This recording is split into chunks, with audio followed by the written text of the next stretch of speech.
Sorry. I jumped the gun on the unmuting there. I was going to unmute as soon as I was done with the yawn. But hello. We have started again. We're gonna be starting with React this time, and maybe if I get bored of React, then we are going to end up doing some more God of War 2. But this time it's going to be just reverse. I don't know. Maybe we'll do something else entirely. I have no idea. But I'm kind of excited to be doing this. If for no other reason than, oh, good God. Here I was thinking I was actually fucking. I'm sure you saw my mouse moving around the screen. Apparently, when I have a window capture active, you can see my mouse moving. I thought I was ready to go, but here we go. I saw this shit. And with a title of Rancid Femboy Attacks My Channel, like, how am I not going to want to react to that, you know? Like, I didn't necessarily want to hear that on my own, because I knew that whatever I had to say would be better as a reaction. And I don't want to sacrifice the glory of the content to just relegating it to my personal viewing as the only audience, bro. I don't fucking know what I'm trying to say, man. I'm terrible at this. I'm perfectly eloquent inside my head, but as soon as I start trying to speak, it just doesn't work out. Now, Mr. Achito here is going to break down some drama. Some rancid femboy drama. If you've been on the internet long enough, you know that drama is some fun shit to get into. Just not so fun shit to have happen to you. So, without further ado, let's hear what Mr. Achito says about this rancid femboy. If I forget to unmute the shit, we're gonna be okay. We're gonna be okay. Oh my god, what the fuck are you doing? Okay, let's try that again. Hello, we are here to talk shit. The shit we're talking about today is apparently a rancid femboy attacking Mr. Achito here. So let's just jump right into it. Ladies and gentlemen, this man right here, the crusty femboy, he responded to me, okay? Now, in case you don't know who this person is, so absolutist. What the fuck? What the fuck? Excuse you. Alright, ladies and gentlemen, this man right here, the crusty femboy, he responded to me, okay? Now, in case you don't know who this person is, he basically left a comment on a video where I said that I got caught on fire and I got burned. He said to me that it was good that I got burned because, in his opinion, in some way or another, I don't support trans people, which is not even, like, fully true. Like, the way he explained it made no sense. His proof for the fact that I don't support trans people is because I roasted Chris Tyson. That's not a joke, by the way. That I don't support transgender that sounds like a very because, intelligent individual. I don't like Chris Tyson. Okay. Now, I'm really sorry that I'm not applauding, jumping up and down, squealing like a little schoolgirl when Chris Tyson put on that voice. You guys know what I'm talking about, right? You guys have seen that clip. You guys have seen the Chris Tyson voice clip, right? Dude, this shit was. Oh, no one's heard this? Sound perfect. It probably will get picked on a little bit, but that's kind of what I like doing, is showing people the the rawness of it. All right. Here it is. Listen to this. Oh gosh, we might have to do a couple of takes. That's fine. All right. Yeah. All right. Here goes. Sure. Suspense. Hey Anthony, congratulations on buying Smosh. Okay. All right, that's enough. That's enough. That was rough.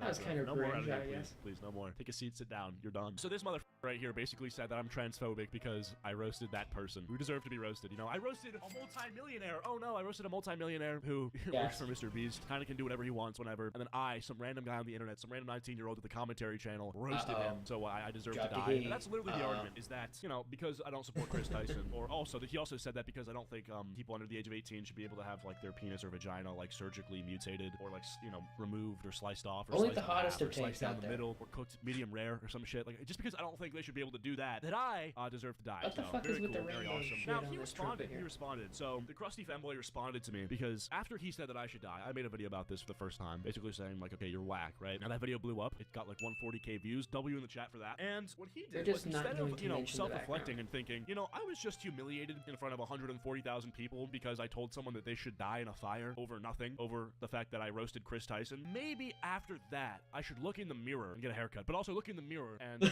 realize that I'm not meant for this, God put me on this earth for more than wishing death upon people. No, that's not what happened. What actually happened is this guy, instead of looking inward... Why would you assume that anybody online has even a functioning prefrontal cortex? Okay? You need a brain to function and be alive as what I was told when I was growing up whenever I said that people didn't have a fucking brain. But, like, every single time another human being opens their mouth, I call that into question once again. Okay, there's gotta be some kind of mutation that allows these people to exist without a functioning brain. Like, I don't know how it's going on. I have no scientific or medical reasoning behind this, but I'm fairly certain that just there are plenty of people out there that just do not need a brain to function. I don't know how it works. I don't know why it works, but it works, okay? It's just like, why would you assume that this is a brain-having individual? How can he become a better person, or any of that. He decided to flex.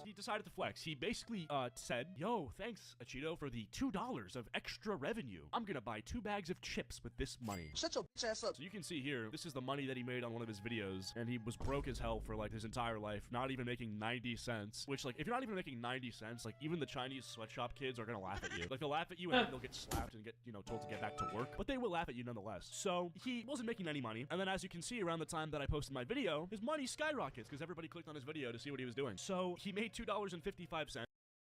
$2.55, and he's gonna flex. Oh dear God. Like, I don't have the ability to make money off of my channel yet. And even I have to even I have to be just like, bruh.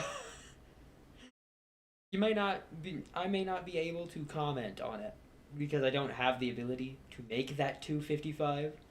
But good lord, really? Really? That's your flex?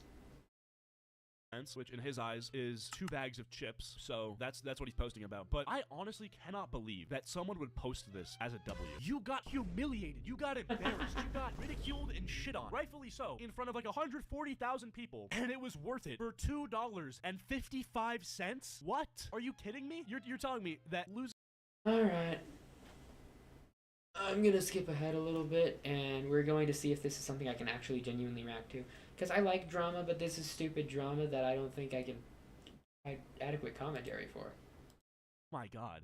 I thought this wasn't gonna be this long. Do you see this, guys? Look how many there is. What the what? Dude, what? Yo, no way. Dude, what are you doing? Okay. Okay. That's not good. That's not good. That's not good. That's okay, never mind. Where were we? We were right here. Whatever. And then some random guy on the internet, some random 19-year-old with a commentary channel. Let's see. Blah, blah, blah. Humiliated. Blah, blah, blah, blah, blah. With this money. There we go. So you can see here, this is the money that he made on his videos.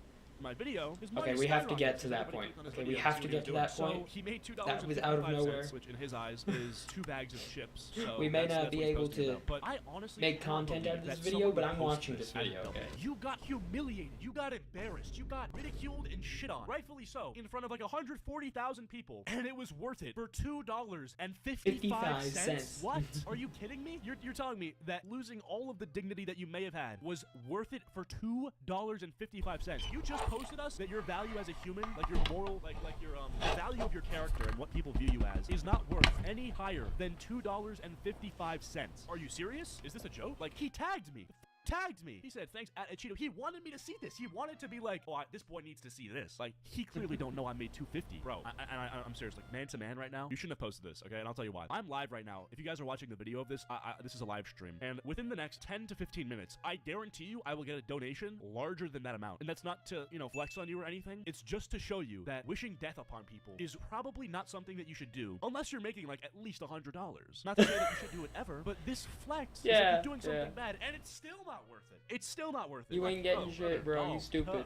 This wasn't worth it at all. And then if you look at the top comment, it says, you got humiliated for a bag of chips. You got humiliated for some crisps, as they would say in Europe. Like, come on, man. Like, you go up to your mom. God, and you had to make it worse, bro. $2.55 today. She's like, how? And then you say, oh, I told someone they should die in a fire. Cool, right? Your mom's like, what the f***'s wrong with you? That's my kid. And you're like, no, but the chips. Remember the chips. Thank you, Vitali, for the 5, and thank you, Project Sword, for the 5. So we just made $10, which is literally 5 times what you made off of telling me that I should die. So I don't know, get destroyed.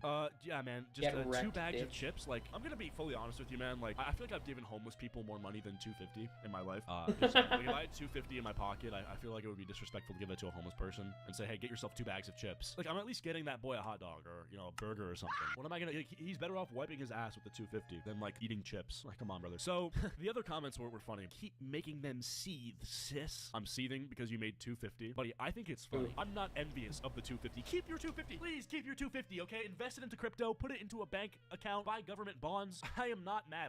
I am not jealous of your 255. I haven't said anything. There's nothing to say. McDonald's all-day breakfast menu. This is only gonna get you like not like maybe a biscuit and a coffee. No, not even. Thanks, Cheeto Puff, for putting me on Shoddy. It's a baddie. Okay, all right. Listen, if you're thanking me for putting you onto this guy's content, you were never supposed to be here. No offense. Actually, no, full offense. Go f yourself. Seriously. If you watched my video of a person telling me that I should die in a fire, and then that to you was like, oh shit, I should subscribe to that guy. Yeah, you're clapped. You're clapped. You're done and dusted. Done and dusted. So now we're gonna go over to my channel where he's left some more comments. He said some more stuff since the incident.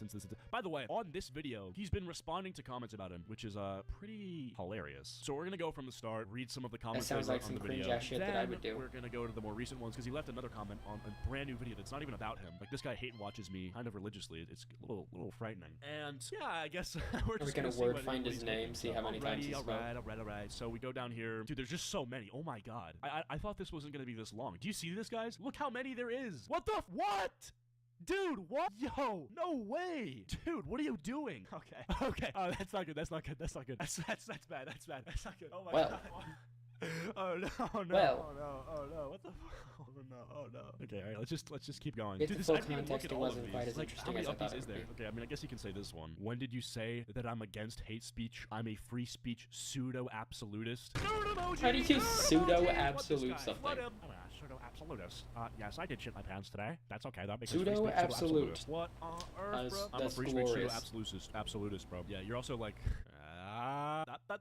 Can't say that. Bro, is this okay, we're gonna start here because this is the most insane one. Ready? Someone says 41 comments on you getting a burn IRL. That's where I draw the line, bro. You should not shit talk someone who got burned or hurt. That's f***ed up. Then he goes, so if got burnt, would I be morally obligated to not make fun of him? Okay, bro. Okay. Slow down.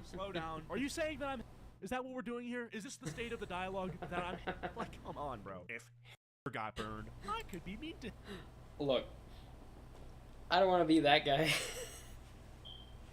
But that was just dialing up the thought process to 11. I don't think it was making an equivalency with you, dog. I don't think Blood was trying to say that a Cheeto is Hitler, okay?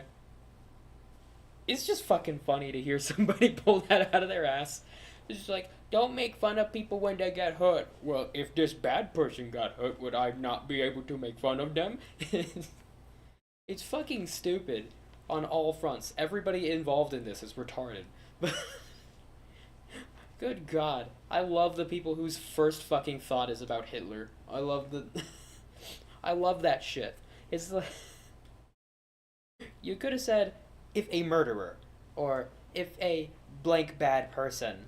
You could have made it less fucking inflammatory than fucking Hitler. The people that immediately go to Hitler are just so fucking entertaining because you have no idea the kind of fucked up mental gymnastics that are going to come out of their mouth the next time they open it.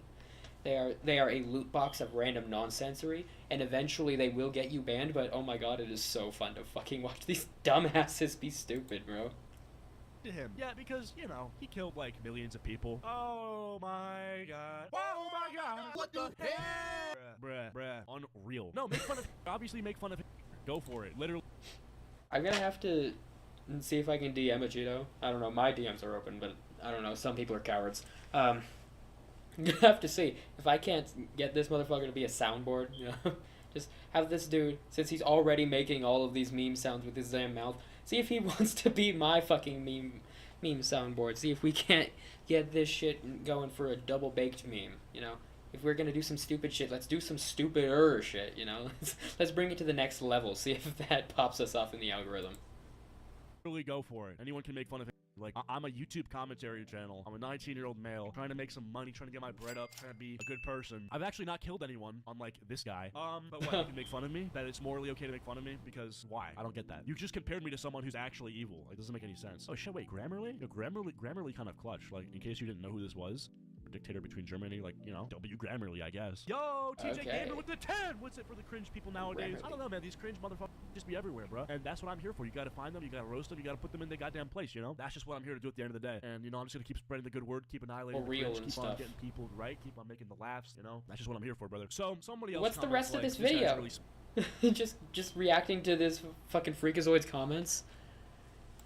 spiteful. He's really mean. He's just being hateful. He's just saying. After watching a life update video, I knew somebody somewhere would be spiteful enough to say such things. It's hilarious that these people are against hate speech but are so proud to speak hatefully to others, simply holding different views. Props to you for being so chill, Cheeto. And this is not this person. This is some other random person. What are we looking at here, bud? That you should wish death upon people. And he's like, when did I say that I was... Oh, yeah. Okay. So I guess this was the comment on which we got this this perfect gem here. I don't know how you are pseudo-absolute something. Like, I am a free speech enjoyer. Okay, I like to be able to talk shit, and I talk shit about everything. If I was not allowed to talk shit about things, that would be a worse place. But, you know, my VPN fails me, then I might be screwed. But hey, I say what I want to say, and that's how it is. But, like, I get why you wouldn't want to be pseudo-absolute. I know why you wouldn't want to say that you're an absolutist, because you're, you know, outright saying that you're okay with the worst kind of languages out there.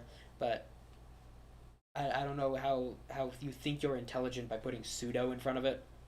Like, saying that you're a proponent of it would have been a better thing to do, but you wanted to put your fucking nose up your ass so you could get a couple extra whiffs of that shit.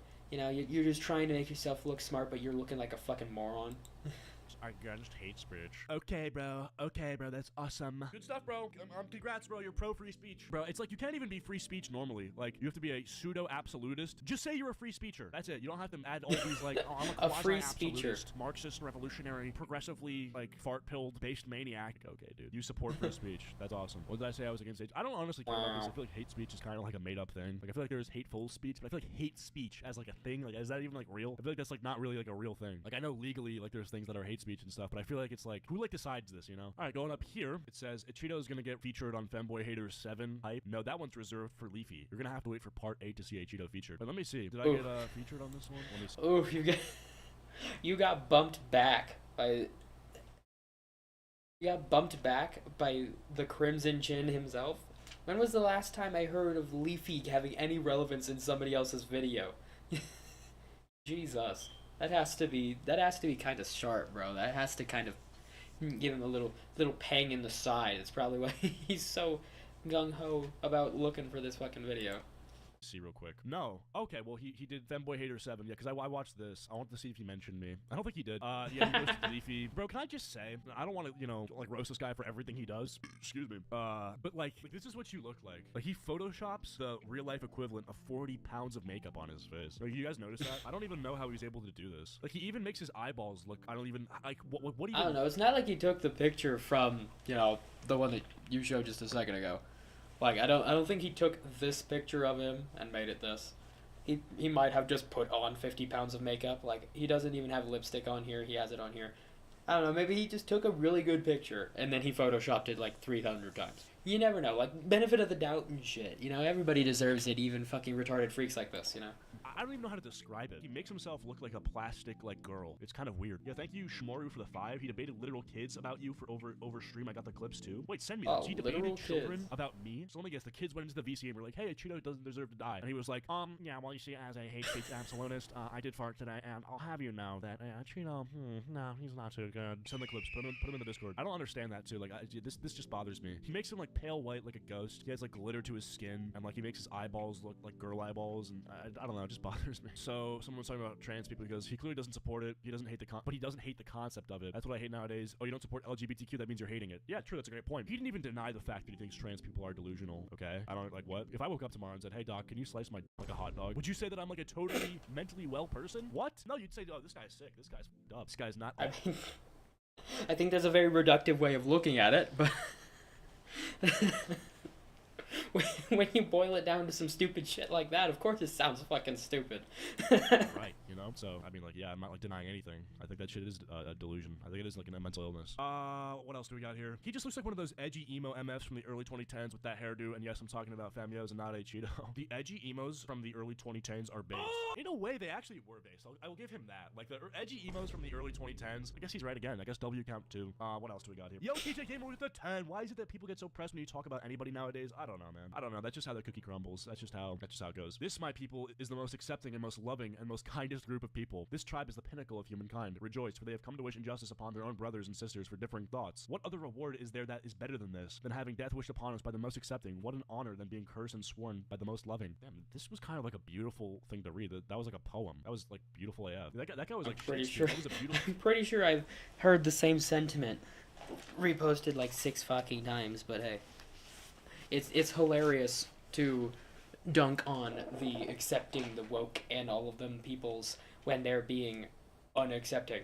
But it's, I don't know, man. Like, I think you're just a little deep into it. Cool comment. Where is it, though? I want to see what he said back to it, because that was, like, legit beautiful. Bro, this was so far down. This guy just does not stop commenting every single second, writing paragraphs of shit for $2.50, bro. $2.50. Dude, oh my god, I'm so dumb. Where is it? Oh, here it is. All right, so this person writes this beautiful poem talking about how the LGBT community, and more specifically his, like, faction of it, are apparently the most loving group of people ever. But, you know, when you, I guess, roast Chris Tyson, they want you to die. And he says, I want to make it clear that it's not just a difference of opinions. It's the fact that Cheeto's dishonest about his opinions and tries to beat around the bush. I'll go more in depth here if you want, but I'm mostly going to explain it in an upcoming response. How is he dishonest about his opinions? He's very straight up about it. I'm not gonna claim like I've watched every single fucking video he's put out, but I don't see what you're talking about, bro.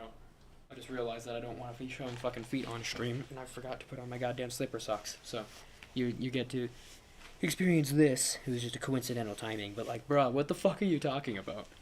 I don't think this dude is hiding a single damn thing, bro. Damn.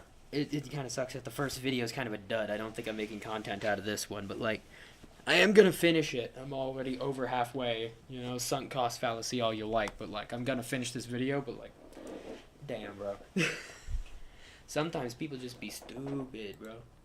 Response video. What am I being dishonest about? What am I not being? I've said my positions like so clearly. What am I lying about? I feel like I've just been being so honest. Like, I don't want to bullshit with my audience. I want to tell the truth. I want to just be able to say what I'm thinking. My channel about is here to speak my mind. I have this channel so I can speak what I want to say. Say what you want to say and let the words fall out. Honestly, I want to see you be brave. Katy Perry inspired my channel, bro, and you're gonna take that away from me? No, you're not. No, you're not, bro. The only thing you're getting taken from is your masculinity. That sentence probably didn't make any sense, but you guys get the point somehow. Honest and cookie pilled? Greater than fart pill. Abso-fudging-lutely. Abso-freaking-lutely. I'm on top, boy. Someone says, what game was he playing in the background? Team Fortress 2. This guy says Roblox.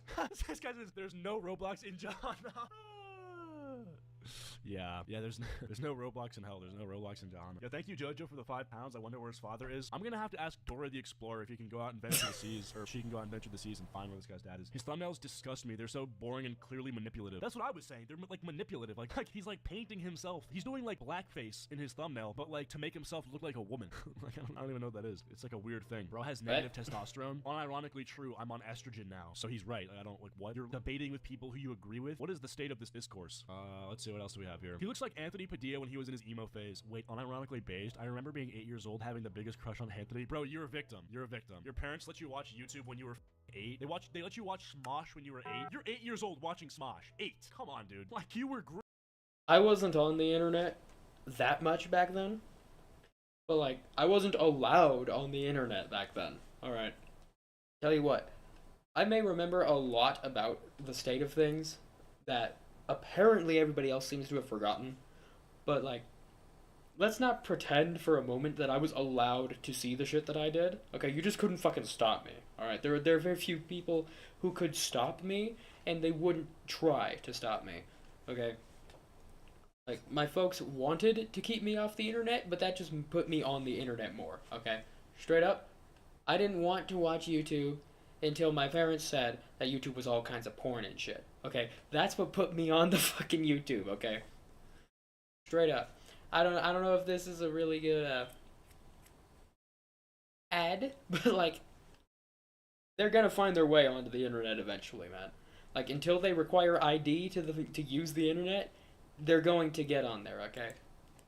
groomed. Like, I'm kind of joking. Your parents, like, you were an iPad kid. That's what happened. Your parents picked you up, dropped you on the couch, and you were hypnotized for 8 hours a day. Wouldn't be YouTube, unlikely, and the I results are shocking. Not really, actually. Pretty straightforward. The results make a lot of sense. Let's see. Oh, I'm an Orthodox Christian, but this is a sin too, and I want to predict our Muslim brothers. Yo, this is what I've been saying, bro. Muslims and Christians, bro. We gotta help each other, okay? We gotta like dap each other up. We have a Is common that enemy. so? We put our differences aside temporarily, and we look at the world, and we see the people in the world that hold views that want to destroy both of our religions. We gotta hold hands, boys. We unite. We unite to the greater good. I have Muslim friends. I have Christian friends. I have nothing but respect for all my brothers. Well, as an r/atheism enjoyer, I'm going to sit on the side with my popcorn, which I ate for breakfast.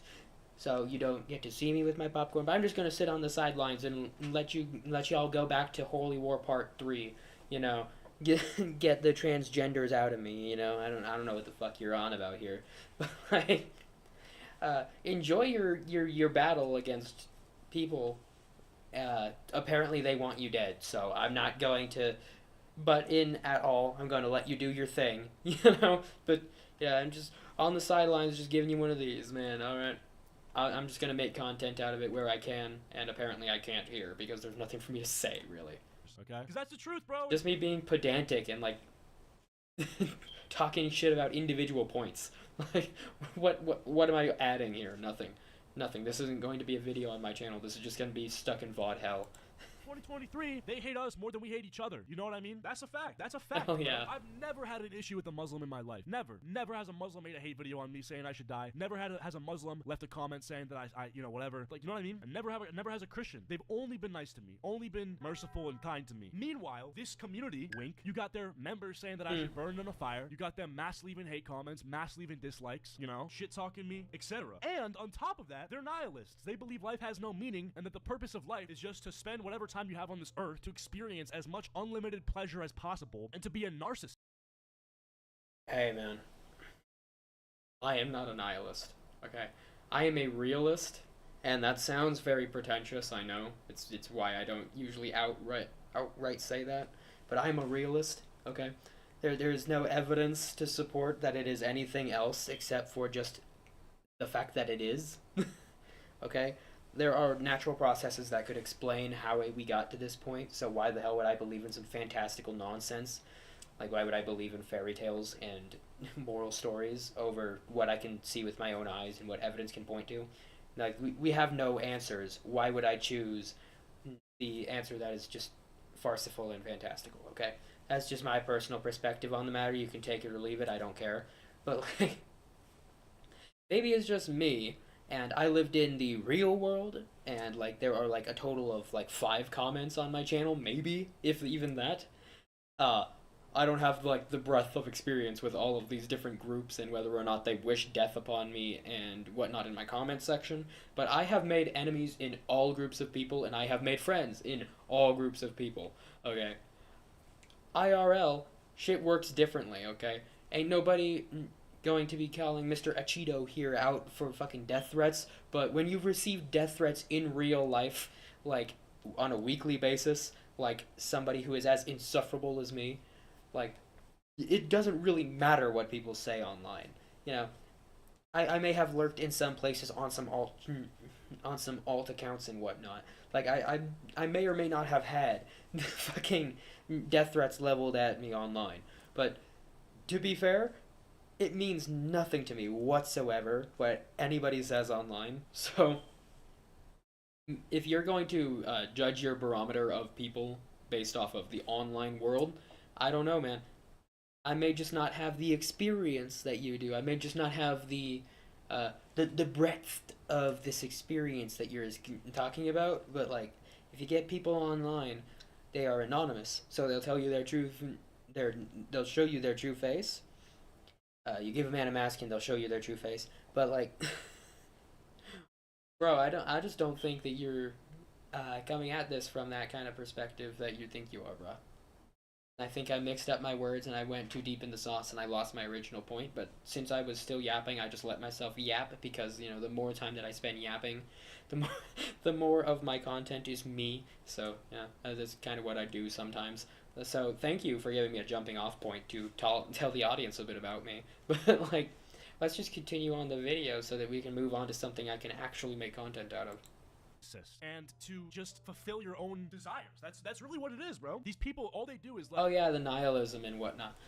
Look, man, I don't really agree with anybody about who says shit like life is about experiencing this and that and the other thing. Life is about experience. Like, bro, if you want to look for a grand purpose to life, then you're going to look into your genes and you're going to find that you are biologically driven to the point of procreating, and the furtherance of the species is basically the only thing that you can point to as a grand fucking overarching design. And I hate that I have to say that to some people, because realistically the meaning that you find in life is the meaning that you find in life. It's not actually something that can be given to you. It's not an answer that you can arrive at.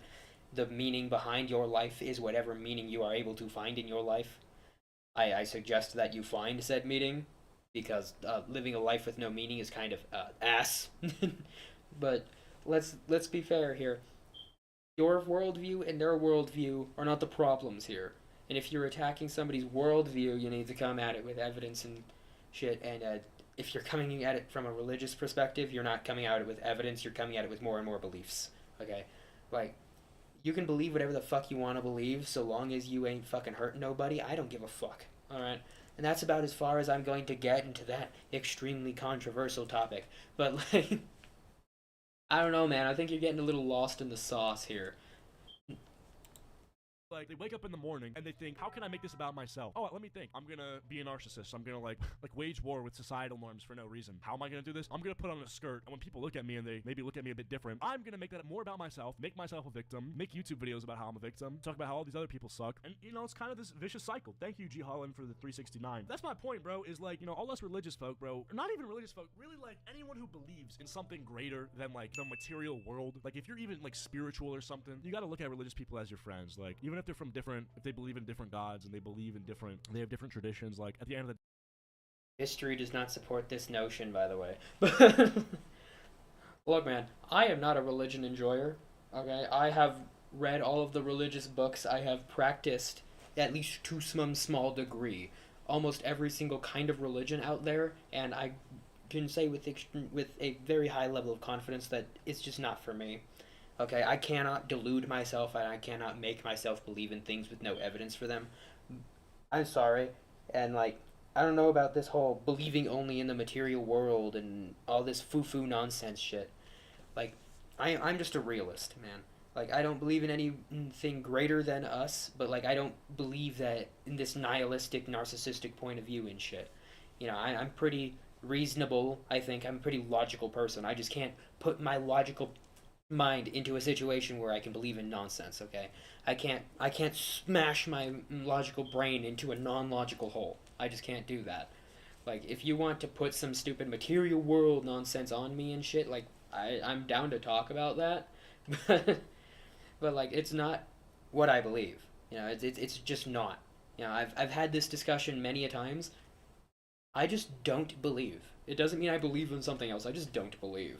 So if you're going to put that out there, and you're going to just group people who are not religious and people who are religious into these two separate buckets, and you're not going to delineate between the people who can and cannot behave themselves, the people who do and do not actually believe narcissistically, people who are and are not religious, are not just two different and exact same groups of people. It's still a generalization that I don't really appreciate as a non-religious person, but to each their own, and I'm not really going to get involved in your nonsense. Just know that I don't really appreciate that as this third-party enjoyer who is just enjoying the downfall of other people. day, bro, like, the idea of believing in something beyond the material world is something that I think unifies us and will make us, you know, it guides us in the right direction. So, whereas these people, they have no guidance. Well, that right direction was something called a holy war, something called some crusades, so I don't know if it really points you in the right direction, but, you know, I can see through the evidence, the anecdotal evidence, that people who are incapable of having morals in and of themselves are able to find moral values and principles in religious texts and are able to then be good people. And if it gets you to be a good person, then by all means believe whatever the fuck you want, man. If it makes you a good person, then I am all for it, bro. I am full on, straight up, down for you believing in whatever the fuck you believe in if it makes you a good person, bro.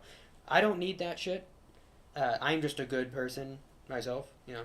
Like, I don't pretend to be a good person, but, like, I wake up every day and I try to be a better person than I was the day before. It has no religious connotation. That's just a thing that I hold to myself. And I can look back and I can see all of the progress that I have made as a human being, and I can say that I'm generally on the good side of the fucking scale. Like, I definitely was not before, and I definitely am now. Like, I don't claim to be some moral virtuoso. I am not holier than thou. I am not. Fuck, man. I'd say I'm more in the neutral zone. I'm just on the good side of things. To be perfectly honest, I'm not very good at judging myself here. Like, I always feel like I need to just move myself downwards instead of, like, looking at me for me. Because, like, I just don't want to have an ego, and that conflicts with my lack of ego and shit like that. But, like, look, man. Believe what you want to believe. Think how you want to think. If you're a good person, you ain't hurting nobody, you ain't doing nothing wrong, I don't give a fuck, okay? If you want to be united with all of these other religious people, if you want your delusion and the other delusion to smack hands together and be all kumbaya and stuff against everybody else, like, have fun with that. But, like, let's not go for another crusade, okay? Let's draw a line in the sand here.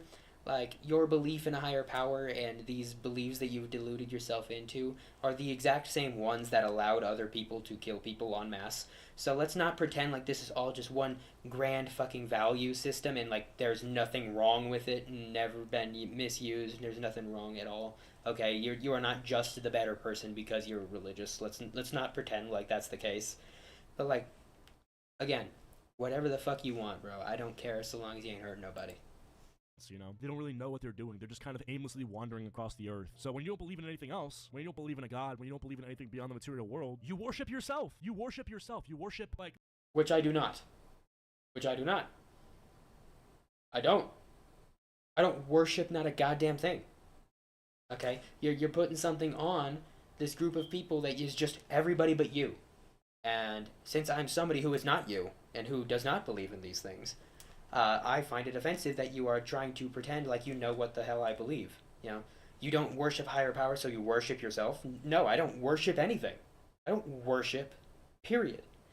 I don't believe. Okay, it's not a belief in the opposite. It's not a belief in the other direction. It's not a belief in any other fucking thing. I just lack the belief, bro. Sorry if that might, like, conflict with your worldview and your ideals of what you think people do and do not believe. But it's just not true in my case specifically. And since I am a part of the group that you have created here, an inclusion by exclusion, like, I don't appreciate that, my man. You know, people on Twitter. You literally worship yourself, and so, you know, you become, like, perverted. You become, like, an autophile. I don't even know if that's a real word. I made that up. Someone who worships themselves. Someone who just loves themselves. Like, you just become, like, addicted to yourself. Like, you know? I don't know. Yeah, humanism. You're, like, a humanist. You're a narcissist. So, anyway, that was a bit of a cook. I feel like I cooked there. 1 in chat if I was cooking. 2 in chat if you made... Well, I've never used humanist used in that kind of vein. Like, I've heard it used in, like, in, like, the feminism context, you know, like, I'm a humanist, I am an egalitarian, you know, since every single one of these words gets co-opted by some movement whatsoever, or or whatever the fuck I was trying to say, I don't know, that was a weird fucking word that came out of my mouth at the end there, it was not what I meant, but, like, these words get co-opted, so nobody really falls into these lines anymore, but, like, I've never heard humanist being used in the context of narcissism, but, like, hey man, go off, I guess.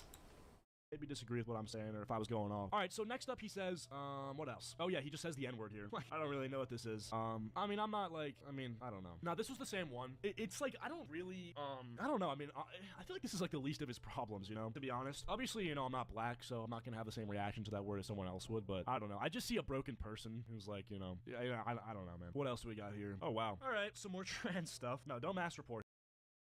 I don't blame you for not understanding my position because Vegeta lied about it, but I don't think that they should get surgery. I believe that kids with gender dysphoria should go on puberty blockers, which are reversible, and then they can choose to go on hormones when they are older, usually once they are at the age of medical consent. Notice how Vegito also didn't even deny my claim that he genuinely believes that trans people are delusional. Okay, that's actually something to unpack there. Provided this is true, benefit of the doubt and all that shit. I would need to look more into the puberty blockers being reversible and whatnot, because I don't think that a delayed puberty is something that's actually healthy, but I'm not entirely sure. I don't want to say that with full confidence, but that doesn't sound about right. Like, look, my stance on the matter is exogenous hormones of any kind should be an above 18 thing. You should be a full-grown adult who is capable of making these decisions for yourself, okay? If you can smoke, if you can gamble, if you can drink, you should be able to do these things. But, like, taking steroids isn't something that you do as somebody who's younger, and it's exogenous hormone use. It's like, it's very dangerous and has lots of consequences. Don't do it when you're not mentally capable of doing it. Like, I'm on board with that part. You know, when they're 18, they can do whatever the fuck they want with their body. It's their choice, their body. Okay, when they're an adult and can make their own decisions, they should be able to make those decisions for themselves. I agree with that. I don't know about the puberty blockers. I've heard that those are reversible, but I've also seen many different studies that are saying that delayed puberty that was not caused by exogenous hormones was still something very negative for that person. So I'm not going to say whether or not that can be reversible. I need to see more research on that. If you're just delaying your body's development, I don't see how it's just going to jump back in and be okay after that.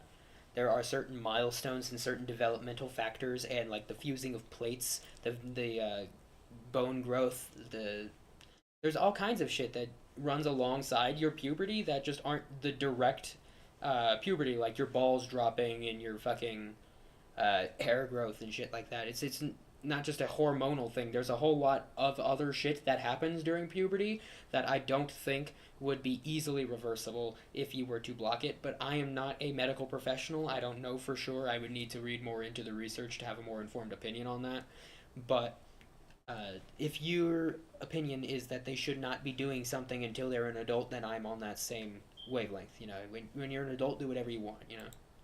Him. We don't do that. We're better than that. So, someone says starting arguments as a femboy is an instant IMO. Yeah, in a way. Alright, so he says, I don't blame you for not understanding my position because the cheetah lied about it, but I don't think they should get surgery. I believe that kids with gender dysphoria should get on puberty blockers, which are reversible, and then they choose to go on hormones when they're older, usually once they're at the age of medical consent. Brother, you just said that they should go on puberty blockers, but you also admit that they're not on the age of medical consent. What the hell is that? Brother, doesn't make any sense. Your paragraph, you're contradicting yourself. Notice how Cheeto didn't even deny my claim that he believes trans people are genuinely delusional. I don't deny that claim at all. I explained that in this stream too. Like, what? You're saying I'm lying about my position and your position, but yet you're acknowledging that I mean, it seems to be a religious perspective. I mean, I thought it was just my old grandma who's just uninformed and doesn't really know the ways of the world, but, okay, that was just really fucking harsh for no reason and a little bit misconstrual of what I actually believe. Sorry, I just went a little off into the idea that being different means that there's something wrong with you.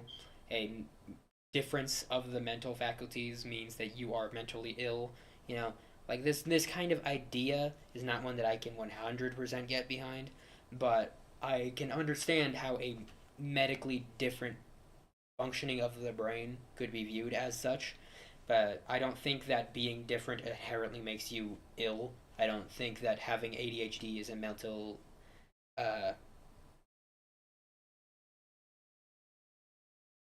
is like a mental illness, so to speak. It's a different pathology of the mind.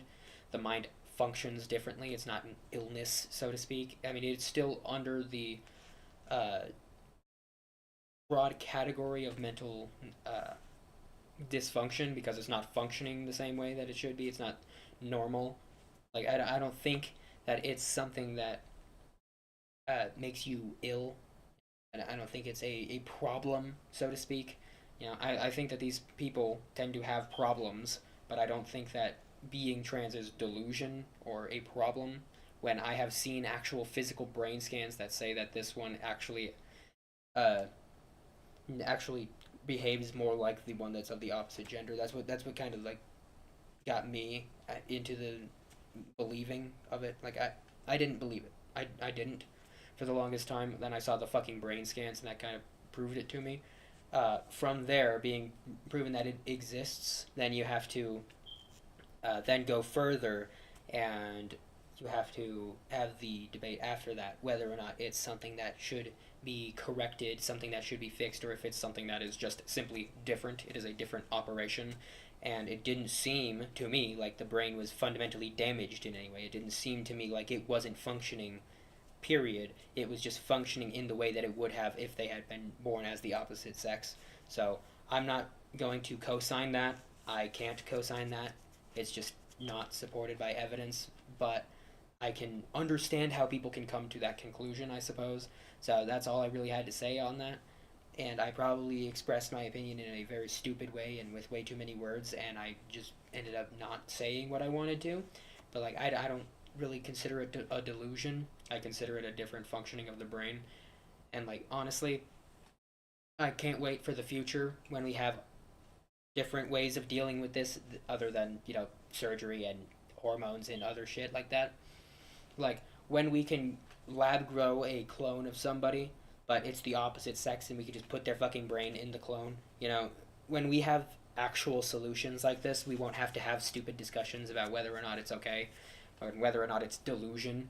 But up until that point, we are going to be constantly having this discussion, and my viewpoint is likely not going to change just because somebody believes that it is some way. But I do appreciate hearing what other people have to say about it, especially if they actually bring up facts and logic to the situation. But like when you come at it from a religious perspective and you're saying that it's a delusion, I'm not really going to respect that any more than any of the other people who have said that. So I hope I have gotten enough of my point across and I have expressed it in enough words that meant enough of what I was trying to say. I'm very bad at that. Like, I understand it completely inside my head, but like I can't even go back over the words that I said and say with any confidence if I actually did. But I think I've spoken enough that we need to move on. So let's go. I'm telling the truth, make it make sense. I have no problem with people like Tommy C who are wrong about the things they say but believe without. Oh, here we go. The reason I hate Cheeto isn't just for his political beliefs, it's because he's weaselly and dishonest. I have no problem with people like Tommy C who are wrong about things, but say what they believe without trying to beat around the bush or omit the truth. Cheeto is too much of a coward to do the same. I don't know, man. I'm pretty sure he just straight up says these things. I haven't watched all of his videos or anything, but I'm pretty sure he just says what he thinks. I don't think this is substantiated at all. Like, if you had evidence for this, maybe I could look into said evidence. If you had video evidence, like, of his various different videos, if he named out a couple of ones where he was doing that, I would be more than willing to suspend my disbelief and look at those videos to see if you're actually not basing this off of just some stupid word salad. Too much of a coward to not beat around the bush or omit the truth. I'm pretty sure he's just pretty upfront. I'm pretty sure this is bullshit. Sorry, Femyaz. That's interesting name. They're not trying to beat around the bush. Cheeto is too much of a coward to do the same. Bro, I'm not a coward. I'm sitting here doing my thing. Okay, I've been honest this whole time. And someone says, not reading all that, a Cheeto on top. Love this comment. Great comment. Someone says, not reading all that, but puberty blockers aren't reversible. Lupron, which is a popular puberty blocker, is stuff that they use to castrate sex offenders, which is true. Alright, well, I don't have to look into it so much to have a more informed opinion about it. It's not reversible. There we go. I don't want to just go off of Cinnamon Banana, so I will look into it later if I feel inclined to. But like, if you poke a hole in somebody's argument, the argument has a hole in it. If it cannot be reversible, I don't know what Lupron is, but apparently it's used to castrate sex offenders. So, fuck yeah. But I don't know, man. I haven't looked into it myself, but it seems to me like they aren't fucking reversible, and I didn't think they were. It's a true fact. So one of the drugs that they were giving to minors. Uh-oh, awkward. All right, sex offender drugs to minors. Awkward. That is awkward. Anyway, what else do we got here? Like, oh my god, like what is he? The philosophy. The philosophy of pre-Marxist materialism evolved a definite understanding of the cognitive process, an understanding which was accepted by the natural sciences and prevailed in the minds of scientists virtually right up to the 20th century. This notion assigns to the cognizing subject, the knower, the role of more or less passive receiver of objective information from without. The cognitive process is thus related to a real person and treated as a... Hello, everybody. My name That's is a Mark. lot of Yapping. fucking words. This is what we call yapping. All of this, yap. Okay, where were we? Related to a real person and treated as a product of the activity of a material formation. The brain, philosophical conception being a materialist one. However, the fact that the cognizing subject is involved in the structure of reality was not fully realized in his activity in relation to the objects being cognized. Particularly, experimental activity was regarded as something that created only the external conditions for the process of cognition. Oh my god, that's a lot of words to not fucking say anything. Good god, this Marxist belief about blah blah blah and coming to the realization of cognition and the objective facts being filtered through shit. Look, man. Look. It's good to have objective knowledge of things. It is good to objectively understand how things function. And if we were ruled by only religion people, and if only the people who are in charge of government could tell us what the fuck to believe, we would never have the research possible to have come to any of the realizations or ideas that we have about the cognition. But this is still something that is debated to this day. You know, we still don't know entirely how the brain works as much as we really want to. Like, we don't know why we need to sleep or what sleep actually does for us. We just know that we need it, and every single creature on the planet needs to sleep. If we knew why we needed to sleep, we could have drugs hit the market, and they would sell like hotcakes, that people would just no longer need to sleep, okay? Let's not pretend like Marxism or neo-Marxism or any of this shit has any bearing on the actual fucking world and the things that we live in, okay? The facts that have been discovered by bad people, the facts who have been discovered by people who do not know what the fuck they're talking about, the objective facts of the situation could have been unearthed through other processes. The fact that they were being unearthed by neo-Marxists has nothing to do with the fact that it is an objective fact. So if they have some kind of role in our understanding of cognition, then good for them. But that role could have been supplanted by anybody else. They just happen to be doing it. Okay, let's not act like this is some high ideal of fucking neo-Marxism. The notion ran into trouble as science developed in the 20th century. The revolution which then occurred is still occurring in various natural sciences, in which it is expressed in the breakdown of their conceptual apparatus and revision of their basic definitions, has been accompanied by attempts to rethink the basic philosophical and methodological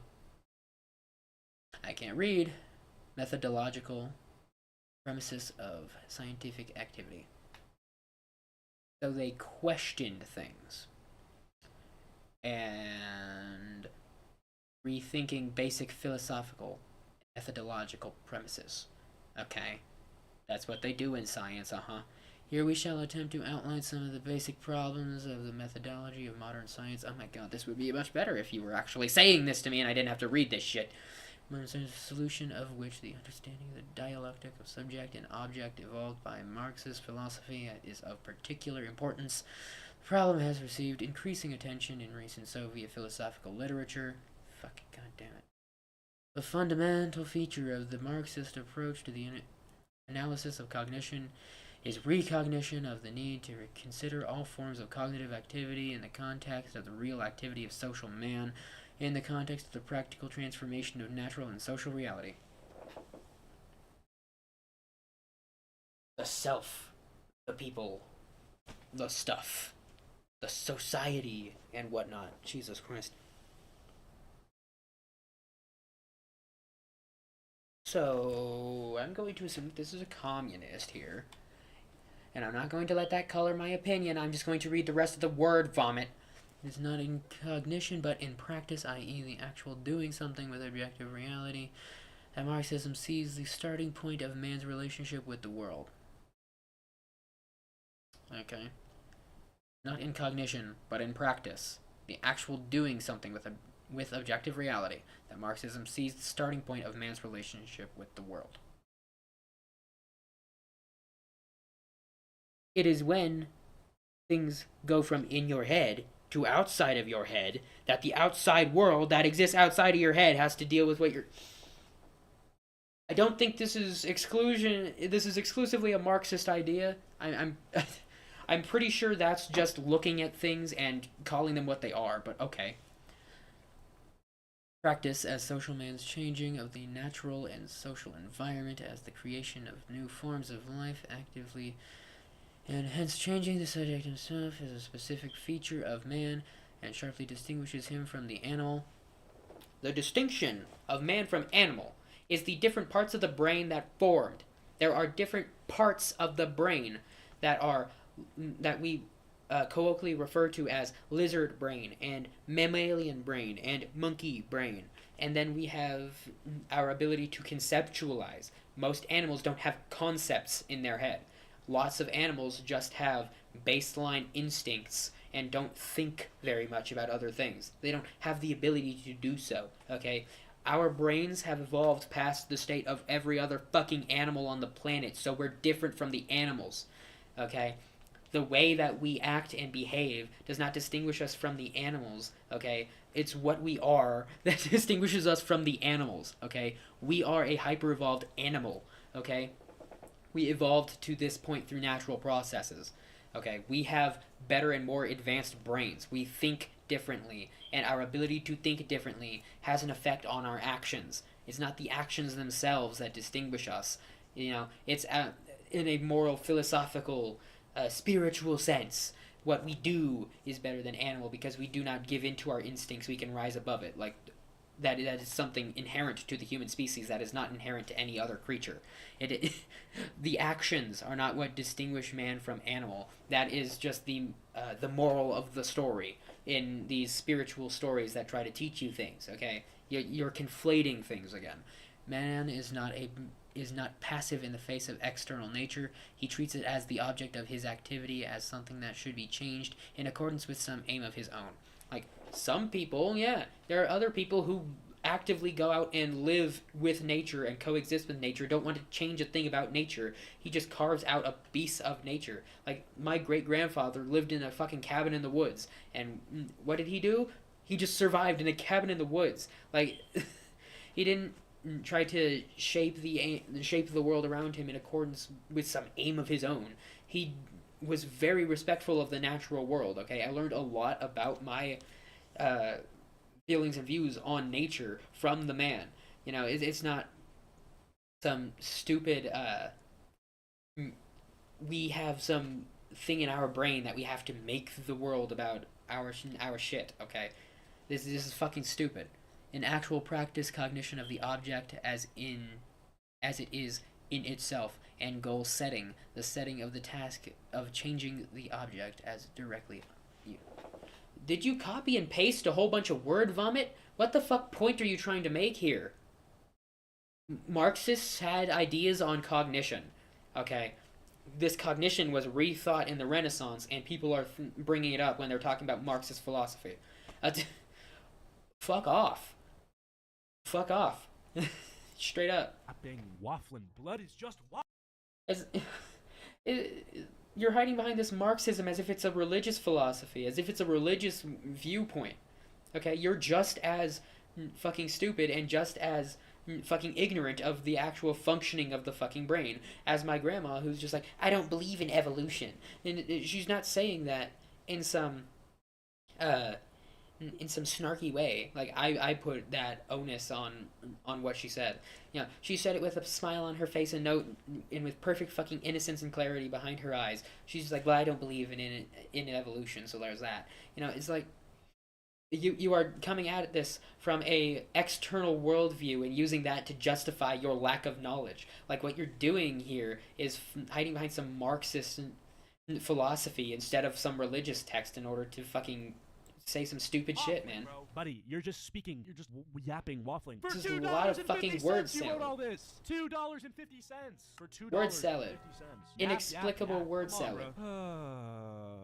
Oh yeah, this was funny. Regardless of whether you like them or not, you shouldn't make fun of someone for an injury, emergency, death on the internet. You're just a loser, especially if the only beef you have with a person is that they have political views that are different than you. And then he says, political views were that Hitler was a good leader and Jewish people should all die. Well, that is, of course, another hyper-evolution of the argument to try to poke holes in the argument. And of course, he immediately jumps to Hitler instead of talking about any other bad thing. Like, I know that people take these things and make them into equivalencies because, you know, tell me you don't have reading comprehension without telling me you don't have reading comprehension. But look, this viewpoint here, making fun of somebody for an injury or emergency death, I don't particularly care. I just don't. You're just a loser. Like, I can't not agree with that. Like, sure, like, you make fun of somebody however you want, but if you're going to make fun of somebody for, you know, something like that, you're just a loser.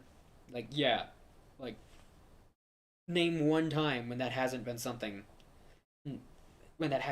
Like, injury or emergency / death. Like, even if they were a horrible person, making fun of somebody for fucking dying, you know? His political views, you know. Fuck, how am I going to put these words together if my brain just keeps telling me to shut up? Fuck.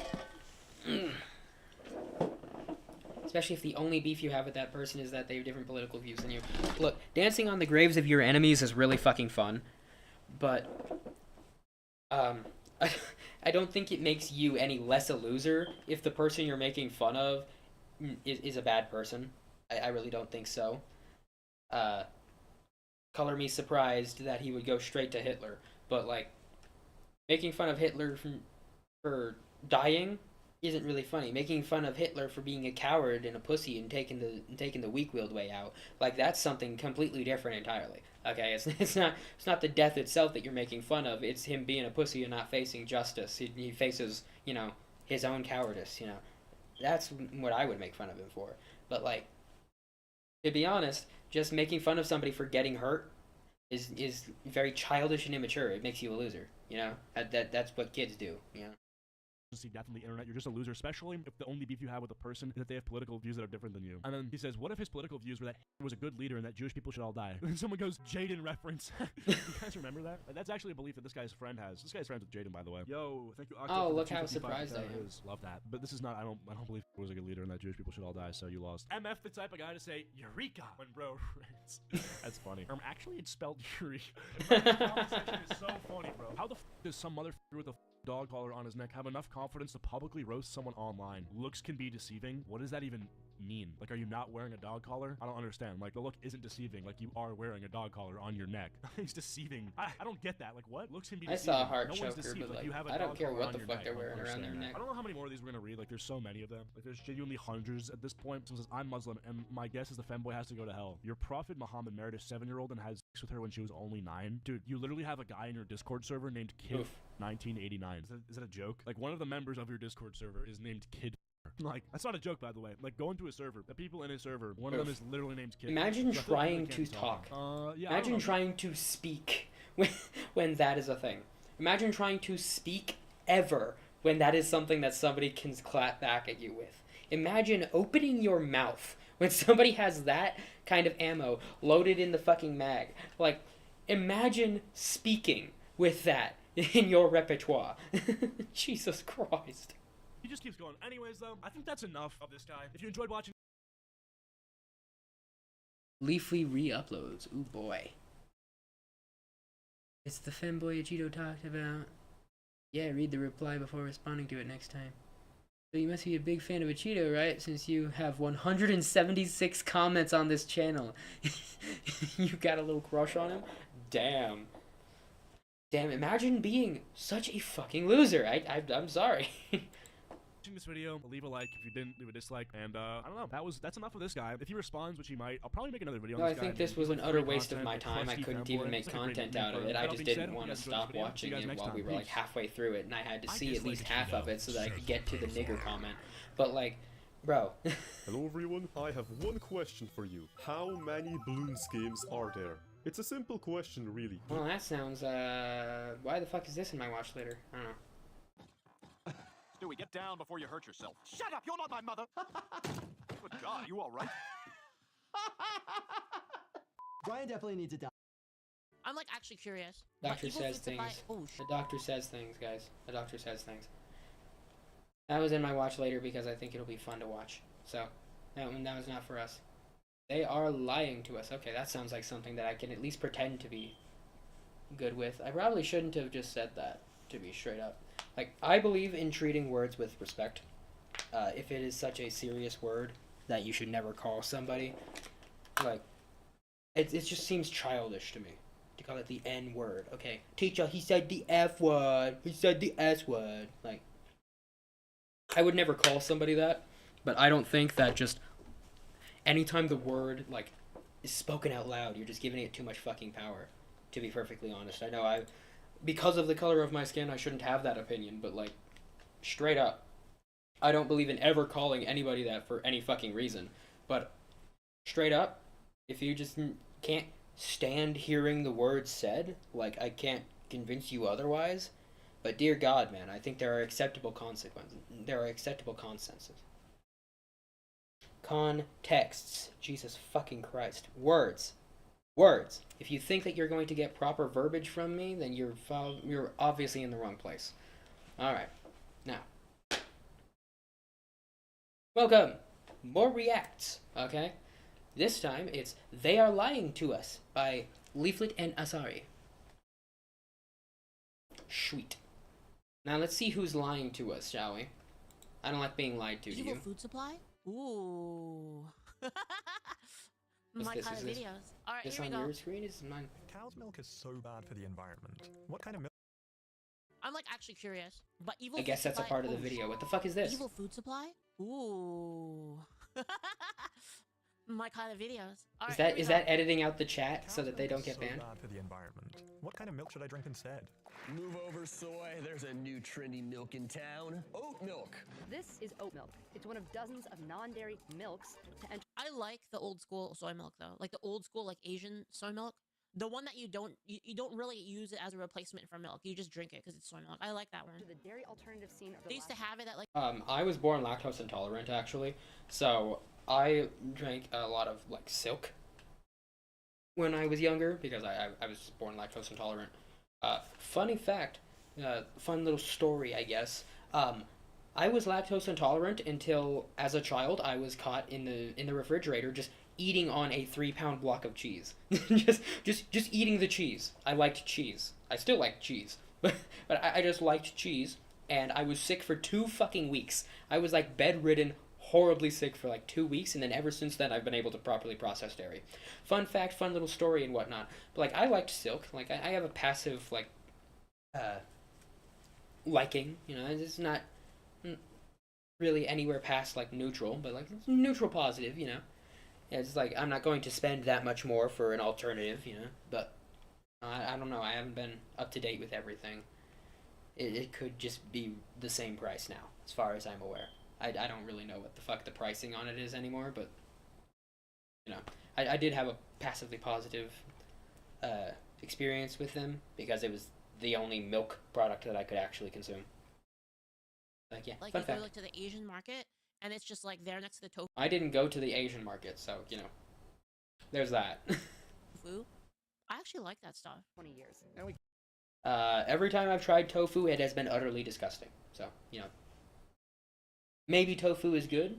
Maybe there's good tofu out there, but every kind of tofu that I've tried has been ass. Except for that one tofu burger that was extraordinarily mid and didn't taste like burger. We came up with this line. It's like milk, but made for humans. Very simple. Isn't that human milk? Like, I'm pretty sure it's going to be something made out of oats. I don't know what you mean, milk made for humans. Literally a scam. Let me explain. Okay, see, I've had these guys. Okay. I have not. I heard somebody say that it was terrible, so I didn't. I just took their word for it. Okay, that was just a blocking out of chat. Eat. Hey, listen, hold up. I've had these ones, and I think they're nasty. Like these ones, like that are like cold and they're like in the milk. I hate these. These are fucking nasty. Let me explain. Like I bought this before from Costco, and it was not good. Swedish company Oatly launched oat milk in America back in 2016. It was presented as the coolest, sexiest, hottest new milk on the block. A plant-based Wasn't lifestyle it? is for everyone and anyone. It's Must have missed that. not just for hipsters. Not a hipster. According to Oatly, oat milk is healthier than cow's milk. You say don't like vegans get fucked up and have like How a ton of so, fucking health though? problems? A plant-based lifestyle is not about who, it's about why. And anyone can eat plant-based if they feel like being more sustainable and helping the planet out. Anyone? That's right, Al. Anyone. And that if you bought their overpriced oat water, you would reduce your carbon footprint by 73%. So obviously, I'm gonna be real with you guys. I don't give a shit about my carbon footprint, like at all. To be fair, I don't either. Like, I don't want the Earth to go to shit while we're still on it. To be perfectly clear, like let's not be calling this something that it's not. But let's be real here. When we can terraform other planets to be able to provide us our needs, we're gonna go to other planets. Okay, we're going to be a multi-planet species. There's going to be interplanetary travel. It's going to take several months of your life, maybe even years. But like you can go to other planets and just never come back because, you know, different atmospheric pressures. Like, wasn't it Mars specifically? Like if you got adapted and attuned to living there, you could never come back or you would die. Like, this is shit that we'll have to deal with later on when we have to deal with that. But like, the only reason that I give half a flying fuck about the Earth and how polluted it is and all of these climate change nonsense, all of this shit that we talk about, the only reason that I care, and I do care as much as I don't want to, the only reason I care is because I live on this fucking planet, okay? I live on this rock. I don't want it to go to shit, thank you. Like, I don't think I am that particularly bad. You know, the corporations are the ones with the factories spewing out all the fucking natural gases and shit. Like the fucking farming industry with all the methane that they produce. All of these things have such a drastically different carbon footprint that even if all of us as individuals decided to say, fuck that, and all of us decided to limit our carbon footprint as much as possible, it just would not have even a percentage of a fucking chance of saving anything if we don't actually put better systems in place. But, you know, I don't particularly care about mine or hers or yours or theirs or whatever. I don't really care about the individual's carbon footprint. I think that ours as a species is pretty fucked up. But, like, I don't care at all about your carbon footprint, my carbon footprint, or hers. You know, I don't care about the individual carbon footprint at all. I don't give a shit. Not when China and India exists. I don't give a shit. I really don't. I'm sorry. Call me an eco asshole. I don't know. Captain Planet can eat my ass, honestly. I don't care. everyone bought in. I mean, why not? It looks like milk. It tastes like milk. It foams up in lattes like milk. And according to them, it's even better than real milk. When in reality, oats plus... What is the point? Unless we're going to, like, literally tell China and India to fucking stop it, like, for real, and, like, actually sanction them, unless we're gonna do that, then we're not serious about this. We're really not. And I'm not about to get serious if, like, no one else is gonna get serious about it. That's my take on it. Is, like, if we're gonna keep flying private jets around and we're gonna have, you know, China and India polluting a fuck ton, no matter what I do, is not gonna do anything. So I don't care, basically. That's my take. Water alone?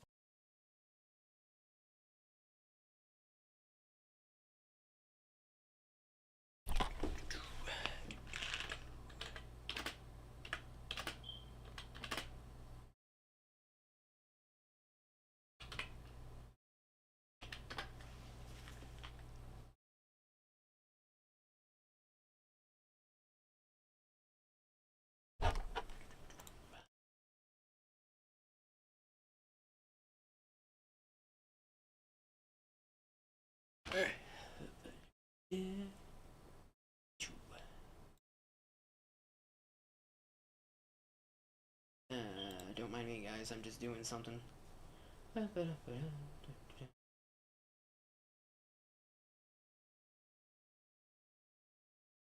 screenshots. I've never actually looked for my screenshots. I just take them. I'm so fucking stupid. Alright, here is it? No.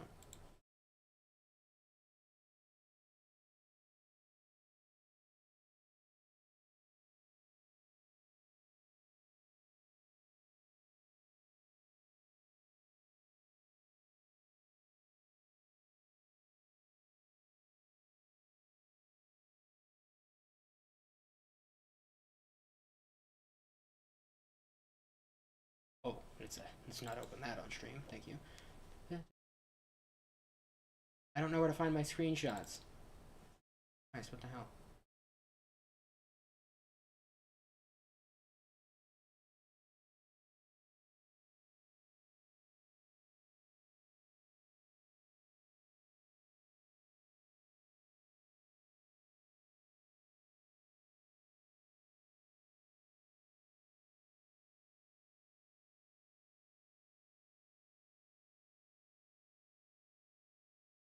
Oh, that's not gonna show up, is it? Damn it. I'm not prepared for this. I just moved it over to the other fucking screen. God damn it. Okay, let's go over here then. There we go.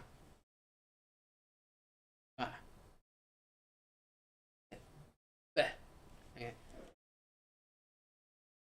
China is twice America and 1/3 of the global emissions. So, like, let's not pretend like China is a unique evil, okay? 1/6 isn't exactly the best of the global emissions, let's be perfectly honest here. But yeah, the US is 50% of China, and it's all bad. It's all bad, okay? Let's not pretend like this is anything more than, you know, the individual not being a part of the fucking problem here. Okay, it's definitely the fucking countrywide bullshit, okay? Every country is fucking everybody else over, okay? China is twice the US and 1/3 of the total, okay? It all fucking sucks, but let's not act like one country is just the specific evil here, okay? Twice America, America might feel better because they are better, but, like, let's be honest here.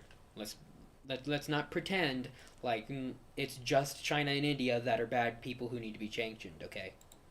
Tastes horrible. So to get commercial oat milk to taste... Dude, I used to like Captain Planet so much as a kid. I had one of those rings. I never those did. Captain Planet rings that you could buy. I thought Captain And Planet was gay. I used to think that the guy that had the heart In power was quotes. the lamest. Like that was fucking weak sauce. That guy. Like, Heart power? I have no idea what the what fuck even- you're talking like about. what? Like everybody else is like fighting, and this guy's like hugging animals and shit. Like what the fuck, man? Like he was so weak, bro. What? He was cool. No, he wasn't. He was lame. He was the lamest out of like all of them. What are you talking about? I just thought it was lame. I don't know who the fuck Dude, that Heart was- Bro I mean, is. he was a cool character, but like his ability was worst. It was terrible. As good as it does, these companies jam a ton of seed oils and chemicals into it. Like What? phosphate. Man, I love reading phosphate in things. It makes me so confident.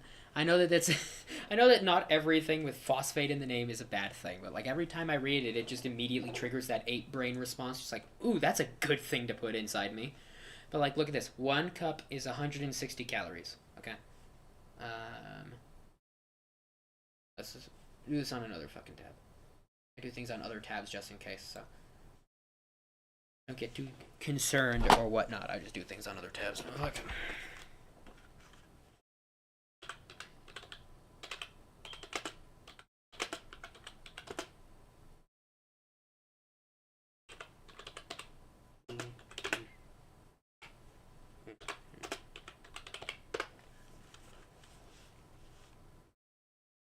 Whole milk has about 152 calories per cup, and 2% milk has 122 calories per 1 cup serving.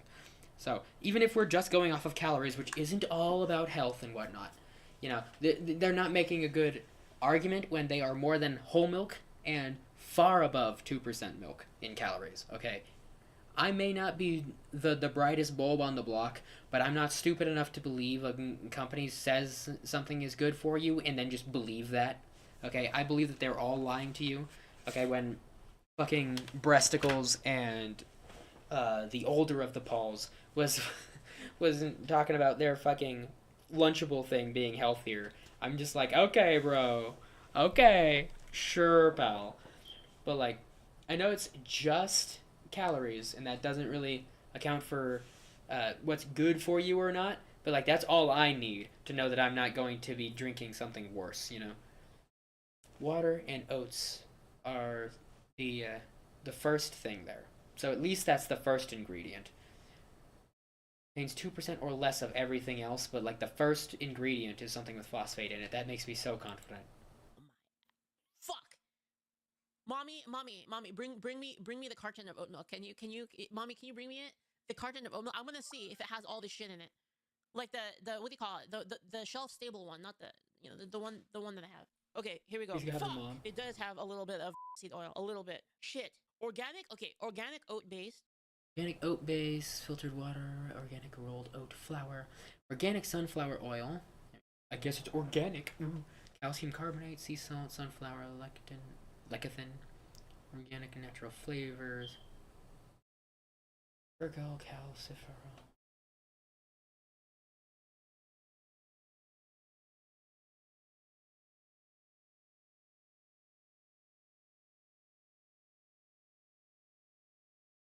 That's vitamins, organic oil, calcium, sea salt, sunflower extracts.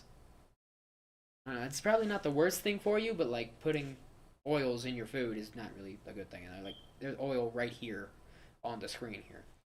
Like it's generally not advised, but like it's also something that would be used as an alternative for regular oil. So if milk was putting regular fucking oils, like olive oil and whatnot, into their products, like maybe using these as an alternative would be a better thing. But like, why are you putting oils into the fucking water just to make it taste better? Oh, that sounds like it's still going to be good for you then, huh?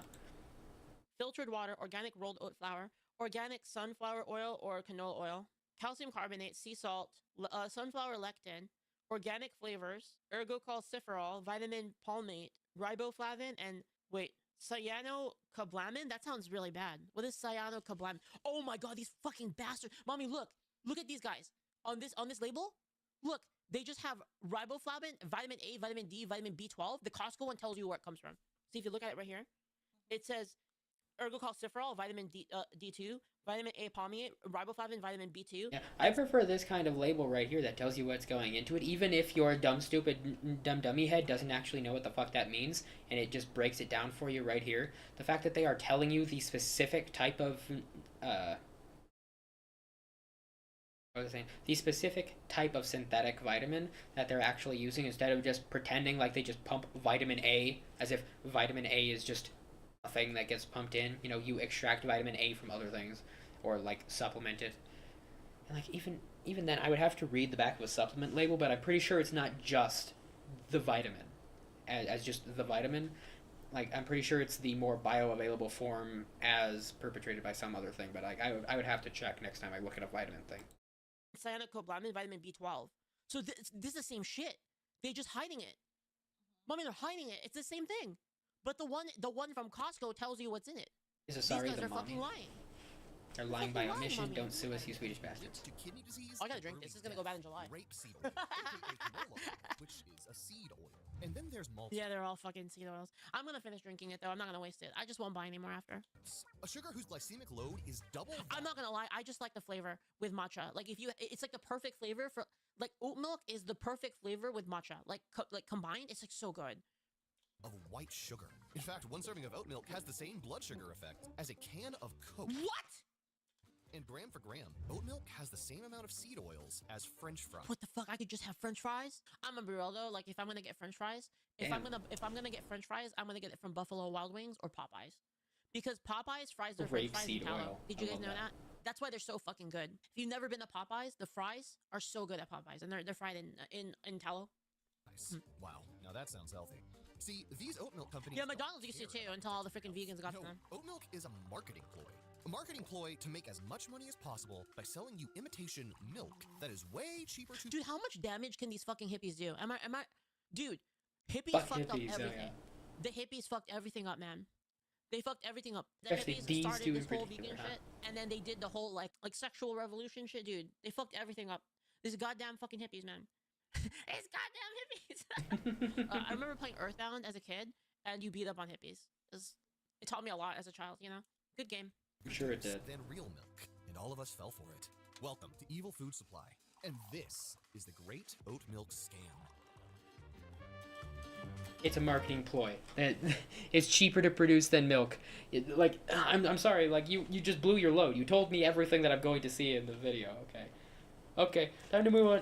That was one hell of a quick ass react. Thank you everybody for watching. Roll the outro. Let's go. Okay, sorry, we're not gonna pull that joke. Let's actually learn some things. We gotta learn, guys. Oat milk scam. Not only is food getting worse, but cybercrime is also getting worse. Edge. With money lost as paired the password, this thing works. Sorry, I don't like these ads. Sign up. I'd watch it, but I don't really like them. Is that? Selling oat milk is actually a genius move. Why? Because oats are one of the cheapest crops on the planet.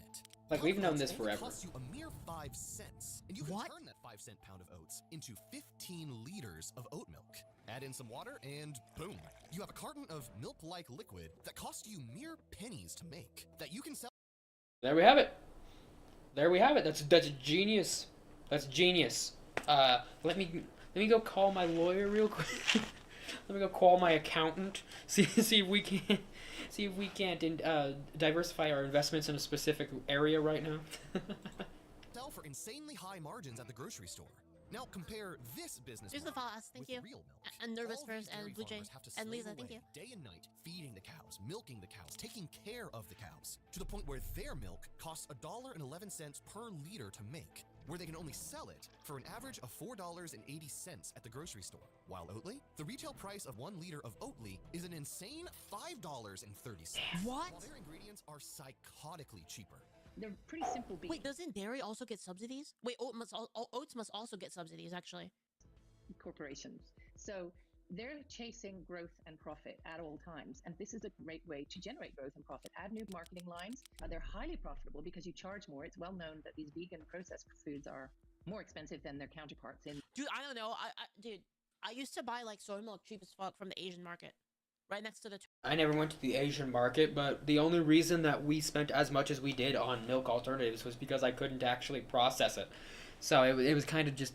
It seemed predatory to me as a little child who wasn't actually being able to conceptualize the world.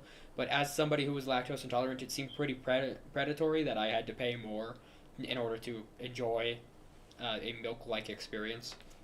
Like, I had nothing against Silk, which is the only name brand that I really have any kind of comparison to. Like, I never drank oat milk because, like, why would I? People told me it tasted like ass. Like, I only needed to take one tiny little sip of somebody else's to realize that it tasted like ass. Like, I knew their flavored kinds. You know, I loved the vanilla Silk when I was a kid because I was a kid. You know, it was milk that didn't taste like milk. It tasted like vanilla. Of course I would like it. But realistically, I didn't see any reason to pay a markup for getting less of something that is less flavorful and beneficial to me. But, like, I don't know, man. Like, I have nothing against the vegan lifestyle. I have nothing against that. Like, one of the friendly acquaintances, I don't really have friends. One of the closest friendly acquaintances that I have is very much a vegan, and he has been for a long time. And I was actually friends with this hippie chick for a while. But, like, it's not a problem that I have with the diet. It's a problem that I have with the general information that people operate on.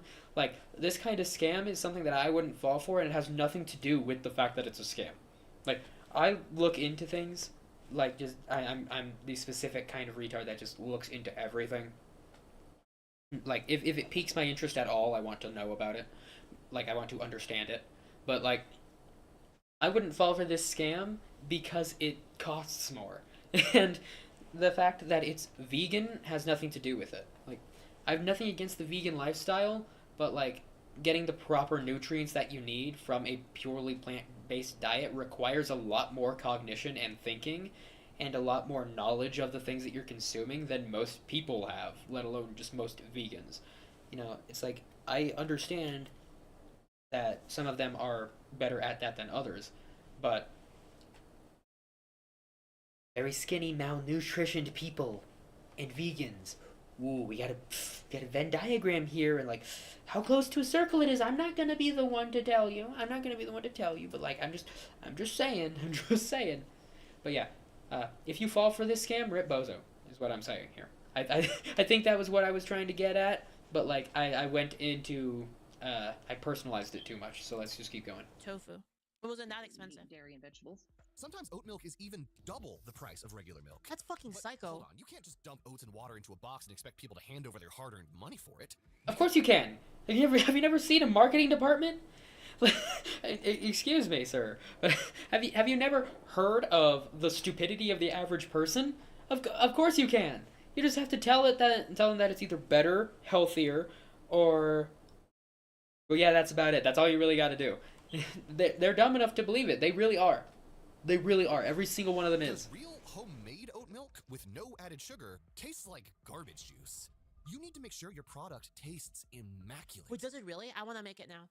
I want to make homemade oat milk just to see what it tastes like. It needs to look, feel, and taste even better than cow's milk. And how do you make oat water taste like the real thing? With a little bit of big food engineering. That looks so tasty, by the way. Like I know that sounds like I'm memeing. Like, a lot of people are going to look at that, and they're going to think, ew, yucky. But, oh my god, that looks like nougat, bro. That looks sucking delicious, alright? God, maybe I'm part of the problem, but that looks fucking delicious.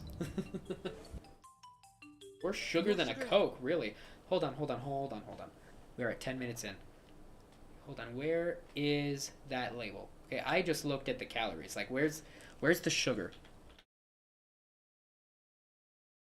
Oh my god, get the fucking thing off the screen. Oh my god, get the thing off the screen!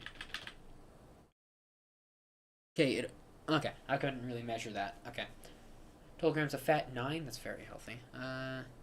Carbohydrates, 15 grams. And I'm assuming...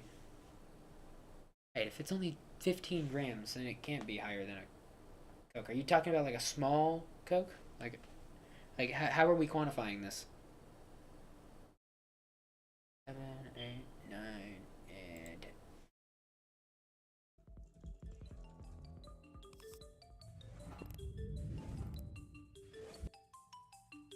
More sugar than Coke? Damn, dude. That's crazy. I like it. It's got a nice nutty flavor to it. It's like mandarin, strawberries, I bet you like lemons, grass, leather. I'm sorry, what? What? Oh my god. This guy sounds like he needs to be swishing it and sniffing it like it was one of those pretentious winery douchebags, bro.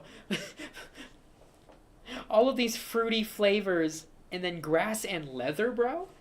I'm sorry, but I don't want to taste grass and leather, okay? I've tasted both of those things, don't ask. But, I'm sorry, what? You're saying this in a positive way. Pineapples, pear. Lollipop, pineapples, what? What? What? Bubblegums, What the fuck are you talking? some What are you flavors. doing? What? What are you talking about? What? The Exactly. What? The what? Exactly. Or childhood. So why does Oatly... It tastes like your childhood? The fuck? The fuck are you on about, bro? I didn't taste any of the sweetened kind. So, I maybe I'm just wrong, but I remember honey bunches of oats from my childhood, and I believe that if I was tasting a sweetened oat milk, it could never taste any better than that, under any circumstances ever. What the fuck are you talking about? What the actual fuck are you talking about, you pretentious douchebag? Tastes like liquefied ice cream, while homemade oat milk tastes like dirt. The secret is in the enzymes. Oatly adds an enzyme to their oat water mix called amylase, which basically Ooh, I've heard of that before. Oh shit, never mind.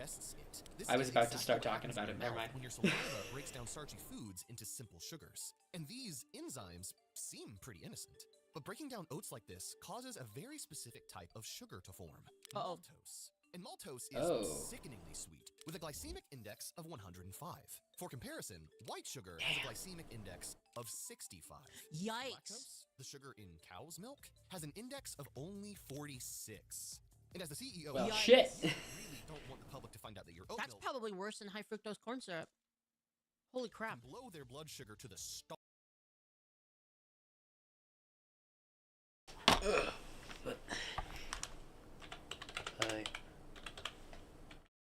Corn syrup. Glycemic index 87. It's not worse, but it's definitely not good.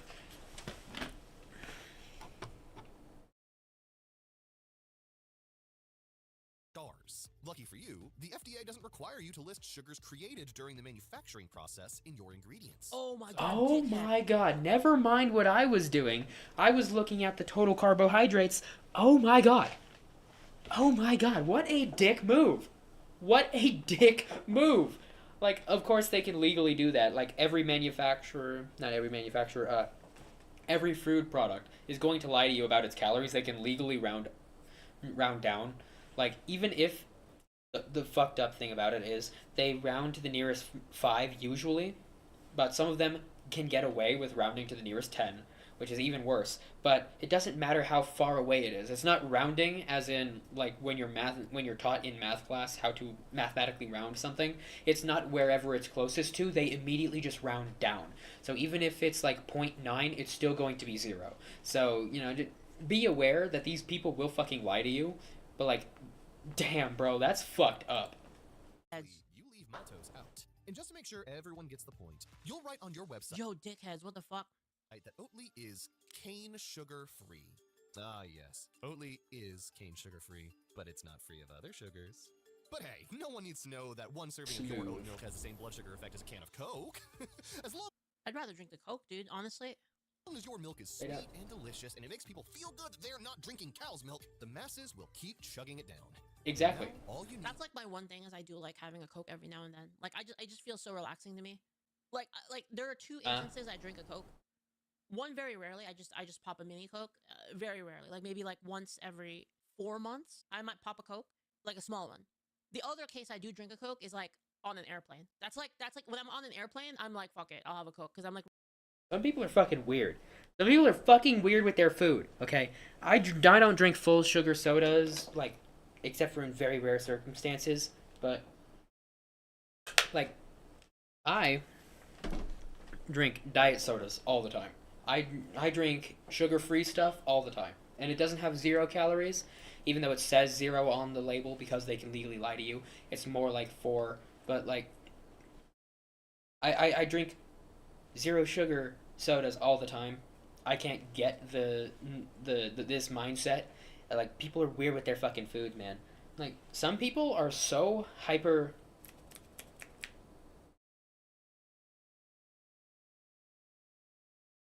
There's an actual term for it, and I'm pretty sure it starts with hyper, but my brain's just fucking farting out on me here.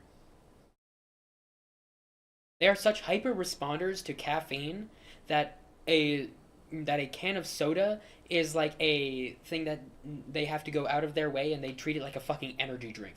You know, it's like, I don't understand how people treat their food most of the time, because food is just food to me, but like, this is an interesting perspective to have. Rarely on an airplane, right? Those are the only cases. All the other times I don't drink Coke. Is a few more ingredients. I don't drink Coke because Dr. Pepper is better. I don't ever drink a Coke except for very rarely, and that's because Dr. Pepper is better. I'm sorry.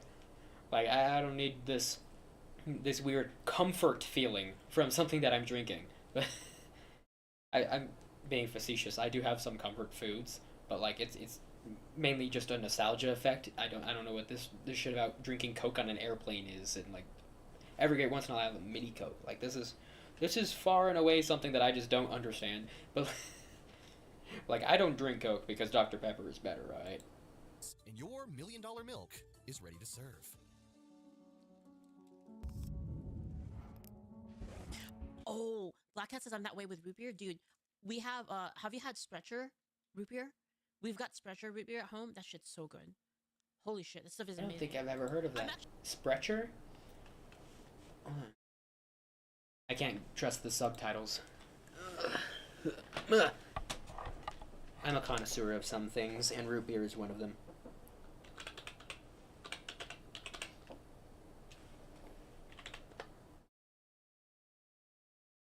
Oh, I've seen that before. I've never gotten it. Huh. I will have to wait till payday and then order some off of Amazon. I'm actually planning on making my own root beer. I just haven't done it yet. I bought all the ingredients to like make my own root beer. Oh, really? You should tell me how that works out. I hate Dr. Pepper. I treat everybody like they're my... Okay, never mind. Fuck you and your opinions. Your opinions are ass. You You just immediately ruined everything. Okay, we're not friends anymore. I was just about to say, I treat everybody like we're friends until we're not. Okay, we're not friends anymore. Okay, you have the wrong opinion. Okay, you don't like Dr. Pepper, that's because you have a problem. Okay, every other opinion you've ever stated is wrong. Just as rich and creamy as cow's milk is some fat. But not just any kind of fat. You need the cheapest fat you can find. Of course. Fuck. Feller Press canola oil. Bleh. On the Oatly carton, you'll see this labeled as rapeseed oil, which is the actual name for canola oil. Yes, it's actually called rapeseed. That's the thing about awesome. canola oil is that it contains trans fats. And the thing about trans fats is that Wait, no, it doesn't. Wait, no, it doesn't. Ooh, that's bad. Like, I very rarely will go out of my way to eat fatting foods. Like, I am pretty much on a, what do you call it? I'm on a low-calorie diet, and so I don't eat a lot of fats. And if something has a lot of fats, I'm going to avoid it. Fats are 9 calories per gram. But, like, you do need some fats in your life. It is necessary. So I go out of my way to read the labels and make sure that I'm consuming and monounsaturated fats because they're the only kinds of really healthy ones that you can really eat. Excuse me. At least that's what I was taught when I was learning about this stuff. But yeah, trans fats, they don't have an unsaturated version that's slightly better. That's just not something that you really want to be consuming a lot of. Oh, it does, but it's a very small. Oh, it does. Does contain very low levels of trans fats. Small amount. Yeah, it's really small amount. It's basically 0. This isn't like the really bad shit for you. I mean, it is really bad for you, but like sorry, canola oil is bad for you, but it's not like bad for you in the trans fat way. I'm pretty sure that it's so small in it. The really bad stuff is the stuff that specifically has.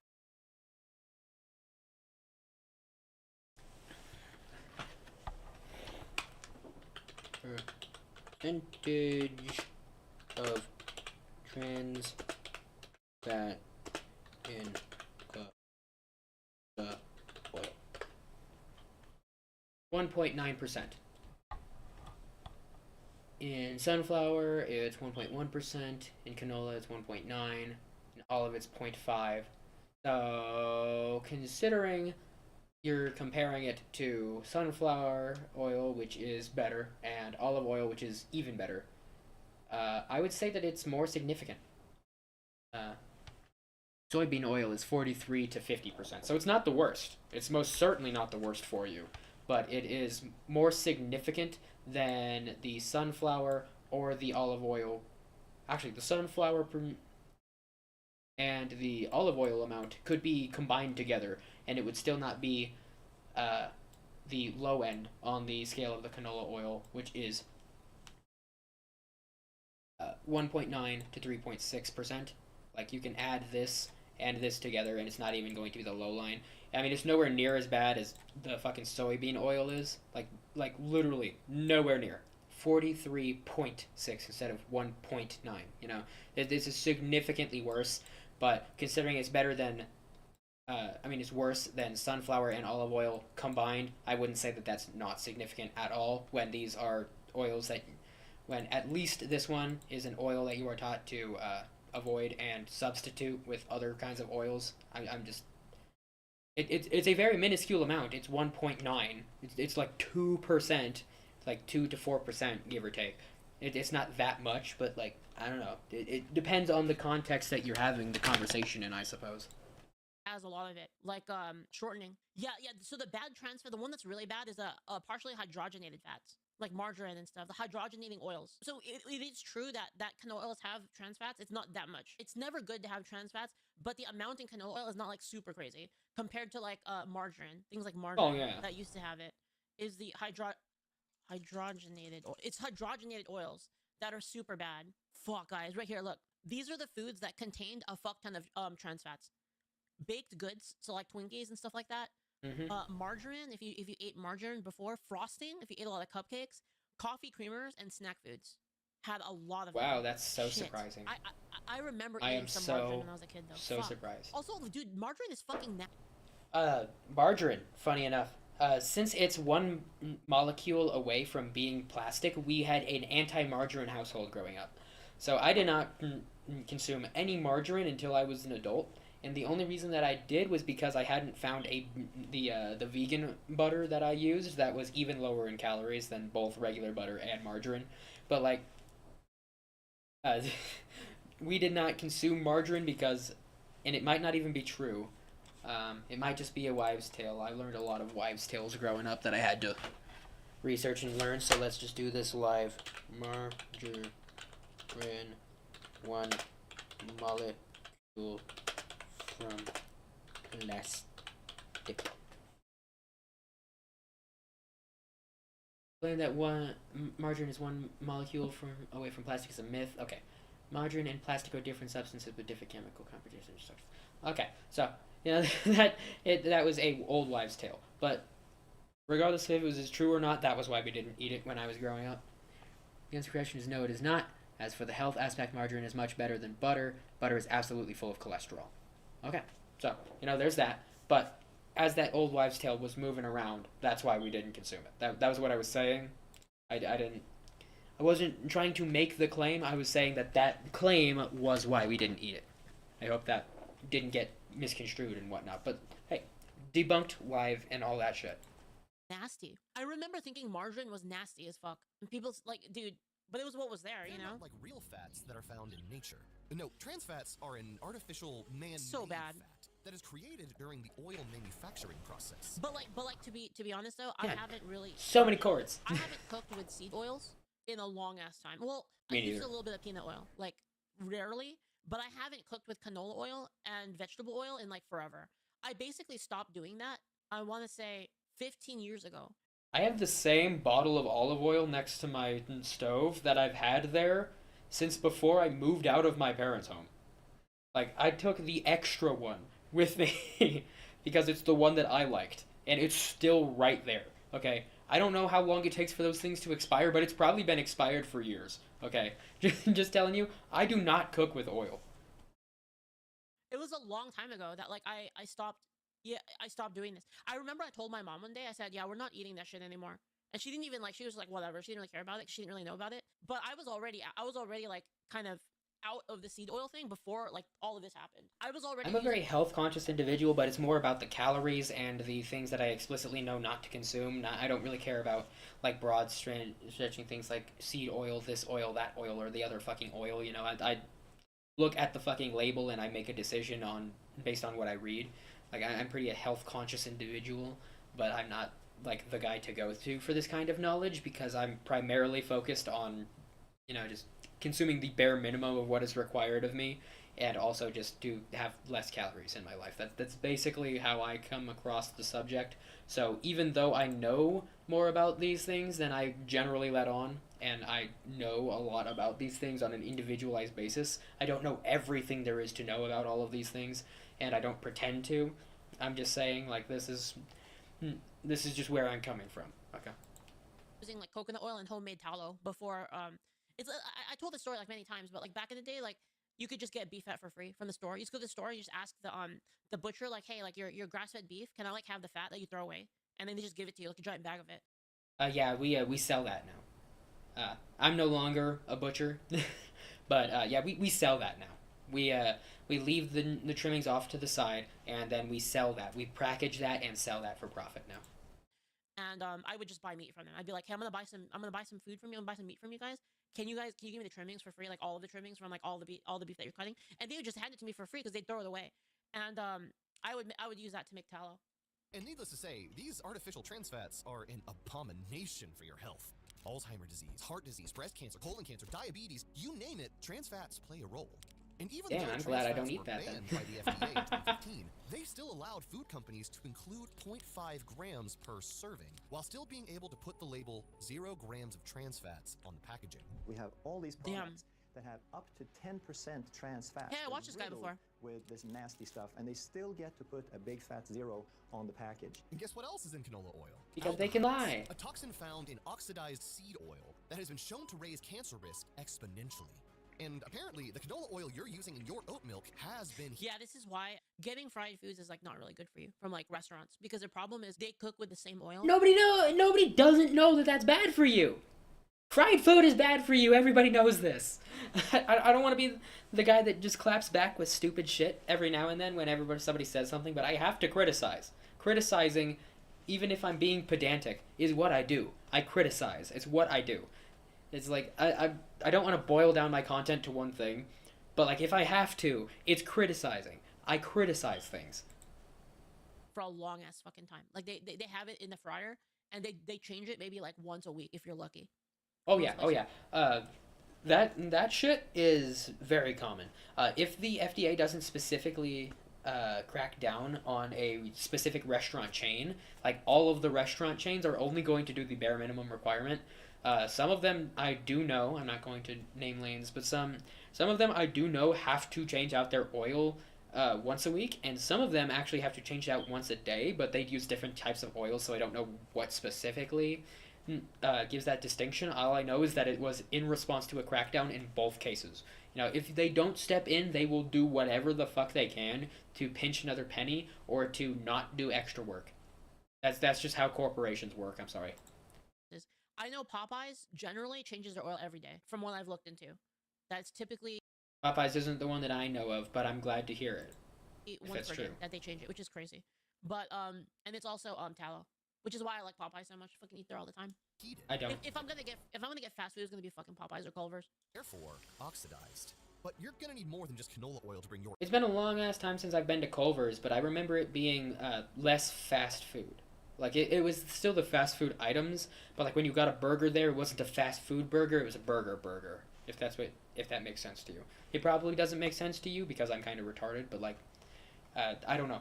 I haven't been to Culver's since fucking middle school, when I got a voucher for breaking up a fight. I got a free meal, and so I took my family out to Culver's. That was so fucking long ago, though. Maybe it's different, but like, I don't remember it really being fast food. I remember it being way too expensive for that. Milk standards.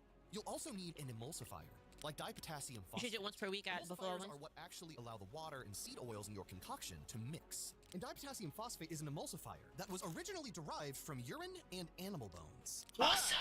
Milk to foam up like a dream.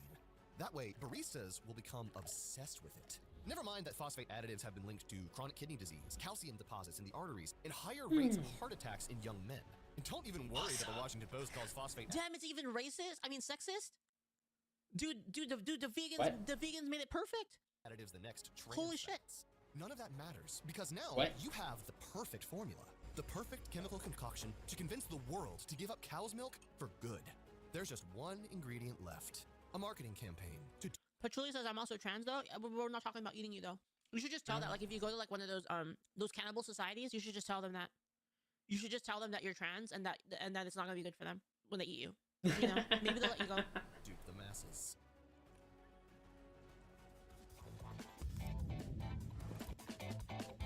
Post-milk generation, huh?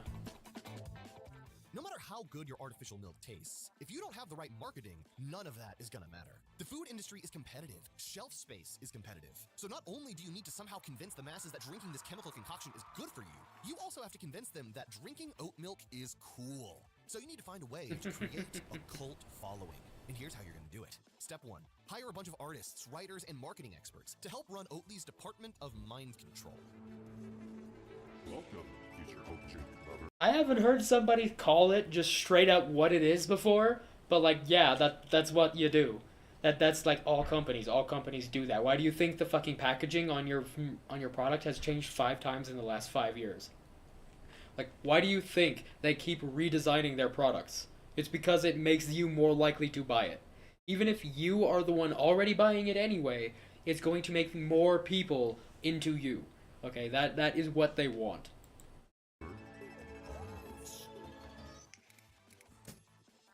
Step 2. Cover every major city with Oatly propaganda. Step 3. Create a string of quirky YouTube videos with oat milk cartons as characters. Step 4. Change the packaging of your oat milk to something more cool and hip, and write things like "Join the post-milk generation cult" on the side. And so we use the packaging to tell our story and to become less corporate and more real. On the side of the bottle, it lists all this. It's less corporate rather though. people not pay attention to. Title it as the boring side. Wow. Every time we talk about I love that. It's a running, I don't know if it's a running joke or what, but we say, is it really milk? So we always say, is this really milk? That's one of the conversations we have. And the other is, obviously it's That's not one of the conversations that we have. Oh, that doesn't just prove exactly what you don't know what the fuck you're talking about.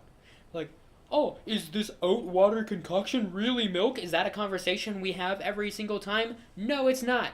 Okay? No wonder this fucking guy here has this fucking look on his face. He's thinking to himself, oh, this fucking idiot, he's not asking any of the right questions. We're gonna have this conversation again? Oh, I love having this conversation. This conversation is so easy.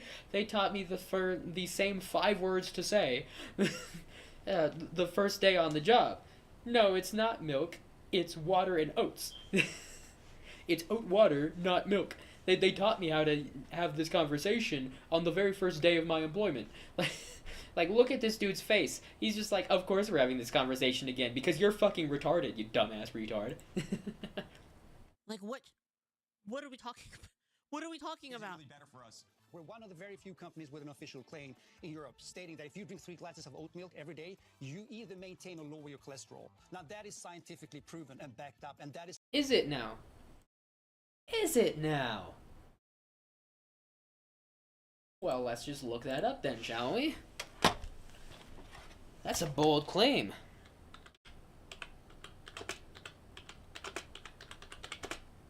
Effect on cholesterol. I misspelled 3 different words in that sentence, by the way. Only oat milk can lower cholesterol levels. Dairy-free product oat milk contains 0 cholesterol. A regular consumption may even lower bad cholesterol in the blood. Excessive cholesterol promotes buildup, blah, blah, blah. Okay. So, it does allegedly, at least according to Google, do that. Okay, here we go. AI overview. So, take this with as many grains of salt as you feel necessary. How oat milk can lower cholesterol. We have beta-glucan. Oat milk contains beta-glucan, a soluble fiber that can help lower cholesterol. Well, that's neat. Oat milk is cholesterol-free and contains no saturated fat except for flavored varieties. And, like, we expected that. We were talking about trans fats, not saturated ones. Oat milk can improve heart health by lowering cholesterol and reducing the risk of heart disease. Okay, so... Oatly oat milk... how do I word this question?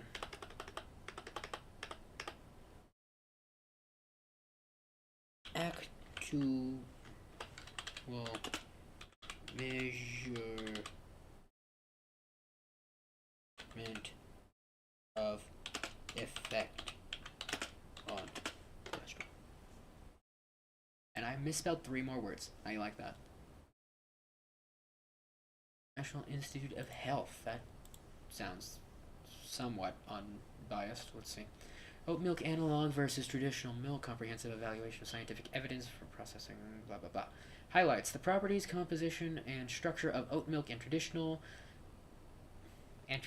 mile were compared. The potential approaches for improving the quality, difference of oat milk and traditional milk on health were analyzed. Keywords, oat milk analog, traditional milk, product properties. Okay. I'm not going to read the abstract. I want to see the numbers. Give me the numbers. Alright. Such as corn milk, appearance and texture, blah blah blah. Market has been worth, blah blah blah. Sales of oat milk, blah blah blah. Okay, not any of this is any of the fucking numbers. Give me the numbers, please. No. In Oatly's oat milk recipe, 1 kilogram of oat milk is generated from oats, 0.2 kilograms, and rapeseed oil, 0.035 kilograms. Oat milk is not milk, but water, blah blah blah, smooth oil, milk-like taste, blah blah blah, plant-based, blah blah blah blah blah blah blah. Where are the numbers? Figure 1, high-quality protein, plant-based milk, blah blah blah, comparison, blah blah blah. Where are the numbers, please? Comparison of properties, composition, and structure. Where are the numbers, please? Enough with this fat-like thing. Milk fat globule membrane surrounds each fat globule. Exhibits an average thickness of blah blah blah nanometers. Blah blah blah plays a crucial role in dairy product function. Blah blah blah. Where are the numbers? Most of... Fucking Christ. Did they have a word count in this goddamn article? Jesus Christ. The requisite word count. Sorry, I'm retarded. Differences in raw material properties, technologies, particle size, uneven ranges of 5 to 20. That baby's milk is classified into 5 categories. Ooh, look, we have a table. That's awesome. Okay. Comparison of physical properties. No, it's just viscosity and weight.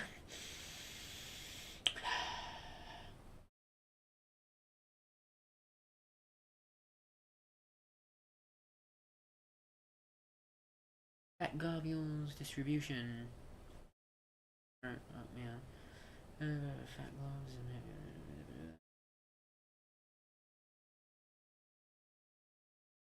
and okay. Reading that, it sounds like it's not Oatly's actual specific oat milk. It's just oat milk itself. So that's already a process that we're not going to be able to trust for this figures.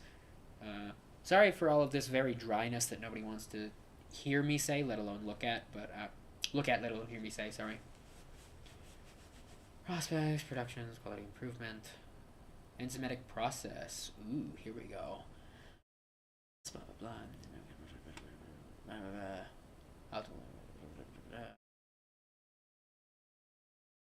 Cellulose added 40 gram enzyme.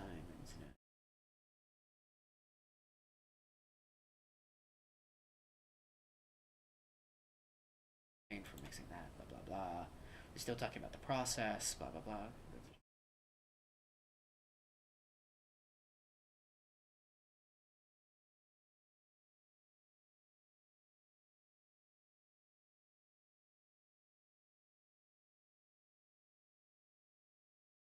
This, blah blah blah. Proof stability, flavor, shelf life. Nutrient and health benefits. Here we go. Probably. Theoretically, I don't know anymore. Oat milk are derived from oats, rich in very bioactive substances. Yeah, we all know oats are healthy. We all know this. That's exactly what the government says. We all know this.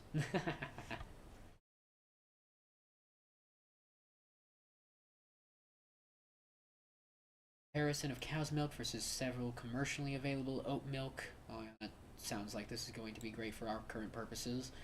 Table 2, nutrition composition is oat milk and milk. Oats, blah blah blah. Okay, here we go. And the most abundant in oats and barley has become the focus of attention for oat milk. Okay, that's a bunch of annotations here. Let's see. These people introduce stress-induced production of plant secondary metabolites in vegetables, functional approach for designing next-generation superfoods, plant physiology, and biochemistry. Blah blah blah blah blah. The B-glucan plays a significant role in lowering cholesterol, blood lipids, and blood sugar, mainly because it can delay gastric emptying and reduce food intake by increasing the viscosity of food. In addition to soluble dietary fiber, Avens, a unique alkaloid in oats, exhibits anti-inflammatory, antioxidant, anti-allergic, and anti-tumor biological activities which can improve body function. Although oat milk is rich in a variety of nutrients and dietary fiber, it lacks certain amino acids, calcium, and vitamin A compared with milk, which is not suitable for children due to their growth and development. Oh, don't give your kids this stuff, says the scientific paper talking about how good it is. Okay, even when they're talking about how good it is, don't give it to children. That sounds like something that you should be consuming, I bet. Compared with milk, which is not suitable for children. 5 years cannot be completely replaced with oat milk. Moreover, nutrients can be destroyed when oats undergo a series of processing treatments that result in a loss of vitamins and minerals, which can be fortified by adding nutrients. Compared with milk, oat milk as a cereal drink is higher in carbohydrates, and only 4.2% of oat milk contains added sugar. Furthermore, compared to cow's milk, oat milk is lower in fat, which conforms to the expectations of plant-based milk. At the same time, oats are rich in lipids, the content of which ranges from 4.9% to 10.5%, and the proportion of unsaturated fatty acids is as high as 78 to 81.5%, along with the content of Linoleic acid is 34.6% to 38.2%. Protein content of oat milk is lower. Digestible indispensable amino acid scores, or the DIAS, of the oat and milk were 57 and 116 respectively. The limiting amino acid in oat was lysine, while milk contains limiting amino acids. All of these things that are just annotations and giving proper billing to the people involved. Comprehensive overview of the quality of food, animal, blah blah blah. Okay, so let's see. Glucan, and let's just copy that. Go over here to Oatly oat milk, and let's go backspace. Let's go paste content. Here we go. Fully oat milk contains beta glucans. How much? How much is what I said.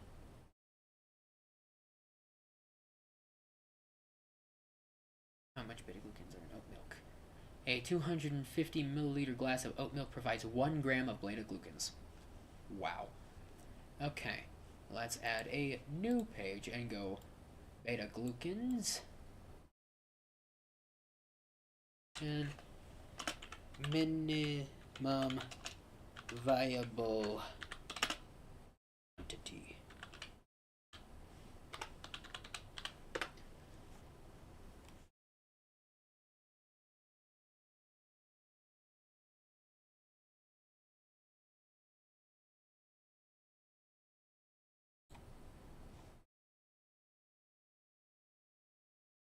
The efficient daily dose of 3 grams of beta-glucan can be obtained from 75 grams. Okay, so efficient daily dose is 3 times the amount that you get from a 250 milliliter glass. And how many is a cup? I don't know the exact milliliters anymore. Yeah, in 1 cup, you get 1/3 of what you should. Like frappuccinos and like mocha. I forgot to check where I was. Hold on. Here we are. We're almost here to the right place. Okay, so it's 1/3 in 1 cup. It is 1/3 of what you want. Awesome. So that's B-glucan. All right. Let's see. Gastric emptying. Where was the other thing? In addition, Evans. Here we are. Anti-inflammatory, antioxidant. Okay. Let's just go back from the beta-glucan. Paste.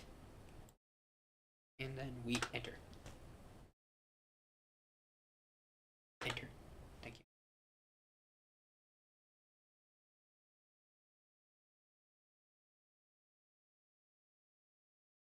Fucking kidding me.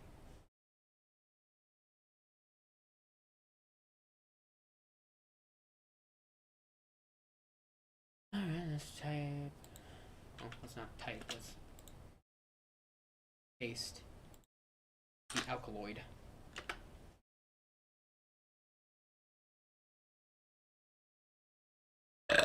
Excuse me, sorry. There we go. In addition to soluble dietary fiber, that's the same thing that I just read.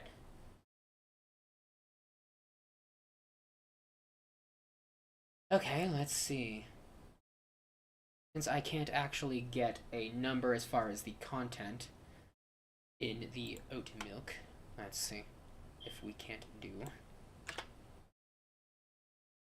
viable quantity tab. Oh shit, that's right. Evans in front of it. So spacebar. Okay. Effective germination of the content. It's the same people. Let's open up a fucking tab for this too, I guess.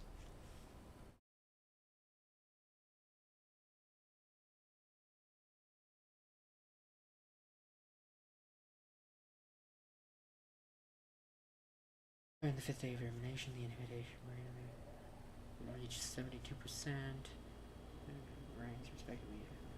The oats increased the significance of the 5th day of germination. Two indicators exhibited exhibit.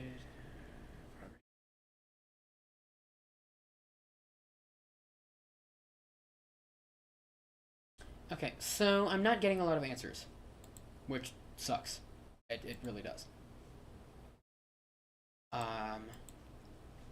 So apparently, it's not enough of one thing, so let's be clear and assume. In our assumption, we are assuming that it does not have the minimum viable amount of the antioxidant, anti-everything the fuck else wrong with you that it supposedly has. So it's just not the minimum viable amount. It technically has these things, but they're lying. They're lying just about everything else that they talk about. They are just fucking lying.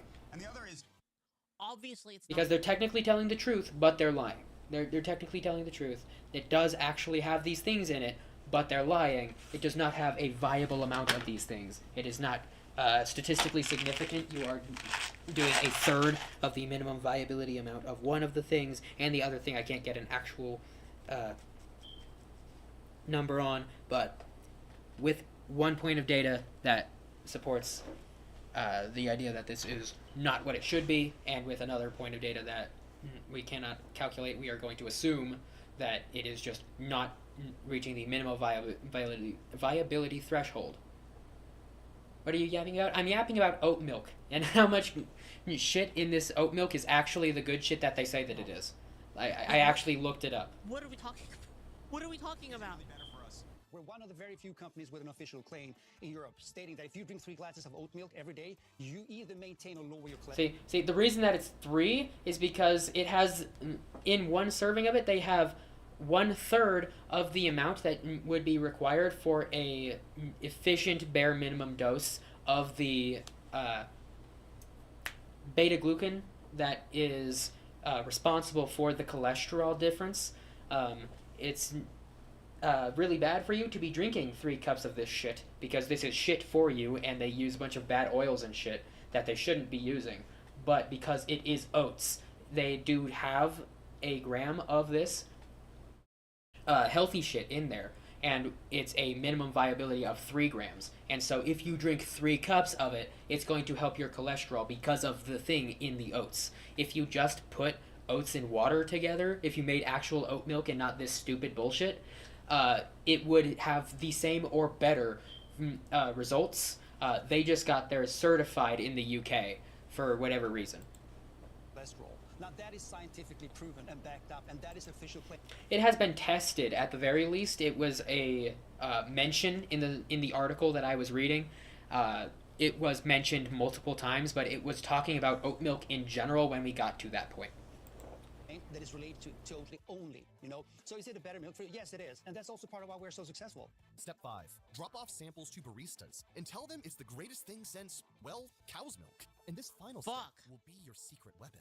Because once the baristas saw how well your oat milk foamed, they started to push it on their customers. And within months, everyone was ordering oat milk at Starbucks. Except for me, because fuck that shit. Why would I put something that tastes bad in the thing that I'm paying a fucking premium for to taste good, okay? If I'm going to drink Starbucks, I want it to taste like Starbucks, okay? I can make coffee at home.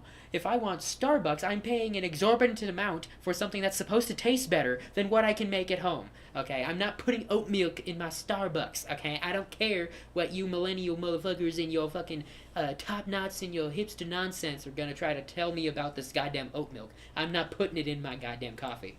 Guys, because I think the first time I had oat milk, the first time I had oat milk was at Costco. They had like a sample, and I drank it, and I was like, it's pretty good. Massive craze. Because I like oat milk. So it happened. I like oatmeal. All these different touch points to communicate the message. Oatmeal's fine. I've got nothing wrong.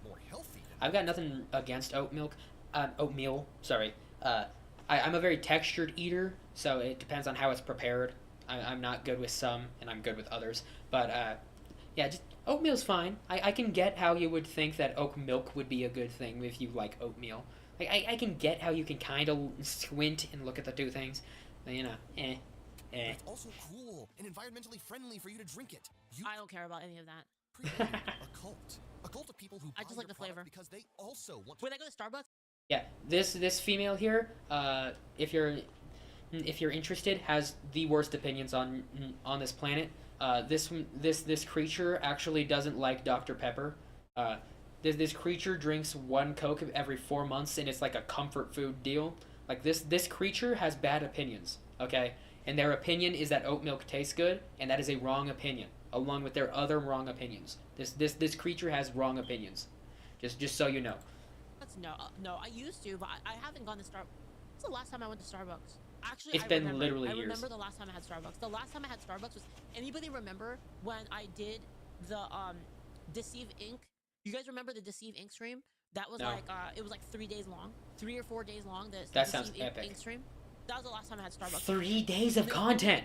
Can you believe that? I have to look that up. I have to recreate that for myself. 3 days of content. Can you believe that shit? Oh my god, that sounds awesome. I had no interest in it until you said that. Now I have to know what that is. Because I needed coffee. I needed coffee like really bad. My mom got me cold brew because cold brew coffee is like really powerful. Like cold brew coffee is like specifically like nitro cold brew coffee. Like it's crazy for like your for like keeping you awake, like caffeine wise. That's all she got me. I haven't gotten. It made my stomach feel weird. When I tried that shit, it made my stomach feel weird. Let me think. I think it did actually have a significantly higher response to the caffeine within me. I do think that's true, but it just made my stomach feel weird. And I do mean weird as in weird. Like, it didn't feel worse, it didn't feel bad, it felt colder, but not, like, physically cold or, like, temperature-wise. It just felt like it wasn't right. It was weird. It was just weird. I'm sorry, I can't explain it in any other way. It just made my stomach feel weird. Like a proper coffee drink in like forever. I'm not like a huge fan of I love coffee. of like Starbucks stuff. I used to get Starbucks more when my brother my brother lived with me, because I have paid for Starbucks 2 separate times in my life. The rest of the times I have only ever gone to Starbucks with a gift card. Brother loves like that shit. Like he's into like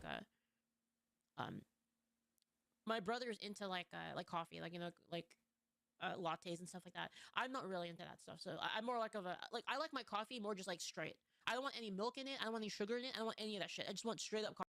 Okay, this chick also likes black coffee, okay?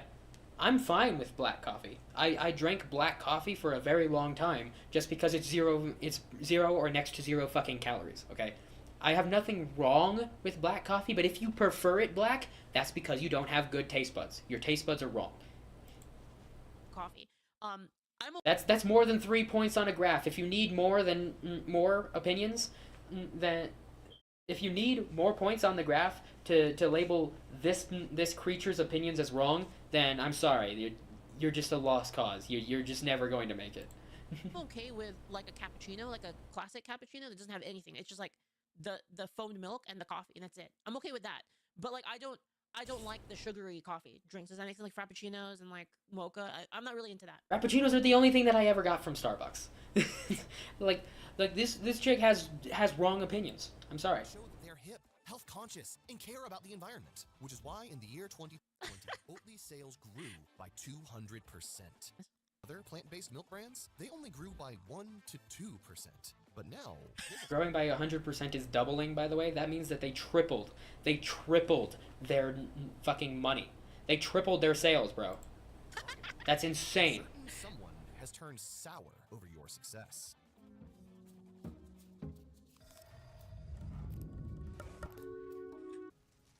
What have we here?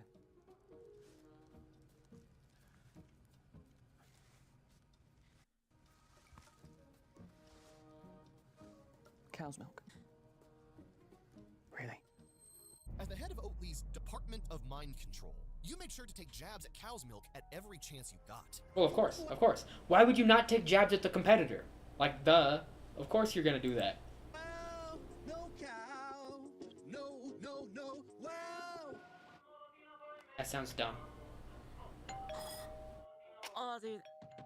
I took so much mental damage. Cut out a 20-minute tangent about the origins of the basket weaving site and how Leaf was involved. Basket weaving site? Now Leaf was... What kind of mental damage did I just avoid? Because I feel like I just avoided mental damage. I'm lobotomize now. Oh, lobotomize. Replacing cow's milk with oat milk would save the planet. And oat milk is healthier than cow's milk. It has way less saturated fat. And saturated fat is super bad for you. I'll be right back. And you were putting these claims against cows everywhere. Commercials, print ads, even right on the carton. And the dairy farmers? Yeah, they weren't too happy about this. And what do I would imagine. corporations do when they're not happy? They whip out the Yeah, laws. I'm good. I'm good. In 2015, the Swedish Dairy Board sued you for slandering cow's milk in your commercials. And in the end, they won. You had to pay around $100,000 for the damage you caused to their milk sales. And eventually, a law was passed in Europe that made it illegal for any company to call plant-based milk, milk. You had to call it drink or milk with a Y. But did this stop you from pushing your chemical soup to the masses?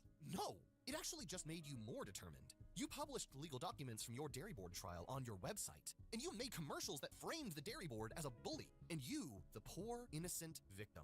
And Of this course. actually made you more popular than you were before. The public started seeing you as human, as the little guy. Someone Of course. Selective transparency, boy. Everybody's favorite. Selective transparency.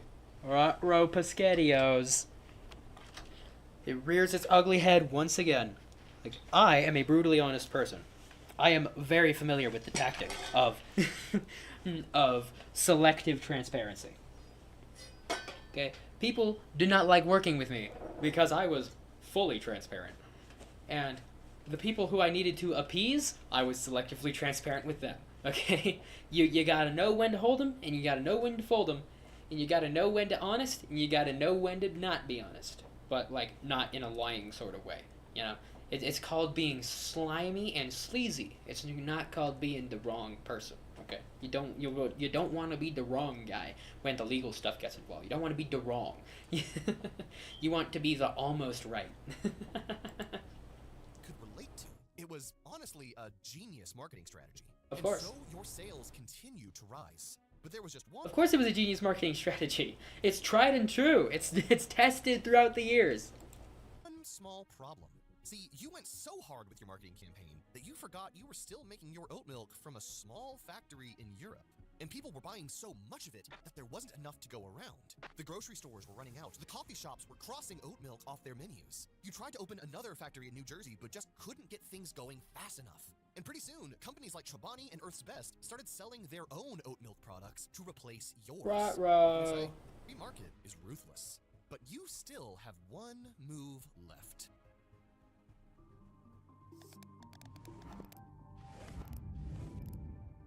Oh?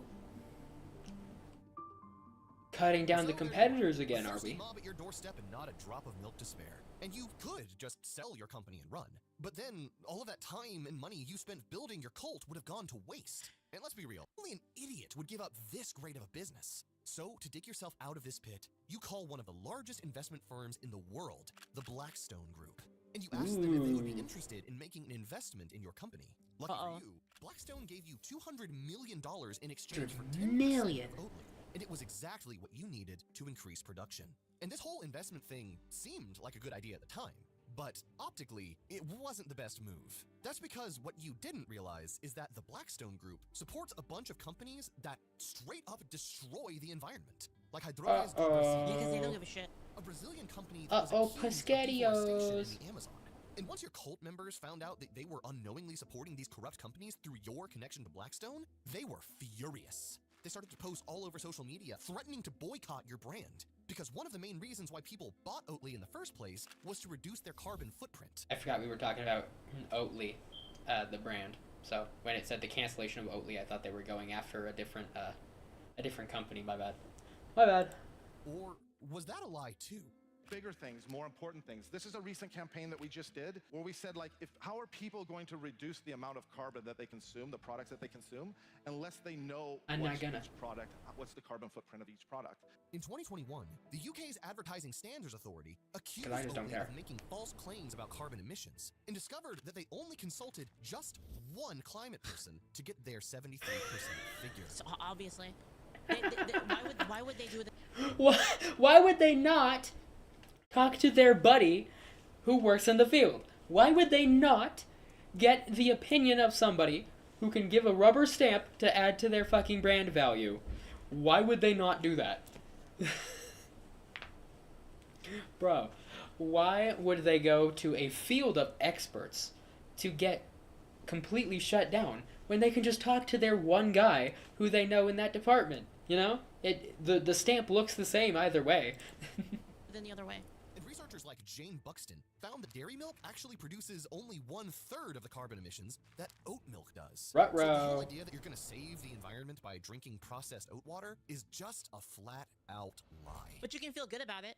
So here in the UK, Sounds dairy about cows right. and beef cattle and sheep, so all ruminants of any It's kind. my favorite Egyptian god card. You mean like from Yu-Gi-Oh? I don't know which ones were those. It was a while ago. I don't remember. Doesn't I'm take gonna be real much. with you. I didn't really like the card What? game of Yu-Gi-Oh. I played up to you know, guys. You know what I Never have? played Yu-Gi-Oh. I have 5 packs of first edition Magic Ruler in a box somewhere. I have no idea what that Unopened. is. And like I've never opened it. I don't know if I want to open it. Yeah, I have them. Of our emissions. Why do we think cows are so bad? And incidentally, you know, Magic methane Ruler argument is the second set of Yu-Gi-Oh, right? It's the Oh, second thanks one, for right? telling The first me. one was like standard. Second one was the metal something, and then the third one was Magic Ruler, right? is dragged up again and again. Yes, cows emit methane, but so does everything. Everything emits methane, including wetlands, which emit 20% of all methane. Wetlands emit 20% of methane. Okay. Well, we'll just go with that as is. And from there, let's Google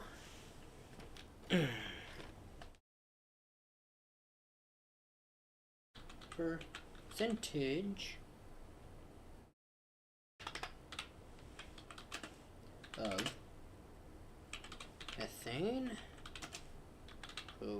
produced by the dairy industry. Wow, I only misspelled one word. What do you know? Roughly 26%. Wah, wah.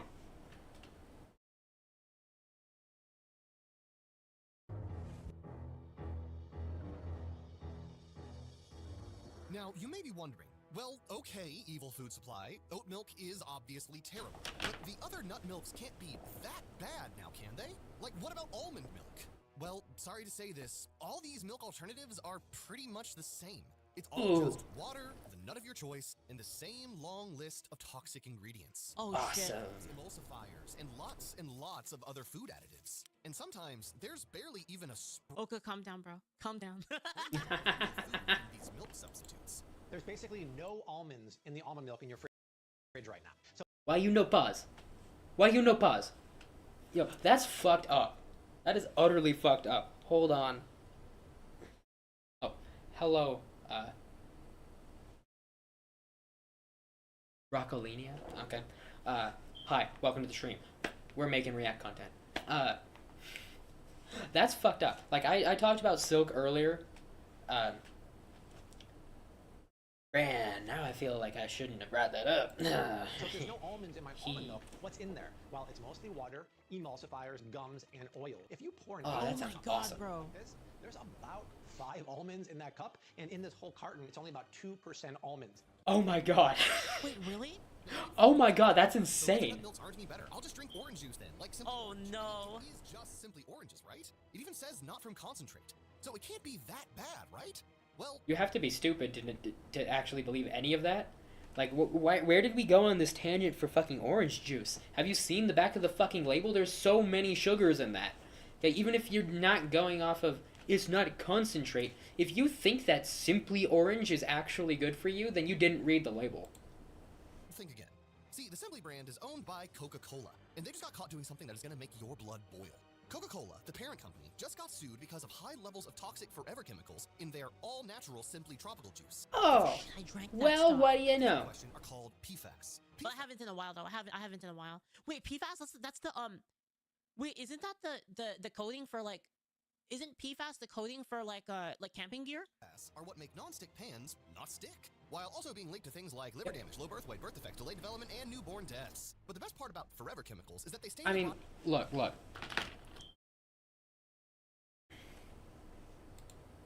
Hold on a sec. Hold on. Wait, isn't that the coding for like? Isn't Hold on a PFAS the sec. coding for like camping gear? Are what make non The thing that is making this pan do this shit with this eggs. Do you really think that's something that you want to be eating?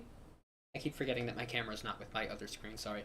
You really think that that shit is the kind of shit that you want to put in your body? Okay, it is non-sticking that pan, making those eggs not stick to it at all. You really think that that should go inside of you? Like let's not beat around the bush here. Okay, you don't want that in you. born deaths. But the best part about forever chemicals is that they stay in your body literally forever. And Simply's products were found to contain more than 100 times the EPA's recommended levels. Oh And we no. disclose it all in our latest newsletter. They have a recommended level of things that never leave your body. Oh yeah, that's amazing. Regardless of the 100 times, you know, that's deserving of a lawsuit, or like, what are the words?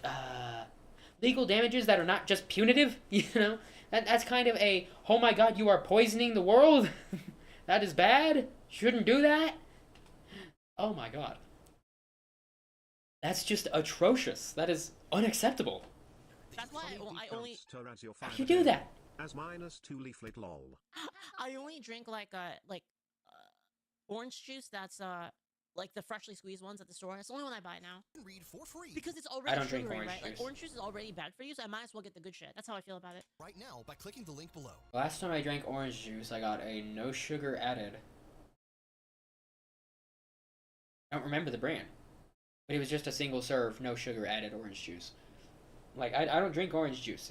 It's been a long fucking time. This new newsletter of ours is where we get to alert you on breaking news stories about environmental toxins right away as they happen. We simply can't make these thorough documentaries on breaking stories that fast. So this newsletter is the perfect way to stay informed so that you can protect yourself and the people you care about. Dude, that's so click the crazy. square on the screen or scroll down and click the link below to sign up for free. I gotta watch right more now. of these It only videos. takes Here, I'll link. 15 I'll link. Evil food supply. Let me just pull them up in another tab. I'm going to... Boop. Boop. Boop. Evil.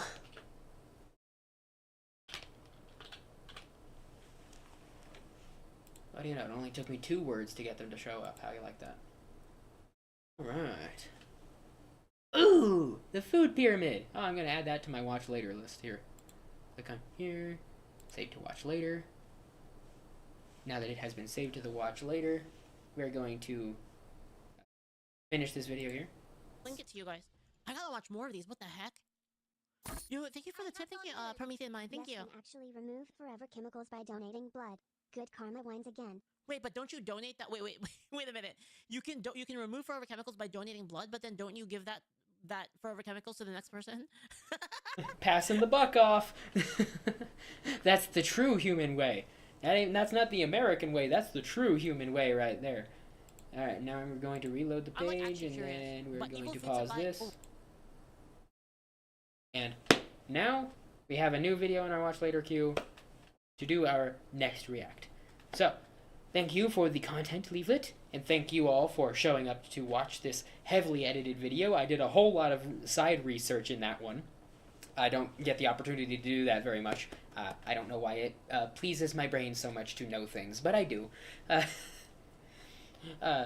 I'm glad that we were able to do this today, and I'm glad that you were able to have a little bit more information in your brain hole, because it made me feel good. I hope it makes you feel good. Now, words, come on, you fail me at the worst times, man. Words.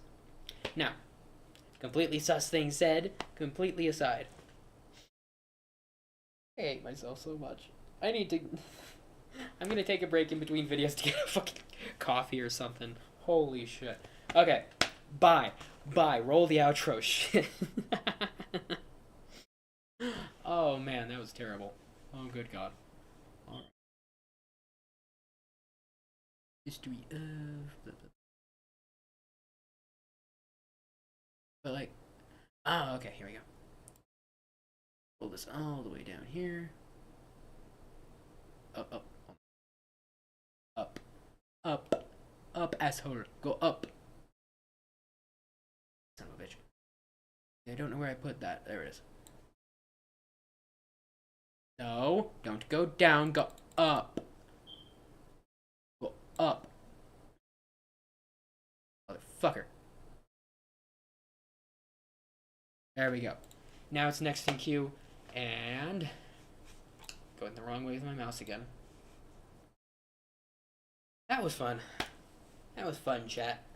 I thought that I was going to be able to add more than I did there, but I think I added at least the requisite amount.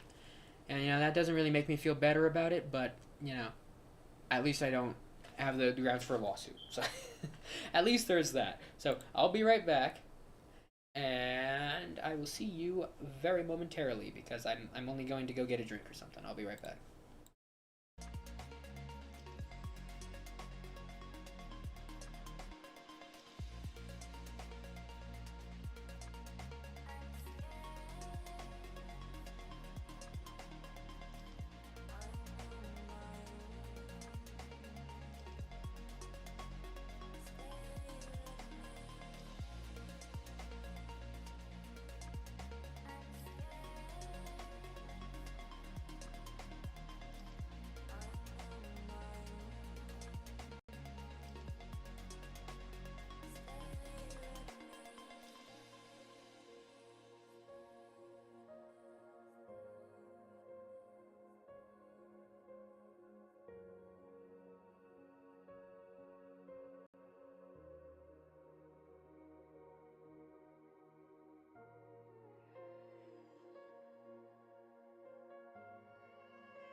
Okay, hold up, guys. I'm gonna be gone for even a little bit longer. Turns out my studio lights have just arrived, and also I just realized that I forgot to plug in my coffee pot after the incident. So no coffee for me. I'm gonna have to go get an energy drink. I'll be back later. Probably not too long, but like that. I don't know. It'll be a little longer than expected.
Okay, so never mind on all that.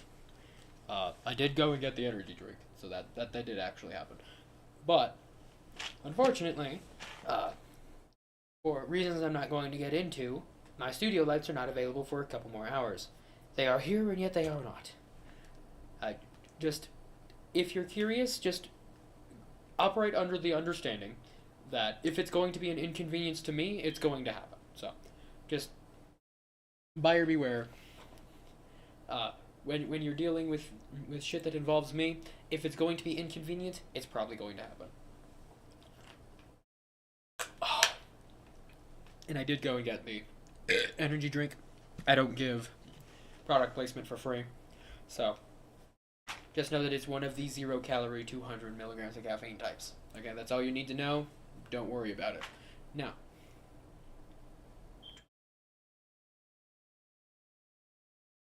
mute it first, and then we'll skip to the next one. Then we'll press pause. Then we'll go back to the beginning. No. Christ. Looks like we're opening on Jesse Waters. Ooh, I love that guy. I don't really have anything against the guy personally, but he's been kind of a dick sometimes. I didn't really appreciate the way that he the way he conducted himself in a couple of different instances. But regardless of that, we're not going to bring any of that prejudice in. This is probably just an opener. So it's probably just one of those opening splash skits. I like to give my opinion, and you're gonna hear my opinion. So, man. Before we jump into the next video, I have a couple of YouTube notifications. I might have to look up some things. Ooh.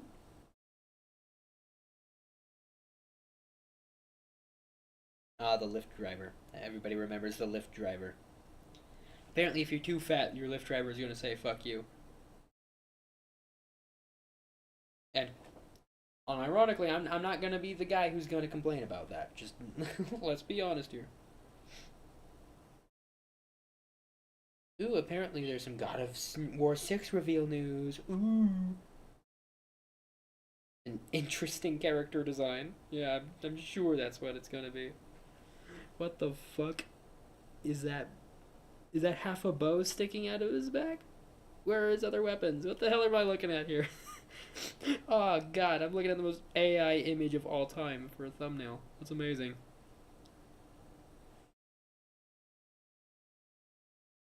Well, anyway, that's definitely clickbait, but I'm definitely gonna watch that later in my own time. That's awesome. I'm just checking my YouTube notifications to make sure that there's nothing else that I'm going to add to my stream list. Now that we are done with that, we're going to unmute.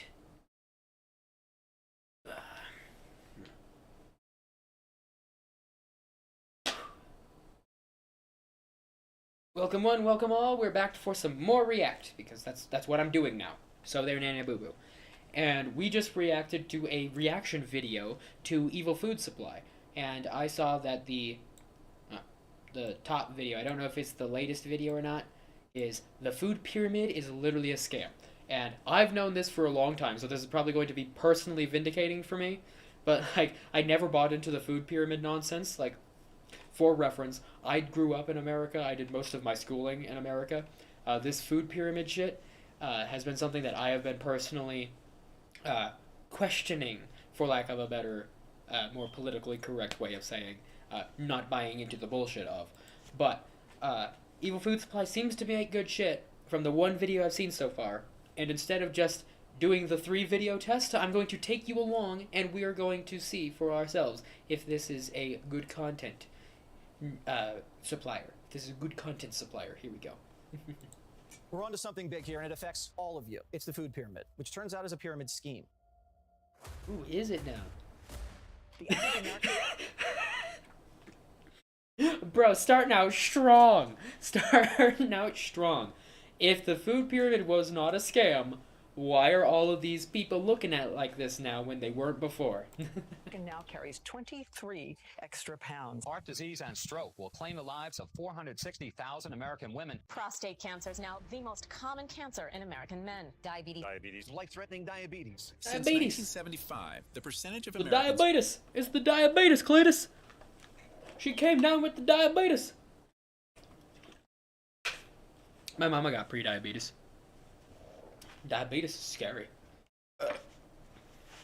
Maybe you shouldn't be so fat. Maybe you won't get diabetes like my mama. who have type 2 diabetes has more than tripled. Clearly, the Western diet is taking a toll. This should serve as a wake-up call. We have a growing problem, and the ones who are growing are us. The food pyramid is one. I love the way that they frame things in the news. They're like the shittiest one-liners of all time, but they're so fun. I love them. I love them. They're so fun. Let me go back a second. And the ones who are growing are us. So silly. The food pyramid is one giant scam. Uh-huh. Uh-huh.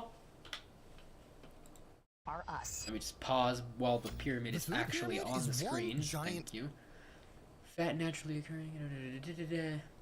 Fats and oils used sparingly. That's true. Yogurt and cheese group. Meat, poultry, fish. Okay, the protein should be higher than the dairy by a more significant margin. Vegetables and fruits should be the bottom of this. The grains and stuff are actually generally not bad, not as good for you. They should be above the protein on this pyramid. Scam. See, back in the 1970s, before the food pyramid was a thing, the USDA needed to create the next food guide to release to the population. So they hired a few experts. But unfortunately, one of those experts they hired was a woman named Louise Light. And Louise Oh Light man, wasn't another bought woman out by ruining big things, food. guys. She Ah, actually shit. cared about nutrition. I'm like actually curious. fuck? But evil food supply. The fuck no. Velociraptors are one of the smartest dinosaurs. What the fuck?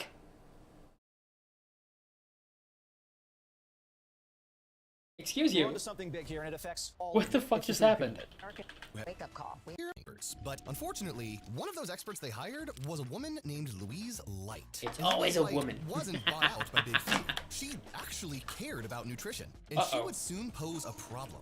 Louise Light went right to work, proposing a new food guide that was actually pretty decent. It included 5 to 9 servings of fresh fruits and vegetables each day. It encouraged protein foods like meat and eggs. Instead of yeah. shaming natural fats, it encouraged things like 4 daily tablespoons of cold-pressed fats like olive oil, while really limiting sugar and refined grains like processed bread, crackers, and cutting out candy and junk food altogether. So, Oh my as you can God. see, all That sounds like such a great thing. I wonder why they didn't go with that. pretty reasonable stuff. Louise Light and her team proudly submitted the new guidelines to the USDA, but they rejected it. And instead, they released a modified version that was so perverted.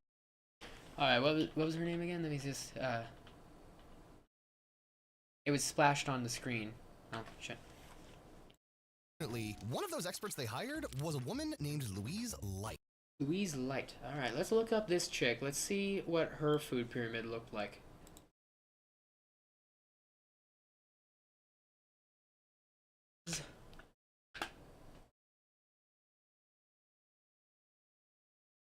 Louise Light food pyramid. What do you know? I was holding my mouse and I was looking for my fucking mouse. Jesus Christ. Craft history. See.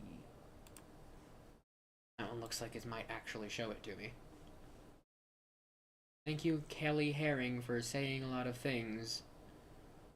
Can I see it now? How about we see it? How about we see it?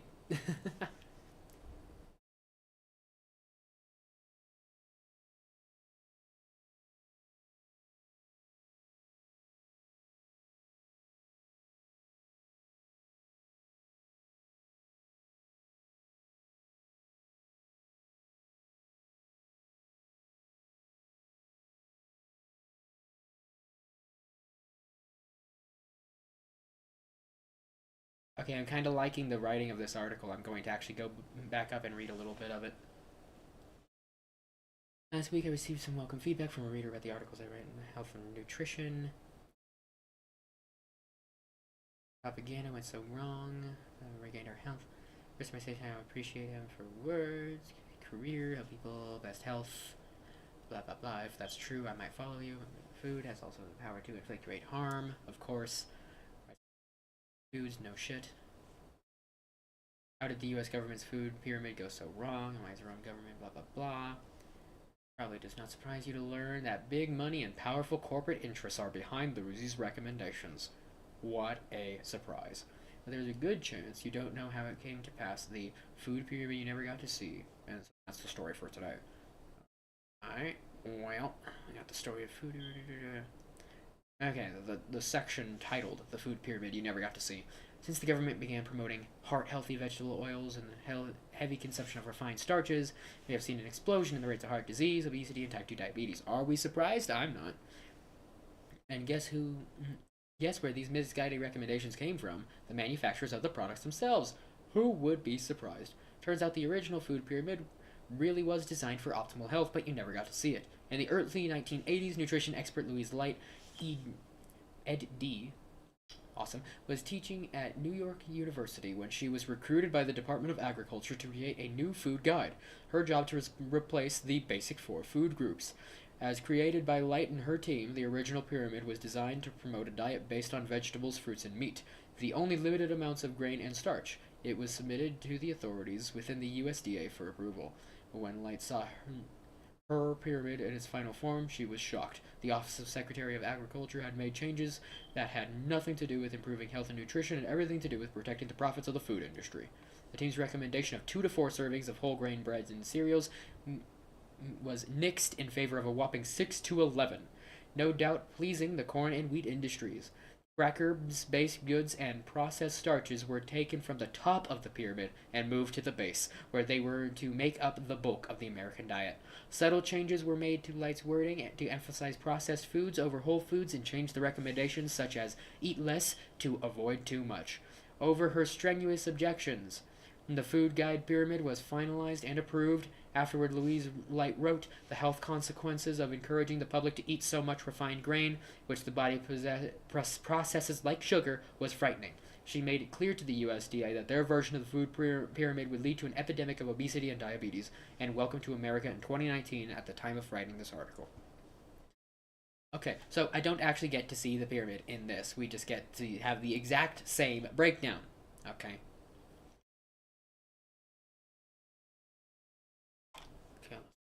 Images. Let's see if Google Images gives me this actual fucking chart here. This is the original food pyramid that was passed by Louise, right? Can I get a... Oh my god, I have to open it into fucking Instagram. Jesus Christ. Fuck off.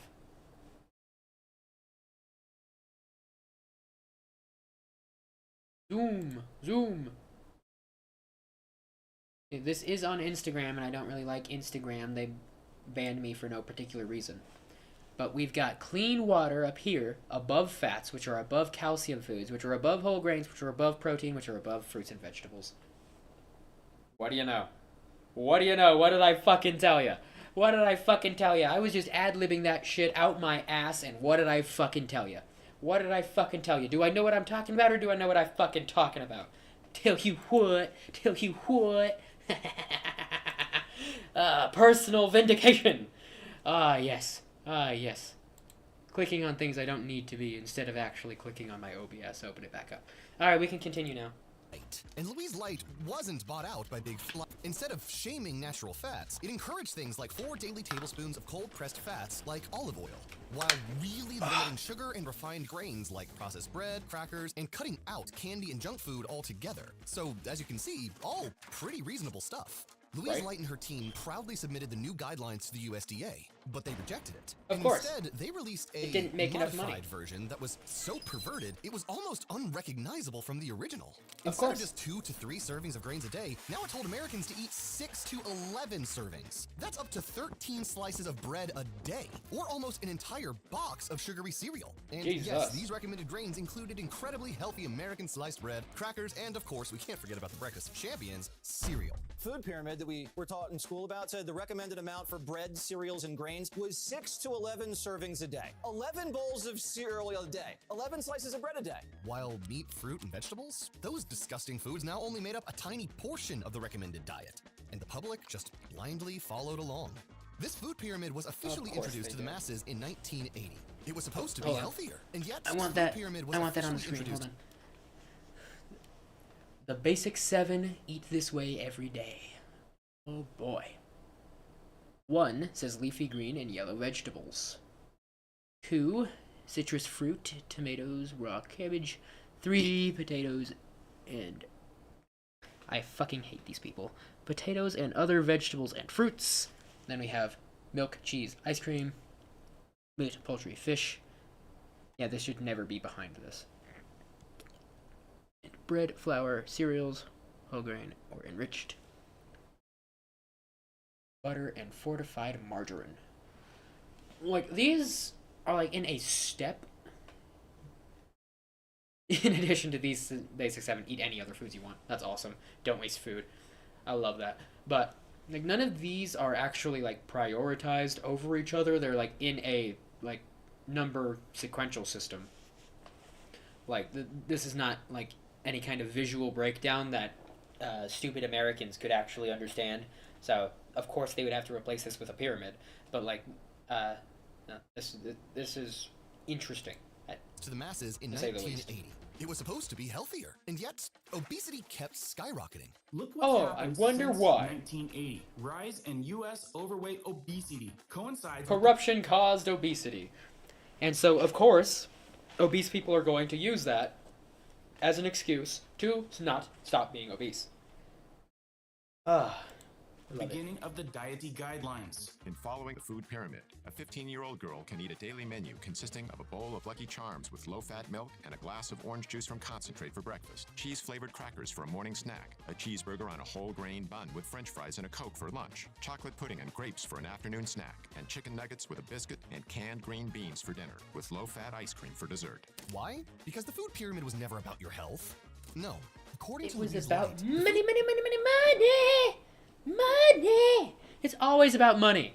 It's always about money. It is always corruption, and it's always money. Every single time.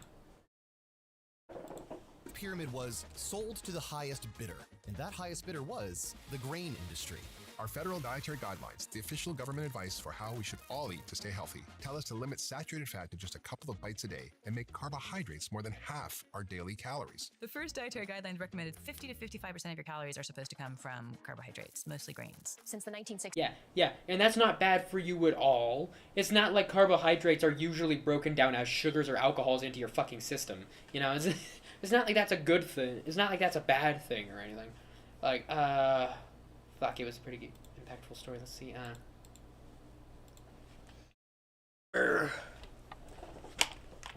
Great Britain milk propaganda. Ah, would you look at that? Out of 4 words, I misspelled 2 of them. Milk propaganda in Great Britain has included campaigns to promote milk consumption to the highest and to highlight the benefits of low-fat milk. Sick, drink more milk. Blah, blah, blah. Oxford, 10 more milk. Resides.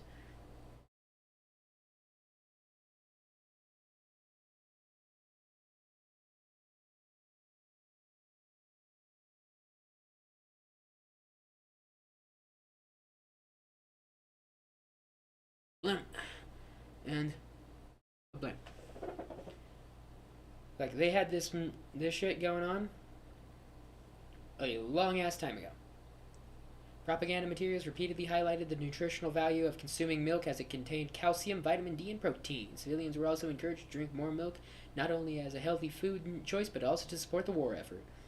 Like, they will lie to you no matter what, and it's usually because of money. Under almost any and all circumstances, it's usually because of money. The American Heart Association has been saying saturated fat is detrimental to cardiovascular health. You need to get it out of the diet. Yeah. Like, even when I was learning about fat consumption, even before I knew about the calorie percentage per gram of these things, I was told that poly-un and mono-unsaturated fats are the good ones because saturated fats are bad for you.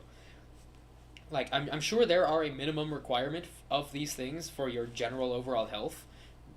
But like that's generally how I learned it, so I'm hoping that I'm not going to just get blown away and find out that it's actually super good for you, but I don't think I'm going to. Astonished to find that there simply was no evidence. What is the evidence? A big, big zero. Many people associated with American Heart Association have been advising people to consume margarine that was loaded with trans fat, although lower in saturated fat. As it turns out, people who had more trans. Okay, well, let's see here.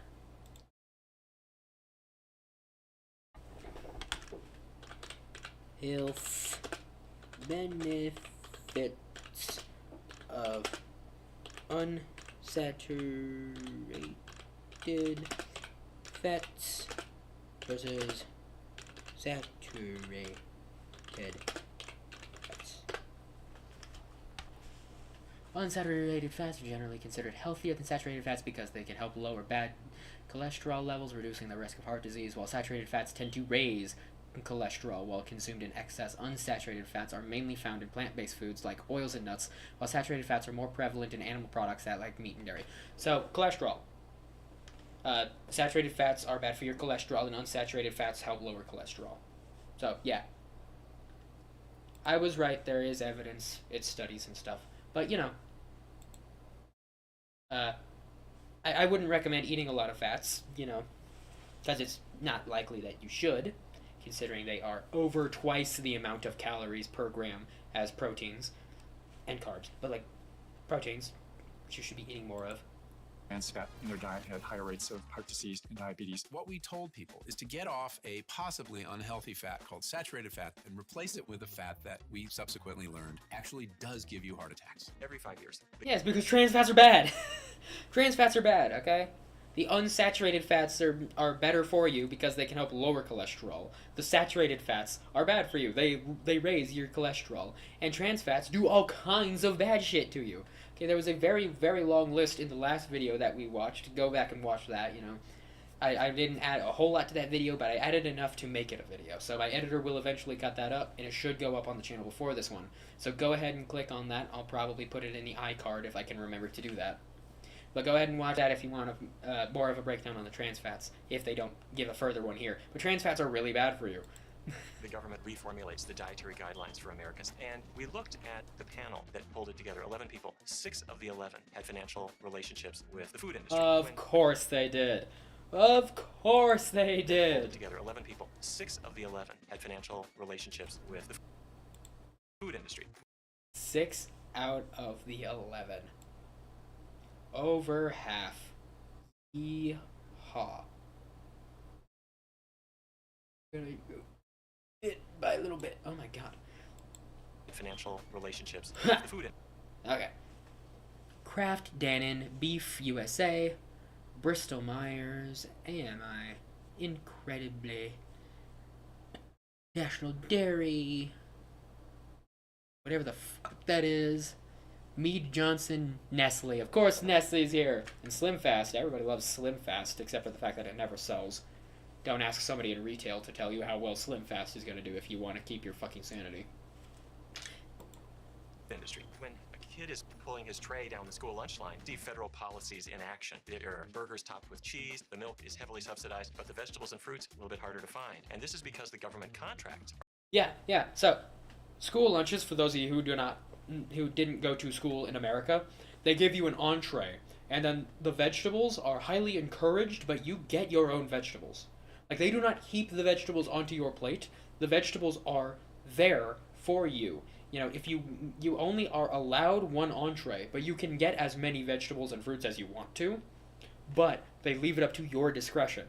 And they expect the kid to actually eat that shit. When they have the entree, that is the only thing that they're required to give you, as just like the big pizza slice, or the shitty little burger, or the shitty little chicken sandwich. All of which were my favorites, and I don't really remember a whole lot of the others. But realistically, like, all of this shit should be the other way around. Like, you should get an entree and the vegetable helping, at the very least. And it should be fibrous, healthier vegetables and not obviously green beans from a fucking can. But that's not what they do. What they do is they give you an entree, which is based off of these guidelines, and then allow you to eat healthier products by putting them out there for you, but they are not required to give them to you.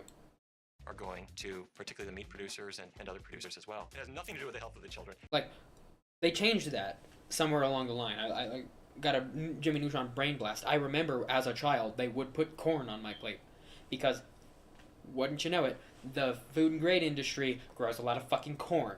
Okay, they had corn and green beans, but they gave you the corn as just a normal thing, and it was in a tiny little square on the thing. Like, the entree was a big rectangle, and it was a tiny little square that they would fill with that weird corn slop that was, like, mostly water. It wasn't creamed corn, but it was...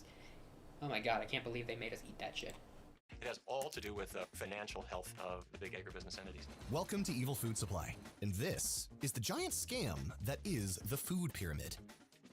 Watching the footage of the 50th anniversary of Apollo 11, I was struck by how not fat everyone in the crowd was. We looked like a completely different race of people. I think the food pyramid is great if you're standing on your head, because you need to turn that pyramid upside down. You can't be serious. That would put butter and fat at the top. Flip the damn food pyramid!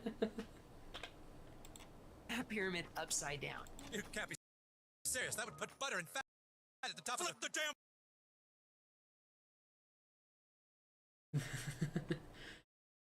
Meat and dairy should not be in the same category. Meat should be down here. Vegetables should be down here. Like, this shit should be the bottom. Half of this shit should be the middle. Grains should be up right under the fats, and that should be delineated between good fats and bad fats. Good fats should be below it, bad fats should be above it. Okay? Damn food pyramid!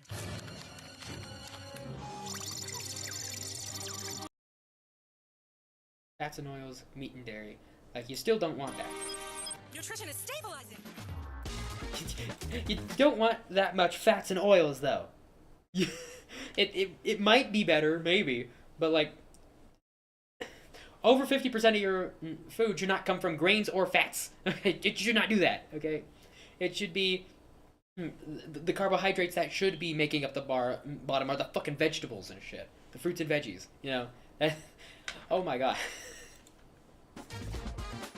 I don't know why that got me so heated all of a sudden, but it did. I'm just like, no, that's still bad. One of the ways big food spreads its lies and propaganda is through the mainstream media. Of course. Oat milk. Of course. The mainstream media has been lying to you your entire life, and you should never believe what they say. What a surprise. It's not like we've been saying that forever, but, you know. This is oat milk. And if you want to easily be able to cut through all the lies and get to the truth, then you gotta check out Ground News. Adge. Oh shit, they do have this on PC. Awesome. I use mobile, so I've seen that feature a long time. I was like, oh, they do have that on the computer. That's awesome. Okay, I thought they were going to promo the old video that we just watched, you know, the older one that we just watched with Weekly. Thanks to Ground News for sponsoring this video. I stopped paying $15 a month for fucking Ground News. Like, I am pretty up to date on most things, and I generally get enough sides of the argument from my just looking it up and reading about it, because I don't trust any news media. But like, I did have Ground News for a while because they had a free trial and all that stuff, but it wasn't worth the money, and money's been kind of tight lately if you haven't been paying attention to the economy, you know. During the 70s, pretty much every country around the world... I did like it, but, like, not worth it. ...was in the midst of a giant grain shortage, and it was looking bleak. Soybean was down 7%. Canada's wheat production was at a 10-year low. Rice was down in Asia because of monsoons. But the biggest loser in all of this? The Soviets. Thanks to both bad weather and bad central planning, the Soviet Union was in dire straits. And if the Soviets didn't get their hands on some grain, there was going to be mass starvation and civil unrest. So the Russian government had no... typical Russian behavior. I mean, I believe it was Napoleon and one other guy stopped by the Russian winters. And I don't know, man. I think bad weather in Russia? No way. I mean, shit. The poor planning was doubly stupid because you're supposed to know about your own goddamn place. Choice but to go to the Americans and beg them for help. And because the US just couldn't say no to a massive grain purchase, America of course agreed. America sold them the grain.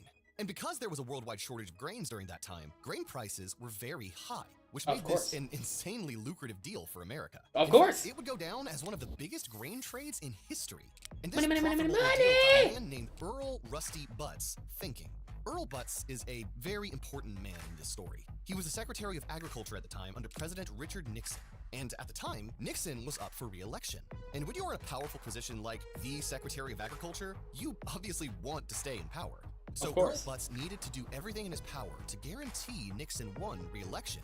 So Butz concocted a plan. Uh-oh. Uh-oh. Political interest and money align. Uh-oh. Uh-oh, Pesquetio. Shit's gonna get real.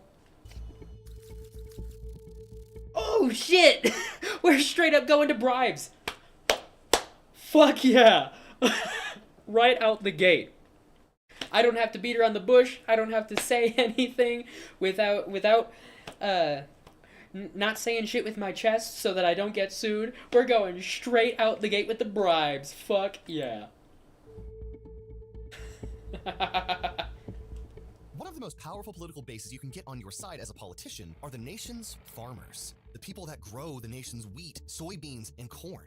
He knew that if he could earn the support of the farmers, the presidency would be in the bag. And as the Ooh, that reminds me. It's slightly unrelated, but I wanna see if I can find it. I probably can't.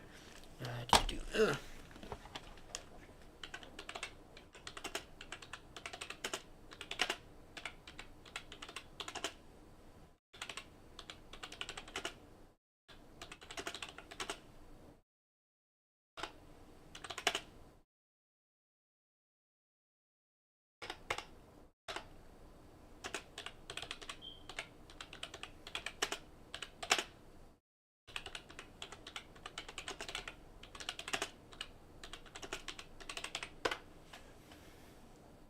Hey, that's the one.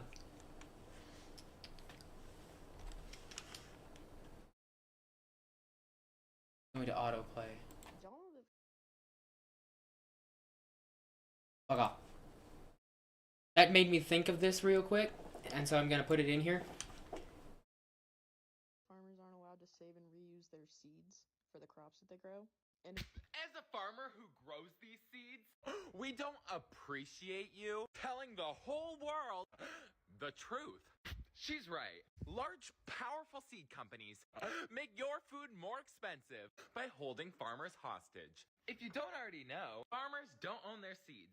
They pay for the right to plant that seed. This is my corn, but I don't own the genetics to my own corn. So if I harvest it and try to plant more, that's illegal. They can sue me, and they will for a lot of money. But how would they find out? When you're a farmer and you buy your seed, they make you sign a contract. Meaning whenever they want, the seed company can come onto your property, dig up your plant, and check for their genetics. Even if it's an accident, like your neighbor's plant cross-pollinated, they can sue you. Ye fucking haw. Yeah, I just felt like that was relevant to bring up here. Like, the farmers are, you know, they're in a tight spot right now. But yeah, you want them on your side on a political basis. You want their money. You want them to be on your money side. But they will fuck over the farmers too. Everybody gets fucked for the dollar bill. Everybody bends over for the dollar. Whether you're bending over for it yourself or you are getting bent over for it. Everybody gets bent over for the dollar. Secretary of Agriculture, Butz was in the perfect position to make them very, very happy. Oh my God, At the that's time, loud. the grain market in America was actually pretty regulated. There were production limits and very strict policies that had been in place since the Depression. So Earl Butz used his position as the Secretary of Agriculture to deregulate the grain market. There were no production Awesome. limits. Farmers could grow as much as they want. On top of that, to let the farmers make even more money, he subsidized grain sales to Russia. In other words, farmers got free money from the government every time they sold grain to the Soviet Union. On top of that, I'm sure that Butz didn't believed come back that to the bite bigger anyone in the farm, ass. the more productive it was. So he pushed farmers to consolidate. Small, humble family farms? No. Earl Butz's slogan was, get big or get out, and adapt or die. Butz didn't want farmers. No, he wanted agribusinessmen. And that's exactly what he got. Now, the agribusinessmen of America were even more powerful than before. They were pumping out more grain than ever before. They were swimming in... You wanna wonder why the TikToker we just watched is in the state that they're in? I wonder why. Maybe it has something to do with the dollar bill, baby. It's all about the money. Than ever before. And they were definitely rallying behind Nixon more than ever before. And it worked. Nixon would go on to spend another 2 years in office, and Earl Butz for another 4 years. But then, the world no longer had a grain shortage. While at the same time, America was growing way more corn, soy, and wheat than ever before. The Soviets didn't need that much grain anymore. So now, all those artificial profits the farmers were making were at stake. We can't have that now, can we? So what are we to do with all this extra grain? Ooh, I wonder.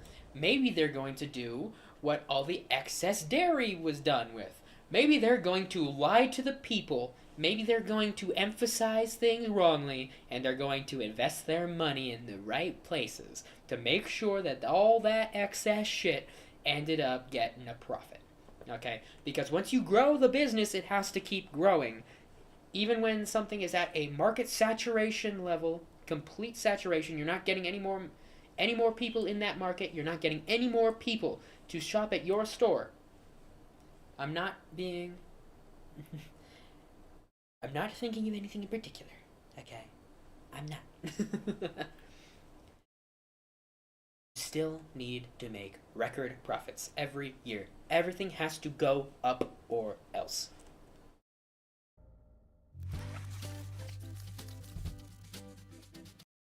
Let grain be thy medicine. Ooh, baby. For a strong body and a bright future, serve your family Nabisco shredded wheat.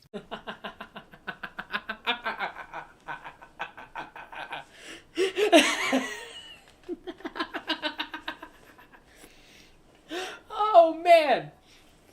Holy. That's the funniest shit I ever done did here. With improved wheat protein. As one of these agribusinessmen at the time, with the global famine unfortunately waning off, you needed a way to convince the American public to eat way more grain than ever before. But one pesky little thing was getting in the way: meat. Americans were just eating too much of that disgusting meat that humans have been eating for hundreds of thousands of years. Meat that contains all the nutrients you could ever possibly... Right? Fuck, man. I eat a high protein, high fiber, low fat diet, and people are gonna fucking call and talk shit to me, even though I lost 60 pounds in a month. Yeah, we're just going to talk a whole bunch of shit as if I don't know what the fuck I'm talking about after looking it up. You know, I did my own research and looked it up, but I'm the one who doesn't know what I'm talking about, because the colloquially known things, everybody knows this to be true. Yeah, I feel personally vindicated. possibly need. So how are you going to convince the entire population to give up meat for a diet of white bread, pasta, and cereal? Well, conveniently, heart attacks were a nationwide epidemic at the time. In the 1970s, middle-aged men were starting to develop heart disease at rates never seen before in history. And cancer, which used to be pretty rare, was also becoming more and more common at the time. And instead of blaming these diseases on all the chemicals that got pumped into the air and water at the time, or the recent popularization of processed foods, you had the perfect culprit to blame heart disease and cancer on: meat and saturated fat. Saturated fats are the fats in red meat, eggs, and milk. Enter the diet heart hypothesis. The diet heart hypothesis was created by a physiologist named Ansel Keys, another important person in our little food journey. According to Keys, the reason why so many men were suddenly keeling over with heart attacks wasn't because of cigarettes or high-stress jobs or processed foods. It was the cholesterol in all that horrible saturated fat they were eating. Keys claimed cholesterol, saturated fats, and meat was literally transforming into a sticky cream of wheat-like plaque in the arteries of the heart. And apparently, the more of this plaque someone had in their arteries, the higher their risk of heart attack. But that was all a lie. Even though other studies came out showing that saturated fat isn't the biggest cause of arterial plaque, and that plaque is mostly made... Arterial plaque actually builds up beneath the walls of your arteries and is full of calcium, coated amine cells, and oxidized LDL. If you're curious about the full story of arterial plaque and how the disease develops, check out Chris Masterjohn's website, The Daily Lipid. Awesome. It's more contrary to popular belief in the aren't some sort of simple plumbing system subject to coming up with all the cholesterol around. The solution isn't a massive roto-rooter in the form of quadruple bypass to scrape it all out either. Quite the contrary. Okay, so this didn't actually tell me anything.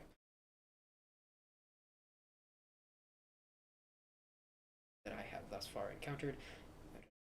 Okay, I'll look it up. Okay, I'll look it up. If this is the thing that's actually going to tell me what I want to know from this video, then let me fucking look it up, and then I'll. This Master John, one hell of a name, by the way. With an H? H after the O.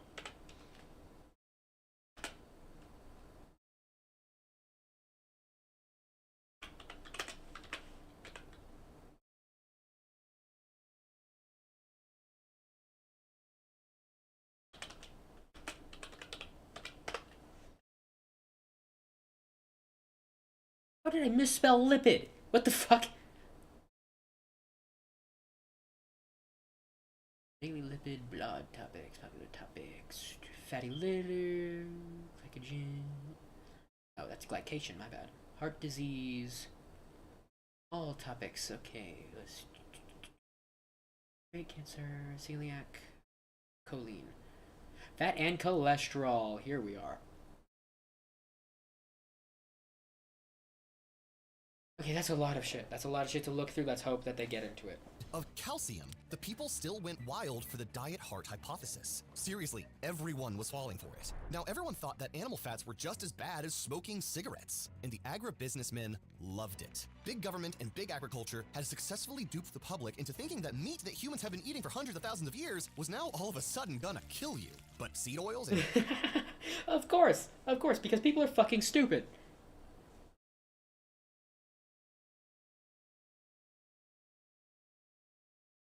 Saturated fat does a body good. Oh, interesting. I want to read more of that. Let's read more of that. A few things you can find in the article. Saturated fat is about specific foods, not animal foods versus plant foods. The diets richest in saturated fat derive it from coconut, and the American diet is moderate in saturated fat, not high in saturated fat. Saturated fats play essential roles in the membranes and as additions to proteins that serve as anchors and switches. There are some hints from fruit flies that stearic acid could be beneficial to Parkinson's and mitochondrial dysfunction. MCTs and biurate support energy metabolism, and biurate supports intestinal health. These are all saturated fats. Interesting. Obtaining the fat we need in the diet may help spare us from having to make it, and this may spare NADPH, needed for antioxidant defense, detoxification, and nutrient recycling, but this may only be relevant to a very low intakes of fat. Enjoy. Subscribe. And I don't get the article because I'm not going to subscribe. Fuck you. Fuck you. Fuck you, Master John. Fuck you. Okay. I'm not going to believe in any of what you just said because I can't read the article. Fuck you, man. Fuck you. I'm not paying for your shit.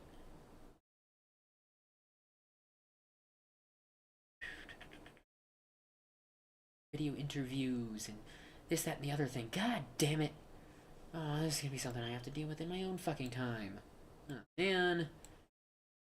Oh, man. I can't come at this video from an informed perspective. I have to be informed later. Ah, damn it. Damn it. I hate that. Grain-based processed foods? Nope, that's A-okay. Now, grain manufacturers could peddle their dirt-cheap grain-based products as miracle foods that could save lives. Don't you know that it's worth every treasure on earth to be young at heart? For as rich as you are, it's much better by far to be young at heart. A healthy life is a happy one. Make Mazola part of your healthy diet. Mazola is 100% pure corn oil, low in saturated fats with no cholesterol. While reality couldn't be further from the truth. What is the effect of having a high vegetable oil diet? If you have a lot of corn oil and soybean oil, what happens? Well, in nearly a dozen of these studies, they found a number of worrisome things, including that in all the experimental groups, they died at higher rates of cancer. The stage was set. You tricked the entire country into believing that saturated fat was the devil, and that grains will not only cure you of all diseases, but give you a long, healthy life. Now, you just need to make your new diet official. Good Lord.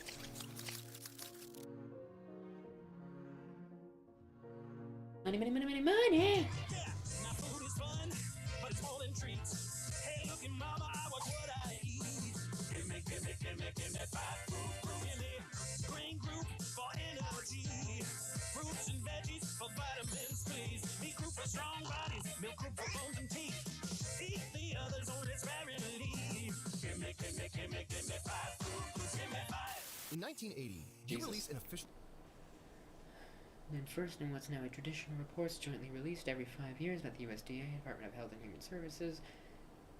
Even under the scrutinizing game of industries, Spirit is its low-fat, grain-based message was and remains indistinguishable.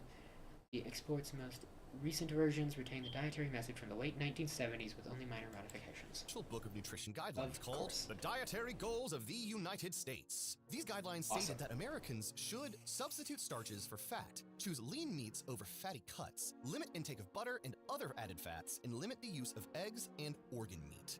Wow, how convenient. Don't eat fatty cuts of meat like ribeye, one of the most nutrient-dense foods in the world. Right? Don't eat the things that are good for you. Eat the things that you're told are good for you. Don't look into things yourself. Don't eat organs like beef liver that are even more dense in micronutrients. No, feed yourself and your children. Liver tastes terrible, okay? I ate a little bit of liver when I was in a very, very, very restrictive diet, just because it's nature's multivitamin, so to speak. Beef liver sucks. Don't eat organs like beef liver. Beef liver is terrible, okay? If you like liver, then like power to you, brother. I wish I was like you, but oh my god. Oh my god, that shit is terrible. Like, I plug my nose and I chew until I can just fucking wash it down. Liver's just not it, bro. It's just not. That are even more dense in micronutrients. No, feed yourself and your children basically the equivalent of animal feed. And because of these new food rules, school cafeterias would have to serve more grains at lunchtime, including things like pizza and brownies to meet the grain requirement. And hospitals would have to give their patients 6 to 11 servings of grain per day. You know, to make them healthy and strong. Although not in the shape of a pyramid yet, this would be the foundation of the food pyramid we all know and love.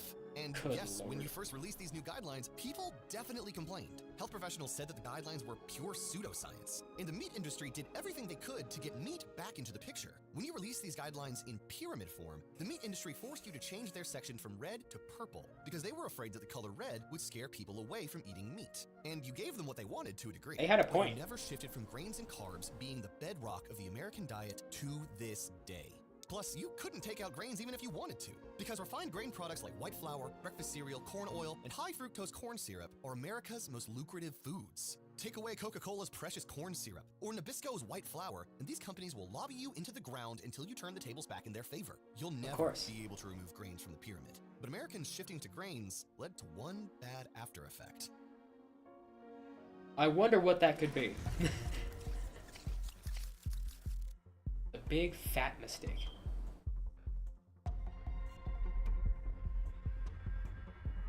If I'm going to help my brain come to fruition, I'm going to have to feed it quality nutrition. We love the cookies, but they're not sufficient. We need veggies to make our bodies efficient. Roll my chicken in a wrap, don't jam it in a nugget. Get hyped for healthy snacks, fresh food, we love it. Pretty good. Holla! That was so silly and cringe, I love You it. started to notice that your bulletproof diet was making Americans, well, fat.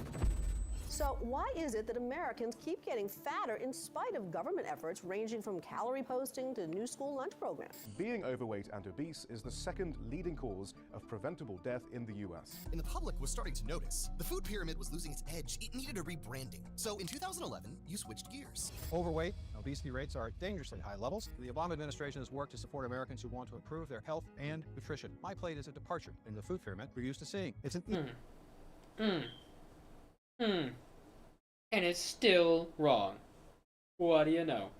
easy to understand visual, which shows how to build a healthy meal based on the 2010 dietary guidelines for all of America. You changed the food pyramid into a simple plate format and filled half of it with low-calorie fruits and vegetables while still keeping refined grains and seed oils as part of the recommended diet. Because if Americans ate more fruits and vegetables, they'll naturally consume less calories and will obviously become thin and cured from diseases, right? And sure, people might still be malnourished and slightly hungry all the time, but come on. You gotta solve this obesity epidemic before it really gets out of control. And this epidemic was all your fault in the first place. But the American public will never find out, especially when their brains are too weak from lack of nutrients. The new My Plate thing is slightly better than the food pyramid. It recommends Slightly. less grain, but still recommends refined grain products like burger buns and pizza. And even to this day, grain manufacturers like General Mills are still doing whatever they can to sneak their obesity-inducing cereals into the dietary guidelines. We found that 95% of that committee had a tie with the food or pharmaceutical industry. And over half of those members had more than 30 such ties. One member had 152 ties. And the most common ties were with General Mills and Kellogg's. Again, you see those names again. So these big food conglomerates are stacking the deck inside the government, and they're paying for grants to study these unhealthy foods that then they say are healthy, and then they get recommended. And that's how these people make money. So, Of course. Don't be afraid of natural fats. Definitely be afraid of seed oils and processed foods. In fact, a good rule of thumb is to just eat the opposite of whatever big government and big food tells you to. And you want to know what they want you to eat next? Lab-grown meat. Ah, yes. The U.S. Department of Agriculture just approved lab-grown chicken to go on sale in the U.S. And it's coming to a restaurant near you. To grow lab-grown meat, they use immortalized cells, which is a fancy word for cancer cells and pre-cancer cells. Put those cells into a petri dish and slowly grow it from there. And yes, it's as disgusting and potentially dangerous as it sounds. You can Eat bet that some we're gonna be making a cancer, video on bro. it soon, so make sure you click that subscribe button. But it's gonna take a minute. That's why we broke down everything you need to know about lab-grown meat in our latest newsletter that you can read in less than 5 minutes by clicking the square on the screen. This newsletter is where we update you on breaking news about our food supply, just like this, way faster than we can make a video on. So click the square on the screen to read it now. Well, well, well. I am very pleased with this video because I feel so much more vindicated. I feel a little bit more educated, and I feel a little bit more cheated by the economic systems that we live under. But hey, I was already there. Didn't have to push me very far. So, that was pretty cool. That was pretty neat. I'm glad that we were able to make a video out of that. It's good content, sir. Thank you for the content. And I hope y'all feel a little bit more informed. Because you should be. Because I doubt that any of you actually knew any of that. Because, as funny as it is that wanted to be all sarcastic about the dumb dummy heads and how they're never going to understand. As much as he wants to make fun of the dumb dummy heads, that is you. That is you, the people. You, the people, are the dumb dummy heads. And you'll never not be. Because there are way too many dum-dums around you to bring down the average of the intelligence. They will just eat the slop. The sheep will follow you off of the cliff. It will happen. Alright? So, glad that we got that situated. There are so many of these pauses that my editor is going to have to cut out. My brain just shorts out when I try to speak. I hate this shit. What the fuck was I saying? Now that we've got that sorted, could you kindly bring your dummy heads down to the corner of the screen where this button is on my channel, and go ahead and click that subscribe button, maybe head on over to the like area, and have yourself a good old time. And until next time, I'ma head the fuck out, and you will see me in the next one. Peace. I don't know how I feel about the peace, guys. I don't know how I feel about the peace. I think I'm gonna drop the peace next time. But damn, that was fun. I don't know. Do we do the how to beat video that's coming up next? Gotten a couple of spoilers. It's the Invisible Raptor one that I. It's the Invisible Raptor one that I added to the watch later because I didn't want to lose it. I wasn't going to watch it right away. But I do watch that content instead of listening to that content, and so it was in the watch later immortally. So I'm not entirely sure on that. My stomach feels really empty, and I just pumped it full of caffeine. So I'm gonna go eat go eat a protein bar, and I will be right back. I'm not gonna put on the music. I'm literally going to be right back. But I didn't minimize that window. What the hell are you doing? Oh, that's right. That's right. Stupid article. Where did my mouse go? Jesus. Okay. Bam. Bam. Oh, bam. Okay. Stupid shit.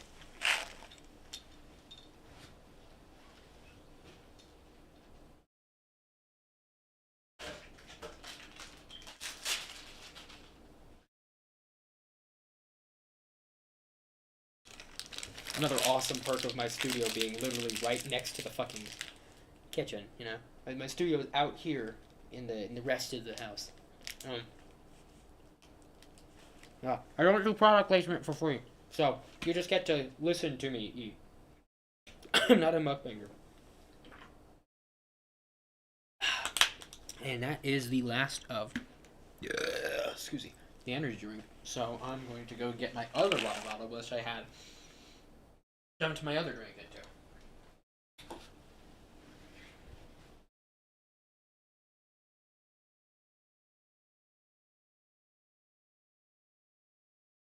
If you haven't picked up on it yet, I am insane.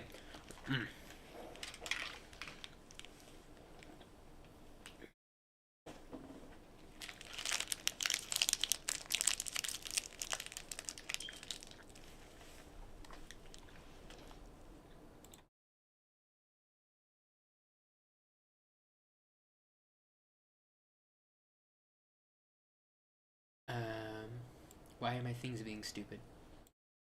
Oh, because I'm stupid. Okay. That makes sense. Alright. Now that I can fit the whole thing in my hand. We're going to go on to the next video, I've decided. And we're going to try to add content to it.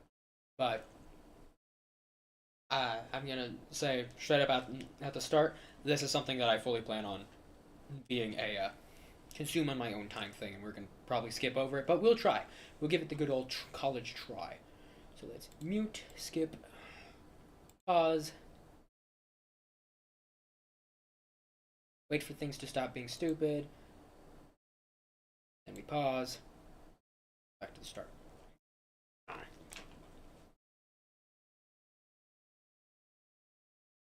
Welcome on, welcome on.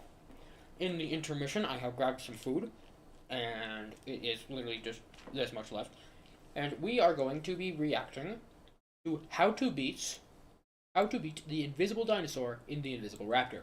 Pretty self-explanatory title, if I do say so myself. And I doubt that I'm going to be able to make a whole lot of content out of this. Probably not going to have a whole lot to add, but we're going to try. And then we're probably going to skip ahead. But either way, we're going to try. Velociraptors are one of the smartest dinosaurs to ever exist, but the average human being is still 50 times more intelligent, or at least... I read somewhere that the T-Rex was smarter than the average dog. I don't know how raptors' brains actually measured on the scale, but I remember that T-Rexes were very smart. And they could smell like crazy. Like, fuck your bloodhound. If I got the choice from any animal from all of time, I could have a fucking T-Rex. It would be amazing at tracking, and it would be a fucking T-Rex, okay? And it would be probably smart enough to train, if, you know, they existed and they didn't eat you. We were, until these dumbasses came along. They actually thought it would be a good idea to bring one back to life and make it invisible. And now... What kind of fucking... What? What? Where's the clip of the, where's the Jeff Goldblum clip? You know, thinking of if you could rather than you should. Like, that sounds cool. That sounds cool and badass and stuff. Invisible and dinosaur. Cool thing and cool thing mashed together. It's another fucking really cool thing. It sounds cool in concept, but what the actual fuck is wrong with you? Why would you do that?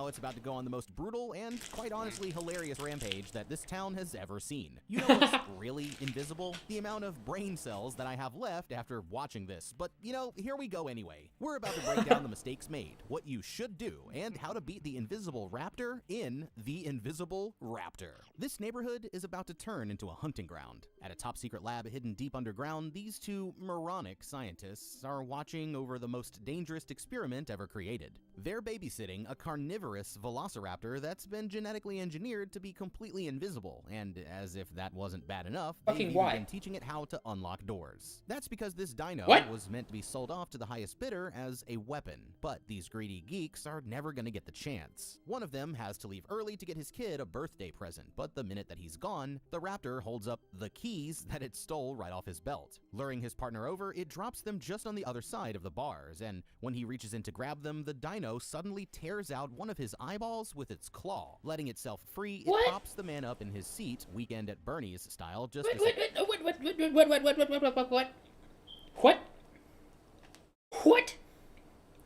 Excuse.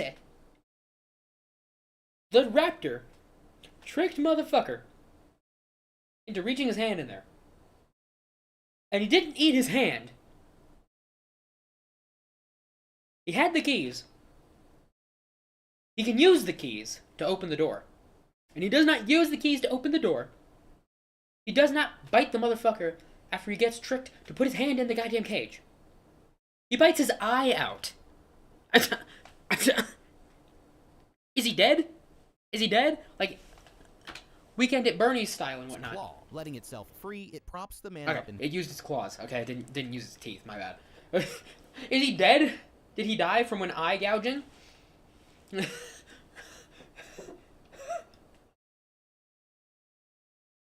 It's not just genetically engineered to be invisible. It's genetically engineered with a higher intellect. How the fuck did it strategize this? in his seat, Weekend at Bernie's style. The dumbasses had an A-B button and taught the dumbass dinosaur to open up fucking doors. That's fucking stupid. But how with that level of intellect did it come up with this fucking scheme? What? Kyle, just as his friend comes back for the keys, and smoothly tosses them over without him noticing a thing. That's when the coast is clear, and it picks up the eyeball and uses it to get past the scanner. And now, the invisible raptor... Fucking genius raptor! Plucks out an eye, killing the dude in the process, because that's how humans work, and... this is a genius raptor, bro! This is smarter than most people! ...is on the loose. Following the man out to his car, it quickly jumps onto the roof without him noticing and hitches a ride straight through the Dino World amusement park, where countless families with small children are peacefully enjoying their day. Of course. Where else would it go? What the fuck else would happen? Oh dear God. Go from Dino World to Jurassic Park, and no one there has any idea. So thanks a lot, science. When these morons decided to create an invisible velociraptor, they should have known that this was insanely dangerous. That's because velociraptors were basically like Tony Stark of dinosaurs, with a brain-to-body mass ratio that indicates they had the potential for problem-solving abilities and advanced hunting strategies. They're strong. Oh, that just sounds amazing! That sounds like the first dinosaur that you should bring back, and you should definitely make it invisible too. I'm shocked they didn't bring out a T-Rex and make it smarter and invisible. Like, what the fuck, man? Arms with 3 clawed fingers even allowed them to interact with their environment in ways that require fine motor control, which is just perfect now that they've been teaching this one how to unlock doors. When it comes to how they stack up physically, you might think they're on the smaller side with an adult weight of about 40 pounds and a length of about 6.5 feet, but underestimating them would be your last mistake. Their bodies are built for chasing down larger prey, with powerful legs allowing them to reach speeds of up to 40 miles per hour, and I've always liked dinosaurs. I like dinosaurs. Dinosaurs are cool.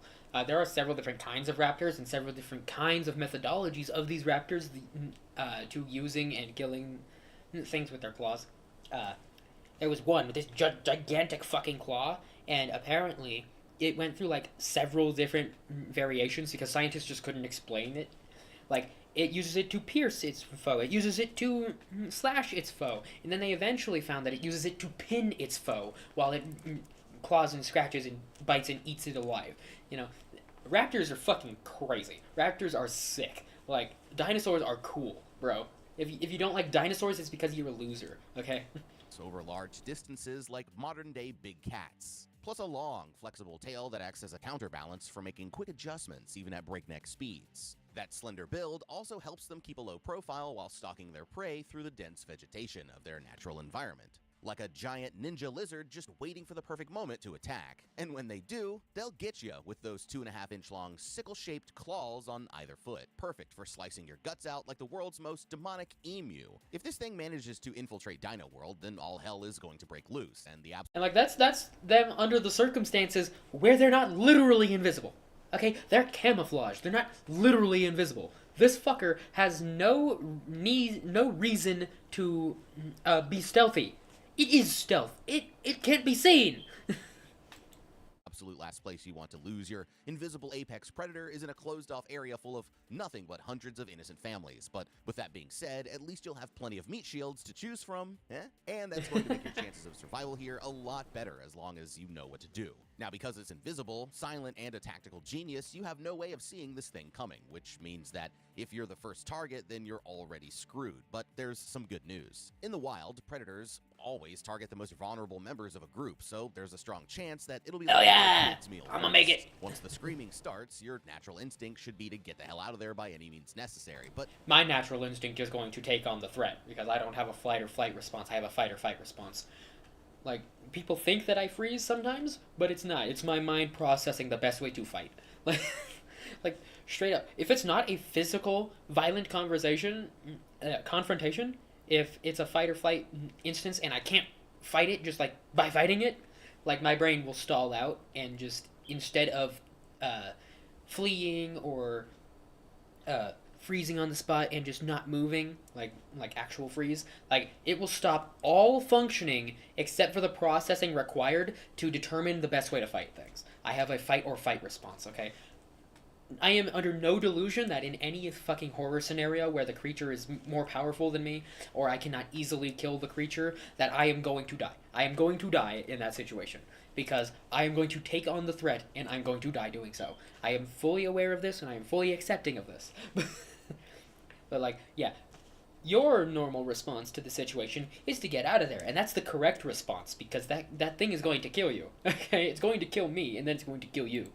you don't want to take off running faster than the crowd. And here's why. The raptor can always outrun you, and they prefer to target isolated individuals, so the better choice is to stick with a group. That way, you'll always have someone to throw under the bus in case of an emergency. It's never a bad idea to pick up a weapon just in case you have to defend yourself, because as terrifying as this dino is, he's still vulnerable to physical attacks. But stay strapped or get clapped, motherfucker. Like, even in like small little knife circumstances, you should always have something on you. It's like, I use this to cutting up pickles. Okay, this is my pickle knife. Okay, knives are tools. Okay, if you use a knife for any reason other than tool usage, then you're gonna get that knife taken away from you. It's like, I'm a weapons collector, in case you couldn't fucking tell. But like I'm a little different from most people, but there's no circumstance where you shouldn't have something to defend yourself with. I am very firm in that stance, and I have been for a very long time. It's gotten me in trouble from time to time. But like, seriously though, like, stay strapped or get clapped, okay, bro? That's just how it works. We'll get back to some ideas for fighting it later. For now, it's much better to use the crowd as a distraction and escape while you have the chance. At the park, it's time for the Daily Show, where paleontologist Dr. Grant brings out some fossils from the collection. Today, he's showing the kids a claw from a deadly velociraptor, but he starts thinking of a different kind of bone when his ex-girlfriend Amber shows up in the crowd. Getting flustered, he tries to finish up the show without embarrassing himself, but the boss won't let him leave until he does the dino rap dance, with his coworker Denny here. And as if that wasn't bad enough, this dumbass knocks over the entire table of fossils right at the end. While he's grabbing some lunch at the gift shop, he sees Amber walking in and thinks this might be his second chance. They spend some time catching up on how their lives have been going, and he finds out that she recently got divorced, which means that she's single and Rumpelstiltskin, he gonna start thinking with his other head, and then he's gonna become a action hero out of nowhere, because paleontologists are all ripped-ass chads. Because that's realistic. Look, I have never met a paleontologist that was not the skinniest, most twig-ass motherfucker on the planet, or fat as fuck, okay? Maybe that's just personal anecdotes, but like, they don't look like Chris Pratt, they don't look like whatever the fuck discount Chris Pratt over here is. Ready to mingle. As for Grant here, he almost got his big break when he discovered the world's most well-preserved dinosaur butthole, only for the scientists he was working with to betray him and take all the credit. Backstabbery and monetary gain! Woohoo! The way of the world, motherfucker. Welcome to reality. To work at Dino World for the rest of his career. They're interrupted by Denny here, who needs help unzipping his costume so he can take a massive dump, but his ex tears out a page from her kid's new coloring book, using it to write her number down before she leaves. Meanwhile, outside, the invisible raptor sneaks into the park and learns that his entire family has been extinct for over 70 million years, then decides to take out its anger on the next thing that it sees. A little while later, this kid Elliot's trashy mom comes to pick him up in their El Camino, and the whole car shakes as he throws in his backpack. But what they don't realize is that it's actually the raptor hitching a ride back to their neighborhood. Back at the park, they notice signs. Well, having a trashy woman. You know, what are you expecting, really? Like, how the hell is that going to work out for you, you know? Ask me how I know. Kinds of trouble in Sorry, that was poor wording on my choice. I picked that one up recently watching a lot of other content. My mom was not that trashy, okay? I was thinking of another trashy woman in my life, okay? an employee's only area, and whatever caused it did some serious damage. Strangely, there's a mysterious bloody footprint on the ground, and worst of all, Denny can't seem to find his dog, Mr. Beagle. But they still have no clue what actually happened. The next morning, Grant sees a news report about an attack somewhere in the neighborhood, and the only evidence they have is a massive pile of stinky brown dookie left in one of the bedrooms. Shocked, he realizes that the pile of crap looks awfully familiar, and grabbing the raptor claw, he goes back and compares it to the bloody print, realizing that the slashes are all the same size. That's when he starts putting it all together, and as crazy as it sounds, he's convinced that a motherfucking raptor might be the culprit. Checking on the cameras, they see Denny's dog rush over to attack something off screen, but it looks like it didn't end well for his four-legged friend. They can't see what got him, but in the background, they hear growling that could only be coming from a dinosaur. The only problem is, they still don't have any evidence for their insane theory. Okay. Except for the evidence right fucking there. I mean, even if it's not a fucking raptor, even if it's not a dinosaur, despite that growling, that's evidence of something, okay? And if you've got a raptor specialist who says that dookie looked like Dino Dookie, has compared the fucking claw to the bloody print and had that fucking recording, I think that's enough evidence, okay? I think that's enough, okay? Maybe this is a stupid movie, but I'm pretty sure that's enough, okay? Stupid donut-eating cops, which are probably the only kind of cops we're going to see in this goddamn movie, are probably not going to be able to piece it together with that, but I'm pretty sure that when the expert says that, shows you with their fucking claw fossil how it fits the damn thing, like...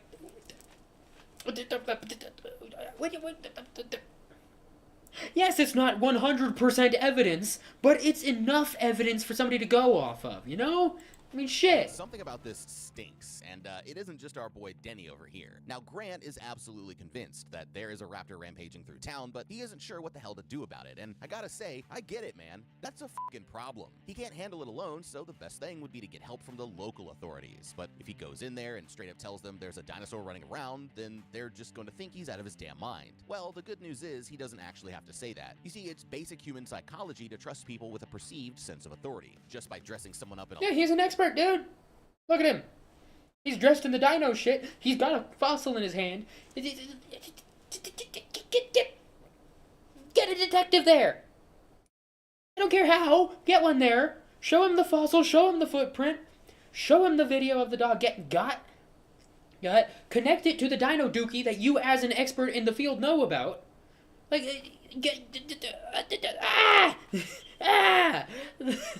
I hate movies, man. I hate movies sometimes. It just takes me out of it so fucking much when I think about things.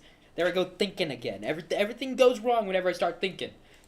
Lab coat, they can get you to trust your life to a total stranger without ever thinking about the situation critically. So, what Grant needs to do is approach the situation as a wildlife expert and explain to the sheriff that the attack could be related to a large unidentified animal, possibly an exotic species that escaped from captivity. This approach is much more believable than the true story and much more likely to get the officers help. Then at least they'll be looking in the right direction, and we can let them make the rest of the connections when they're more prepared to handle the truth. The best evidence to prove what's really going on is going to come from that big pile of crap, because footprints can be faked, but DNA analysis cannot be. The pile of dung would contain biological material like cells from the dinosaur's digestive tract that won't match up with any known species that currently exists. From there, he can bring in the other evidence like the claw marks and content and appearance of the dung pile, which should help to make his argument much more believable. But even if he proves that a raptor is out there, then what the hell should they do next? Well, knowing where it last attacked gives us an area to start working from, at least. In the wild, predators like raptors have a well-defined range where they hunt and live their daily lives. Most carnivores of similar size have a range of about 1 to 5 miles, but often stay within 1 to 2 miles of a recent kill unless forced to move. After an attack,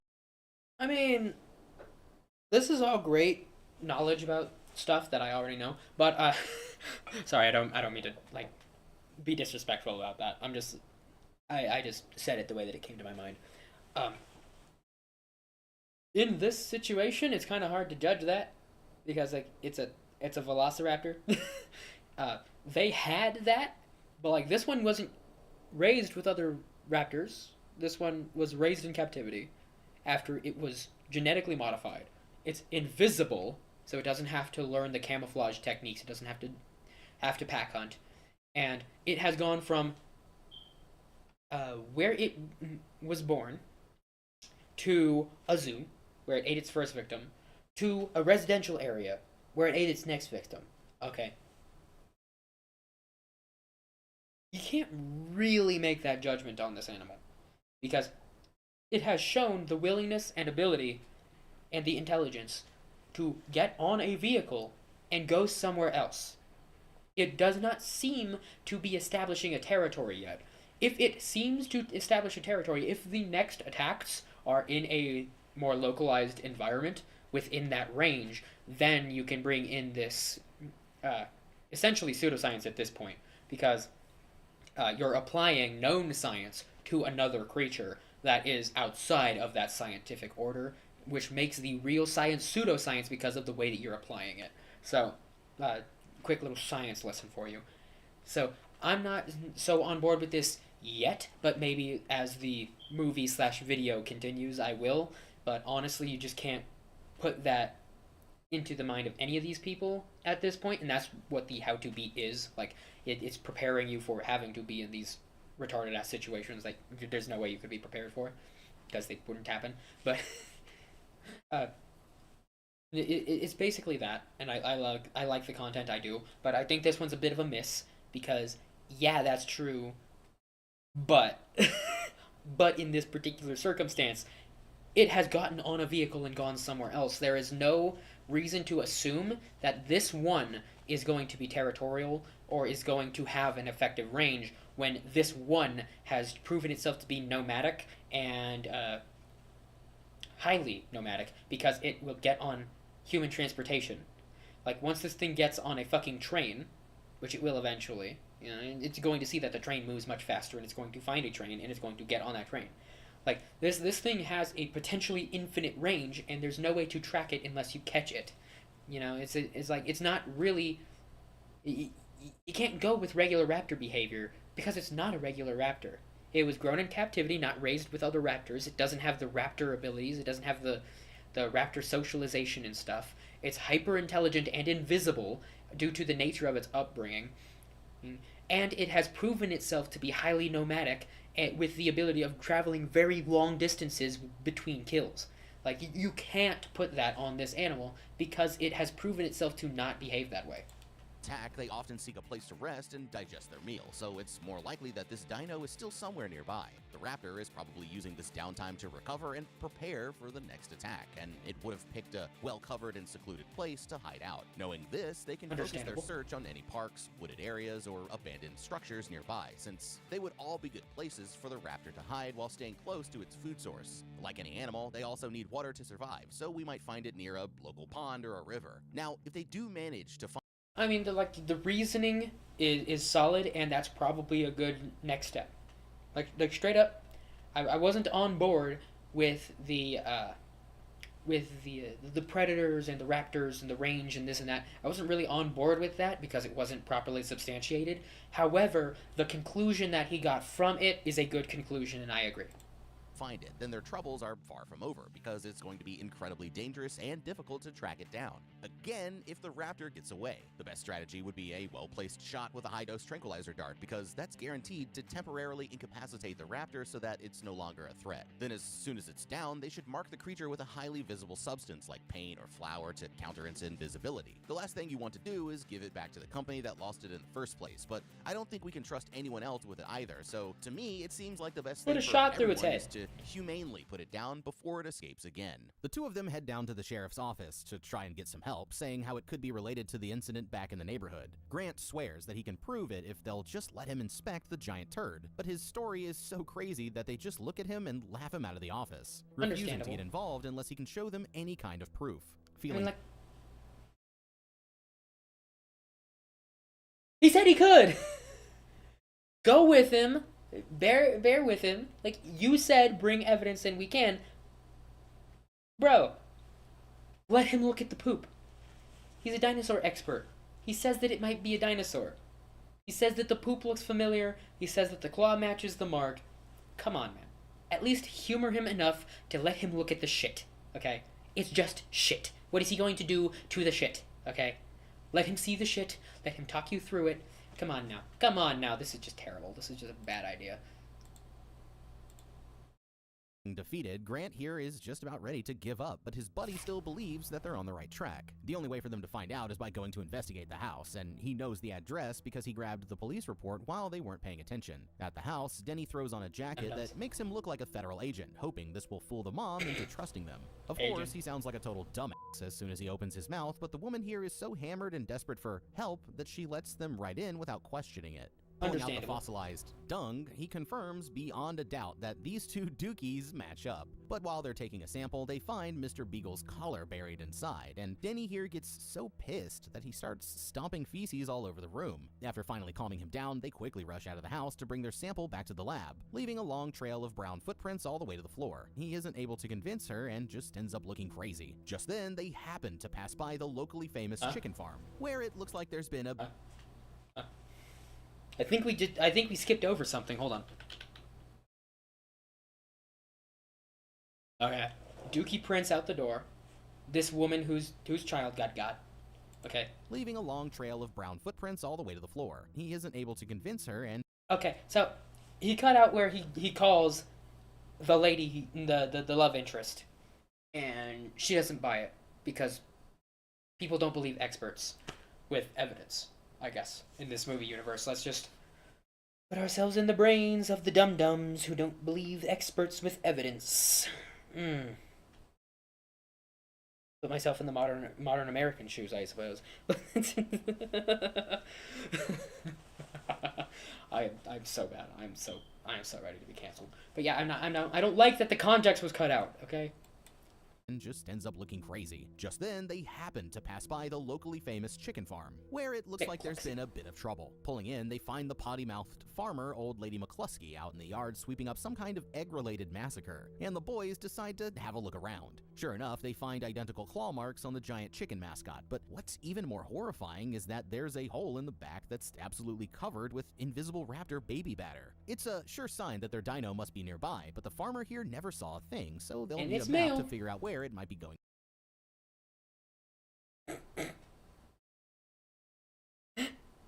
It fucked the chicken statue. It fucked the chicken statue. That is hilarious. It's like the birds are the most dinosaur of all creatures left. The chicken, like. We all have heard this shit, we've seen the videos and the stupid recreations and blah blah blah, all that shit. It's just so fucking funny. It fucked a statue, bro. Oh, man. Next. First, they stop at a Denny's trailer where he's got some supplies to help out with their quest. Is it a Handing shotgun? Grant a walkie-talkie so that they can keep in touch, he breaks out a crusty-ass map of the city that he insists on reading by the light of his tiki torch, and some action figures called chums that they can use to hold down the edges. Once they're all set up, Grant goes around placing the figures at the location of each attack, using it to estimate the raptor's next target. It looks like the dino is headed south, and before he's even done mapping it out, Denny here is already loading up a shotgun, fully prepared to crash out in honor of his dog. Fuck yeah, Ben. Okay, Fuck yeah, like Denny. The boys are ready to end this dino crisis once and for all, but even if they're feeling confident, they still need to be careful. After seeing what it's done to anyone who's crossed its path so far, their next encounter with the raptor could easily turn deadly, and that's why they need to give themselves as many advantages as possible before going into the next fight. They've gotten themselves on a solid track by looking at the raptor's past behaviors and plotting where it's most likely going to show up next. But maybe they can use Grant's knowledge and the evidence so far to help them narrow down their search even more. So far, the raptor has attacked 3 times since it left the lab. For each of these times, the attacks were never in self-defense. They've all been extremely specific and calculated, and the raptor systematically picked out, hunted down, and ate vulnerable victims for a source of food. In their natural habitat, velociraptors would typically only consume about 5-10% of their body weight per meal, with their smaller size allowing them to go for 1 to 3 days without another kill if they were full. So a 40-pound raptor would only need to eat 1 4-pound chicken every few days, but this raptor is is going through much bigger targets a lot faster than... Well, this is a movie raptor. This isn't an actual velociraptor. This is a movie raptor. They are all under the impression that the movie raptor is movie raptor sized. It's not a small velociraptor. Okay. Come on now. Come on now. If I have to put myself in the movie's dumb logics, then so do you. Okay. We all know it's a movie raptor. And the movie raptors are not actual velociraptors. We are looking for a movie raptor. It is the size of a human, and it is more deadly than a human. Okay. That, possibly because its altered genetics affected its metabolism. Our raptor seems to need a decent meal about once every 6 hours, so by keeping this in mind while looking at the pattern of attacks, we can figure out where and when it's most likely going to show up next. The dino prefers to go after easy targets, and 2 out of 3 victims so far have been another animal, so I'd narrow down the search on any farms, animal shelters, or isolated homes that fall within the area. If they want to improve the plan even more, then the next logical step is to go from searching for the raptor to making the raptor come to you, and that should be easy enough now that they have an idea of where it's headed. First, they need to find a location where they can bottle the raptor in and bait the area with either raw meat or even live chickens, since we know it's drawn to food. Now, I don't know what they're planning to do when they find this thing, but they don't have a tranquilizer gun or even a net to try and bring it back alive. What they do have is Denny's 12 gauge, so it really looks like violence is the only option for once, and you know what? I'm totally okay with that. Raptors were built... The answer is subjective. Okay, the answer is always subjective, and violence is always an answer. Okay, so since it is always an answer, and the answer is subjective, through a convoluted chain of events, there we go, violence is always the answer. I love violence, okay, I revel in violence, so, yeah, take that how you will.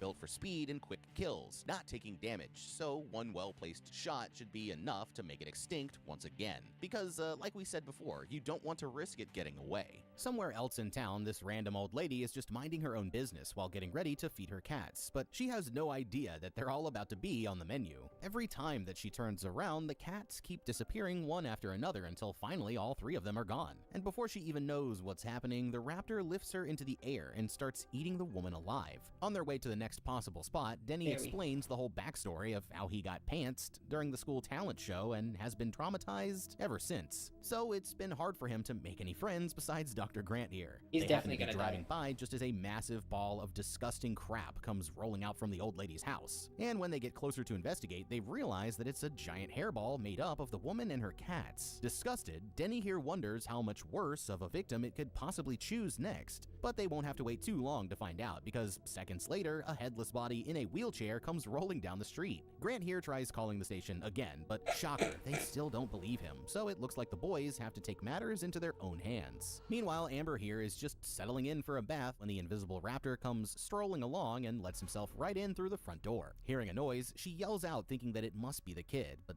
that's when she notices a raptor-shaped silhouette poking its snout into the shower curtain. Leaning back, the woman reaches for a towel, but before she can get out of the way, it slashes her arm with a swipe from its claw. Panicking, she jumps up and starts fighting the dino off with her bare hands, using the shower curtain to hold it back while she bashes its head with a metal decoration. As soon as she gets the opportunity, she rushes to the girl's room and tosses a sheet backwards over her head, trapping the dino underneath it, just as it was about to attack. While it's distracted, the 2 of them decide to take cover in the girl's closet, but it sniffs them out and starts breaking in seconds later. Outside, they hear a commotion from down the street and come running towards the source of the noise. Luckily, she's able to fight the monster off using an ice skate, and it crashes right into Grant as he rushes up the stairs. The 2 of them tumble backwards with the dino slashing at his neck and face, but Denny is too scared to fire when he can't even see what's attacking them. Reaching down into his pocket, he pulls out the fossilized raptor claw and decides to give this carnivore a taste of its own medicine, piercing it through the monster's side while Denny starts pummeling it with a crossbow. Now they've finally done enough damage to at least scare the raptor off. Chasing it outside, he's relieved to see that Amber here is still okay, but it looks like their problems just got a whole lot worse. Because not only do they have a raptor to catch, but now he knows that it's invisible.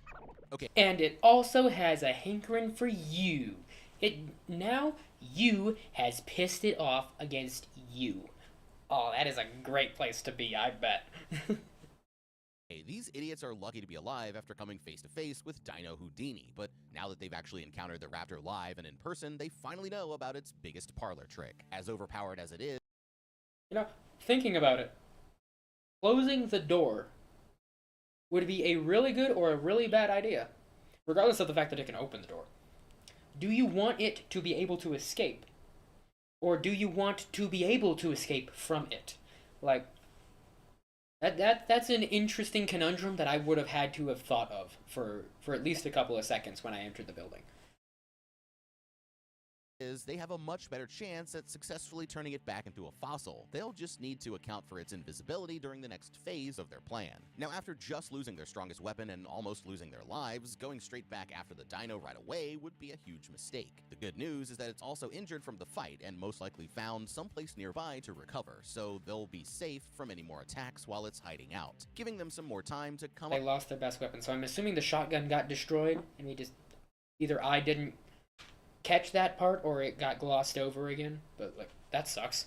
That really sucks. With some new ideas. The first thing that they're going to need are some more bodies to use as meat shields, unless they want to single-handedly take on the raptor themselves. The police still refuse to get involved, but they're not the only group of heavily armed people with tracking experience here in town. When they stopped by Old Lady McCluskey's farm earlier that day and found the destruction, she started immediately going crazy on some conspiracy theory, acting like the raptor was some kind of cryptid sent by the government, which actually isn't that far off when you think about it. Anyway, it doesn't matter why they want it dead or what they think it is, because as long as it's causing the farmers trouble by taking out their livestock, then it shouldn't be that hard to convince them to help us out. The first thing I'd do is call up the chicken lady and get a group of local hunters and farmers to meet us at Amber's house. During the fight, the raptor started bleeding from its abdomen when Grant stabbed it, so they should be able to follow the blood trail or use their dogs to track its scent. Now, out of everyone who's been attacked so far, Amber here was the only survivor, and the truth is that it's only because she got incredibly lucky, but we can still use this information to help us in the next battle. When the raptor came at her through the shower curtain, she managed to fight it off because she could actually see it coming, and the same thing happened, like, in the little girl's bedroom. Denny here was too afraid to take the shot because he couldn't see what he was aiming at, so it looks like what they needed to do was come up with a way to make the invisible raptor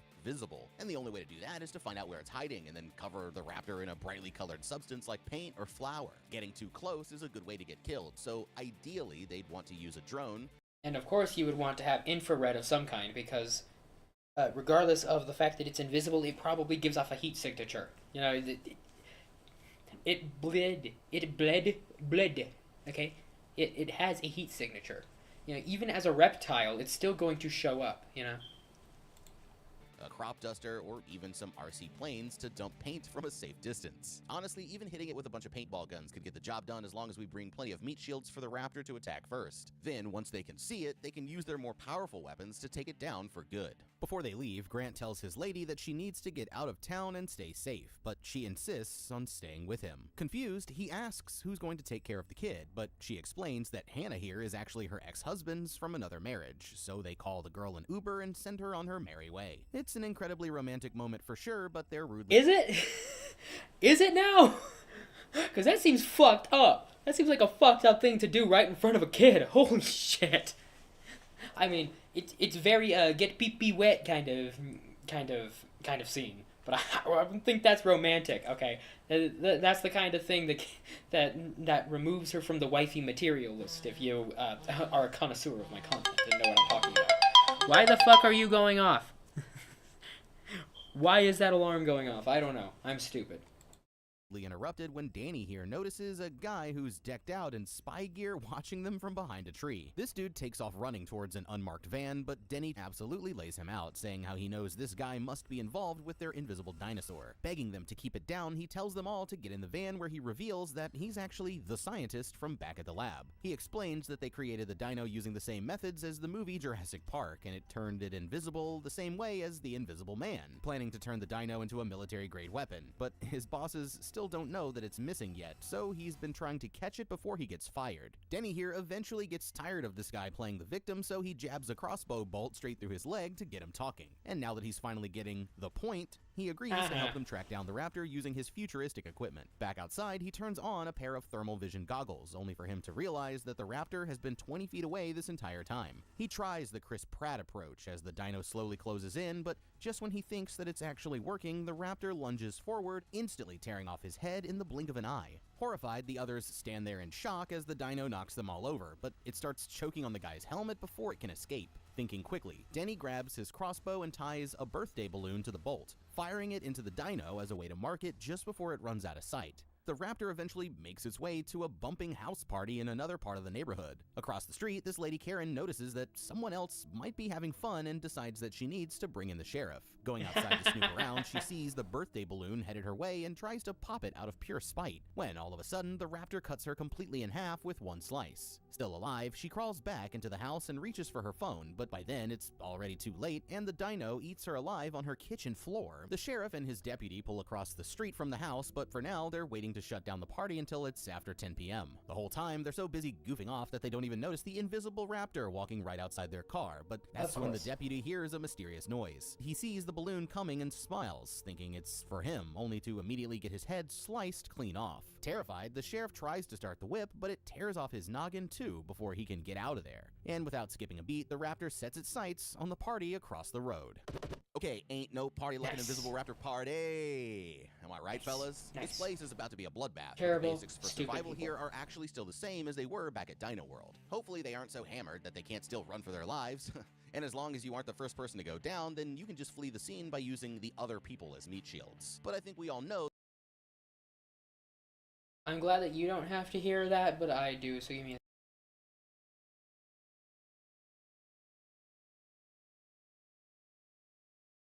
Sorry, I have animals and they're in the other room being noisy animals and stuff. That this raptor is about to tear up the dance floor in more ways than one. These logical degenerates might as well be a bunch of chinchillas trapped in a swimming pool with a saltwater crocodile, and their chances of survival would be about the same. So their only purpose is to serve as a distraction while Grant and the others work on their plan. Thanks to their run-in with the scientist from Tyler Corporation, they know exactly how he made this prehistoric abomination. He said that the raptor was cloned using the same method as they did in Jurassic Park, but what's much more important is how they made it invisible. The scientist here claims they achieved this the same way as the 2020 remake of The Invisible Man. This completely changes where I was going, because I was over here thinking that the invisibility factor must be genetic, but instead it actually seems like the dino is embedded with some kind of advanced cloaking technology, making it more like a bionic upgrade than an actual physical ability. Now, if any of these three were tech experts, then they could whip up a small-scale EMP device to use against the dino, but since Grant here seems like the smartest one in the group, I guess that's probably not an option. But with that being said, what they can do is deliver a powerful electric shock using the tools that they already have.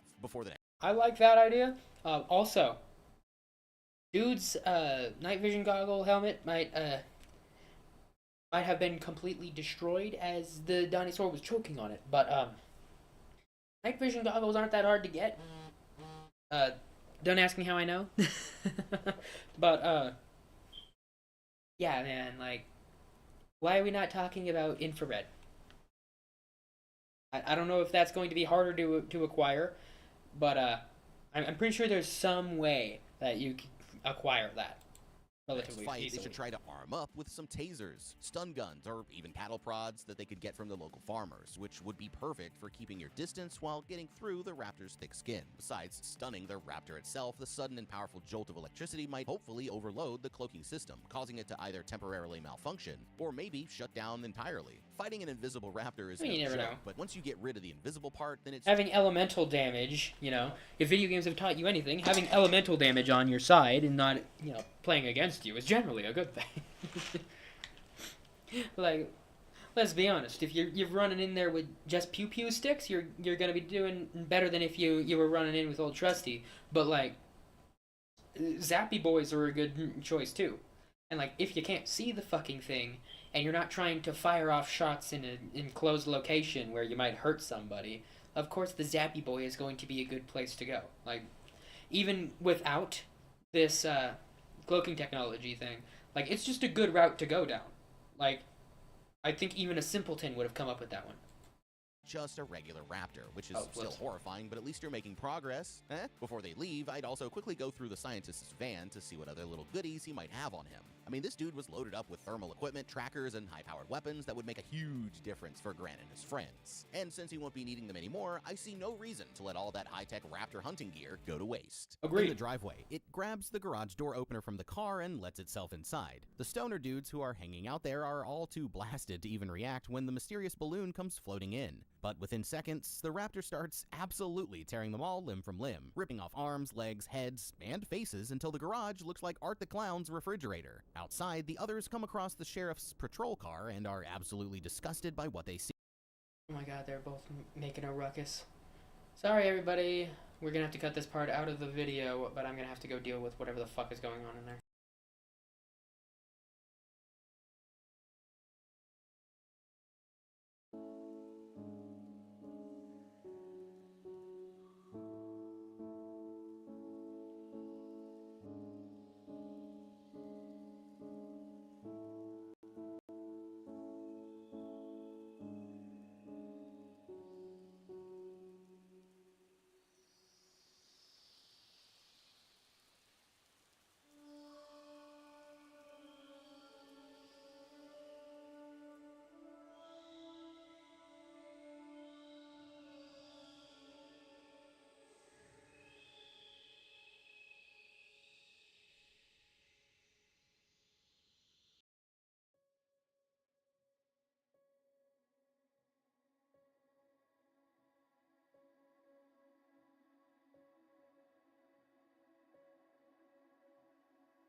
Sorry about that. There's no overt reason why they should be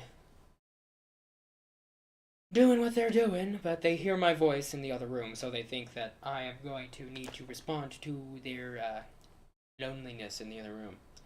Yes, I don't know. Whenever they hear me talking to somebody, they just want to fucking join in on the conversation. So, of course, this is going to happen. So, sorry for the delay. Let's jump back into it.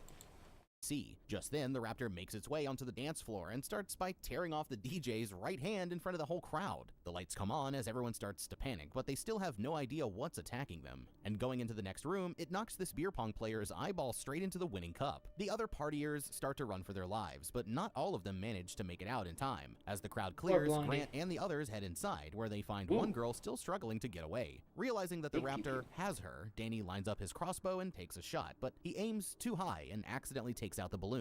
Now it's all up to Grant, but thanks to some toilet paper that's stuck to its foot, he's able to figure out where the raptor is just in time and nails it with a direct hit from their tranquilizer gun. Stunned, the creature stumbles down the street until it can't hold out any longer and finally passes out as the sedatives enter its system. This is a big moment for Grant and Amber here, who see this beast as a scientific breakthrough that could change the world forever. But their boy Denny has other ideas. Picking up a huge rock, he decides that they need to take it out Flintstones style right here and now. But his moronic friends here insist that they need to take it alive. They're finally able to convince him to lock it back up at the jail, and working together, they manage to hoist it up onto the roof of their car. But all that they're doing is driving this Cretaceous killing machine straight to its next victim. On their way back to the station, they're thinking that their troubles are over with when Denny here suddenly brings the truck to a screeching halt. He's just spotted his #1 op, Dusty Peters, the jerk who pantsed him back at the talent show. And now he's feeling confident enough to get in the guy's face. Shaking the truck to wake up the raptor, he starts bragging to the guy about how he caught it with his new best friends. But while they're all distracted, the dino teaches itself how to undo the straps, and within a matter of seconds, it manages to get itself free. All of a sudden, it leaps down off the hood of the car and rushes past Denny as it pounces on top of his arch nemesis, dragging the man around the yard by his feet before tearing off and eating his legs one at a time. Terrified, he screams for help as he tries to get away, but Denny just sits back and watches it as it brutally devours his head to finish the job. Luckily, it looks like the raptor is full enough to leave them alone for now, but Grant and Amber here aren't too happy with their friend. He tries his best. I do not condone revenge. But if it happens to come across your path, I will not judge you harshly for enjoying the moment, okay? I do not condone seeking revenge, okay? I'm also a hypocrite. I am not giving details, but I love to tell stories and give details, but that's one that I'm going to spare you with. Look. Denny may be a sick fuck to have, for the crime of pantsing, enjoyed the death of another human being. But since it did fuck up his entire life, I'm not going to fault him too much for enjoying the moment. I'm just saying, bro, that's... I don't know if I would condone that, but I get it. To apologize, pointing out how it's kinda their fault for not just letting him kill it in the first place. But that's when Grant here decides that he's finally had enough. Furious, he gets out of the truck and starts saying that they've never really been friends, telling the poor guy that they don't want his help anymore as he storms away on his own. Okay, hey guys, I see what you're doing. Climactic act of the movie when the friends break up. Oh, we love that trope in movies. It's in every movie now. This is really dumb. Here, and not to interrupt your mandatory third act breakup or anything, but Right. I just wanted to ask, are you f***ing kidding me right now? I mean, I'm sorry, but there is absolutely no way you're telling me that you just lost an invisible f***ing raptor that should have been dead the minute that it hit the ground. And Grant, I see you're trying to blame it all on Denny here, but let me just stop you right the fuck there, because I've got a bone to pick with all of you Neanderthal-brained disappointments. Grant, Amber, and especially you, Danny, all three of you just f***ed up. Let me start with you, Dr. Dumbass, and your girlfriend, Miss Smarty Pants, because the fact that we're even having this discussion at all says a lot about your intelligence and, Right? Kill the damn thing. It's still a monumental scientific study if it's dead. Okay? It is still a monumental study if it's dead. Okay? You don't need it alive for that. Okay? First off, like, I wanted to save that until he did his mandatory breakdown, and he eventually ends it with a, no other way to say it, but you fucked up. Now, can you tell that I watched a lot of these? But, like, straight up, it should have been dead. Okay? Should have been dead. That is 100% on you and dumbass bitch, okay? Dumbass bitch number 1 and dumbass bitch number 2. It does not matter what you got attached to you. You still a dumbass bitch, okay? And then, I'm not really going to fault Denny for enjoying the revenge, but like, what the fuck were you doing, man? Run back to the car and get the bolt, and when he's done with his manwich, then you take it down again. Like, what? You're just gonna stand there, dude? That's fucking stupid, you stupid dum-dums. boy, it's not good. How did I By fuck the up time saying you dum-dums? knocked it out with that tranquilizer, this thing had already killed half the town. And you're over there talking about, we need to keep it alive for science. Hello? Science was the one who got us into this mess. You know you've got problems when Denny here turns out to be the smartest one in the room, and even then, it seems like he used up all 100% of his brain power just to remember how to get home. Now, as for you, Denny, you're absolutely right that they should have just let you, caveman, that overgrown lizard, out of existence while you had the chance. But that doesn't make up for the absolute boneheaded move that you pulled next. I mean, my guy, I get the urge to stunt on your old haters or whatever, but seriously, there's a time and a place. You're 40 Right. years old, my man.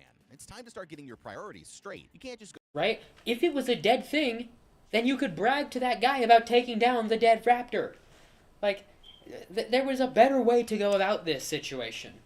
Like, once it became news, once everybody knew about it, and your name was in the newspaper, you could use that to dunk on the fucker. Okay? What are you doing just pulling up to his house with a should-be-dead fucking murder machine on your fucking car? Like, you can't expect that tranquilizer to last forever, dude. Have you never seen a movie before? Go around jeopardizing the whole mission over a beef that you've had since middle school. All that you had to do was keep driving to the jail, and then you'd have the raptor locked up, and everyone in town would think you're the coolest guy ever. But now we've got an even more pissed off raptor back on the streets, craving human flesh. And it's all because you three idiots f***ed the whole thing up. Thinking back to what he learned from the scientist, Grant here suddenly makes a shocking discovery. The businessmen at Tyler Corporation must have used his prehistoric butthole to source the DNA for their invisible raptor. That means he's partly responsible for its creation, but now he has a plan to capture it again.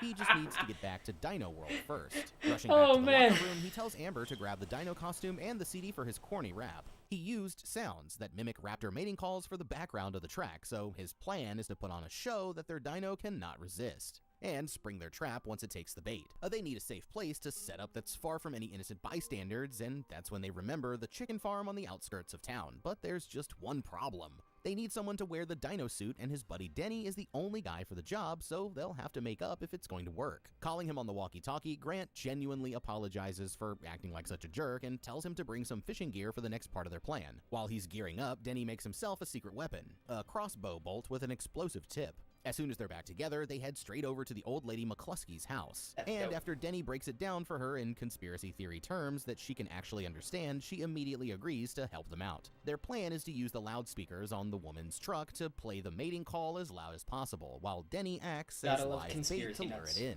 Then they'll make it follow them all the way back to the woman's barn, where they'll capture it for good this time, and if that doesn't work out, they'll use Denny's explosive arrow here to blast it right back to the Stone Age. Jumping in the back of the old lady's truck, Denny quickly puts on the dino costume and dumps a bucket of chicken pee all over his head without a moment's hesitation. They throw out some meat on a fishing line and start driving around the neighborhood, blasting the mating calls as loud as they can, and it isn't long before the raptor comes sprinting out of the darkness and takes the bait. Hitting the gas, they take off back towards the farm, with the raptor chasing behind them, but the truck can barely get over 40 miles per hour, so it's easily able to keep up. Gaining on them, it leaps into the back and almost slices Grant's balls off, but he kicks it back down the street as they keep driving away. This time it tries going after the old lady, but she does some fancy driving and launches it into a parked van. Losing track of it, they're taken by surprise when it grabs Denny by the tail and starts dragging him out of the truck, but Grant quickly pulls him out of the suit, saving his life just in time. They end up back at the old lady's barn with the raptor hot on their tail, but it completely ignores them and goes straight after Denny as he runs for his life.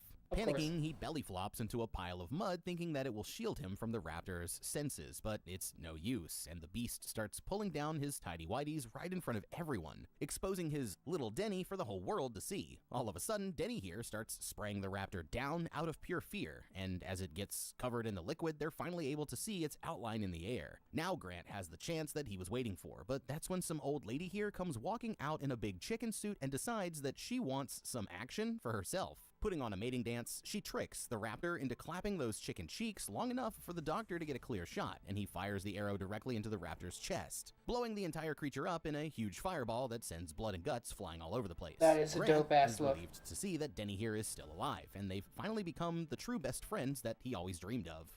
Somehow the old chicken lady survived the blast as well, and even though she committed those unspeakable acts for pretty much no reason, she's just happy that she got to be along for the ride. A little while goes by since the night at the farm, and after a short trip to the hospital, it looks like everyone made it through in one piece. Grant and Amber finally get together, and Denny here even got with Dusty Peters' widow, so they all ended up living happily ever after, but the truth is that they won't be safe for very long, because back at the secret underground lab, 3 more invisible raptor eggs are just about to hatch. Okay, hear me out. Awesome. An invisible raptor. No, I'm just kidding, but seriously, invisible raptor. What a movie. Wow, I'm gonna go get a lobotomy, but if you guys thought that I could have done anything differently, let me know down in the comments down below. Thank you so much for watching, leave a like and subscribe, and check out that How to Beat playlist for more videos just like this one. I'm the guy, we'll see you in the next video, and have a damn good day. Man, that was fun. That was fun. That was a fun video, if nothing else. I'm actually kind of shocked I've made enough content out of that to satisfy my own needs. That's actually kind of interesting. But yeah, that was fun. That was fun, guys. We might have to watch a couple other ones. Maybe the Nosferatu one I haven't seen yet. Oh, I watched Charlie break down Nosferatu, though. I don't think it was a good movie, so we'll probably have about the same level of experience.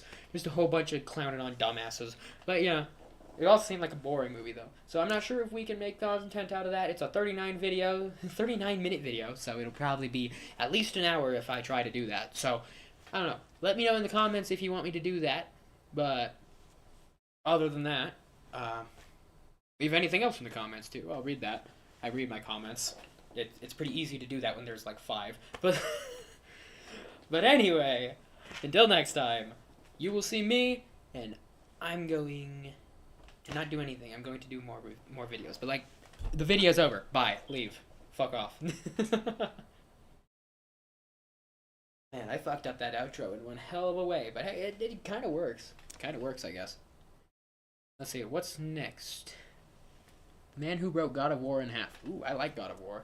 I already made a video about God of War that, I didn't think I would be. Hey, hey, it seems like I have a bad track record of judging whether a video is going to be suitable for content, but hey, we'll see how it goes. Anything I need to do before we jump in here? I need to pee. Alright. I'll be right back.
quiet.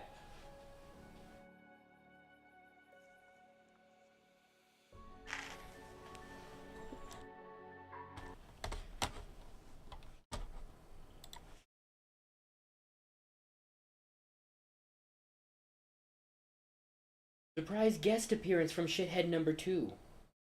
He really wanted to be a shithead, so he's gonna join us for a little bit, which means that we're definitely going to be right backing again. But we can start the next video with him with us, show him what Daddy works on, you know. Cute. Next video. Pause, and then... No, it's not what I want. Oh my god, that's stupid shit. There we go.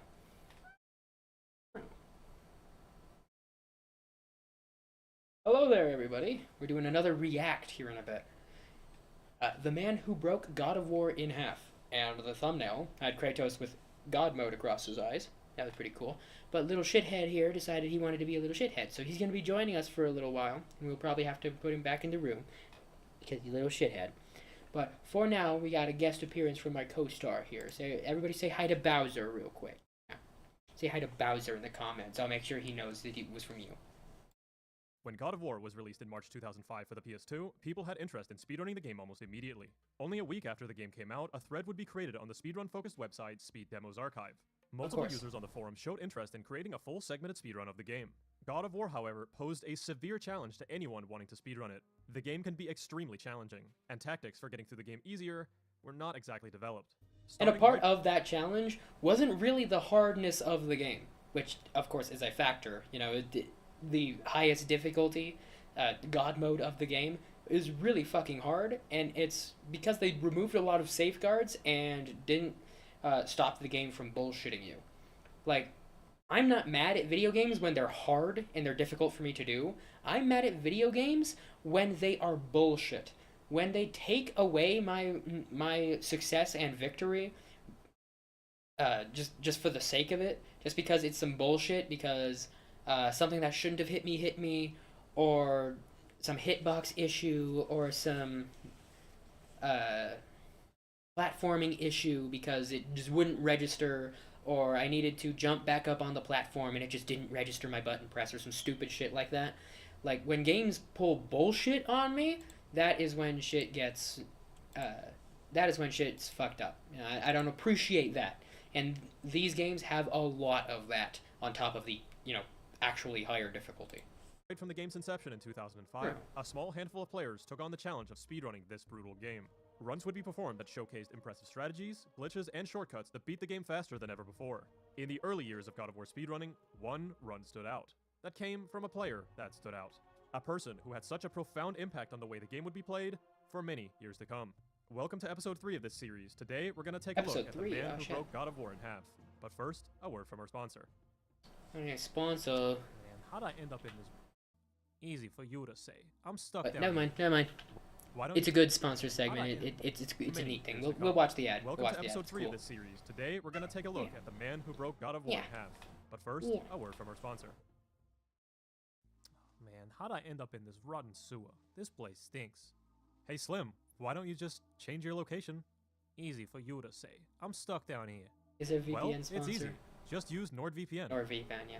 With NordVPN, you can change your location to anywhere you want. This is useful if specific songs, movies, or other things only show in certain countries. This is really helpful for my own research, but also for personal enjoyment, since sometimes underground songs don't always like showing up on YouTube for me. If you're interested in the service and want to show support to the channel, you can use the link that's on screen right now or in the description to begin your 2-year plan. Start using NordVPN today by heading on over to recurring character? If you're unhappy with your purchase, there's a 30-day money-back guarantee that has you covered. Again, that's nordvpn.com/therixer. That was interesting, at least. To fill the gaps if you haven't played the original God of War, or if it's been a while, allow me to briefly show you the game's level order, so you're up to speed. Kratos' goal is to acquire Pandora's Box, an artifact that allegedly has the power to slay a god, which he plans to use against Ares, the god of war. To acquire Pandora's Box, allegedly has been poisoned. Allegedly has been poisoned. It does. It does have the power to kill a god. Like, in this allegedly shit. Everybody says allegedly now. Allegedly has been fucking tainted forever. Okay? Shit, let me see if I can find it. Let me see if I can find it. It's really fucking funny. It's not one of the clips that I typically bust out because I don't have any of those, but it is typically busted out in this context. So I can do it too.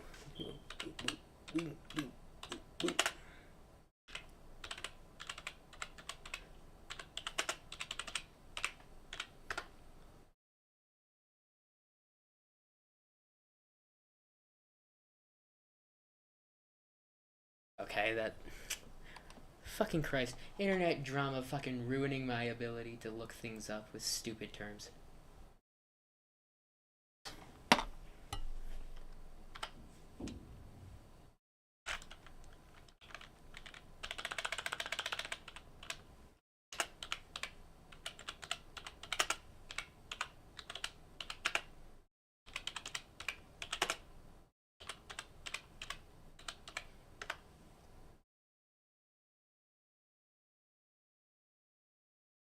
God damn it.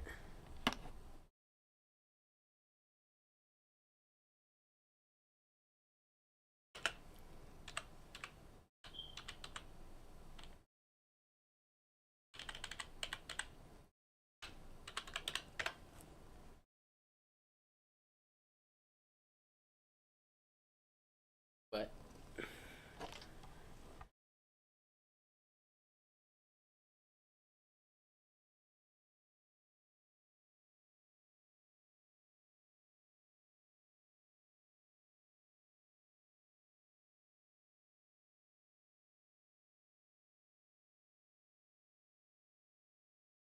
God damn it. Seems I can't find the clip anymore because Dream decided he needed to get into more fucking drama, so I can't look up the time when Ludwig was talking about Dream Ludwig, and he used fucking allegedly, because he didn't want to get sued by Dream Ludwig. It's a funny clip, you'll have to take my fucking word for it. As I just dropped my fucking keyboard, thank God it didn't fucking Alt-F-tab some stupid shit open. But... Damn it, man, I wanted to use that clip. Maybe my editor can find that clip and put it in there, but damn it, man. It was so perfect. You start in the Aegean Sea, where you take down the Big Hydra. You then make your way through the city of Athens, and arrive at the Temple of the Oracle. You then traverse the Athens sewers, and enter the Desert of Lost Souls, where you find Kronos, the Titan, who has Pandora's temple fixated on his back. The majority of the game takes place inside of the temple, and within it, Kratos is faced with 3 trap-filled gauntlets. Challenge of Atlas, Challenge of Poseidon, and Challenge of Hades. Yeah, in the Challenge of Poseidon, you have some bullshit. You have some bullshit. In the Trials of Hades, you have some bullshit. Some bullshit. Challenge of Atlas was just kind of. I don't remember much of it, so it probably had less bullshit, but it was probably still bullshit. You know, this game has a lot of bullshit in it. I'm wondering how much of this can actually be skipped. Because I'm sure there's some way to glitch through the door and not have to go find the 3 sirens. On top of just knowing where the sirens are, if that were not the case, I'm sure it wouldn't be that difficult. Though, realistically, I'm not sure how to quantify that. But I'm wondering how much of this game that they're going to be skipping and glitching, because, you know, it's an old game. It's from 2005. I'm sure there's plenty of glitches in walls that you can pass through, and silly little hacks and whatnot that the speedrun community does. So I'm interested in seeing what happens, but like I'm just thinking to myself, with how did I do that? Must have been when I dropped the keyboard. That button didn't do it. Okay. Well, that's a problem for later. But he wants to be put back down, so I will be right back. Maybe I'll fix the problem while I'm gone, but I doubt it. Meow, meow, meow. Meow.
I'm very happy that I muted the mic.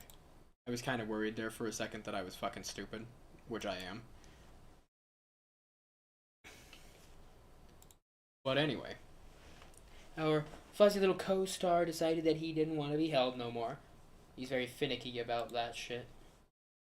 Because he both does and does not like to be held. He does and does not like to be petted. He's a strange cat. Like, if you sit down anywhere near him, he will warp space and time. He's not immediately running to be in your lap. He is immediately in your lap. This cat is insane. He loves love and attention, but when you give it to him... oh my god, I love my cat so much, but he's really annoying sometimes. Once cleared... Oh yeah, where was I? Oh yeah, there's so many different checks that I would believe would need to be hit in order to progress the game story. Like, in these speedrun challenges and whatnot, they talk about needing to pass certain checks. This thing needs to be checked in the game or it will not proceed. So I'm wondering how many of these things can actually be skipped, and if this is hyper-optimization, or if this is, you know, a whole bunch of cheese, you know? Proceed to the Cliffs of Madness. At the end of the cliffs, you get to the Architect's Tomb fucking and hate this acquire puzzle. Pandora's Box. Puzzle. Ares, the god of war, then lunges a pillar all the way from Athens to the temple, impaling Kratos, sending him to the underworld. You then fight your way through Hades and climb the giant rope at the end, so you can literally climb your way out of hell. You arrive at the ruined temple of the Oracle, and finally face off against Ares. Upon his defeat, you sit on the throne as the new god of war, and that's the game. Now, I made that all sound fairly quick, but God of War can be a pretty long game due to its difficulty and large areas you have to traverse. The first person who decided to record their speedrun of God of War would be Prism, who got a segmented time of 2:49:51, using the in-game timer and playing on God mode, the game's hardest difficulty. Prism released his run on October 1st, 2005, only half a year after the game came out. His run was a decent showing for the time, although it was more or less a speedy casual playthrough with no notable skips or shortcuts. Regardless, not bad, considering the game was in its infancy. Another runner by the name of Ball of Snow would do his own segmented speedrun in 2006, and improve on Prism's time with a 2:16:23. Ball of Snow also played the game on God mode, and completed his run in 20 segments. Is it IGT because it's I? Ball of Snow's time save came from cleaning up most of the sloppiness of Prism's run, and also through a sequence break in Challenge of Hades that saved around 6 minutes. The run got a lot of positive feedback, and was generally viewed in high regard. The run still persists on Speed Demo's archive and archive.org. That's what they call where cheating. Someone was so impressed by the run, they decided to give it a review and a 5-star rating. The reviewer's name was God Mode God, and was a God of War player who mainly focused on challenge runs and no upgrade runs. He was rather impressed with Ball of Snow's speedy tactics, and how the various fights in the game were handled expertly. Entering the year 2007, God Mode God would create a speedrun-focused thread over at GameSpot on a forum called the Ultimate God of War Union, where players would share their accomplishments and tactics for God of War 1 and 2. God Mode God was sort of the figurehead of the scene at the time. Going under the name The Creeper on the forums, he was one of the main people establishing proper rule sets, listing times, posting strategies, and welcoming newcomers. The forum was rather small, and didn't contain many members, but the community was tight-knit, with a shared interest for a classic PS2 franchise. But one night, a new user joined the forum, and he went by Setvara. I think I've heard that name The entry before. post from this new user went as follows. Speedruns. It's good I found this board. I've done some speedrunning myself. I started playing God of War 1 2 or 3 months ago, and after I had unlocked everything, I decided to personally challenge myself to a time attack. I played under New Game/Hero settings, and reached the final save in 1:21:41. Interesting. It wasn't perfect or anything, and I probably should have spent more time with it. Additionally, some of the videos linked here had some intriguing and useful strategies I didn't use. Nevertheless, I'm still satisfied with my time overall. Yeah, who wouldn't be with a time like that? This Setvara person is claiming a time 55 minutes faster than Ball of Snow's 2:16. On a New Game Hero Mode Plus. Okay, let's not pretend like this is the same thing. Okay, let's be honest here. And also, hold on a second, we skipped over some stuff. I played on a New Game/Hero settings. Okay, that's Hero. That's the difficulty level. It's not on God mode, and it's under a New Game Plus. Oh, New Game Hero. Okay, so that's not New Game Plus. That's New Game Hero settings, and reach the save faster. Okay, it's a different difficulty. Infinite orbs, home running, and a good Hydra technique. You.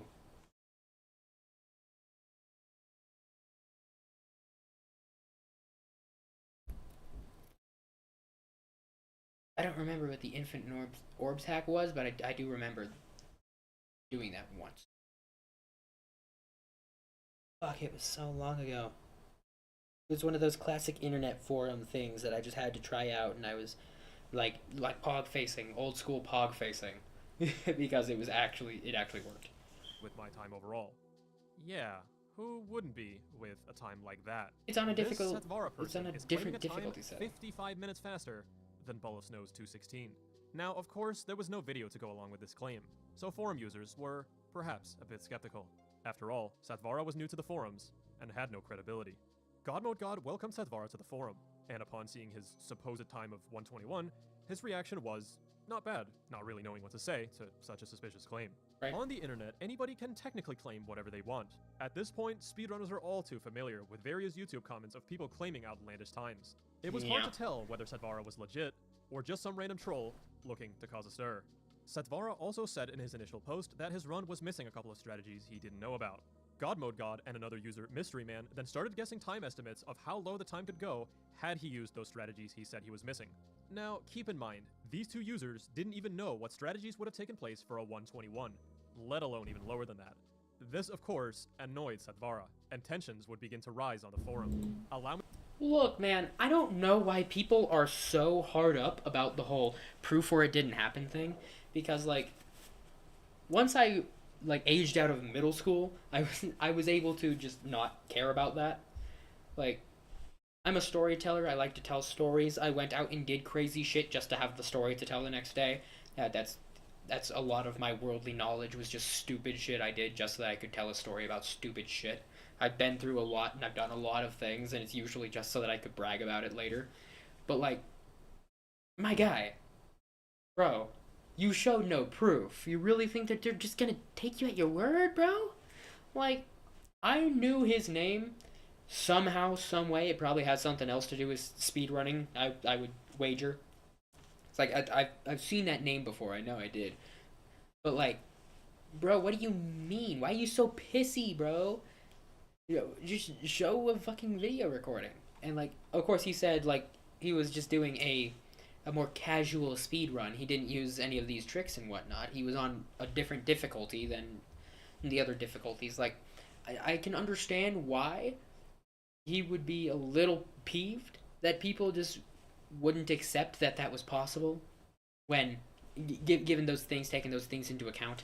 Like, I would believe it, but, like, I'm in a different situation than them. This is member since 2003. We're talking about an old school fucking speedrun forum. This is not modern day, you know. Allow me to reenact Satvara's response to these posts in dramatic fashion. I think it's time I laid my cards out on the table. I can't help but laugh at the fact that you guys are making time estimates based on a time you know nothing about. A 121 is impossible, and both of you have really no idea how impossible it is. You could try and try, but you would never come close. At least, with what you know. God Mode God would respond. Should have just done what I intended in my last post, which was to mention how perfectly Ball of Snow did God Mode.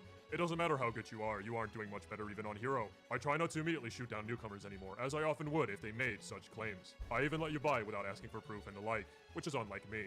You got lucky. I love internet people taking shit so seriously, bro. They're trying to posture and one-liner and hero speech each other, bro. This shit is just peak fucking entertainment, bro. Is it? You really should have, because your not bad comment almost made me think you're an idiot. I seriously contemplating never coming back here, and perhaps going somewhere else. But I think I'll be sticking around now, and get that SDA run out of your head. You won't be needing it anymore. We'll see soon enough. Don't forget, however, that I'm here to give back, and it's only because I admire what you're trying to build here. If you so will it, we'll move forward together. If not, so be it. Enough talk. The discussion would continue like this into the night. And by Of now, course it other would. users of the forum were also beginning to believe that Enough talk, and then this continued into the night. Of course, that's just poetic. That's fucking poetic, man. Satvara's claim was fraudulent. What was with all the talk? Where was the proof? I mean, surely, this was all just one big bluff, right? Surely. After a few days of silence from Satvara, he would return back to the forum, delivering the goods. The videos to his run were posted, slowly but surely, part by part. This is when everyone started to realize the genius that is Satvara. Not only was his claim of 121 legit, the glitches and strategies used to get the time were all discovered independently. No prior reference, such as the runs from Prism or Ball of Snow, was ever used. Satvara, in 2007, had virtually cracked God of War open, all in complete isolation. Chad. Silly Chad, man. Being super silly Chad and stuff. I've seen some of these, actually.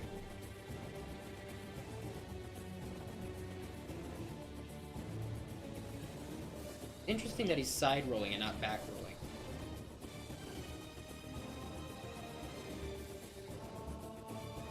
I've done that one.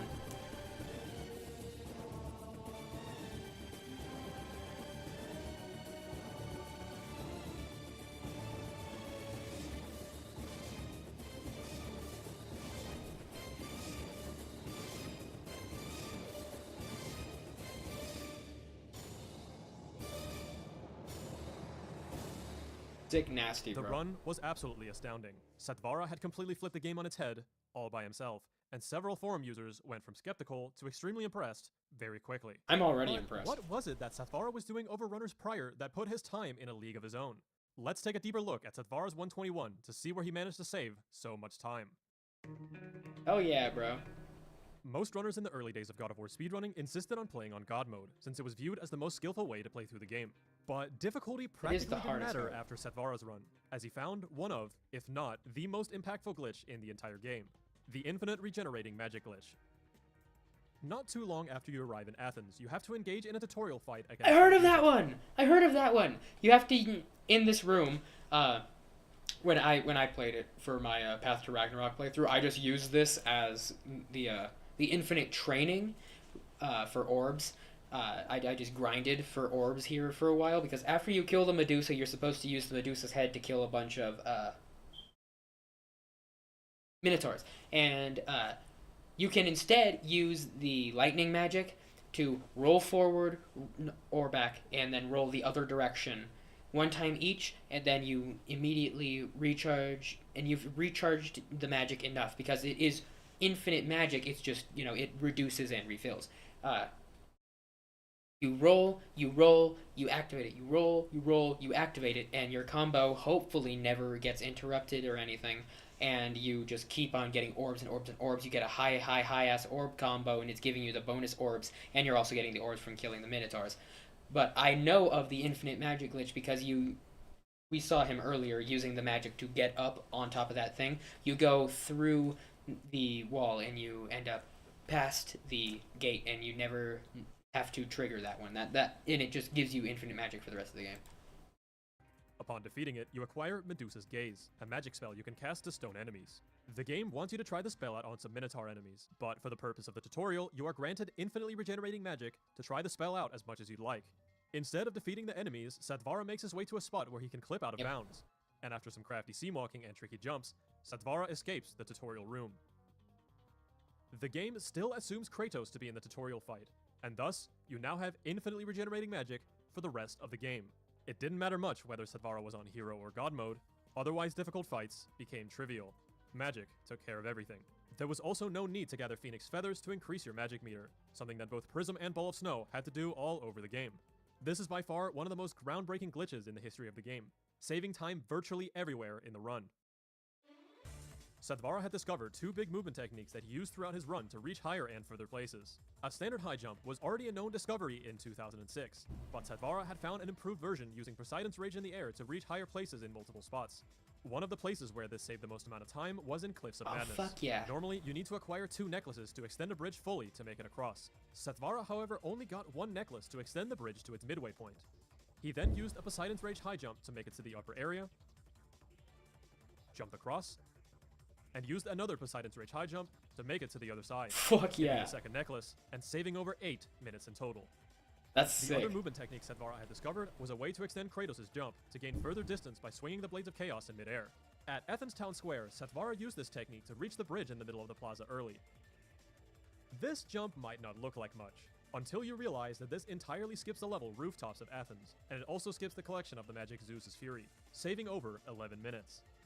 The same long jump technique was used in Challenge of Atlas to skip an underground section where you have to fight a bunch of enemies on a rope. Satvara simply did a long jump from a certain height of the rope that descended into the cave, and collected the Shield of Hades early. This saved almost 2 minutes. The forced fight thereafter was quickly taken care of with Infinite Magic, Poseidon's Rage level 2, and Blade combos.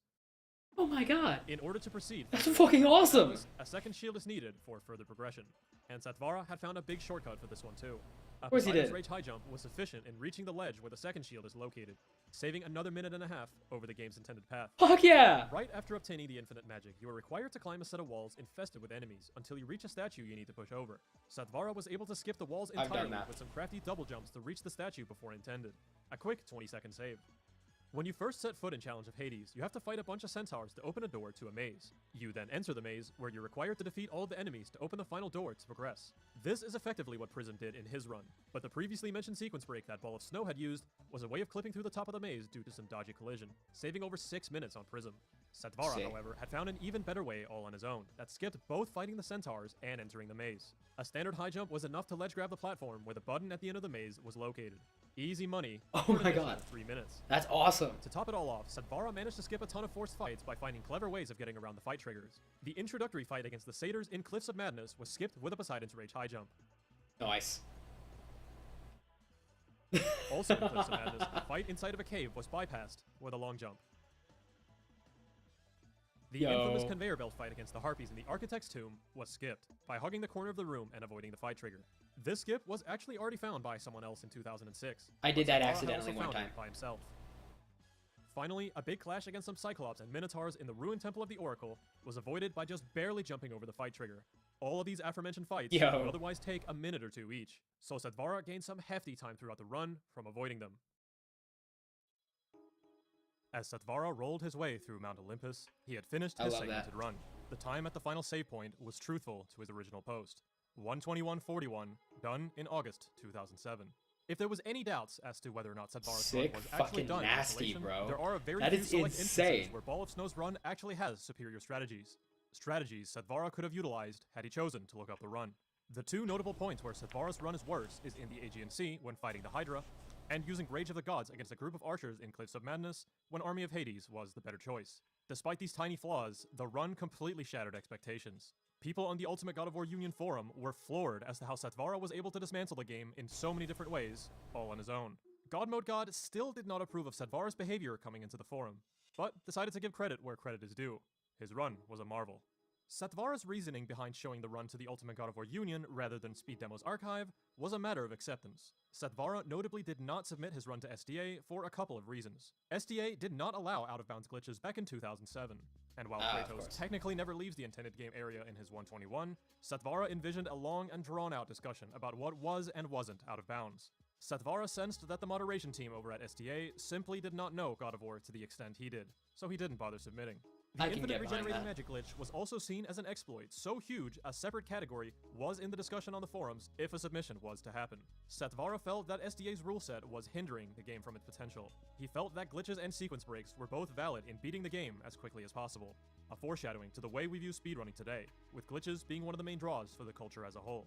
The Oh, yeah, Ultimate bro. God of War Union seemed more in line with this way of thinking, which is why he chose to reveal his run over there. Overall though, Satvara was happy enough with the result of 121, and eventually shifted his focus more towards glitching and sequence breaking following the completion of his run. Satvara was not done just yet. In late 2007 and 2008, Satvara went on what I can only describe as a killing spree when it came to God of War glitches.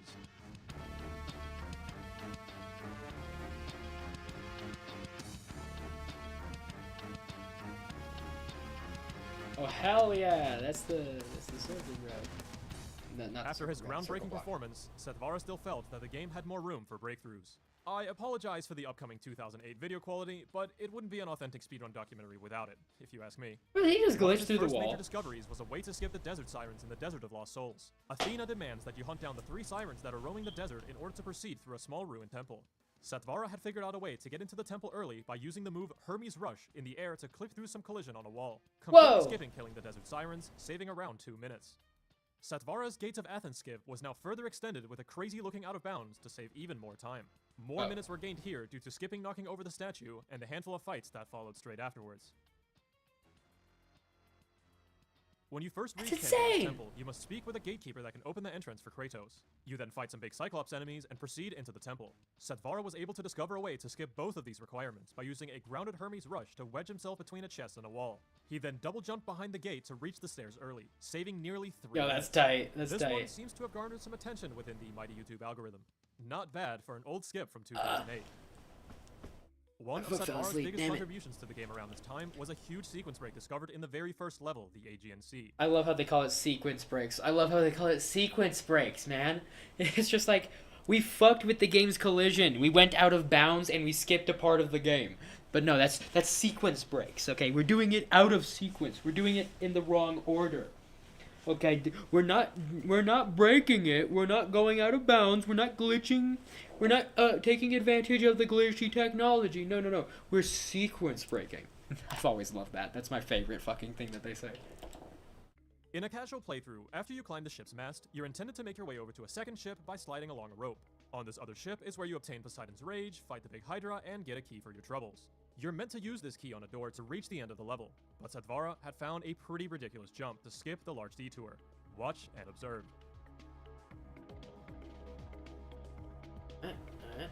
Ooh. Oh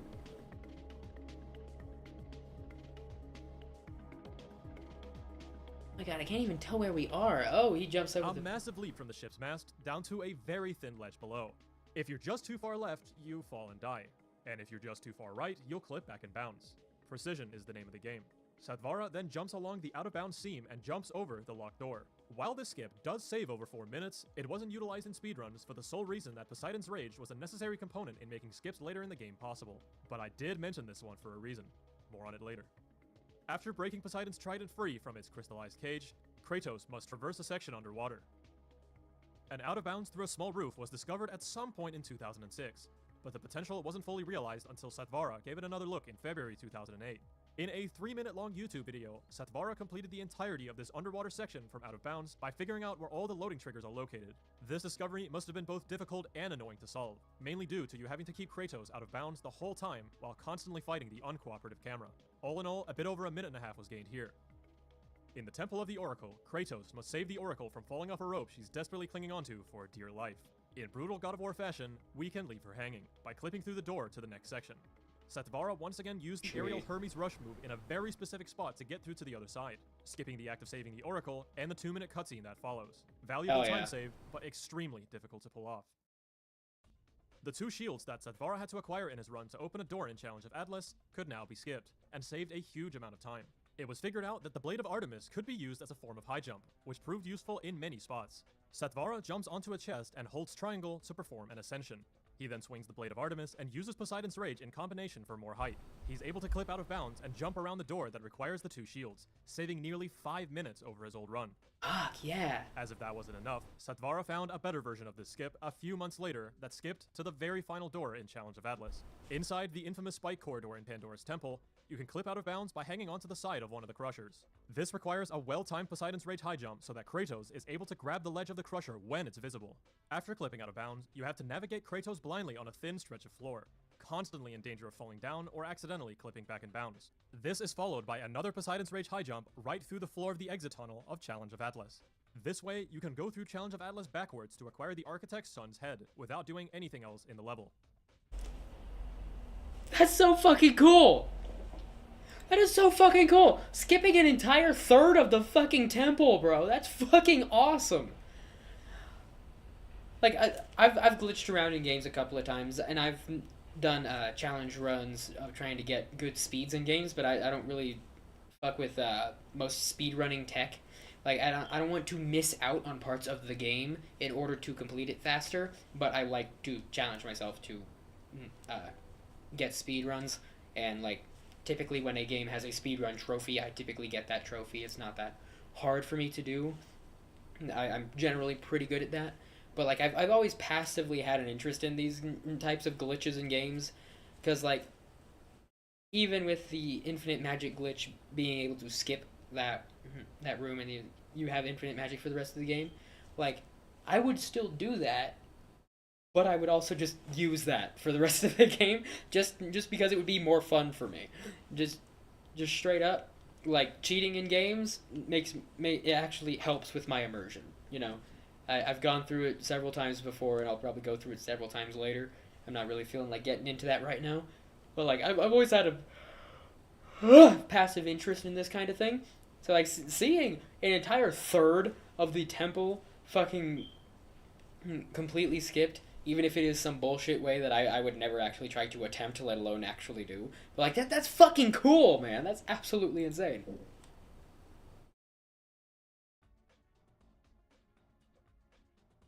When Kratos finally reaches Pandora's box, a 1-minute cutscene plays that informs him that he must bring the box back to Athens. Of course, Setvara found a way around this too. He simply went out of bounds using the Blade of Artemis and Poseidon's Rage in the room before the box. Seam walked on the outside of the room and free fell all the way down the shaft you're supposed to take the box through. After hitting the loading trigger at the bottom of the shaft, the game gives you Pandora's box despite never watching the cutscene. Oh hell yeah. It seems that nothing was impossible for Setvara. I feel like I would be doing Setvara dirty if I didn't mention his God of War playthrough that skipped collecting all magics and the Blade of Artemis in late 2008. Some of the skips used for this playthrough I've already gone over, such as the Hydra 3 skip to bypass Poseidon's Rage, and a similar but improved out of bounds in the Medusa room to skip Medusa's Gaze. A puzzle later in Athens requires you to freeze a Minotaur onto a button with Medusa's Gaze, so Setvara had to find a way around this room to complete the playthrough. It's hard to tell from the video quality, but Setvara did manage to find the skip, by jumping over a pile of rubble outside of the puzzle room with the assistance of the attack Apollo's Offensive, for more length to clear the wall. Zeus's Fury was skipped straight afterwards with the classic long jump we saw from earlier. The Blade of Artemis was skipped with an obscure trick known as gliding, performed by using Hermes' Rush into the wall and blocking to gain some rather strange momentum to effectively glide around the trigger that gives you the blade. Sick. Finally, Army of Hades was skipped with an out of bounds in the Pandora's Guardian room, followed by some seam walking to get around the trigger for the magic.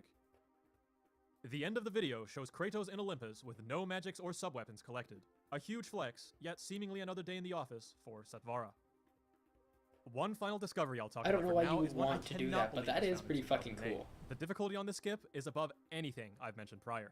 This is the Sacrifice Room, a room that saw some controversy when the game came out.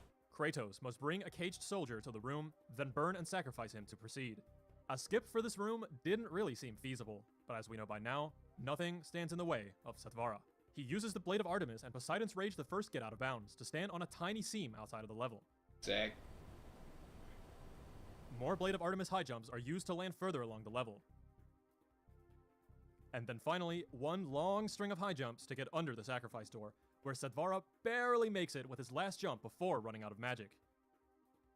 A few years later in 2012, a new way of high jumping without Poseidon's Rage was discovered, now using Medusa's Gaze.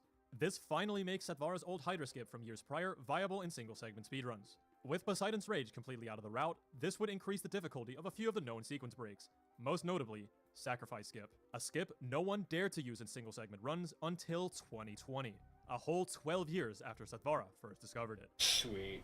I mostly went over Setvara's bigger discoveries in this video, but honestly, I'm kinda scraping the tip of the iceberg. If I truly went over everything, we'd be here for hours. Viewers on YouTube saw Setvara's videos as a spectacle. His glitch videos inspired other players to try their hand at breaking God of War, and many great findings would take place in 2008 and 2009, not just from Setvara. Entering 2009, however, Setvara's video uploads would become few and far between. In March 2009, he uploaded a video demonstrating a way to cancel the Hydra's energy regeneration with extremely precise grabs, something that other players could not seem to get the hang of at the time due to its difficulty. The description of the video suddenly announced that this would be his last God of War video. In the comments, Setvara said that he was done and didn't want anything to do with the game anymore. Many community members at the time, such as Akion, Turyu, and God Mode God, were all sad to see Setvara go. He had done so much. I would be more pissed than anything. You found all of these glitches and stuff, and like each one of these videos of you demonstrating it is fucking awesome, but you never came back after that one time that you put and put everything together in one super optimized run. Like you didn't have the fucking speed run time at the end. Like that's blue balls, man. You just left little itty bits and pieces that could be put together into a run. You didn't do another run, bro. You just blue balls to everyone. Come on, man. Really? Much for the game, and his videos were nothing short of inspirational. As a result, the initial golden age of God of War sequence breaking would slowly fade out. Activity dwindled, and the game would have to wait for the second coming. Well, I'm glad that happened. I mean, I accidentally clicked and realized it was Throughout the PS3's that far. lifespan, the God of War games would see a handful of re-releases on the console, updating the graphics to HD and also porting over some of the PSP games that not everybody got to play. One would think this I would did. reinvigorate some activity amongst the speedrun community, especially with a God of War 1 trophy that challenges you to beat the game in under 5 hours. There were a couple of segmented runs in 2011 and 2012 that were in the works from 2 new runners, but both of these never made it past the halfway point in the game. Someone just needed to pick up the pieces to re-spark the activity in the scene. In August 2012, the God of War Saga Collection was released. Ooh, I which remember featured that God one. of War 1, 2, 3, Chains of Olympus, and Ghost of Sparta. A pretty ambitious release, and a certain someone would get reeled back into playing the series. After seeing how deserted the God of War speedrunning scene had become, this certain someone felt the need to revive the activity. Despite claiming that he didn't want anything to do with the game, God of War 1 still had so much left to uncover. When the game was at its most stagnant, Setvara returned to God of War. Did he finally do a fucking ultimate speedrun? Sure, there are new skips to add in with the HD port, of course. Oh yeah, Setvara was back, baby. Back with another collection of incredible skips and glitches. After already I hate breaking the that HDMC with his multiple audio minute-saving quality. Hydra 3 skip, he had found 2 more to further shorten the level. The first one was a way to skip Hydra 2. In a casual setting, defeating all the harpies on the boat is required for the Hydra to pop through the wooden planks. Those same harpies could now be used for a skip to bypass the fight entirely. If you stand on this chest, then wait until a harpy swoops down towards you, you can block its attack in midair, and it'll get stuck on the other side of the fence on the floor above you. With a precise grab, you can get Kratos onto the other side. That's sick. This is still a very inconsistent skip even today, with your only form of aid being a very strict window of an audio cue of the harpy screaming as it's swooping towards you. This also segues perfectly into Setvara's next discovery. After some balancing beams and watching a cutscene, Kratos must push a box to take cover from an incoming volley of arrows. Setvara had found a way around this too. Instead of pushing the box, it was possible to reach the ledge early with a standard high jump. I've done that Comparing before. a skip like this to some of Setvara's earlier findings, it's easy to assume that this skip was perhaps a bit overlooked and should have been found earlier. The ledge, however, is only Right? Like, reachable I did that in on my the own. game. Maybe a slight porting error made Kratos' jump a tiny bit higher, allowing him to grab the ledge and save 20-odd seconds or so. This was cool and all, but Setvara still had more up his sleeve. That one was really simplistic, though. I've done that. I did that accidentally once. I fucking hate that block segment. Setvara's next discovery was quite huge, and is one that is still seeing use today. The strategy takes place in the Pandora's Guardian fight, in Challenge of Hades. Casually, you have to rinse and repeat a process of stunning the boss, then hurling logs at it to remove its armor bit by bit. Setvara had completely torn the fight to shreds. Here's how he did it. He first goes up to the crank that hurls the logs and pulls it.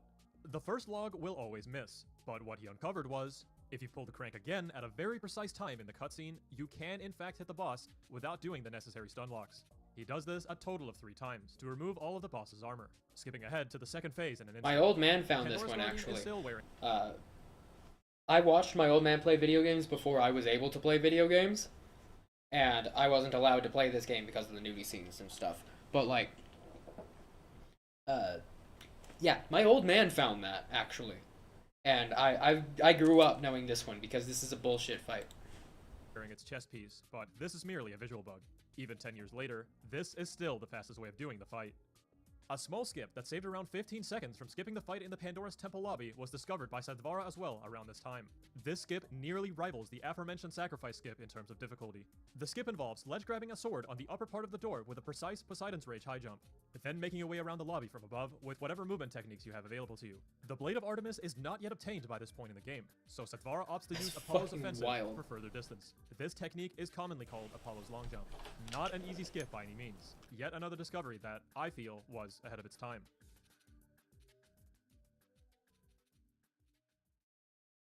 Great.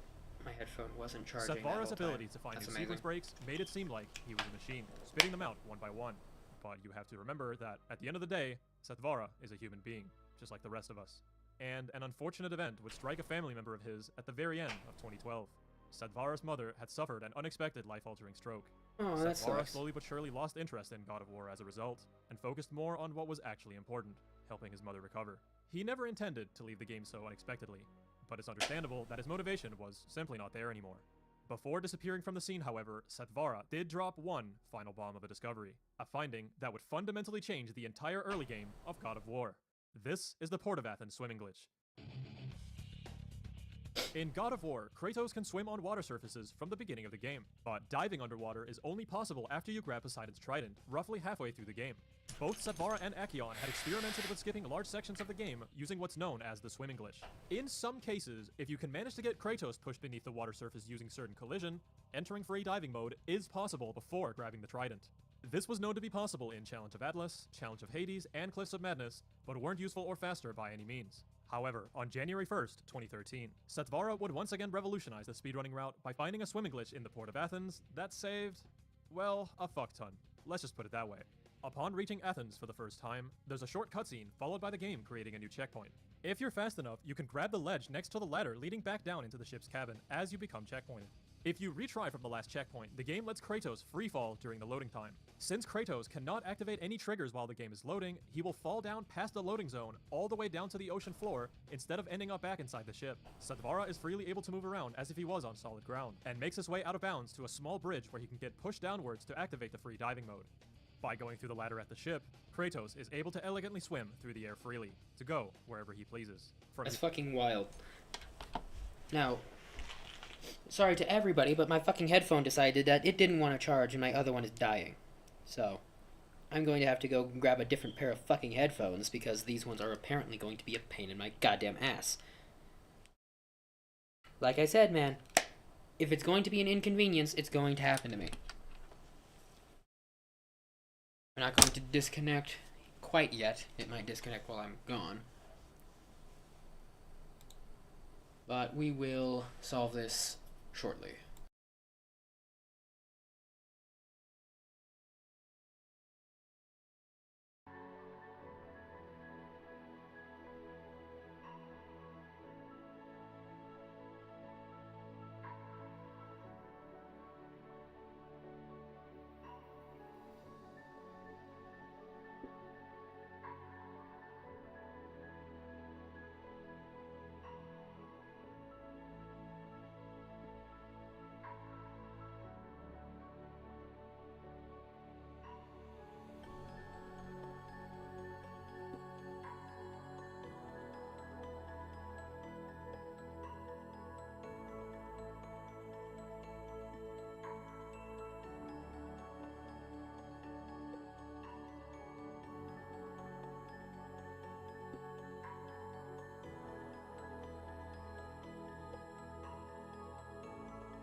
Sorry about all that.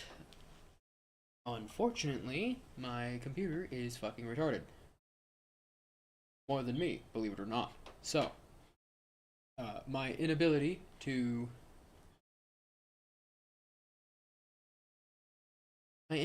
connect the other fucking headphone has me sitting like this.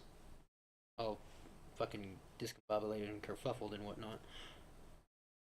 And the audio quality of this headphone I have plugged into the mic, and the fact that the mic has this just constant staticky sound, because the noise gate that makes it so that you don't have to hear the shit that's going on doesn't affect the mic itself. So since I have to fucking use this bullshit, or you don't get to hear any audio whatsoever, this is how it has to be. So my pissiness is not going to affect you if I have anything to say about it, but I probably won't, because I'm just going to be really fucking pissy until my computer decides to stop being such a fucking cunt. Now, fuck you, man. That's fucking stupid. It just stopped fucking loading.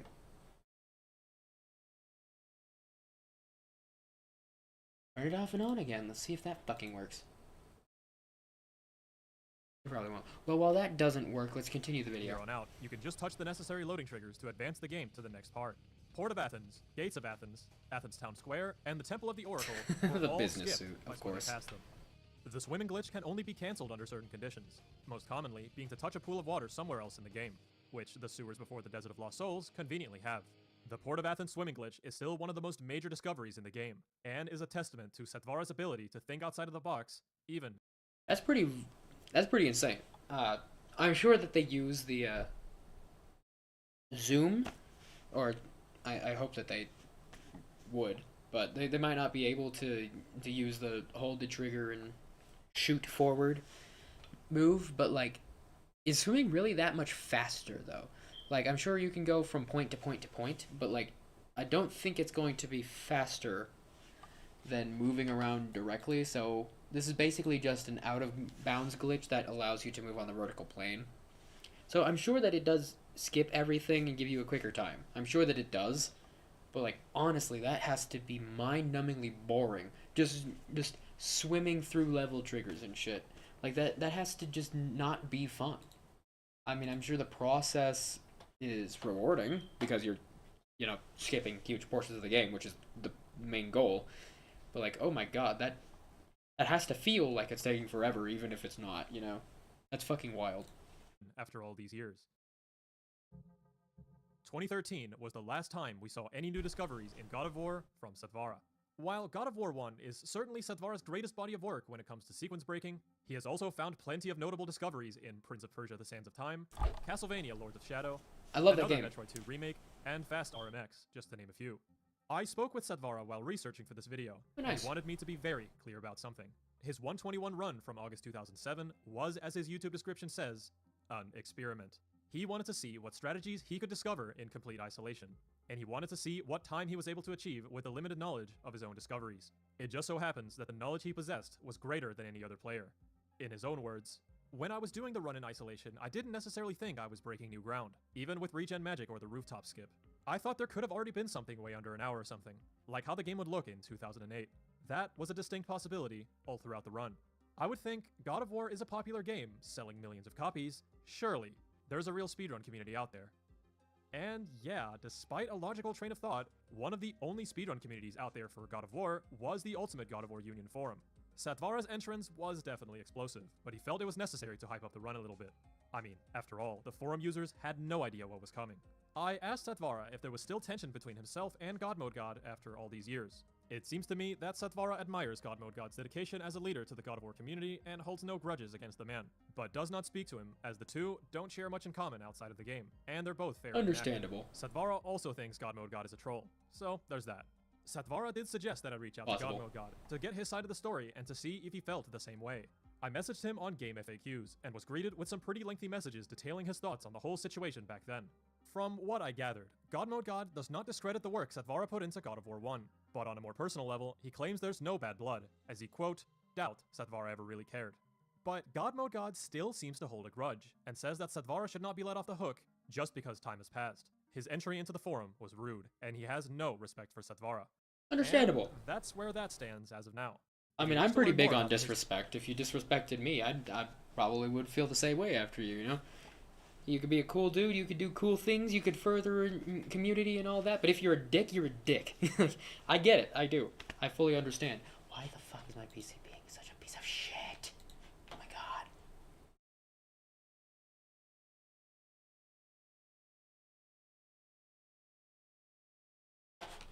Oh good fucking lord, really? You gotta pull some stupid shit like that on me?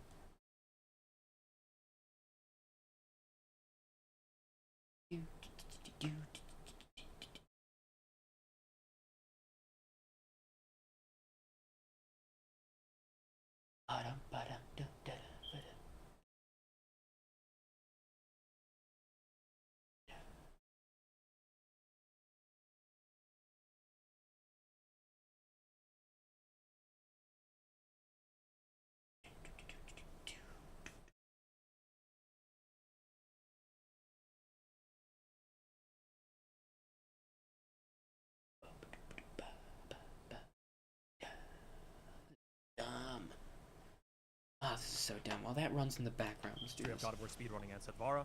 Akion has a 2-part speedrun history series on YouTube that has a painfully low amount of views, so please go show the videos some love. Yeah, it's also got a painfully high amount of watch time, bro. The history of speedrunning bonus is 10 minutes. That's fucking awesome. Scoozy. Now, did anybody actually put all of these together for like an epic, super awesome, super speedy speedrun? Like, did Setvara ever actually put it together in one big, solid, big chungus run? Did somebody else take what he had and put it into the most epic God of War speedrun of all time? Like, did we see that? Did that ever happen? That experiment that he ran at the beginning was the only time that I've seen so far for an actual fucking completion.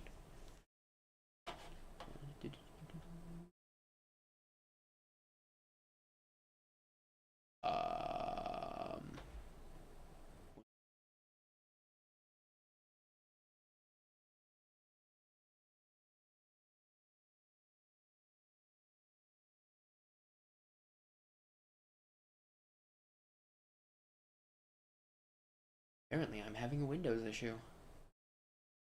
Lovely.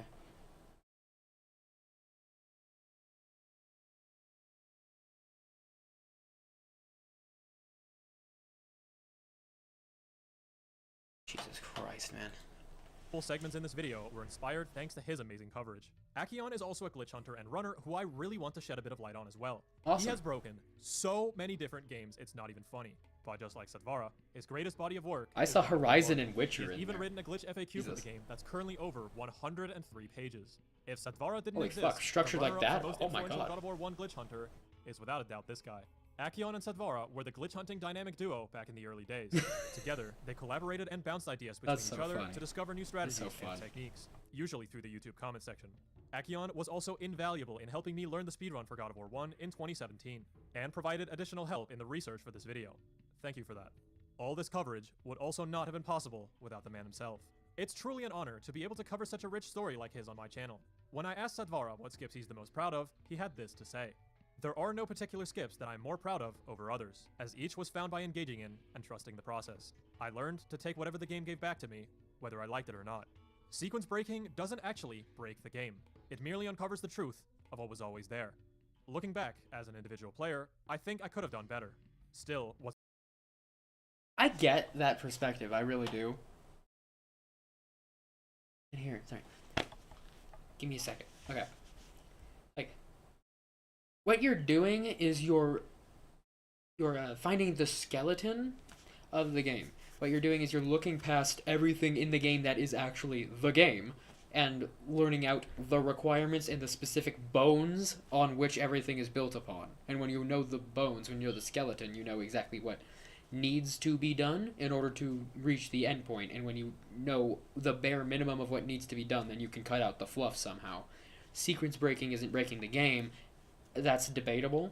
But what you're doing is you're cutting things out so that you can optimize a run, hitting only what is necessary in order to do it. You're discovering the bones. You're discovering you're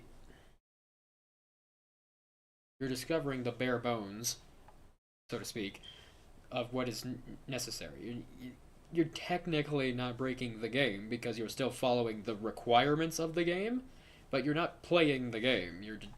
You are breaking it to some extent. I'd say it's a debatable point to make, but I can see where he's coming from. Now, excuse me.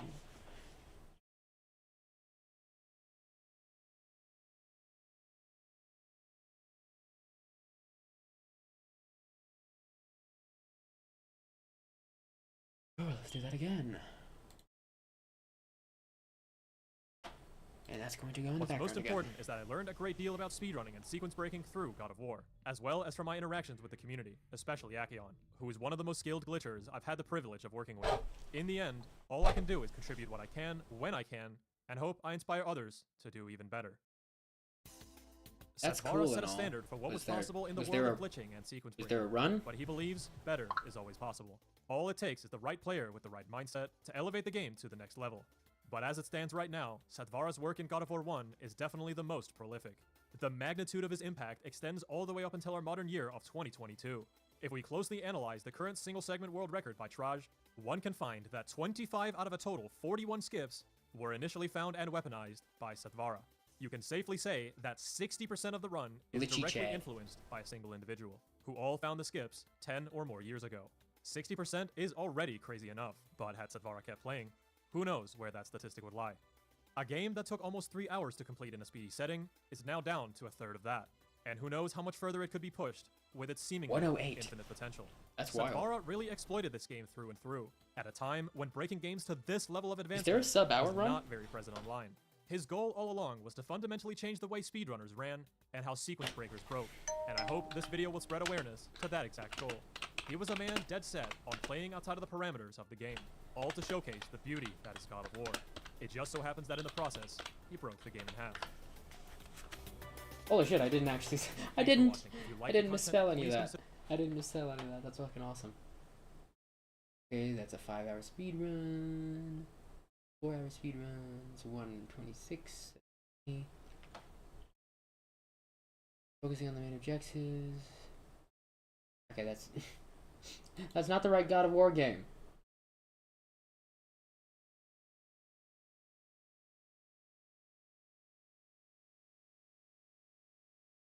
It looks like there are no sub-hour runs yet. That's absolutely wild.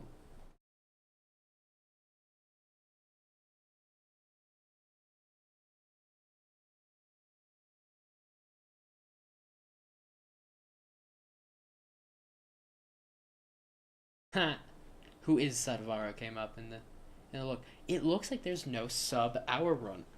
They get very close. It looks like 1 hour and 5 minutes is the current record by JDR Kawa? I don't know. And Traj coming in behind with a 106.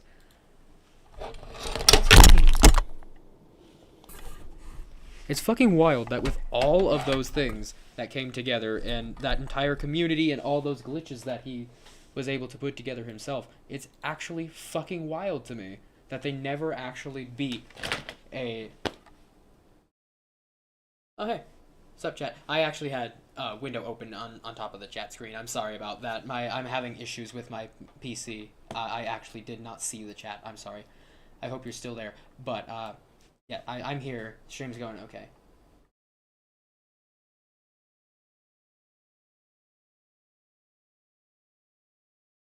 Oh, Jesus fucking Christ. It's... Of course it's fucking bullshit, man. Of course it's fucking bullshit.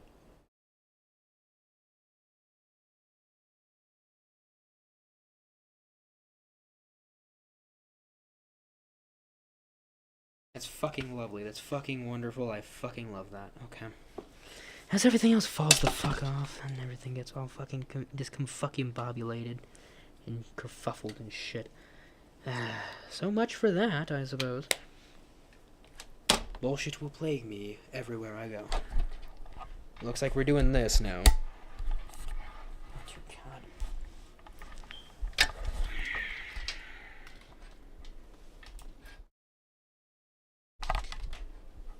Oh, fuck me. You never have too many chords, guys. Never have too many chords. Well, unfortunately, a lot of this was technical problems, and that sucks. Fuck you. Alright. That fucking sucks. But hey, that was an awesome video, very informative and stuff. I don't know why the fuck that is going on. Excuse you, this is not what should be captured right here. What the fuck? I really hope that wasn't what was going on this entire time. Because I wasn't looking at OBS. That. How long was I being fucked over here? That. Jesus fucking Christ. Okay, hold on. I'm gonna mute the mic, and then I'm gonna have to go and look back on the VOD to see how much of this was bullshitted. Hold on.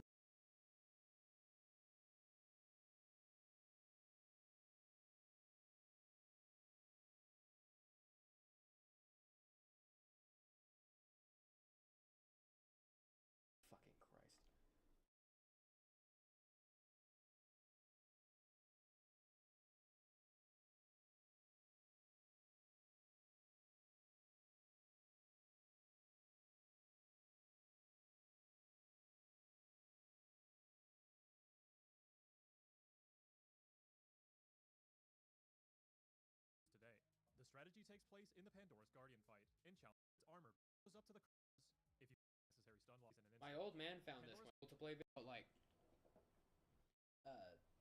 yeah, my old man found that. His way of doing the discovered by Sedvar. The skip lobby from so Sedvar not getting them out. It's like interest in God of ending that would Trident running what you see by any out that since Kratos I pleases. I'm going to be a pain in my goddamn ass. But we will solve this.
I'm so fucking stupid. The mic was muted. Okay. My editor's going to stitch the original video over my fuck up there, because I didn't click off the be right back screen and I was having trouble with my Bluetooth shit. So that was a lot of nonsense that nobody needed to see. So that's going to happen.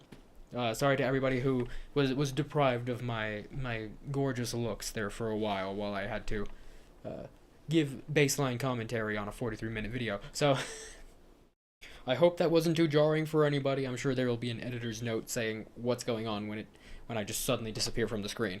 But yeah, that was that. I hope I was able to provide at least something entertaining to the video, because that felt like there wasn't a whole lot I could add.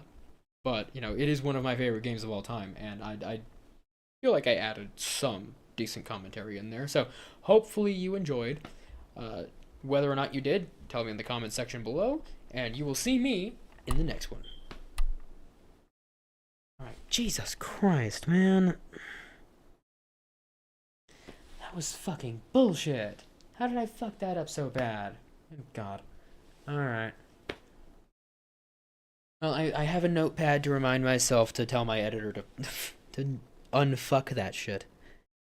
There's only so much that he can do, of course, but realistically that shouldn't be too hard of a fix, so at least we have that much. God damn it. Okay. Let's grab you over here. Okay, we're gonna move to the next one, and we're going to skip over that one. Ants Canada's awesome, but I don't have anything to say about that. What the fuck is going on here?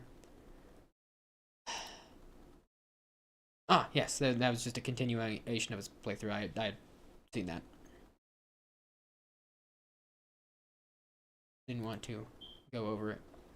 Student learns some cultures are just bad. Oh boy!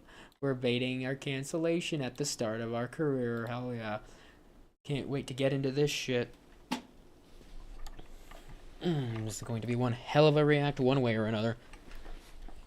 Unless I can't add anything. If there's nothing to add, then we're just going to skip ahead. But, you know, is what it is. Typical day in the life. Let's do some shit that's gonna get us canceled, shall we? Alright. Welcome one, welcome all. Do not ask why you can suddenly see the microphone. Do not ask why I am currently plugged in. Do not ask me stupid questions, okay? You can ask any question in the comments section, but I don't want to hear any bullshit, okay? I want to hear all the bullshit, okay? Straight up. I don't know why I'm rambling all of a sudden. I just decided that I needed to ramble about something stupid before I went into getting ourselves fucking annihilated by this video called Student Learns Some Cultures Are Just Bad by Cam Higbee, apparently.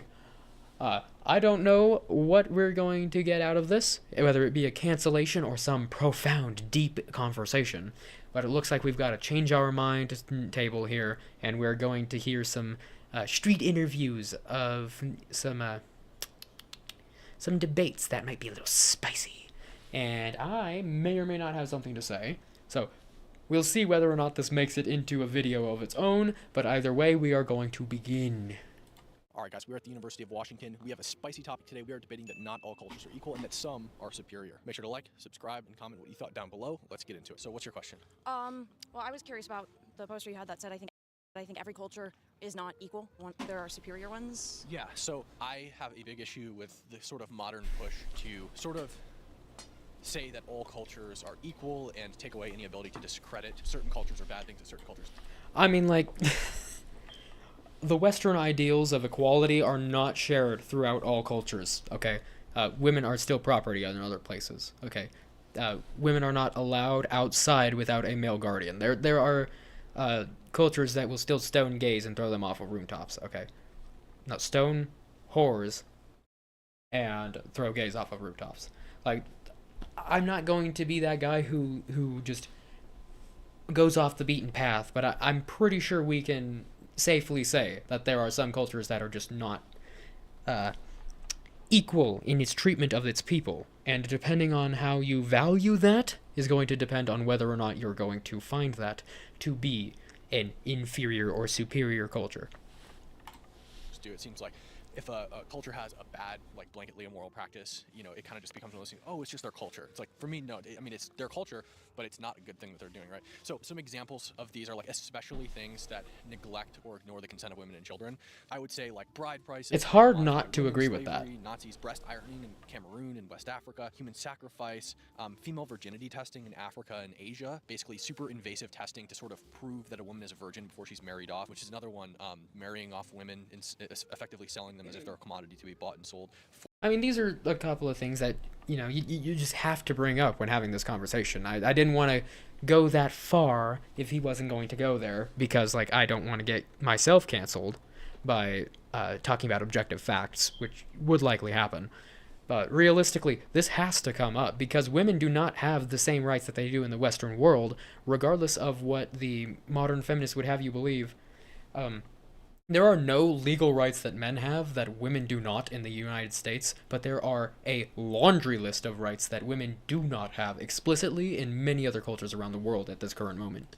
Forced veiling, so forcing women to veil, forcing women to not speak in public in Afghanistan or to not go to school in Afghanistan. Veiling also happens in Iran. Female genital mutilation, and the list goes on and on. All of those things are consentless, and they predominantly affect women and children. And so I would say that any culture that practices those things is inferior to cultures that do not practice those things. Okay.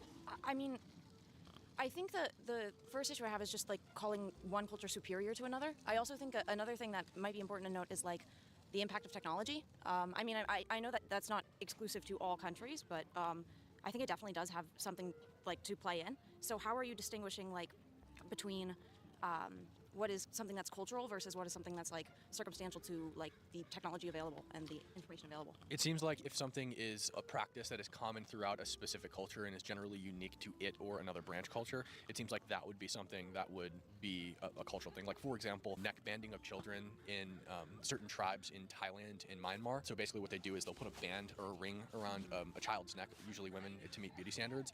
And then after that ring, they'll add another ring and another ring and another ring and another ring until they think it elongates their necks. And it does make their necks appear longer, but what it's really doing is taking their shoulder blades and shoving them down their spinal cord so that they have this super long neck, but it's not actually their neck, it's their spinal cord, and it's really bad for their health. And the children don't have a choice. It's forced upon them by their parents. And so when a culture practices things like this or allows things, yeah, because even if you brought that up to them, that would be a part of their culture that they would not be willing to just let go of. It doesn't matter if you bring to them the medical knowledge, it's part of their culture. Like, I don't want to just generalize, because there are cultures out there that I have met people from those cultures, and even though the cultures as we know them, like from a Western perspective, are to be these things, they are actually more moderate in the actual world in which we live in. Like, the people are not actually like that. That's just a holdover of from draconian times. However, there are cultures that still do practice harmful things. And even if you bring to them evidence of their cultural practices not being either safe or healthy or whatever, it doesn't really matter, because they're going to appeal to history, which is a logical fallacy, but they're going to appeal to the fact that that's what they have always done, and they're just going to refuse to change. And I know that that's putting something on somebody that they didn't actively say, but this particular thing that he's bringing up that isn't particularly about women, which is why I'm more comfortable talking about it, this neck banding thing, regardless of its cultural significance, it is actively harming people, and because of the religious hegemony of this tribe, it's not going to change. And the only way that it's going to change is an escape of the culture, and I think that right there is how you define whether a culture is bad or not, whether something is going to stop being a detriment to somebody's life. If they have to escape that culture for it, then that culture is something that is bad. That culture is harmful to people. That's where I would come from. If you need to escape it for any reason, then that is probably a bad culture. I'm just saying. things like this, or it's I don't think okay that's too hot a to take. culture, I would say that they're probably inferior to cultures that don't do those things. For example, if you're a culture that practices slavery, I would say that you're inferior to cultures that don't practice slavery. I would say that modern day American culture is superior to colonial American culture because we allowed slavery. So I think that there should be a concerted effort to push away from these things, even if Yeah, because You see, the actual problem with discussing whether a culture is bad or not is you are putting your beliefs over somebody else's, or you are putting somebody else's above your own, and that is so tied into things that you're not allowed to say. You know, when most people are talking about Sharia stuff, it gets very muddled into whether or not you're talking about the people themselves, and it gets tied into a racist thing, and so you're not really able to bring that up, really. But that culture of women being treated like that is not acceptable by Western standards. And you're also bringing into the conversation that you're viewing it from a Western standard. And the moral relativism that people try to place on you can't judge this based on these factors or from your culture or from this perspective, because that is a prejudice. But realistically, if you look at things from a removed standpoint, like, I grew up in America and I did most of my schooling in America, and I don't ever want to express where I live for the safety of my family, not for my personal safety. I have a gun. But I realistically don't want people to know where I live. I keep it very vague. But for simplicity's sake, we're still going to take it from a Western perspective. Even with that perspective in mind, you're still able to remove yourself from bias and look at things in a manner of basic human decency and rights. And when you look at it through that lens, there are several cultures that are inferior to that standard, and that is how I would choose to judge it. If they are inferior to the standards of everybody having basic rights, everybody being treated well, you know, not medically hurting people through your cultural practices, that's how I would go about judging this. I wouldn't really judge it against other cultures just to avoid that kind of discussion. But if you're not going to avoid that kind of discussion, it's kind of hard to argue with people having rights and not being fucked with, even when you are coming at it from a culture-to-culture perspective. Like, being inferior to what a baseline culture should be is where I would draw the line as to this conversation, because those are inferior not just in a Western perspective, but in a perspective of basic rights and decency. If there are cultural practices among certain peoples, and that doesn't mean that every person who's, you know, a tribal person from Myanmar or Thailand is a bad person or inferior, because you can always pull yourself away from culture and assimilate into new culture. Exactly. Like, that's a great disclaimer, and I kind of tried to work that disclaimer into my rant there.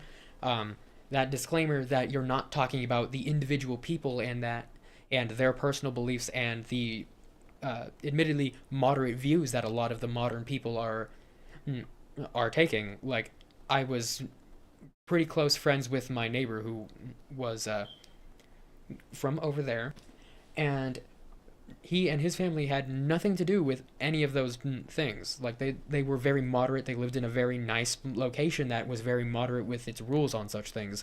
And they held the personal beliefs that they did that was informed by that culture, but it was not that culture. Like, I'm not coming at this from a perspective of just somebody who's only thinking about them from other perspectives. I've talked to these people. I have spoken to them. And that stuff does still happen, but it's not a widespread issue in every single location. And there are perfectly moderate people who do not believe in such draconian and horrible things. But still, it does exist. And that culture, if it does not learn and adapt and stop being so draconian and so, I don't want to say evil, but when they are doing actions that are fundamentally taking away the rights of others, and they are in cultures that are medically harming people, like, that has to be, I don't want to say docking points. Like, I don't want to put it on a points scale. Like, you can't really scale these things. But if it does not reach a baseline level of, you know, not hurting people and not denying rights of people, then I would call that inferior. And it's not because of the culture that I was from or the cultures that I have experienced. It is from a neutral, trying to take it objectively sort of situation, if that makes sense. I hope it does, because that was a lot of words. If I wasn't able to make my point there, I don't think I'm going to ever. You know, let's continue. or ignore certain parts of your culture and not practice them. For example, like abolitionists in colonial America. So I don't think that it's not a race thing, it's not an ethnicity thing, it's specifically related to practices, which are practiced through choice. Okay. So, I guess, first of all, you would acknowledge that you're part of a culture yourself, right? Yeah. Okay.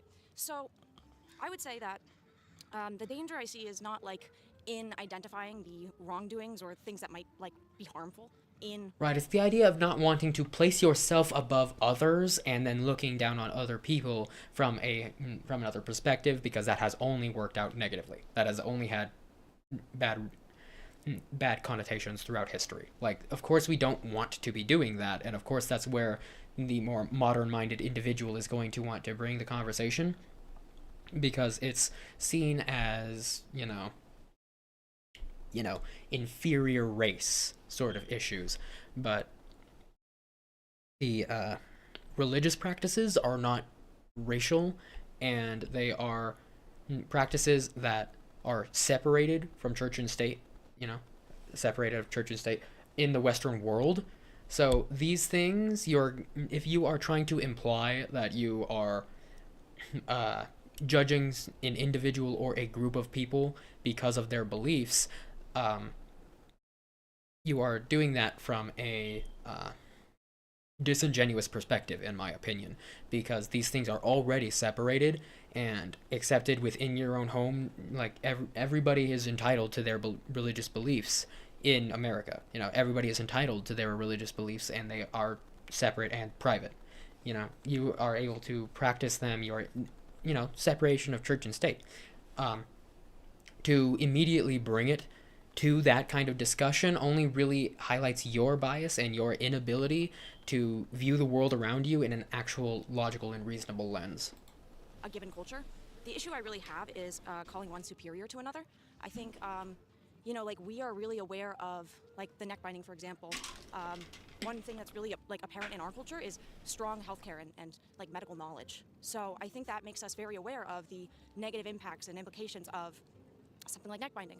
I think other cultures have a lot of things to say about specifically different practices within our culture in terms of the ways that maybe mass consumerism or individuality may impact or take away from our collective functionality or our well-being or something like that. I think it's easy. Pointing out that there are things to criticize within a culture does not necessarily mean that it is good or bad.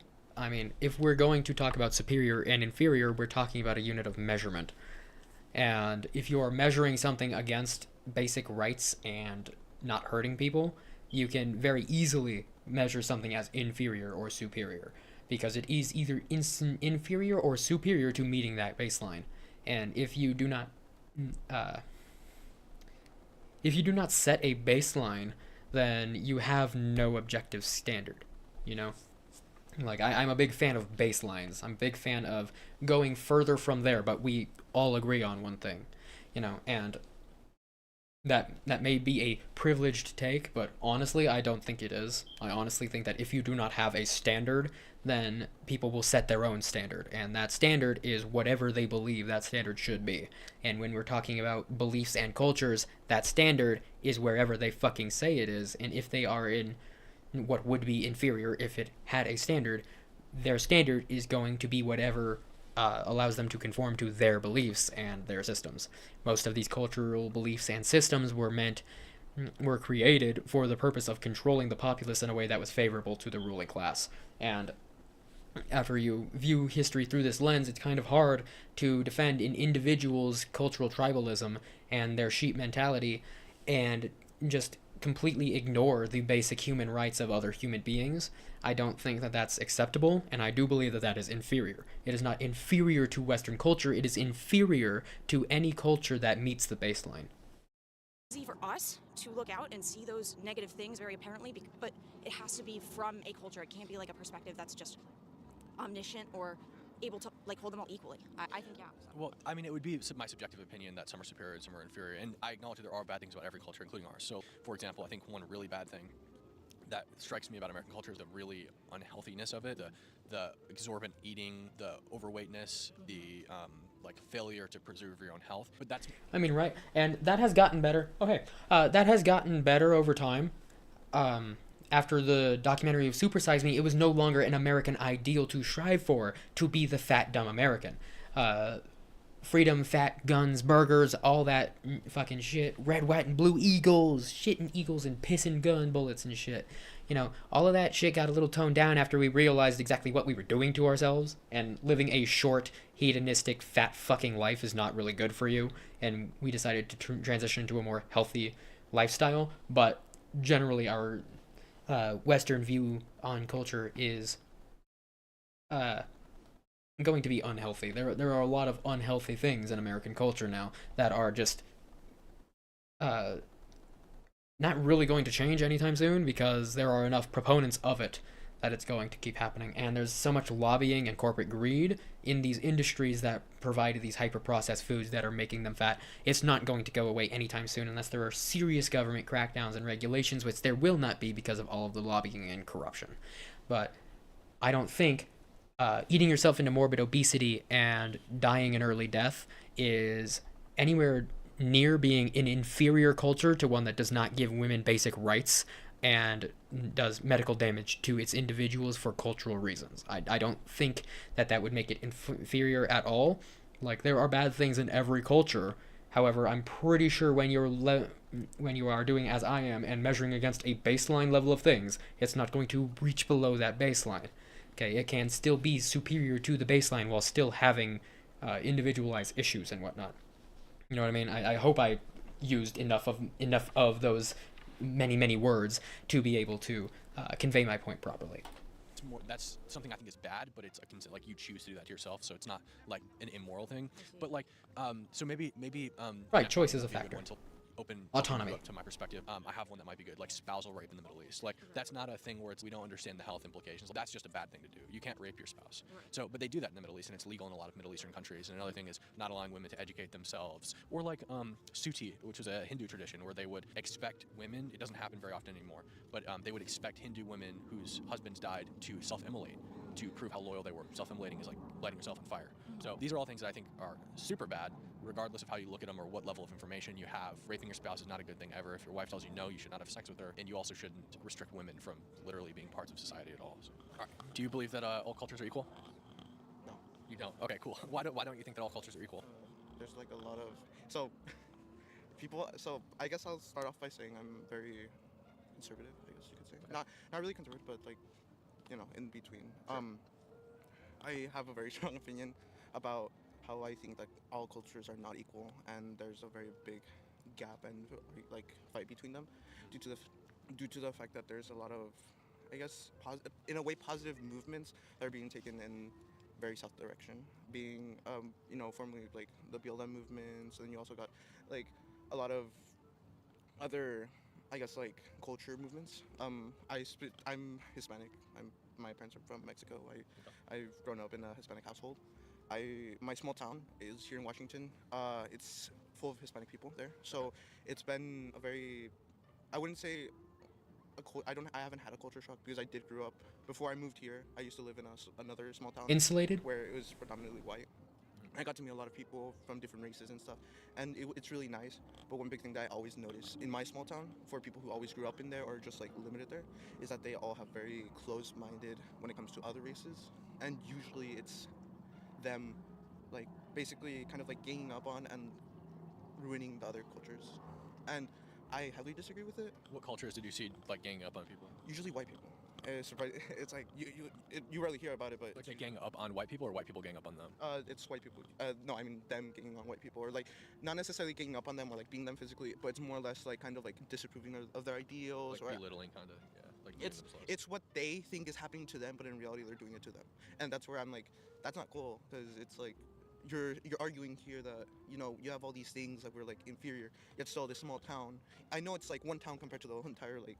So, you know, United States, but yeah, it's anecdotal, but I get it. It's harsh because then I also like see it from other places, and I'm like, well, yeah, you can say that, and I do agree that there is like, you know, there are people who like, you know, don't agree with you, or who like kind of like, honestly, they kind of, what's the word, they disapprove of you because of the fact that you're like this race or you're this other race, and I don't think it's fair. Like from both sides, it's not fair, and I like heavily disagree with it.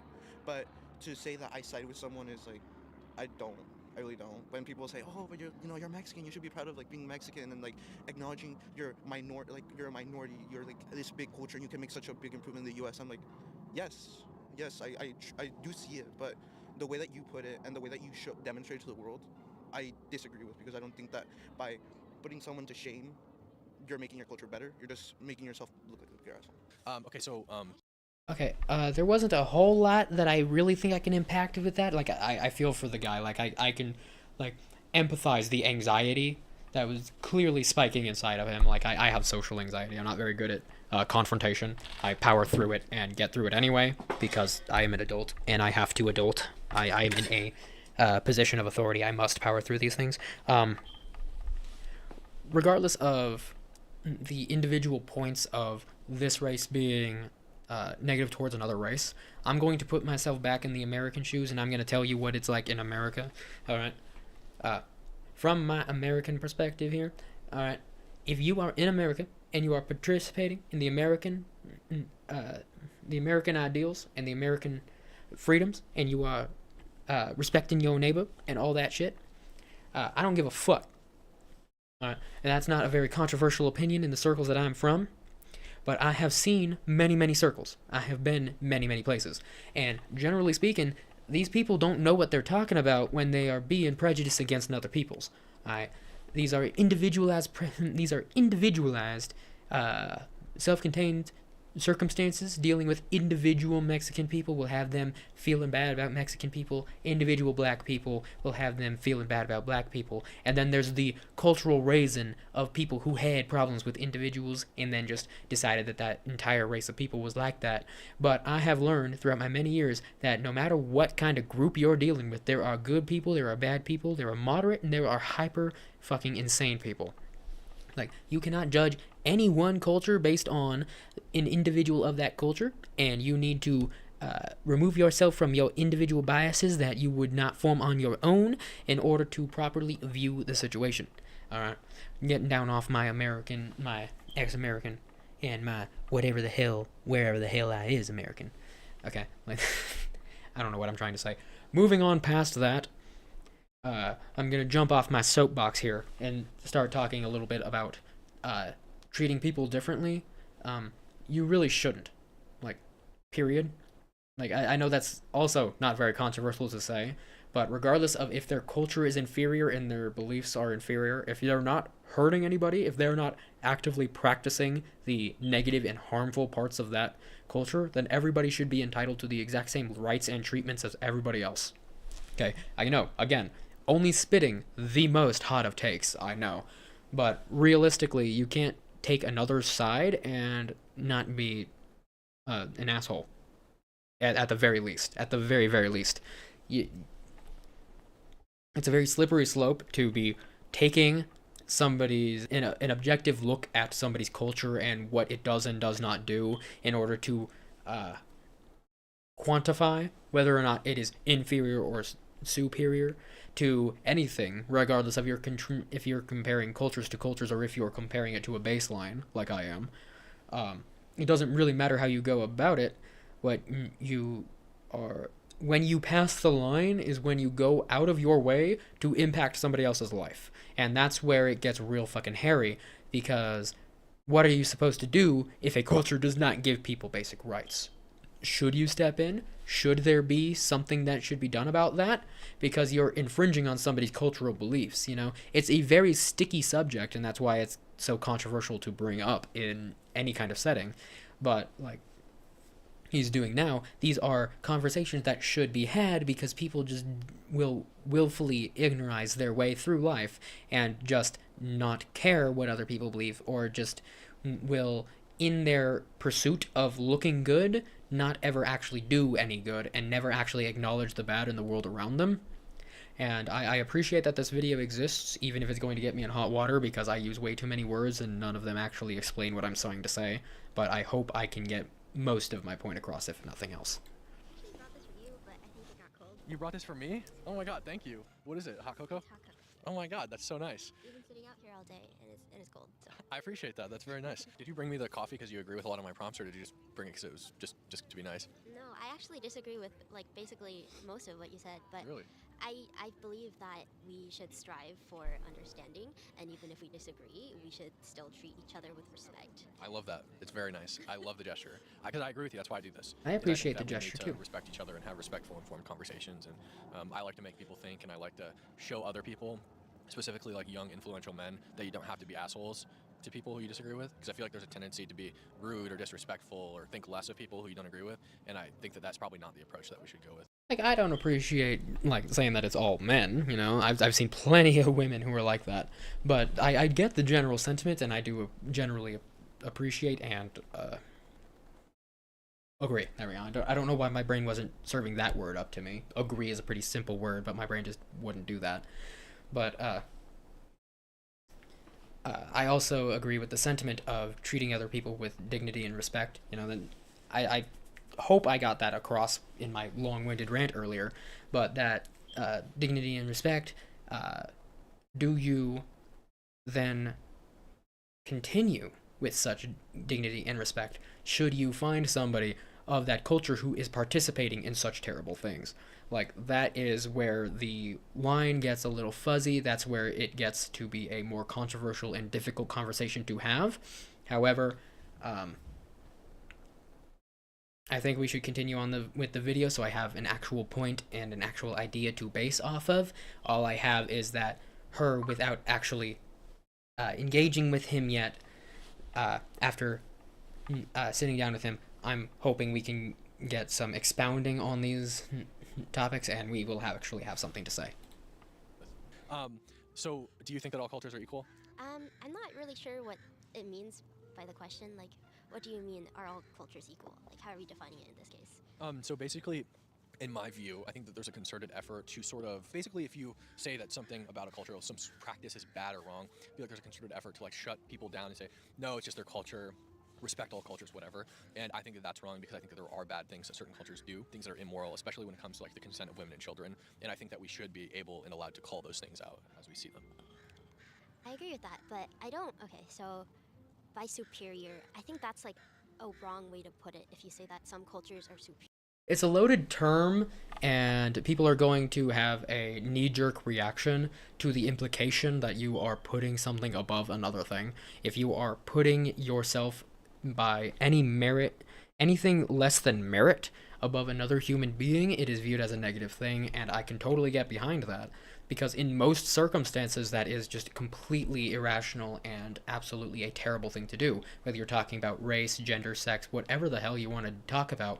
But when you're talking about different cultures and their beliefs, it's not really about placing something above something else. It's more about the negative things that should be addressed and how it is willfully ignorant and slightly bigoted in and of itself to be asserting that you cannot have a view on another culture because it's their culture and you should respect their culture. There are things to disrespect about the culture, and having such a disrespect does not make you more morally or less morally just. Okay, and that's the argument that he's coming from. And she is having a knee-jerk reaction to the superior-inferior terminology because it is a loaded term that has a lot of connotation behind it that, with the historical context that it has been used in, is not a particularly easy to accept way to view the situation.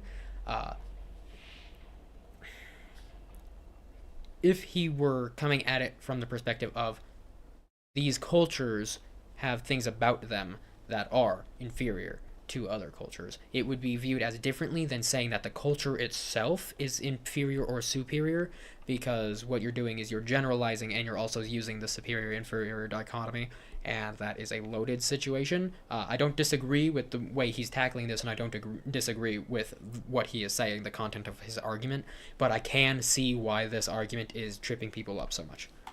Superior superior than others.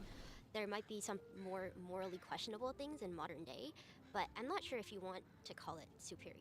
Yeah, so I use superior because it's eye-catching, and it's less words, so I can fit it on my sign. But the other thing too is I think really eye-catching phrases and prompts are important, because I learned a long time ago by watching content on the internet, similar stuff, that I would see, oh, this prompt, and I'm like, there's no way this guy justifies, like, this is crazy. And you kind of close your mind to it a little bit, but then when you hear the arguments, you're like, wait a minute, I was wrong. And so I think that's very important to teach people, is just because something sounds crazy doesn't mean that it is. And so that's basically what I'm trying to do. Is Getting somebody in the door and then teaching them is a better way to reach a wide variety of people, because you're going to have a wider variety of people coming in because they have been inflamed by the clickbait, so to speak. I know it's not really clickbait, but it's inflammatory, and when you trigger an inflammatory response, you get more of a response, and thus you are able to spread your message better. I get the concept, you know. It's not that hard to understand if you've been on the internet for any period of time. Is also give an exercise to people who go to Utah of be open-minded, basically, and think about things like this. And some of the examples that I have are child labor, selling women off for marriage, because I think it commodifies women, child marriage, bride kidnapping, so where you kidnap a woman and sell her with little to no consent, slavery, Nazis, bride, price and dowry, like I said, breast ironing in Cameroon and West Africa, human sacrifice, Suti, a bunch of other stuff. So.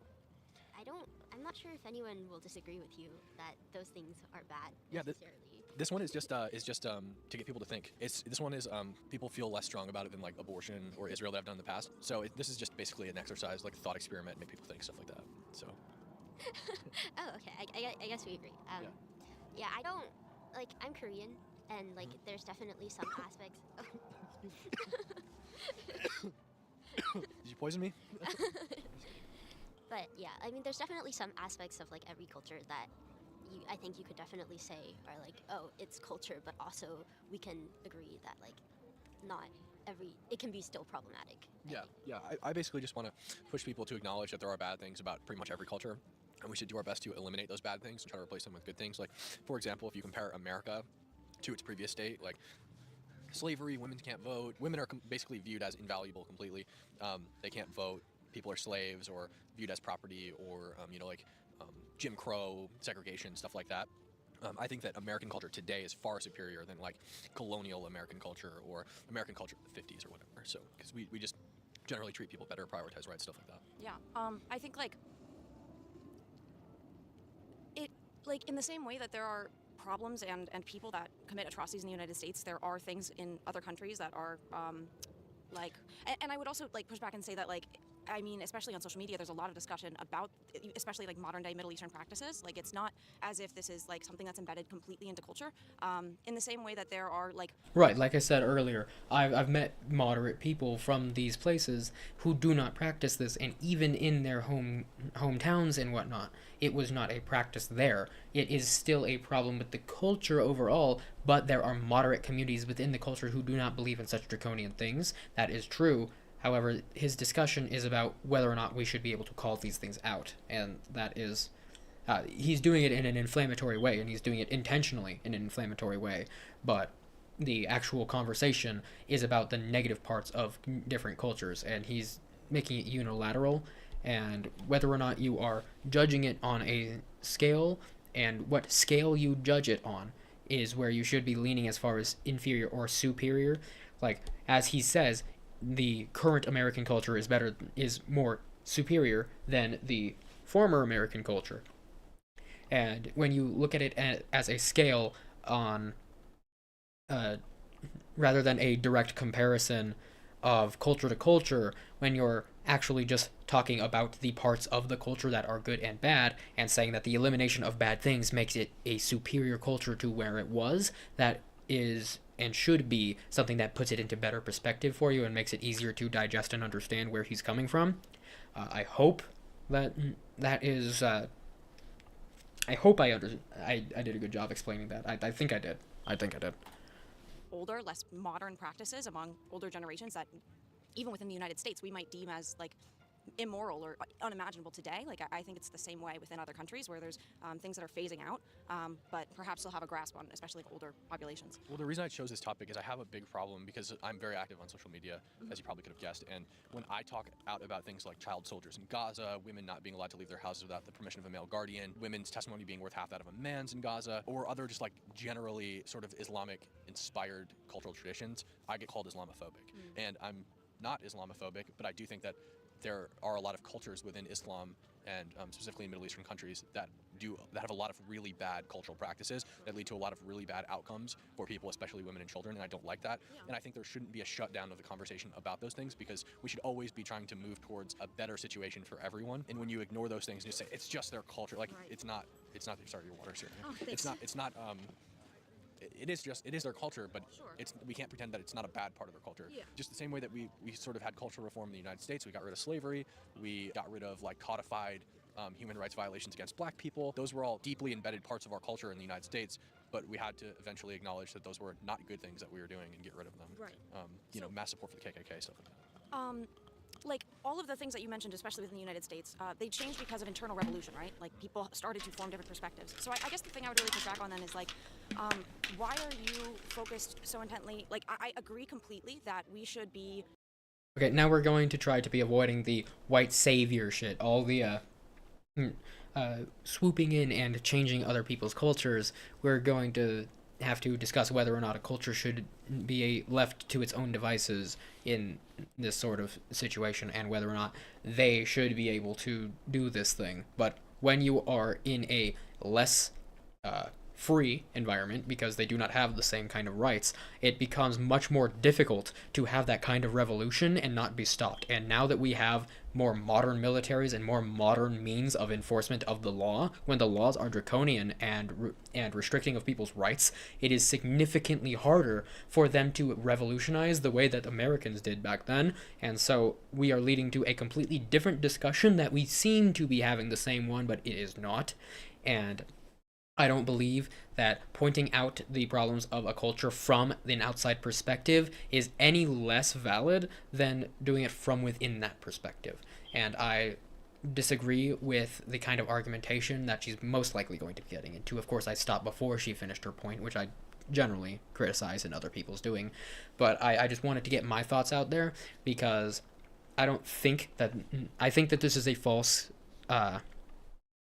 reasoning. There we go.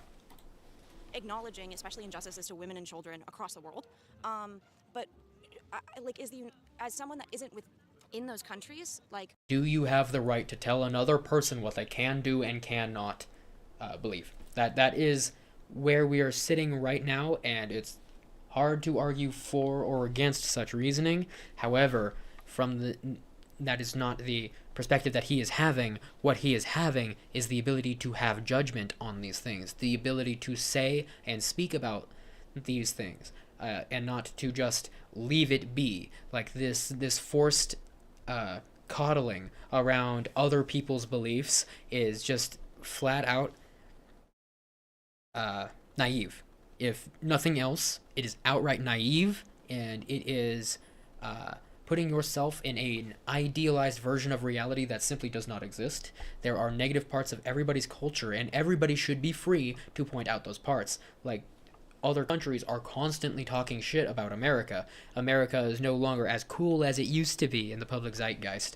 And, like, you go anywhere, just about anywhere nowadays, you're going to hear about the fat, stupid fucking Americans. It's not,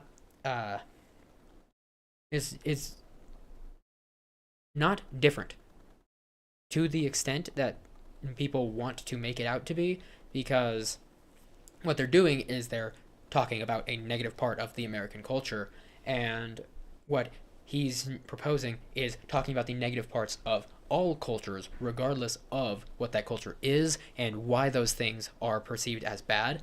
Because, doing things to yourself to kill yourself early is something that's easy to make fun of, and so everybody is going to be criticizing in the vein of comedy, but that does not discount the ability to criticize from any other form or any other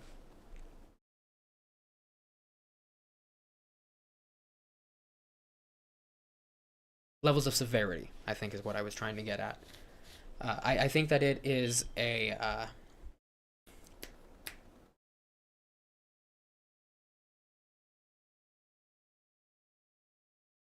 it's a very bad way of going about things. What you're doing is you're trying to appear like you're accepting and virtuous, and what you're doing is you're leading to the further harm and the further internalized justification of the harm of other people, when you are not calling out the bad things that are objectively bad in front of everybody. If you do not point out bad behavior, you cannot expect it to change, and I think, and I believe he thinks, that this should not be gatekept to different cultures, and everybody should be able to speak about the bad in all cultures, regardless of it being a culture and whatnot. You don't need to accept all things about a culture to accept other cultures and the people who practice those cultures. You can still point out the bad parts of it. I think a lot of times people can become upset about, especially when you put it in the lens of superiority, like sort of implementing or trying to push your own personal perspectives onto a country that is already going through, its own revolution. Right, and like a good parallel to that is people who don't want you to push your religious beliefs on them or your political beliefs on them. They don't care if you have those beliefs. They just don't want you to put them on them. That's where you're coming from here. But when you're talking about objective bad, I believe that that's something that should be available to everybody. It's not really a putting Western ideals and beliefs into this conversation. What it is pointing out the bad of different cultures. What you're doing when you're talking about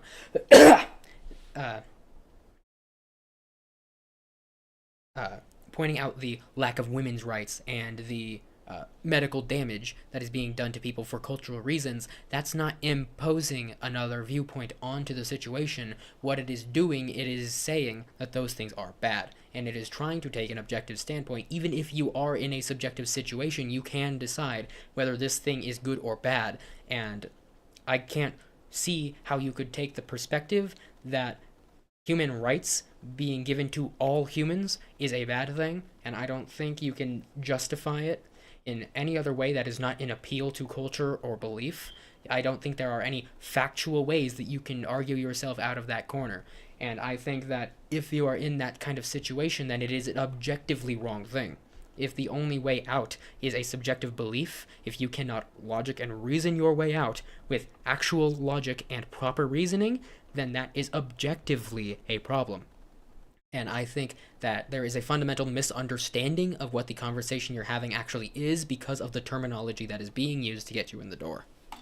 And also its own struggles. So I think from an outside perspective, like it's a pretty imperialist thing that especially Americans tend to do.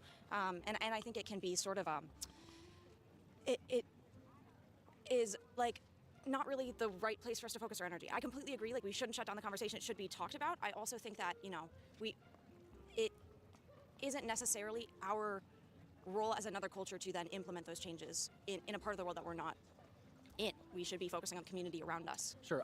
I enjoy geopolitics. You know me, I come here with a different sign every day, so I think this is an interesting topic. I think it's important.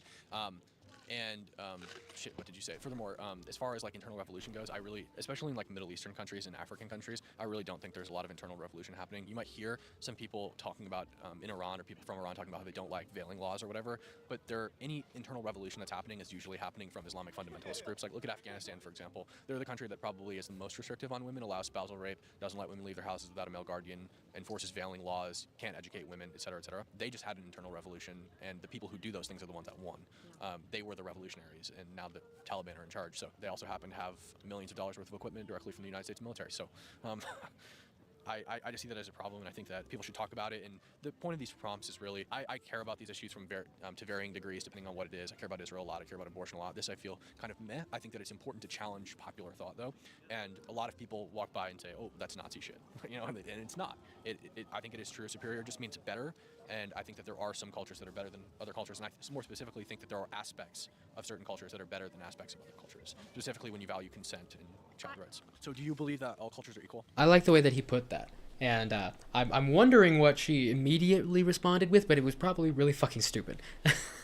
Either that or it was more meandering around the point and not actually saying anything. But regardless, we're moving on to another person, I guess. Let's see what this person has to say. Well, I wanted to ask what you thought about it. So I guess it depends what you mean by cultures, right? Like every society has norms and it has social processes.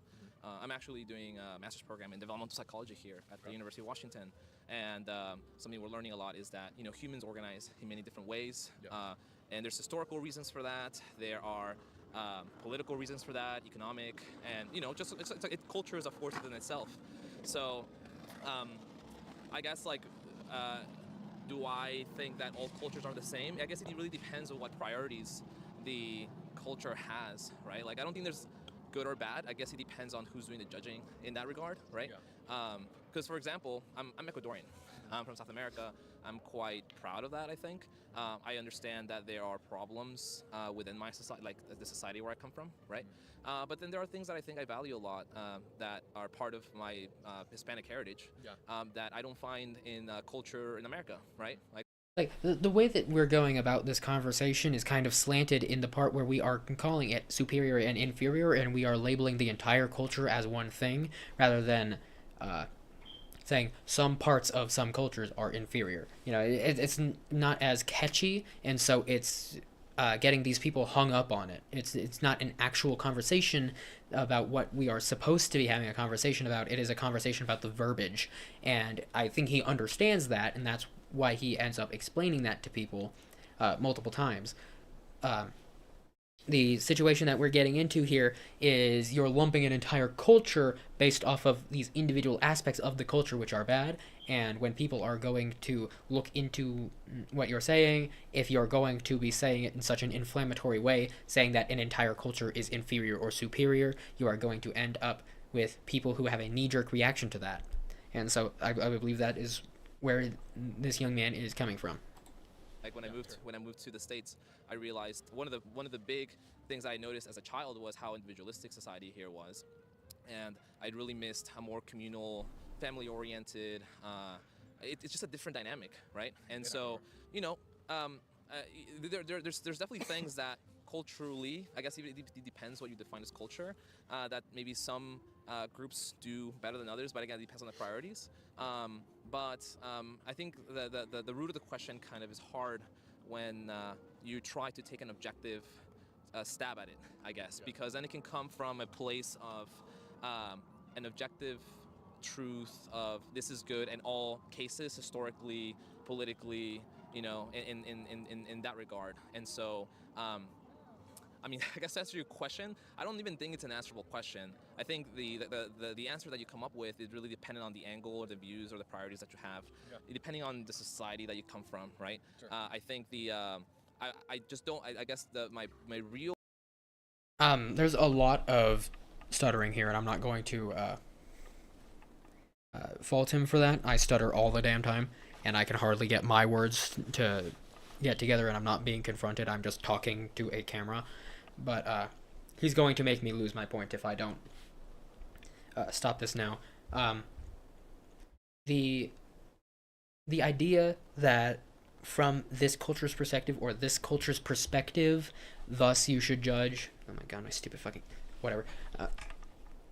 Your judgment is going to be different and whatnot. I don't think it really matters if you come from a culture that believes that women are property, and a culture that does not believe that women are property.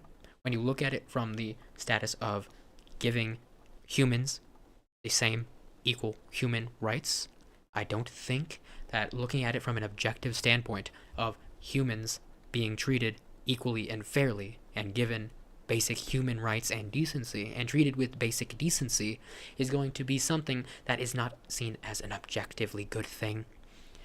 What you're arguing from is a very soft way of trying to discount somebody's ability to actually judge these things objectively, but what you're doing is you're trying to muddy the waters a little bit.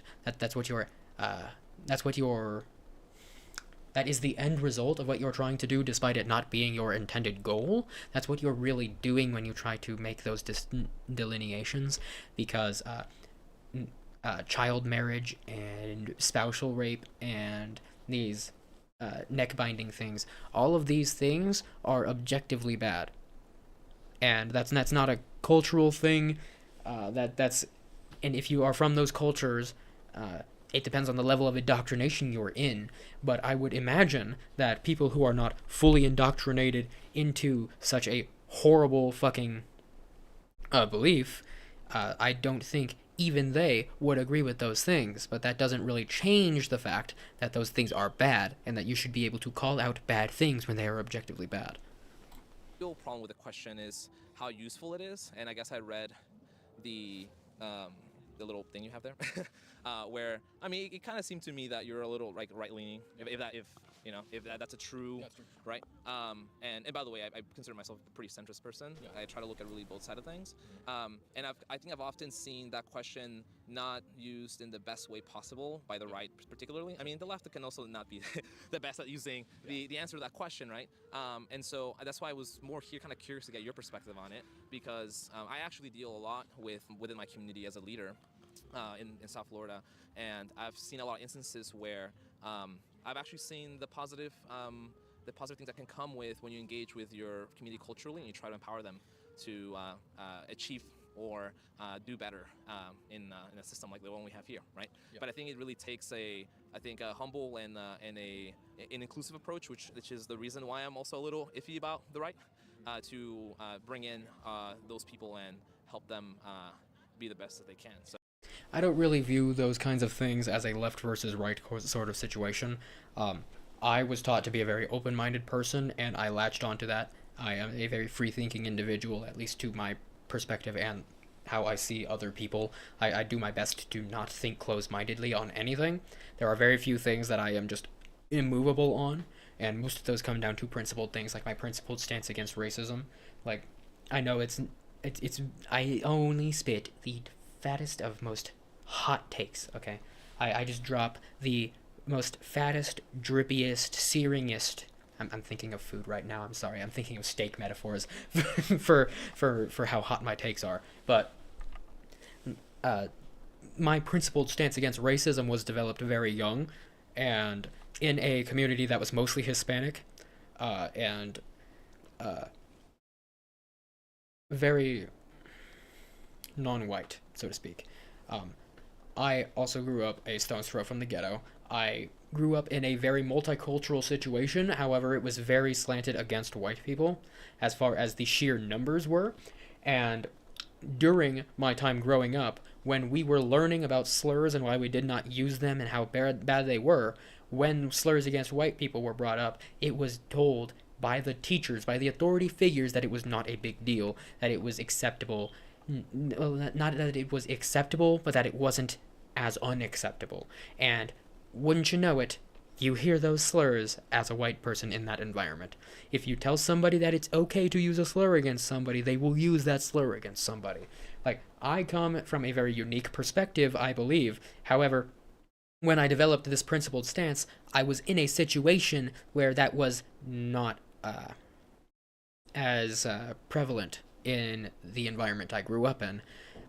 I was against racism in all forms, regardless of what that race is. And when people feel a justification or are given a justification for a racist act or belief, they will go for that.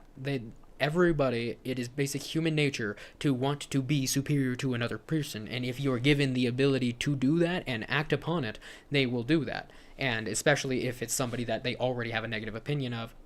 Like, I wasn't that crazy as a kid, but I was very ostracized as a kid, and that didn't really change very much growing up. It just took very different flavors and colors throughout my life. But having that principled stance against racism that included anti-white racism, and that has been getting me into increasingly more and more trouble and increasingly more and more arguments throughout my life as the pendulum has swung, to use the verbiage that we are more familiar with in the modern day. I have only been having more and more discussions like this, and I'm glad that I'm not the only one having controversial discussions on the daily basis.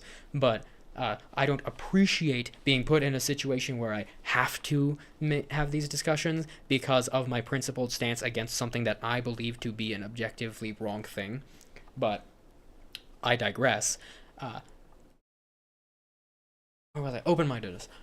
I'm a very open-minded person, and I have said for the longest time, and it has been proven throughout the years, the easiest thing in the world to change my mind. All you need is the facts. All you need is the truth. That is the only thing that you need to change my mind. I am a very open-minded individual, and I believe that you can also be in a state where you believe yourself to be open-minded so much that you have the most closed-minded imaginable.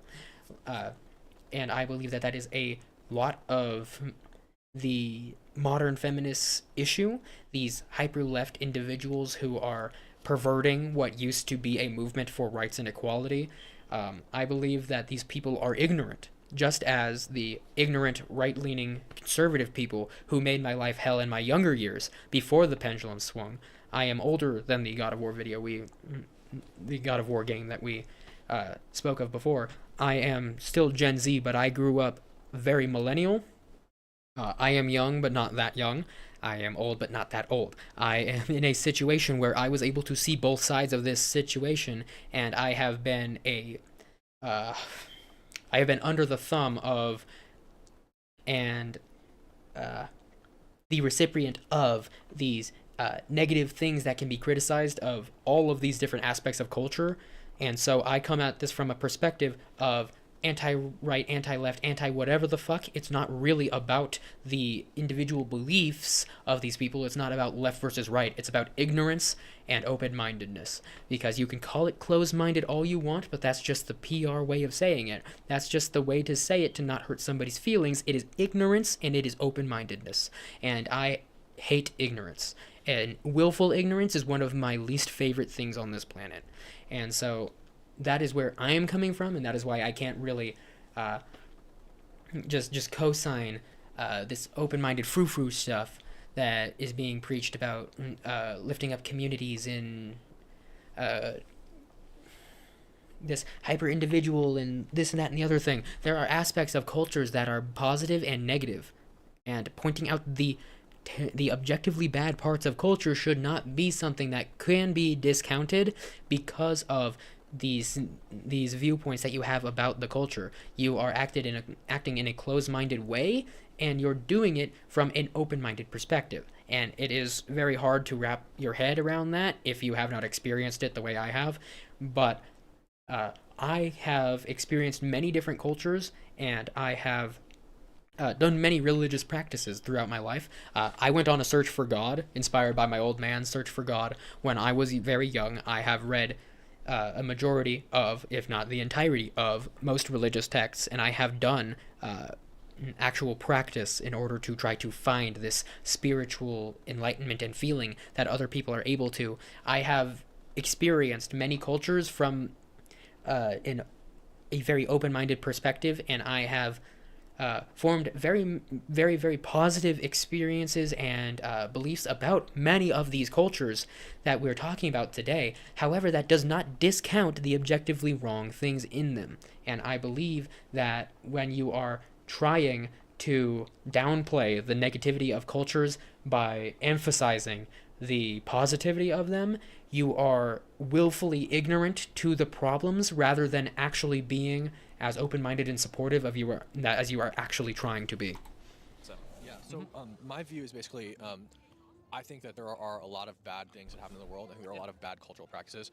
And what I see a lot from the left is respect all cultures. You cannot call out people for cultural practices. You cannot call out cultures for what they practice in their culture. And you're racist if you try to do that. And my thing is, like, I don't think it's even a race thing, right? Because you can separate yourself from bad cultural practices, not practice them, or even assimilate into other practices or other cultures. So I don't think that it has actually anything to do with race at all. I think it just has to, and you also have to deal with subcultures and stuff like that. Look at Ecuador. We're a small country, and we have our subcultures. And we're like a tiny little country, man.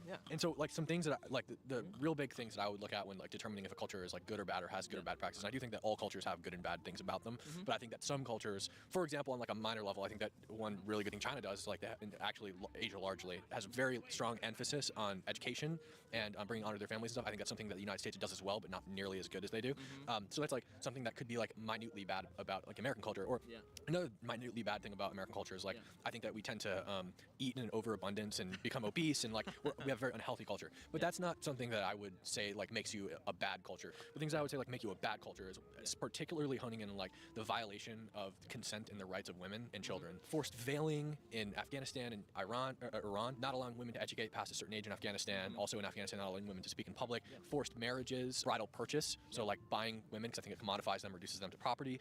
Child labor, child marriage, female virginity testing in Africa, parts of Asia, and the Middle East, which are just like super invasive tests on women to prove that they're virgin so they can be, again, married off for a price. And I think that those things are like just blanketly immoral because they violate. I base everything based on the non-aggression principle. So I think that if you unjustly aggress somebody, that action is just blanketly immoral and wrong. So a lot of these are cultural practices. I like that Another good example perspective. is in like Myanmar and Thailand, there are tribes who like band the necks of women when they're children. So like, you know, you put a ring and another ring and a ring, and that doesn't actually make your neck longer. It pushes your shoulder blades down your spinal cord, and you end up with this huge portion of your spinal cord completely exposed. It shortens lifespans, causes all kinds of chronic issues, and the children don't have a choice in that. And so, I mean, I think I heard somebody today argue that like that could be a thing where like they don't have access to like the medical technology to determine that is a wrong thing to do, and like you could fairly make that argument. But I think really when it comes to especially a lot of like Middle Eastern countries and their cultural practices and laws, and you look at like spousal rape and not allowing women to educate, those are things that like you don't need medical technology to figure out those are wrong things. You know what I mean? You actually don't need any information to figure out those are wrong. So those I would view that as like inferior cultural practices. And the reason I think it's useful is not to like shame people or anything like that, but if you are called racist for ever calling those things out, they'll never change, and they'll stay that way forever. So I mean, I think we're moving as a human species, and we're coming to an awareness that stuff is not right. Right. See, you're being negative, but you're doing it for a positive reason. And these people are more upset with you being negative than what you're actually trying to achieve. It's the appearance issue. It's the appearance of not rocking the boat, not trying to impose other beliefs onto another people. They're not able to look at the actual content of the discussion. What they're doing is they're looking at the surface level perspective of it, and that in and of itself is very ignorant. If you are unable to call out bad things because it is a negative thing to do, then you are not going to be spreading positivity. All you're doing is putting on a positive face in the face of something negative that needs to change. Because I mean, again, I'm a big believer in self-determination, in the potential of humans, right? Regardless of your color of skin or your gender. I mean, heck, I'm here. You know what I mean? I traveled all the way from Quito, right? I went to school. Is that in Ecuador? Yeah, that's the capital. Yeah. I immigrated to this country, went to school in Miami, did computer science. I work at Microsoft now, you know, and I'm now studying at this incredible school. Like the journey and the human potential that you could say the society has afforded me, right, is great, right? And that's and I think I totally agree with you with that those things are something that we should definitely not encourage, right? I mean, Yeah, it's something that can't be I would always push condoned. back on the phrase better, because I think that's just like, its own philosophical debate. Like, I can completely understand, but I also would say, like, again, the like cultural practices that we find so atrocious, like I would agree that like there are fundamental things that I value, including the lives of women and children, that would make me want to push back against these cultures. But it's not to say that like the United States isn't full of its own like crimes. That distinguishing between individual action and culture. Yeah, but they're not accepted in the culture. It's not baked into the cultural beliefs. It's not something that is. It's something that these crimes are crimes. They are punished when they are found out. You know, just because there are bad things that go on in a culture does not mean that it is a cultural problem. Bad things that happen under the culture but are not part of the culture are not part of the discussion. They're negative things that happen within that culture. What we're talking about is cultural practices that are objectively bad. And putting a superior label on a culture or an inferior label on a culture is going to be a harder sell for people, but what we're talking about is actually the inferior practices that are just objectively bad to people. It's like is non-arbitrary the way that you draw that line. And so I just think that while we should, talk about the things that we disagree with across the world, like it is always dangerous to like put yourself above another country and to then like sort of like, I don't know, throw rocks down. Well, how let's try this. So you said that you have sort of a problem with the word better, or kind of like a gut reaction or something. If we compared like 1776 United States to modern day United States, 1776, slavery is legal, women can't vote, we have tons of internal cultural problems, we don't value women, we don't value black people, compared to 2025 America, where we allow women to vote, we value women, we put women on a pedestal, black people can fully move about the country, they can educate themselves, they can buy property, they can live wherever they want, they can vote in elections, etc. Would you say that 2025 American culture is better than American culture in 1776? Specifically, like, American culture is better for everyone, yes. I mean, I think, like, there's been a lot of anger, especially among, like, white men, especially recently. And so, you know, I think part of that is that for them it isn't better. From their perspective, like, they've lost social power. And so it is more difficult for them to, like, do things and be successful than it used to be. I agree with that, actually. So, yeah, I think it is perspective-based in many ways. Yeah. Well, that's another discussion in and of itself, and I'm sure that I would get flack from this woman if I were to even weigh in on the subject, because I am a white and I am a male. However, the situation is actually, and I stumbled upon this phrase when I was talking to somebody at one point, it is exclusion via lack of inclusion. You see, there are grants and programs for people of almost every single race, nationality, and there are genuine benefits towards women, and towards the LGBT. However, white men do not have these advantages. These are advantages that are given that place other people above white men, and this is in exclusion via lack of inclusion, because you are including everybody else, and you're not making it an even playing field. All of these affirmative actions and all of these DEI and all of these other buzzwords, all of these things are hiding an insidious lack of equality that is being pushed against white people. It is no longer that they lack the power that they used to have. Now they are being put in a position where they have less power than everybody else, because everybody else has been raised up above them. It is not that they are raised up to the same level as them. They are not being given the same opportunities. They are being given opportunities ahead of white people. It is exclusion via lack of inclusion, and they are mad because they are not being cared for. They are being left aside. They are being pushed down because of their race and their gender. They are being seen as less, though they are not being seen as less. Everybody is being put above them, not that they are being put down. They are just at the baseline, and everybody else is being raised above the baseline for racial and sexual and gender-based and orientation-based means. These white men are in and of themselves being, it's like I said earlier, even way back when I was in 3rd fucking grade, it was okay to use slurs against white people in the classroom. It wasn't being pushed back against. In the modern day, when a white man dares to speak up about these things, they're an oppressor class. They're this, that, and the other thing. They're just mad because they don't have the power they used to. It's completely disingenuous, and it's an ignorant take, of course. What they are mad about is everybody having power over them, not that they don't have power, it's that everybody else is being given a hand up above them.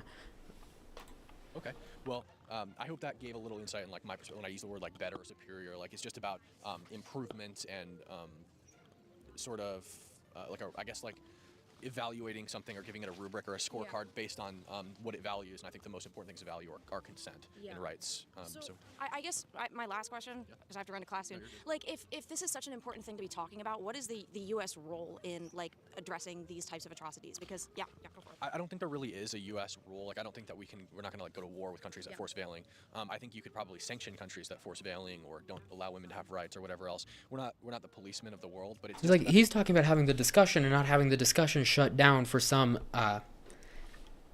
vain and ignorant face value sort of look at things, because you're wanting to look like you're not racist or look like you're accepting of these cultures, rather than actually discussing the things that are bad, rather than discussing the world at hand and the things that are actively happening in the world. What you're doing is you're shutting down dissent because you think that it is negative, because being negative is negative and bad in all circumstances. But what we're doing is we're negatively addressing something negative in hopes of reaching a positive future. It's not necessarily that you're coming at it from like because we're having this discussion, the countries have to get involved at all. It's having the discussion and talking about these things. It's not you're not trying to further this into a global reaction via countries. You're talking about having the discussion and how the discussion should not be silenced.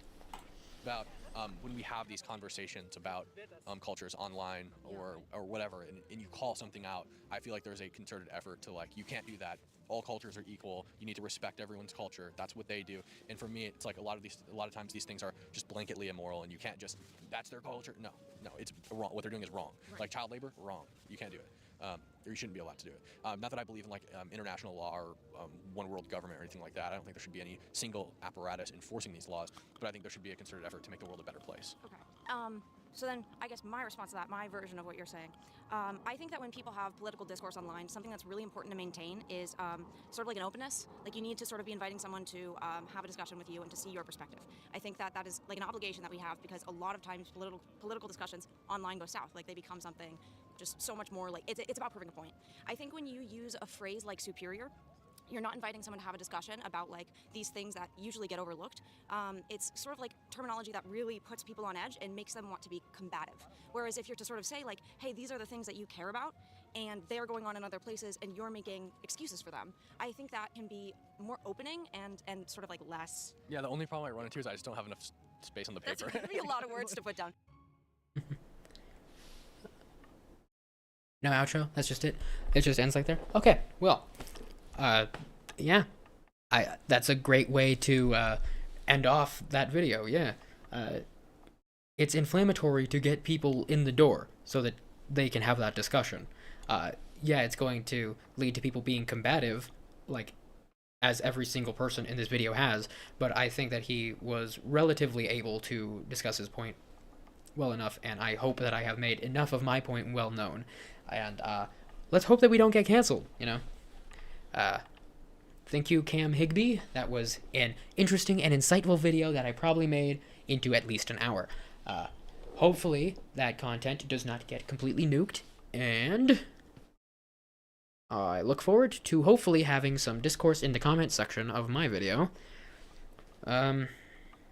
Shit, yeah.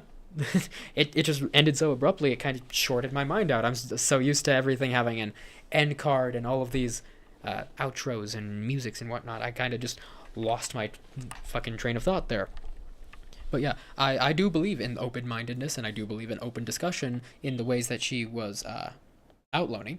However, I don't think that focusing on the terminology is something that should be given that much weight. And with that very spicy take, I shall be taking my leave today. And until the next time you see me in one of these videos, I shall be doing things probably. Maybe. Probably not. I'll probably be right back here. Anyway, bye-bye. Get out. Bye. The video's over. Shoo. Bye. Roll the outro. Man, I think I'm getting worse at them. I think every single one of my outros so far has been worse than the last, except for that one time that it got better at the very start. So, I am actually going to be doing a thing. I'm going to go get my studio lights, which is a perfect timing as the natural lighting has kind of eliminated the need for them. But I shall return shortly. This is a perfect use for that be right back screen. That is definitely not going to fuck me over this time. I swear. So see you in a bit, guys.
Alright, well, that was a much easier process than it usually is, but I'm still not back. I am present, I am here, but I'm still going to be gone for a little bit.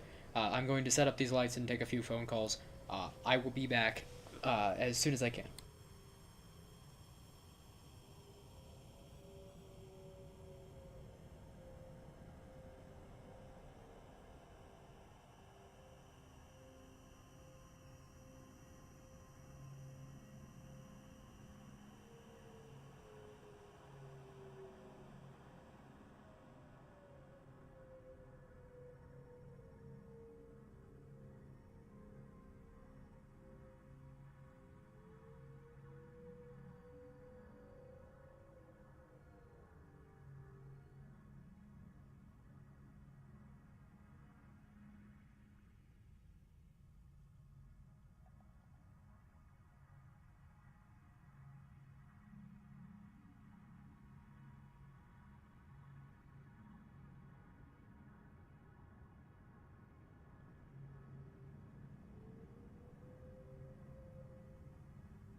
I have returned, and I'm sitting down.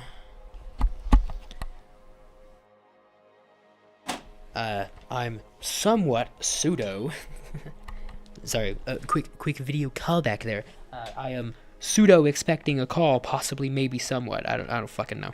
But if that happens, I will be disappearing once again. But as it stands, I am just trying to unwrap my cord spaghetti so that I can have more fucking range on this goddamn microphone. Okay. Hope I don't drop you here. I'm sure that's not pleasant sounding.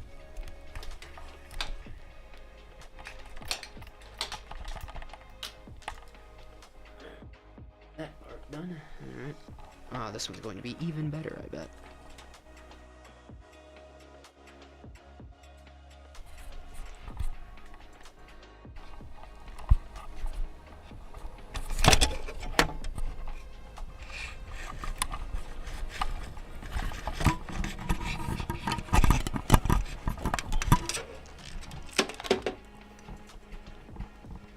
I am genuinely shocked that I didn't actually unplug anything there.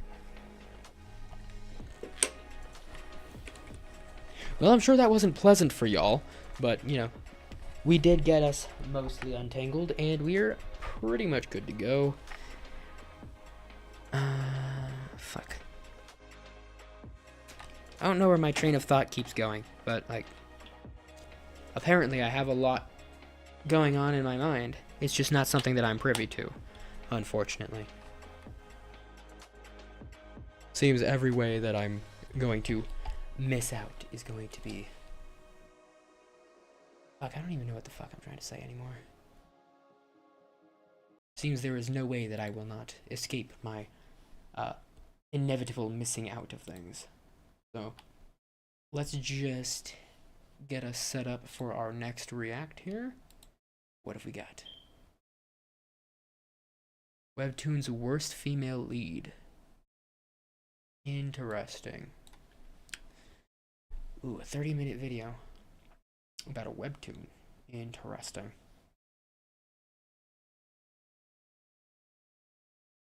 That looks really weird. A lot of webtoons are very hypersexualized, so I wanted to get a quick glance through before we actually started getting into this. Am I forgetting anything? Probably forgetting more things, but I forgot to refill my drink, so give me a minute.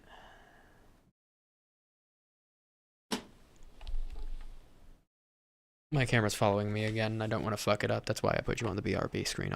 I'll be right back. Oh, I saw that spike. That definitely didn't sound good. Sorry about that.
Hell yeah. Okay.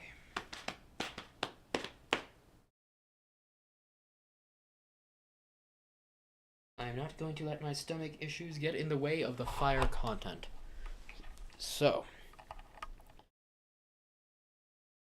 let me just get our mic situation reacquainted.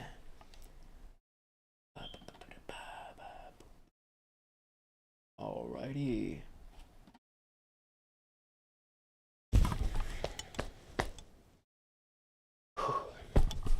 Sorry about all that life shit that I had to deal with just now. Anyway.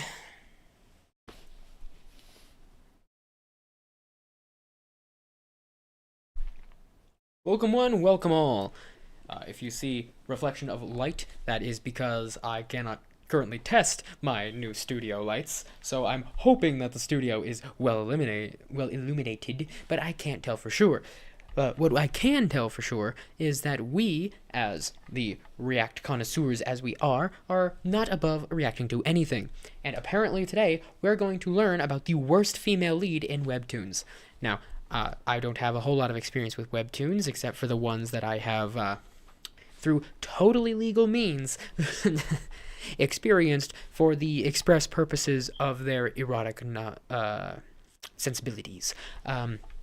I did a quick little cursor through to see and make sure that we weren't dealing with anything too TOS, but since it is uploaded on this platform, I'm hoping that we're not going to have any issues. So let us learn about this Webtoons lore.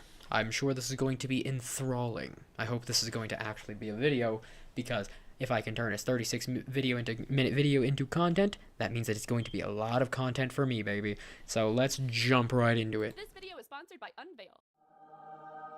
And why should you get the opportunity? Oh shit, it's a chick. Awesome. Well, I think I would be a great candidate for reincarnation because I want to get revenge on my unsuspecting family because I now have the upper hand of future knowledge. What other reasons do you have? We see that here day in and day out. Well, I'm not a poor.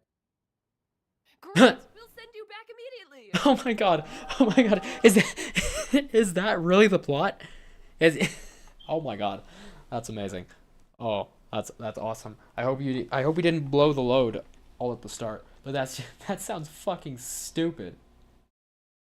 And also fucking hilarious. Let's go. To Whom It No Longer Concerns is one of Webtoons' newest reincarnation revenge comics, a genre I'm quickly growing to equate with terrible comics in my brain. Woo! I think if I was to pinpoint why these reincarnation revenge comics are so middling, it's most likely because for the plot to happen, the characters in the story have to act incredibly stupid. You want to know what I would do if I was reincarnated? No. I would make an Unveil account. Why? Unveil is a free-to-use platform for all artists, writers, and creators. Months ago, Ads. this site is doing its best to Ads. Let's get back to the video. It didn't look Reincarnation particularly revenge interesting. Stories always open with a character who just got betrayed, giving us a song and dance about how they never knew the people they loved were bad and how they wish they could go back in time and change things, followed by them being given that very opportunity by justice spirits or the universe or God or whatever. But time and time again, each of these stories ends up being the character staying as close to the evil murdering family as they possibly can, even when given the opportunity to go elsewhere and live a happy life. This Jesus fucking Christ. I get what the stupidity is now. Like, I don't understand why you would do that. But yeah, I don't understand these stories as a genre, as I do not consume them. But given the breakdown that we have received thus now, like, why are you not betting on the lottery? Or investing in Bitcoin? Or investing in Google if it's that early? Like, why are you not using your future knowledge to better your life? Why are you doing that stupid thing? Again, staying close to the people who betrayed you. That sounds absolutely retarded. So I hope that we are going to have more to add here, because I feel like we just blew our load. Ends up leaving such a bad taste in my mouth, I can never really feel sympathy or root for the protagonist. To Whom It No Longer Concerns is an excellent example of my problems with this genre as a whole. The comic follows one of the world's dumbest female leads, Ariana, finding out that her wonderful, loving family is actually an evil family. Evil. Ariana learns this very suddenly one day as her brother Edward hits her with his car. Edward does this because Ariana had threatened to tell the world that he had been stealing her songs and passing them off as his. As Ariana is laying on the ground, dying, Her husband Lucas and stepsister Elena get out of the car along with Edward, and they talk to Ariana about how much they hate her. Oh my fucking god. Oh my god, really? That's just cartoonishly evil. I know it's a webtoon, but that's just beyond the pale. Not only was her husband fucking the stepsister, not only was the brother stealing her songs, not only was all this shit going down, it's all part of an evil backstabbing that was always going to happen, and now she just got hit by a car because she was going to expose things, but it was always going to happen. It was terrible all along, and she just didn't realize. Apparently she's really fucking stupid, so apparently she's extremely naive as well. News comes as a shock to Ariana because there were absolutely no warning signs, and Ariana thought her family loved her as she loved them. Whoa, I'm sure. Hey, are you okay? Oh, this now? Yeah, that's just how my brother tells me he loves me. What? Love you too, big bro! Elena then drops a bomb on Ariana, telling her she's pregnant with Lucas's child. In Ariana's dying breaths, Edward uses her bloody thumbprint as a signature on a document to sign over all of her wealth to himself. You know, how signatures work. Holy fucking shit. The author of this is no older than 14, right? Because like, a blood-stamped fingerprint is not... I know that this is going to be overly satirized, as, you know, it's obviously the cartoon characters at the bank, but, like, in what fucking world does that pass? I mean, I guess in this one, written by a 14-year-old female child, but, like, Jesus Christ, man. How cartoonishly, unrealistically evil can you be? Come to sign over all of my sister's wealth to me. Oh, I see. And are both parties here today? Oh, yes. We're both here. Okay. As Ariana lay dying, she thinks to herself that who knew they would betray her all along? I think everyone did, babe. You can't work at the mine collapsing factory and then get confused when mines start, you know, collapsing. She wishes to herself that she wants a second chance at life to not end up as roadkill, and miraculously, her wish is granted. Awakening 5 years in the past, Ariana finds herself in the year 325. Within minutes of her arriving, Ariana quickly accepts the fact that she is now back in time and makes up her mind to get revenge on her family for all those terrible things. Well, she's quick on her feet, I guess. She's a quick-thinking individual. As I said earlier today, I don't really condone revenge, alright? I don't condone the seeking of revenge. If you're in a situation where you can enjoy the fruits of revenge, I'm not going to judge you for enjoying the moment, but, like, I can't really co-sign that. I'm pretty sure if you're given the opportunity to take revenge, you also have the opportunity to better yourself away from them and to just cut them out of your life, you know? I mean, unless it's like the honor of your family and the sake of all things and they killed your child or some shit, in which case I'm fully on board with revenge and I don't care what that says about my moral character. You know, some things are just unpassable, you know? But I digress. I'm not going to punish somebody for a crime they haven't committed, even if they committed it to me. Like, if I went back in time, I would invest my stocks properly, and I would get myself into a better situation than I'm currently in now. But, like, maybe that's just me, I don't know. But I'm pretty sure I would immediately come to that conclusion as well, after having a brief emotional crisis about having died. But, like, I am a pretty logical thinker, but if I just woke up in the past after dying, I would be tripping. I would be straight tripping, okay? It doesn't look like she saw an afterlife. She just saw, like, a crack on the screen, like, shattering glass, and then she woke up 5 years prior. I would be freaking the fuck out.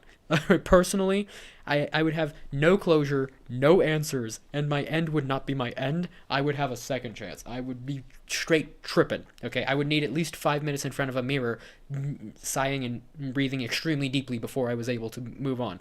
But I would eventually, as in, like, within that 5 minutes, come to the conclusion that I needed to, you know, get my ass moving real quick, you know? But, I don't know. Revenge. We're going with revenge, so let's see where this takes us, eh? They have ever done to her. These terrible. So, let's try to predict ways that this should go and ways that it will go. All right. So, what you should do is she should keep her music out of her brother's hands whilst whilst feeding him false music so that she can build her career and he can flounder and fail trying to replicate something that only she could do or something that she had somehow convinced him was good. And so cutting that out, not marrying the dude, and getting that stepsister like farther out of her life. Yeah. Like, you can cut out family. Sometimes it's hard, especially if you're living with your family, but you can still cut out family. I know, I disowned my old man. You can cut out family. It's extraordinarily possible. So, you know, she should take these steps, obviously, and then she should use her future knowledge to be able to, you know, live a better life in future. What she's actually going to do, probably, I'm gonna guess, she's going to not change anything, and then she's just going to try to change things at the very last minute, and it's all gonna blow up in everybody's face, and then blah blah blah, something bullshit, blah blah blah, alternate ending to her story, blah blah blah, more time rewinding shenanigans, blah blah blah. Everybody's gonna live happily kumbaya, or they're gonna end up dead, and it's all going to be contrived and stupid. Yeah, one way or the other, we're gonna get our answers. Let's continue. Things, including but not limited to stealing the songs she had written, hitting her, verbally abusing her, hiding her memories somehow, stealing her fiance, telling her she's ugly, pushing her into the path of a rampaging horse, etc., etc. This dog randomly bit me. Oh yeah, none of the signs. There were no signs that they would ever betray you. Yeah. And there were no signs. Sir, that's an alligator. No, he's a French bulldog, miniature poodle, taekwondo mix. Now, if you remember, Ariana had literally just got done telling us that she loved her family and never thought they would betray her. So when we jump back in time, I naturally assumed that everyone would be pretending to be super nice to her. All along, their disdain for her boiled under the surface. They were outwardly super nice to her, so they could profit off of her musical compositions. Obviously, that would make the most sense, considering how shocked she was that they murdered. Oh, well, you're thinking, okay? Let me tell you one of the greatest life lessons I ever learned, alright? Shit goes wrong the second you start thinking, okay? Stop doing that. Don't go thinking. You're gonna find yourself thinking again, and shit's gonna stop making sense, okay? It's like, there's your problem right there. You shouldn't be doing that thinking thing. Murdered her. But Ariana wakes up, and immediately, right off the bat, we are bombarded with example after example of how terribly they were treating her. Ariana literally walks in on Lucas and Elena openly flirting with each other and immediately comes to the conclusion that their affair started years ago. She then turns around and runs into Edward, who pretty immediately starts bombarding her with verbal insult after verbal insult. Like, it's really obvious that they are just using her and don't actually like her, which makes me feel like her character is just stupid and I'm coming to that conclusion as well.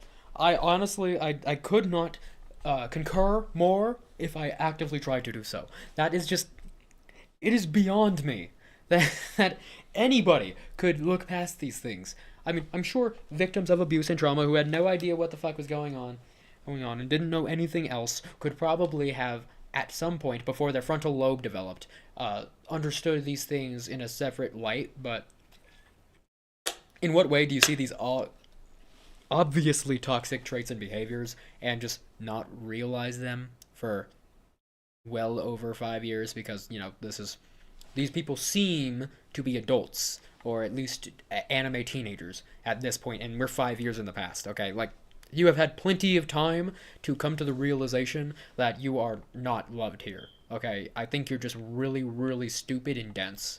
it doesn't really make me want to root for her in the first place. And look, I understand that growing up in a household that treats abusive acts as normal is definitely going to warp your perception of reality. But once you finally find yourself out of that household, seeing how others interact, you are going to go through a long questioning process of finding out what you experienced wasn't normal or safe. But in Ariana's case, she did not grow up spending her formative years with Edward and Elena abusing her. Ariana will constantly reminisce about how wonderfully her grandfather and mother treated her. So honestly, why would she think that then her treatment by these people was love? There's even a point where Ariana tells us that every time Edward got angry and hit her, she was reminded of how scary her father was. What the ever-loving fuck is wrong with this bitch? Like, now I'm rooting for her downfall. I'm actively rooting for her downfall. What the fuck is wrong with her? Were you deluding yourself the entire time? Were you willfully ignorant to the world around you? What the fuck are you doing? Like, all of these things in the flashback to before she died, like, all of these things were played off as a shock, as just a knee-jerk, on-a-dime betrayal, but it never was. These people have always been terrible. What the fuck? She can't then turn around and tell us she never saw anything coming. Like, girl, what are you talking about? The story can't have it both ways, where Ariana's absolutely shocked at their betrayal and then also has their family be so blatantly malicious. Train approaching. Please remain behind yellow line. A train? I wonder where it's going.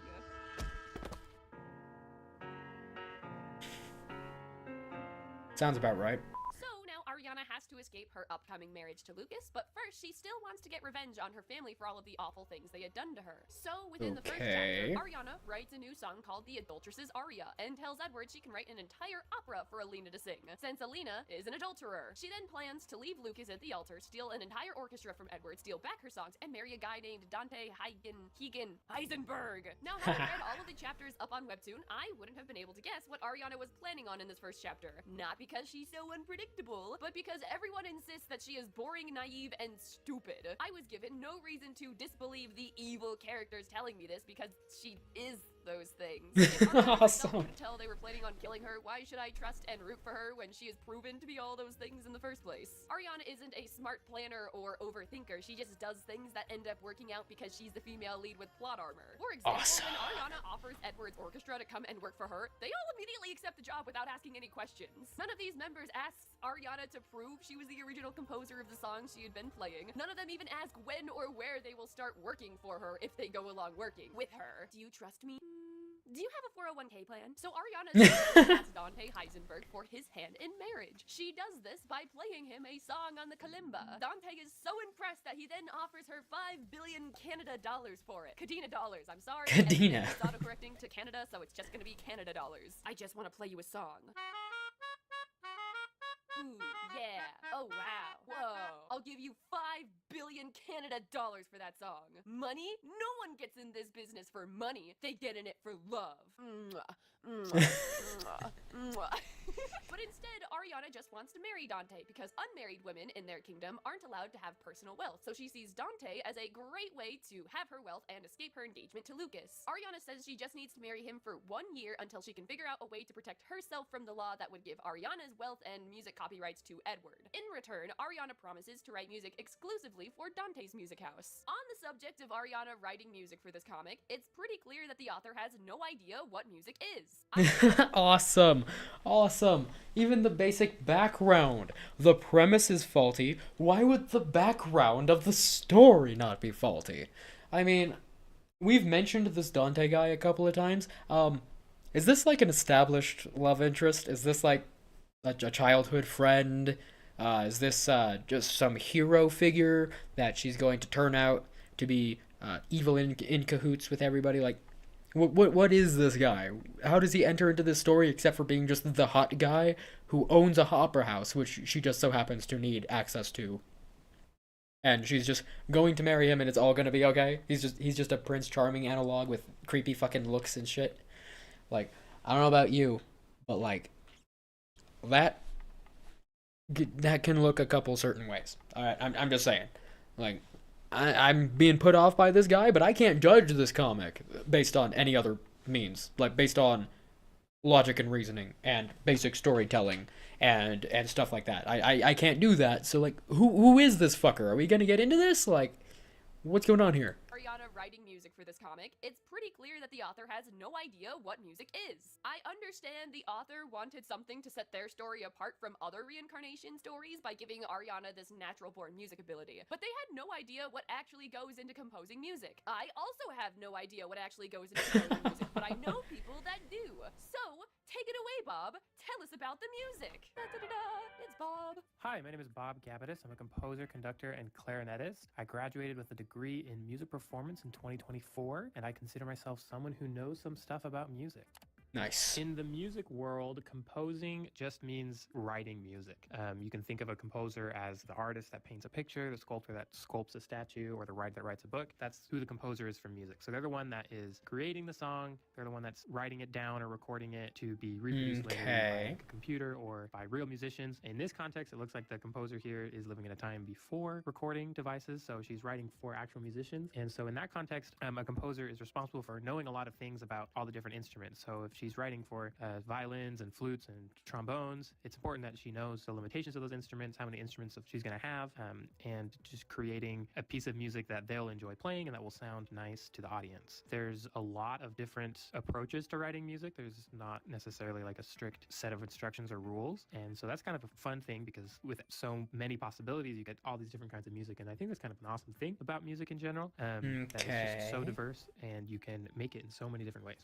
Music is Writing awesome. for an orchestra is one of the hardest things to do as a composer. There's so many different players and so many different kinds of instruments that you have to really know a lot. And so to kind of find a good starting place that isn't super overwhelming, it's very common to work at a piano, especially in older times. Someone like Beethoven, when they're writing their symphonies, he didn't just pull out a piece of paper and write each of the parts and then hand them out to people. He likely would have written what's called a sketch, and he would have played it on the piano, written it down for a piano, and then once he kind of liked what he had on the piano, he would move those notes to different instruments, and that's a process called orchestration, and it's incredibly common and not out of place at all. It's something that I do all the time. Even if I don't necessarily play it at the piano, I'll write in a way that's simplified that could be played. I'm loving the education. Is he going to mention at some point how she's not doing this?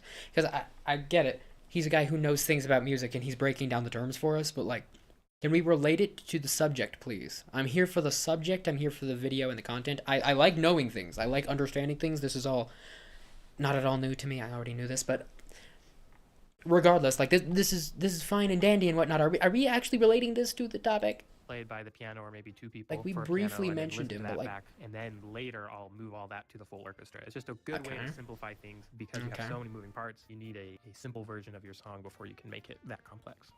It's very possible to be writing music at a young age, especially works like operas or symphonies. There's even quite a handful of composers you might know who got their start at 5 or 6. Mozart was in a touring group playing the harpsichord or the piano at a really young age. He was 6 or 7, and he was writing music around the same time. So there definitely have been composers in the past that do that sort of thing. It is remarkable. It isn't something that you just see every day. But kind of the bottom line is, if your music is good, people will listen to it. People will want to play it. There is this interesting curse I do notice, though, that people who get really popular at a young age don't always last their whole life through. Either they die young, like the case of Mozart, or just their music that they make later in life just doesn't get much more interesting, so people don't keep paying attention to it. So yeah, like definitely possible, definitely something that we see in real life and could happen.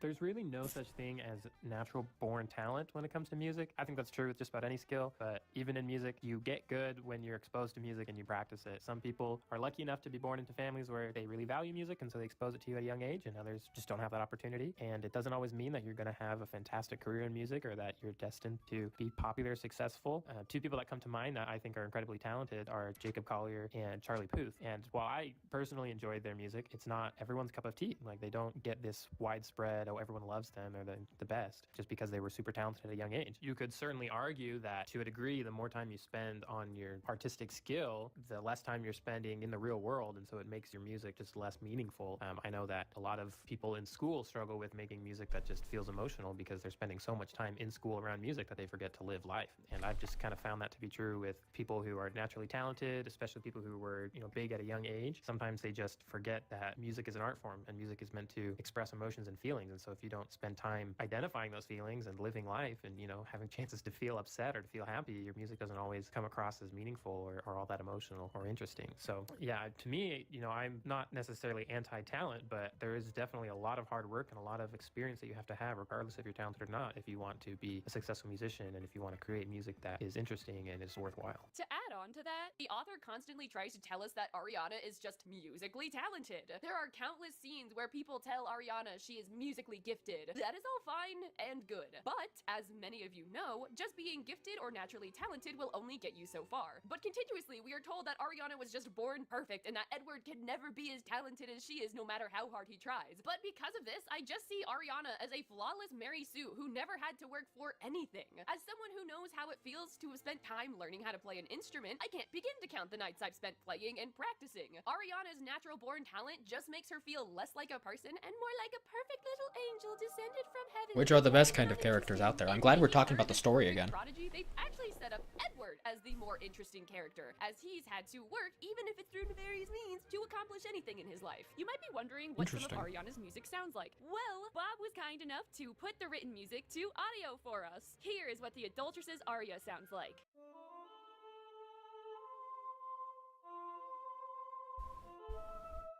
pretty good. How about we listen to Ariana's song called Possession?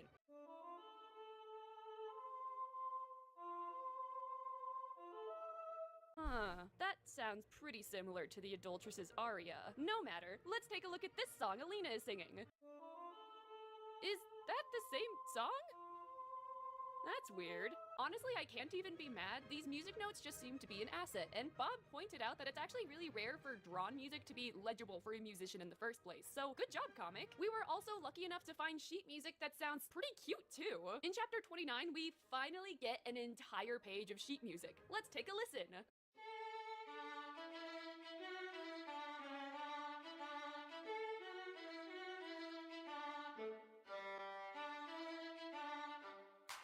Honestly, I kinda like it. I even tried seeing if the sheet music was copied from another song, but I couldn't find anything of a similar tune, so I think the artist wrote their own sheet music, which is a really nice touch if it is true. While the music that is drawn for certain chapters seems to be a stylistic choice on the artist end, there are a lot of other parts of the comic where characters talk about natural-born talent the main lead has, and how everything Ariana does is perfect. But when it's time to actually talk about the music, characters will throw around random buzzwords that sound music-y enough to fool an audience. I'm honestly torn between thinking the author has a background in music or not, because while some things seem more than surface level, others seem a little bit less knowledgeable. We're talking about a 14-year-old, okay? Like, I don't know the author, and you have not told us much about the author, other than their inability to get music things right, and their terrible writing style. But, like, I'm assuming that this is a 14-year-old, okay? I don't... They probably looked into these things, like, with a Google search and a Wikipedia article. Like, they probably know as much as they are capable of knowing about the subject, given their lack of worldly expertise. But I don't think that they have studied this for years, if that's what you're implying. Music aside, Dante accepts Ariana's proposal, but only on the condition that she acts like she really likes him, which... I don't know, it seems kind of fair at this point. Ariana found this acceptable, and the pair agreed to be wed after Ariana gets some revenge on her family first. While Ariana doesn't seem to want to sleep with Dante, she tells us that she knows he's impotent based on some rumors from her past life. Dante is later revealed not to be impotent. Honestly, I do want to give props to this comic where it's due. The fact that they both agreed to marriage knowing Ariana only wants revenge on her family is pretty good, in my opinion. There are no cheap or... I mean, at least it's, you know...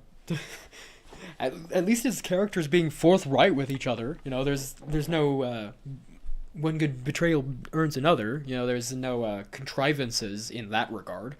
But like, I don't know, man. I'm kind of finding it hard to find this to be content for me. To be perfectly honest, I think I'm over halfway. It looks like I'm over halfway. I'm gonna keep going just a little bit, but if I don't have any more to add, we're just going to skip ahead. Stupid misunderstandings that further the plot, aside from the impotence thing, which I just kind of find more or less funny. We also get some quiet moments between the pair where Ariana will notice he stays up late, so she goes to play music for him. Dante will tell Ariana she can rely on him instead of only having to rely on herself. All things aside, I do think that the romance is relatively well paced, and then things get ruined when it's paired with Dante's face. I'm sorry. I'm sorry. But something about him makes my lizard brain unhappy. He just... Yo! I agree! That's exactly what I was fucking saying. I didn't say it in those exact words, but like, I remember I looked at that face. I looked at that fucking face, and I had to bring it up.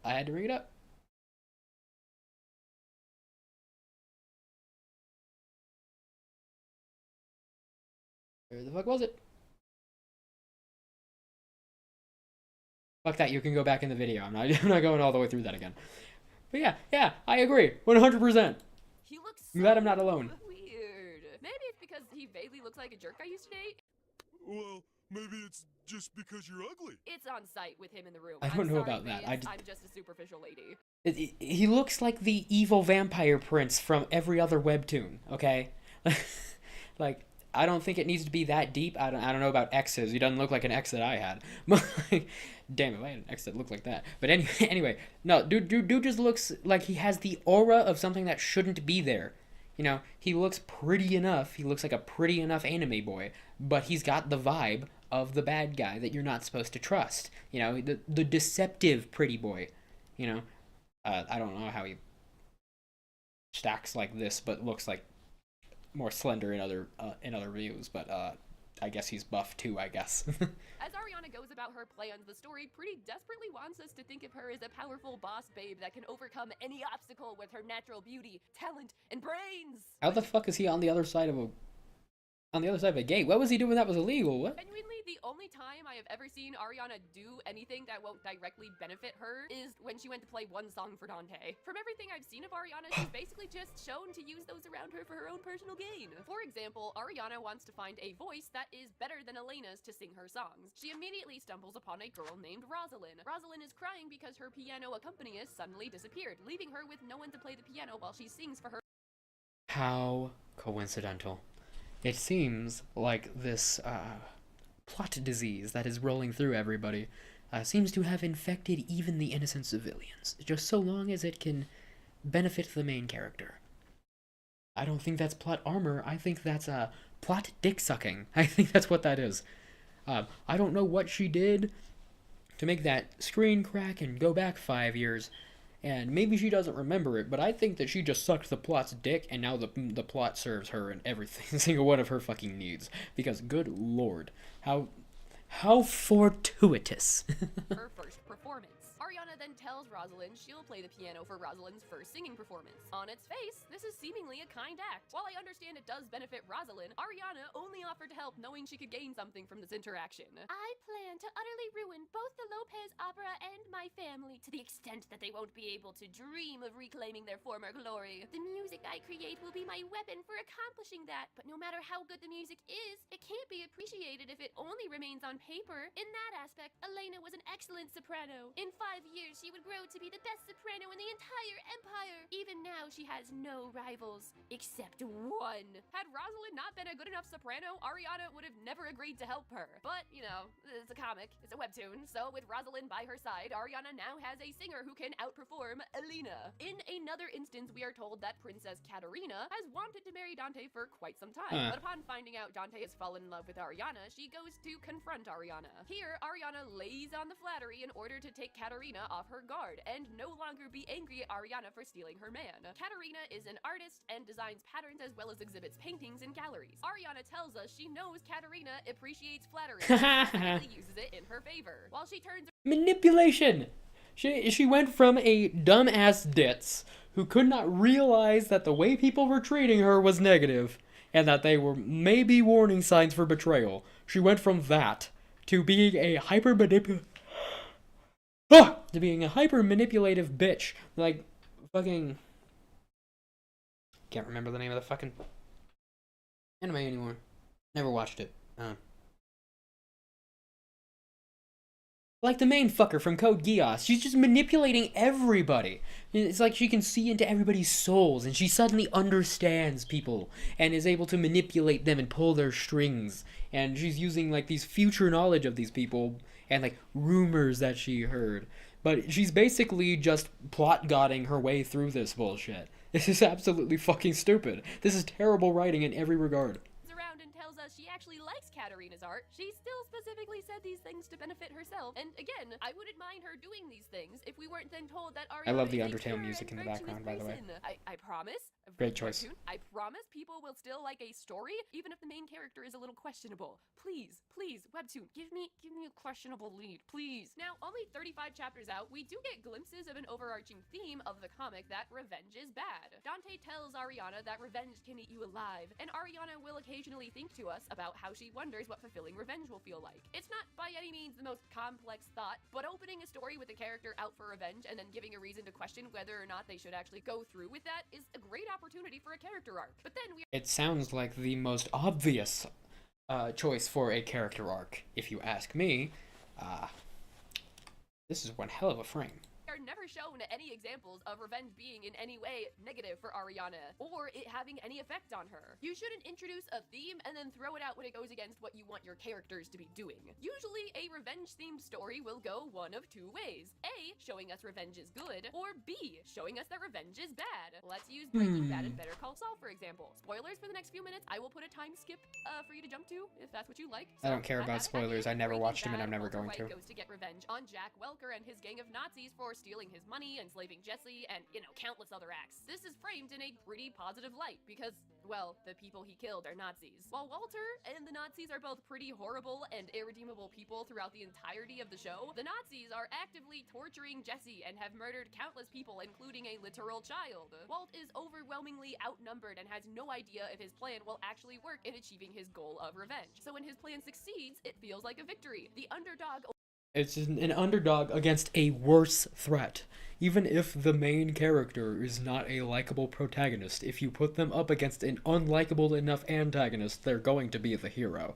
Like, I know that it's a great show and everything. Everybody always tells me that, but I'm not going to watch it. I'm just not gonna.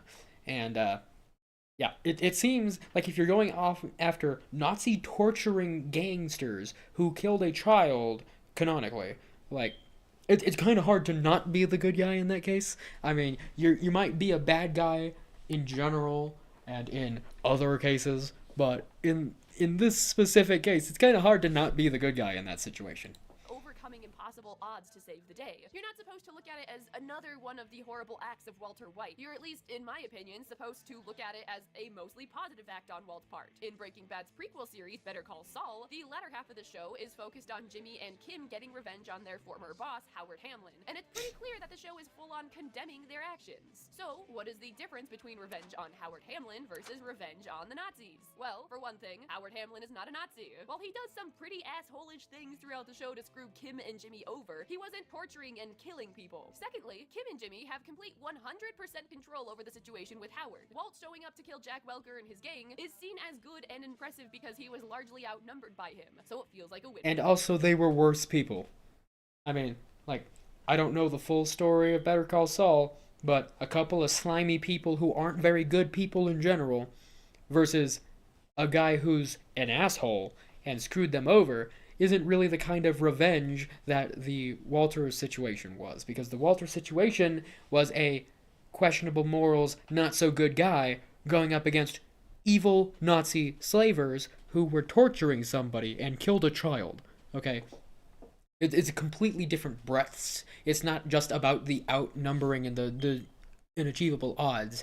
You know, that's what makes the victory more satisfying. But the victory is by punishing the evildoers that are so much more evil than our questionable protagonist that it makes the questionable protagonist into a hero for doing that. It's a more personable and easy to understand level of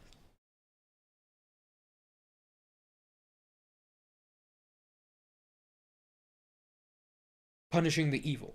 You know, it's revenge, but it takes form of punishing the evil more than it does in petty grievances and more personal revenge on a less objectively evil standing. For an underdog. But with Jimmy and Kim, they outnumber Howard Hamlin and pretty effortlessly run circles around him, making their revenge against him feel unnecessary and overly aggressive. Okay, so and petty. what does this have to do with these revenge/reincarnation comics, you might be wondering? Well, stories like these constantly try to set up a Jack Welker-like villain by opening the story with them brutally killing the female lead. But then they accidentally make the villain a Howard Hamlin type of villain by having the female lead go back in time to before they've actually done anything irredeemable. Or most of the irredeemable stuff, I don't know, it depends. Now the boss babe can no longer be beaten in any meaningful way and holds all of the cards, and the villain is just left to slowly and pathetically spin out and ultimately fail. Now, seeing as how Better Call Saul, an excellent show, does this, that does not mean it is a sign of bad writing. However, a good bit into the final season, the writers of Better Call Saul, at least presumably, want you to be rooting for Hamlin, at least a little bit. They show you his troubled marriage, and how what Kim and Jimmy are doing to him is really getting to him, and fucking him over. When he ends up defeated, you're not meant to say, oh look, our clever heroes have defeated the villain. If the webtoon is just chapter after chapter of our hero punishing dickwad characters for actions they have not yet committed, effortlessly outsmarting them, it doesn't feel quite as deserved, even if said dickwad characters should be getting taken down a notch. A really, really good example of this trope is the comic My In-Laws Are Obsessed With Me. Parashati gets murdered by her evil family and later wakes up back in time. She doesn't immediately think that what she saw was true. It takes a while before she realizes that she really is in danger. The family she loves still treats her in the same loving way they always had. So Parashati truly doesn't know if her past life was real or not. Rather than going on a revenge-fueled rampage for things that technically haven't happened yet, Arishadi runs away, leaving herself wondering if she made the right decision since her seemingly loving family hasn't actually done anything. To Whom It No Longer Concerns is a typical reincarnation slash revenge slash love story, except for whatever reason, I kinda despise Ariana. I understand she does things that end up benefiting her in the long run, but what if her family was actually smart and not just stupid villain stereotypes? What if her actions caused But her they're to not. not actually know what would happen in the future? We literally see she has unreliable knowledge based on the rumors from her past life. Ariana incorrectly assumes Dante is impotent. Why should we trust her? Another pretty big reason I dislike Ariana is the fact that she's a pretty classist individual. One of the things she says about Alina is that having a commoner mother has always been her biggest weakness. But honestly, we are given no reason to actually understand why it's a weakness other than the fact that people use it as an insult towards Elena. The line just came so out of nowhere, I couldn't brush past it since our main lead was supposed to be this kind and virtuous lady. I heard she doesn't even inherit her own money. She had to work for it like a poor. Ew! Do you guys know her mom volunteers at the animal shelter walking underprivileged handicapped dogs? Ew! So anyways, let's go get Botox and caviar coffees. Yay! I personally have a grievance against comics like this when the character doesn't try to run away immediately. There's literally nothing keeping the female lead where she is other than the vague excuse for revenge and not wanting to be a poor. You're telling me that in this vaguely English country you can't just disappear into the countryside to live out your days peacefully? Well, here, Ariana tells us that unmarried Why the women fuck would you can't do own that? any kind of personal wealth, which seems like a really great call to action for our main lead. Maybe through the power of her music, which we as an audience have been told is widely respected in her land, she can help lead a movement that gives women more rights. I'd be down for a girl boss comic like that. There's actually an anime called Carol and Tuesday that has a premise similar to this, where a pair of young girls use their music to help calm the unsteady political issues their planet is going through. If Ariana had to spur a women's rights revolution so no one had to suffer what she had, that would honestly be a really iconic story. But no, because Ariana doesn't want to become a poor, she stays pretty damn close to her bad situation in order to end up with her songs and be wealthy in the end. I understand wanting money, I get it, I get it, I want money too, girl, but I also think that wanting to live is more important than wanting money. When characters like this don't end up running away, it makes them seem as if they don't value themselves. And if the main character doesn't value themselves, why should I? I don't know about the whole running away thing. I know that that was a trope that you praised in the other video the other webtoon that you were comparing it to, but I don't think you need to run away. I don't think that is required for the story. I just think that it was haphazard and it just wanted to get to the plot points that were relevant, and it just wasn't well thought out, to be honest. I'm pretty sure the author is a minor. I'm pretty sure they have no idea what the fuck they're doing. Like, I'm not some elitist snob. Like, I may have an author's mind, and I am writing my own book, but, like, I just can't see any of this and think that it's competent writing, okay? A competent writer could have written a premise about trying to get revenge and keeping close, but this is not one of them.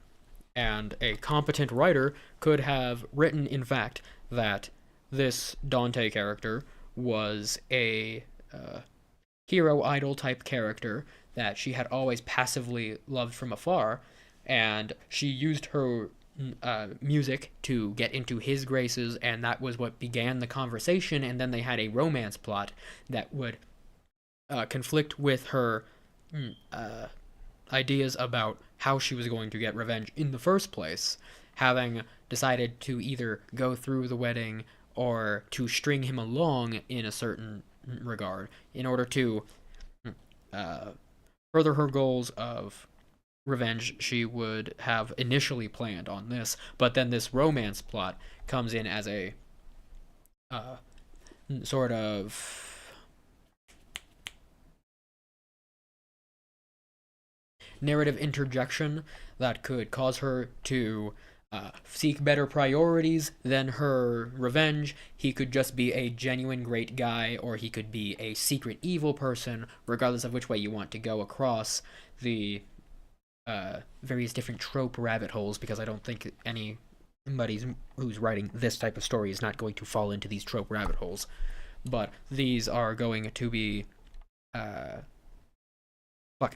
he could be a victim of a serious revenge plot that ruined his entire family's standing, and he had to work for this opera house. He had to build it with his own hands. He had to find these people, and he had to find ways to be able to pay and support these people despite his unfortunate circumstances.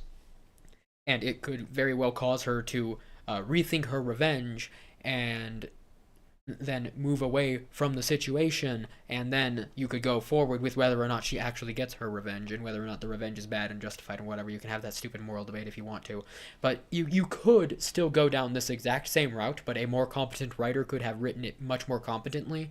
I don't like the assertion that when these characters don't run away, it's bad. I just don't think that this was competent writing, and when you're measuring an incompetent artist, placing the blame on one story beat or saying that the story should change in any way so that the author's vision should be a different vision, the story that they want to tell should be different. I just believe that an incompetent writer is incapable of competently writing whatever their vision should be. I don't think the vision needs to change, regardless of whether the vision was better executed in that other way or if there was some other similar story and this trope worked out really well in that story. I just think that this is incompetent writing, and a competent author could have done a much better job. Okay, I just felt an intense need to say that, so I hope I didn't just go off the rails there.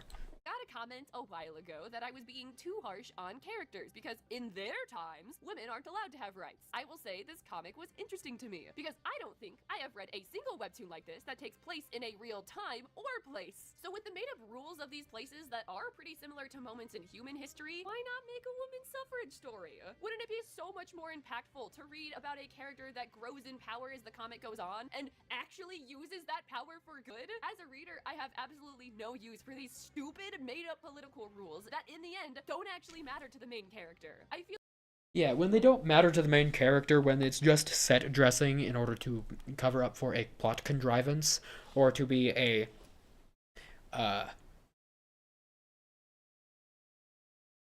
minor conflict that's ever present throughout the plot, like it's kind of cheap and sad. I don't think you need to write a women's suffrage comic if you don't want to. Like, I would encourage anybody to write whatever kind of comic you want. If you want to write that women's suffrage comic, that could be very interesting. And if it was interesting enough to gain anybody's actual fucking viewpoint and it could come across me, I would certainly read that.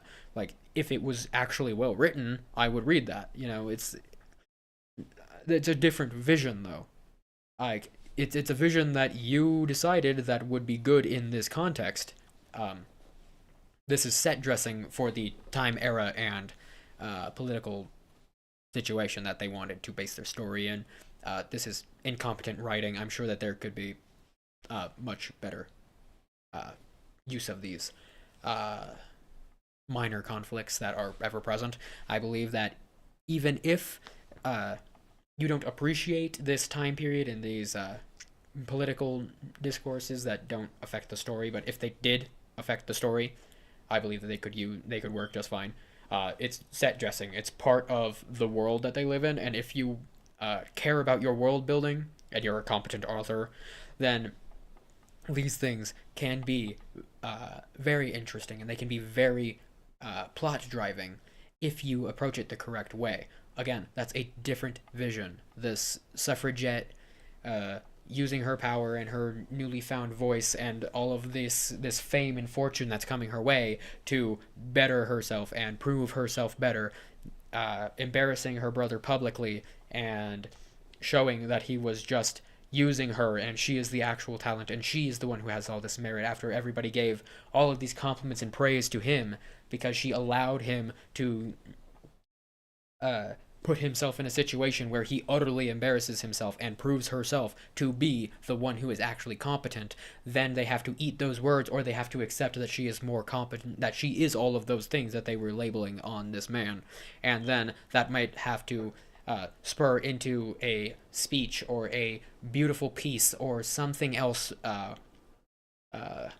plot density, and she could then be able to be granted her own power because of her merits. You know, there are ways to write this story, and there are ways that are outside of the original scope and vision of the author, but there are ways to do this well, and a competent author could have done it well. These are issues with the author's competency. This is not an issue with the vision. The vision is fine on the face value. This is just an incompetent artist incapable of following through on that vision. I do not support the notion that the vision should change because the story was terrible, or that you don't particularly like a part of a story and therefore the vision should change, or the set dressing or the world building. I just think that this is a simple case of incompetence rather than a case of it needing to be rewritten. I just don't agree with that assertion. It's not. It has not been properly. The basis for it has not been properly illustrated. There we go. I feel like most comics in this genre end up with their main character becoming queen, empress, duchess, whatever. And while they're the most high woman in the land, they then don't try to do anything to overthrow the terrible system they found themselves in. Of course not. They're benefiting from the situation. Of course not. Why would they have to do that? Like, it's not within the author's scope to then change everything because, well, she's the girl boss who made it to the top. You know, that's the end. That's the happily ever after point. You know, I'm sure there are authors out there who do write that addendum, who do finish the story with this wondrous peace and prosperity, or this differing of the viewpoints of all, and this, that, and the other thing. I'm sure there are plenty of them. There are plenty of those stories that we can probably think of in our own minds if we think back to it hard enough. I'm sure there are enough webtoons out there that applies to the webtoon genre as well. I'm not too familiar with it personally, but I'm sure that it happens. You know, it doesn't have to be the case in all of these situations. It's just, you know, that's just the natural end point of a story that's supposed to be a happily ever after love story. The happily ever after is the end of the love story, and thus the comic. They've gained a ton of political and social power, and failing to use it in a way to help people in similar or worse situations kinda adds to the whole feeling of classism and whatnot. Because if the now powerful characters don't do anything to help others in their situation in the end, are they really that good of a person as the story wants us to believe? Listen, I am a slut for historical comics. I think there are so many fantastic ways to make history fun, and this is a great example of doing so. Imagine how cool a magical woman suffrage story would be. You then also have a really great antagonist for your story being built-in misogyny. Since these stories are already hell-bent on adding a rapist or misogynistic character, this is the time and place for it. A commentary on how restrictive laws affect everyone in this land and how things could be better for every gender if they just didn't follow laws like that. Like maybe talking about how important change like this takes time. I don't know. It just seems like a pretty good idea, if you ask me. But instead, we're given a pretty by-the-numbers comic about a girl who wants to get her music back. Now, if I'm being totally honest, because it's an incompetent author. Completely awful. There are some interactions and characters I find appealing. The artist even drew this horse? That's a first. But I can't help but see the missed potential here, where Ariana really could have been a role model for other women in her land, country, I don't know where they are, an empire. I really find her character to be pretty unremarkable, just as her family had initially described her to us. Maybe I'm just sick of reincarnation stories. They really seem to take a lot out of a story and tend to leave the leads feeling too overpowered and knowledgeable. Because it's really easy to look back and say what you would change in life so that you could have a better outcome for yourself. I think a lot of us, if we went back in time 10 years, would make investments and save up for houses while we were young and didn't have to pay bills every month like we do now. But part of life is sticking to the decisions you've made and living with those decisions as best you can. Making the best of tough decisions makes the journey you've gone through all the more sweet and fulfilling. None of us would be the person we are today. And painful and traumatizing. Don't forget that. You can over-dramatize and romanticize it,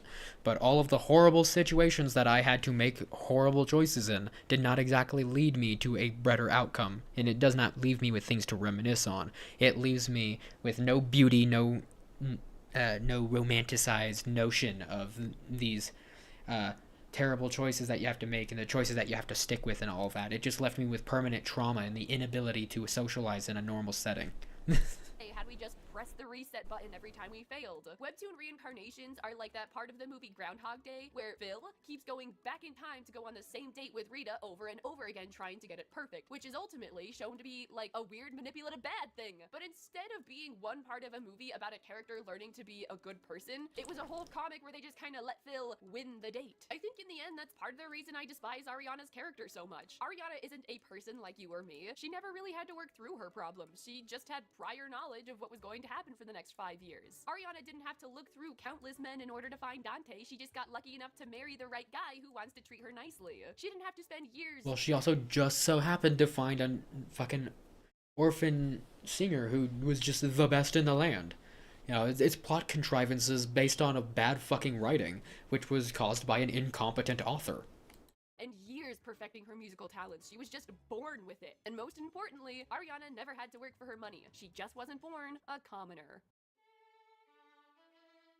Yes, incompetent writing. My patrons, Izuma, Roses and Water. Incompetent writing. That's what this was. This was incompetent writing that could have been better in a million different ways, and the vision could have been completely different, and it would probably have made a better product, regardless of the author. But realistically, this was just a really bad fucking story that was told really fucking poorly by a author that was probably 14 years old and incapable of writing a better story. Maybe we should check in on this author if I ever find who they are, in maybe like 10 years or so, and see if they can actually write a damn story. But realistically, I feel like this is just sheer incompetence and somebody who wanted to write but didn't actually have something to write. So they just did plot point to plot point and made shit just work out. And shit just happened. And things just worked out the right way despite all of the things that could have gone wrong because of reasons. That's what's required for the plot to happen. That's why it happened. You know, I'm not a big fan of that kind of storytelling, and I have read plenty of it.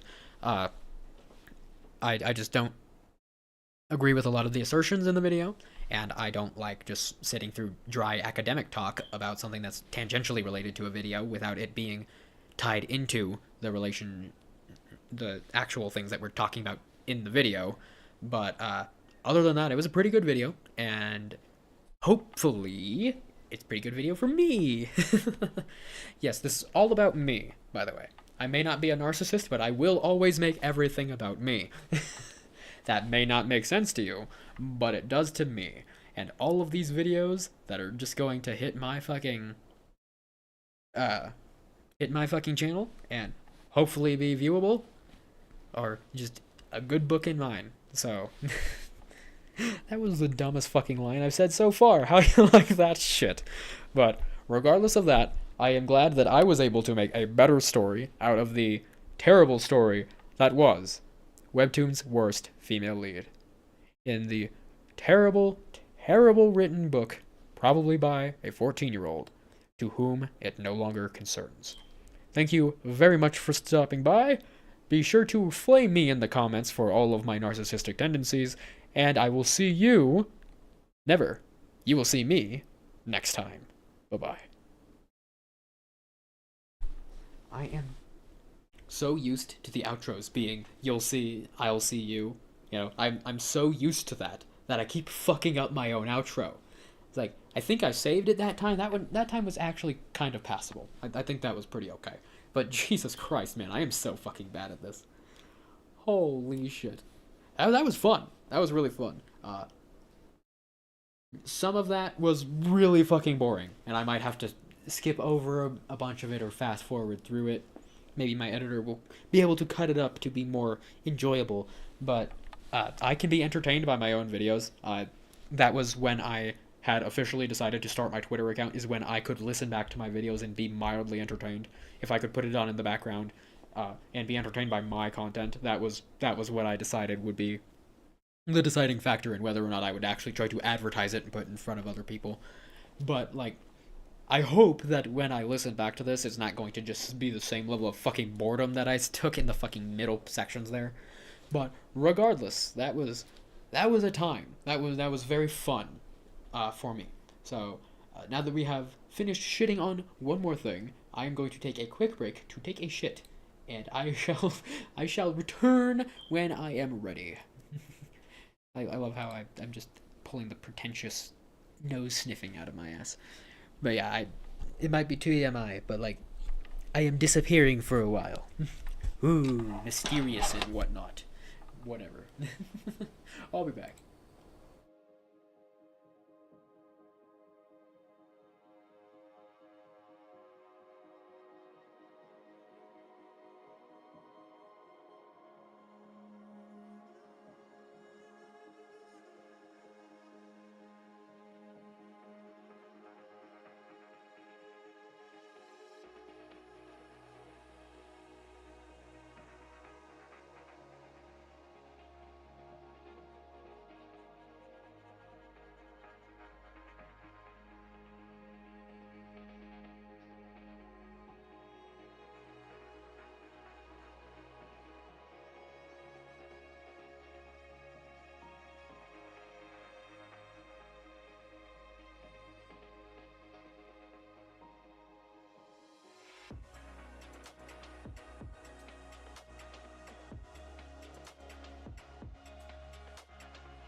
I am so sorry that I have left you in silence, people. I put the playlist on repeat, and it just did not repeat. It just chose not to, for whatever reason. So, I apologize. That may or may not be my fault, depending on how you want to attribute the blame there. But, it was not intentional, regardless. So, I have returned. That sucks. That sucked. My bad. Now then.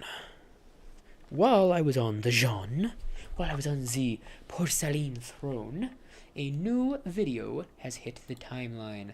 Ladies and gentlemen, there has been a new video that has hit the towers, and so we will reload the page after muting the video. Here we go. We will reload the page. We will pause the video as soon as it allows us to. Love that it is making that choice for me. Excuse me. And here we are. Whoa. Stop moving so goddamn fast, you stupid fucking playlist, man. Okay. Up. Jump me to the top. Where are we at? Damn it, stupid fucking piece of shit. Goddamn playlist, goddamn motherfucker. Oh, hey! It's exactly where I wanted it to be. How you like that shit? Alright. Alright. And back to React we go. And then back on Meet you go, because my animal saw me, so we have to do the whole song and dance again. Sorry, I'll be right back.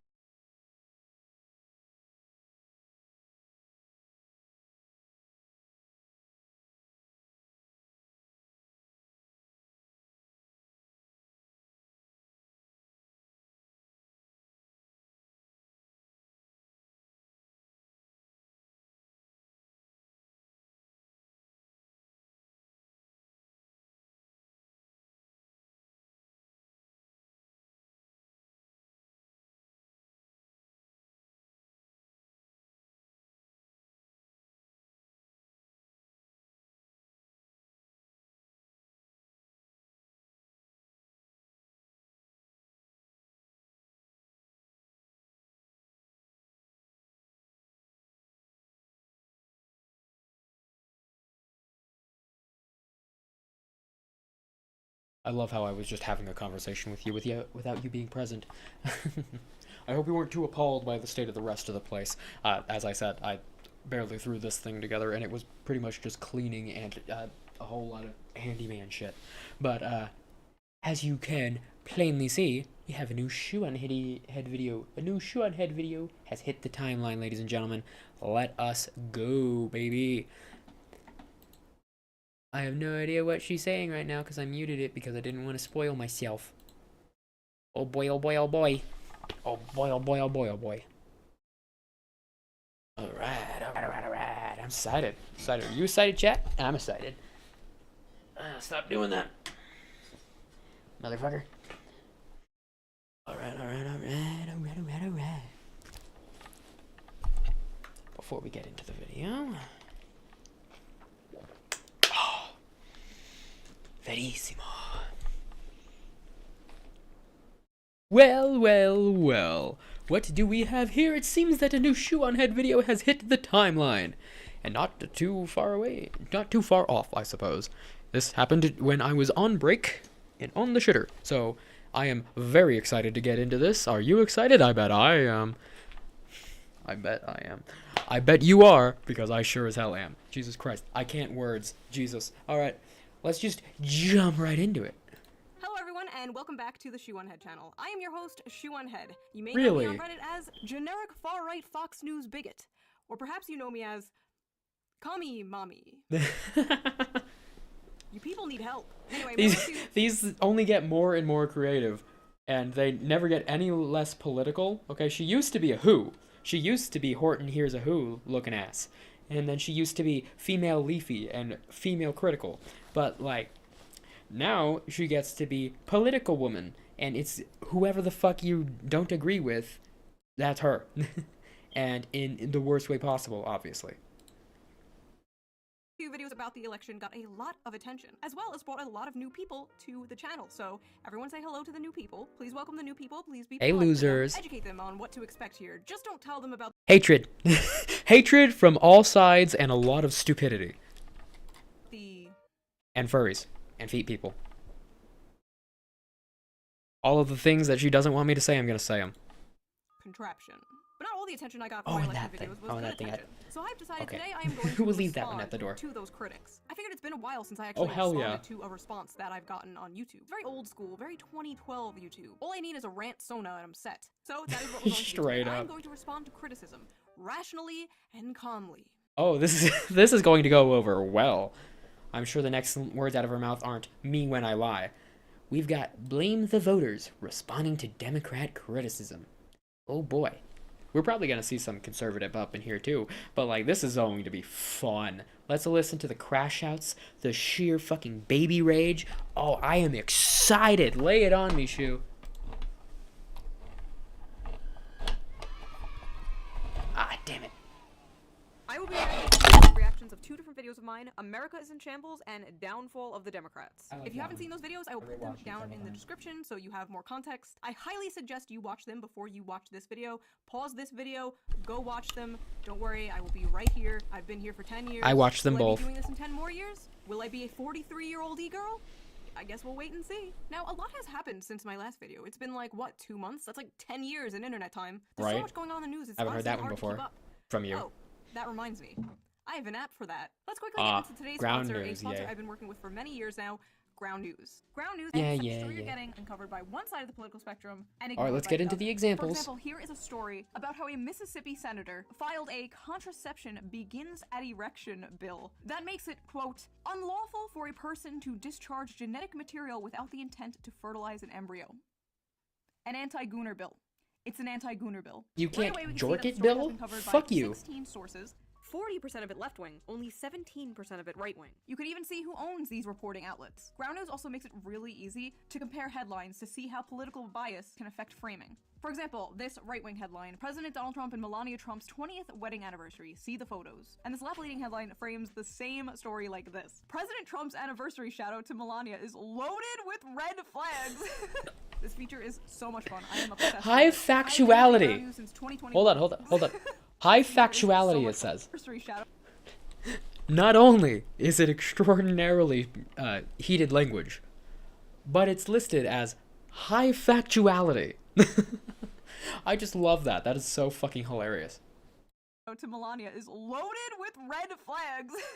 This feature is so much fun. I am obsessed with it. I have been using Ground News since 2021, and it really helped me see how both sides frame stories so differently. I'm currently offering 40% off their Vantage plan, which is the one I use to access all their features. So go to ground.news/shoe, or use the QR code on screen here, or click the link in the video description down It's below on and screen. subscribe today. I highly There, suggest checking actually. it out. They're one of my It's favorite actually sponsors to there, work with, Shoe. because I think what they're doing is extremely important, helping people approach the news in a more balanced way. So take advantage of this discount today, ground.news/shoe, or clicking the link down below. Thank you to Ground News for sponsoring this video, and thank you for not skipping the ad, as always. And now, let's get back to the video. I only skipped part of it. So what has happened since my last video? It's Well, the pink one, of course. Love Biden that. is gone. He is out of office. He has somehow completed a 4-year term, which means, that's right, Dave Rubin has to retire. If Joe Biden completes a 4-year term, actually completes a 4-year term, I will retire. It also means, once again, Damn. Trump has been inaugurated. And this time, all I our don't favorite care. characters were there. Elon Musk, Jeff Bezos' wife's tits, Mark Zuckerberg. Frankly, it's disgusting seeing billionaires so openly and brazenly support our government officials. I They should love be doing it that. behind the scenes like they've been doing for decades. Right. Ladies and gentlemen, the elites have officially bent the knee. And it seems with the popular vote came the Fuck sudden yeah. and long overdue death of woke capitalism. Rest in piss. Although I never did get to try those gay Oreos. You don't know what you got till it's gone. The Damn. inauguration was a beautiful celebration for Republicans, full of joy and whimsy, and a complete humiliation ritual for the Democrats. Bye, Joe. Nice. Thanks for all the fucking nothing. Your legacy will be having dementia, aiding a genocide, and handing the country over to Donald Trump on a silver platter. Executive order. And falling asleep during an important gala.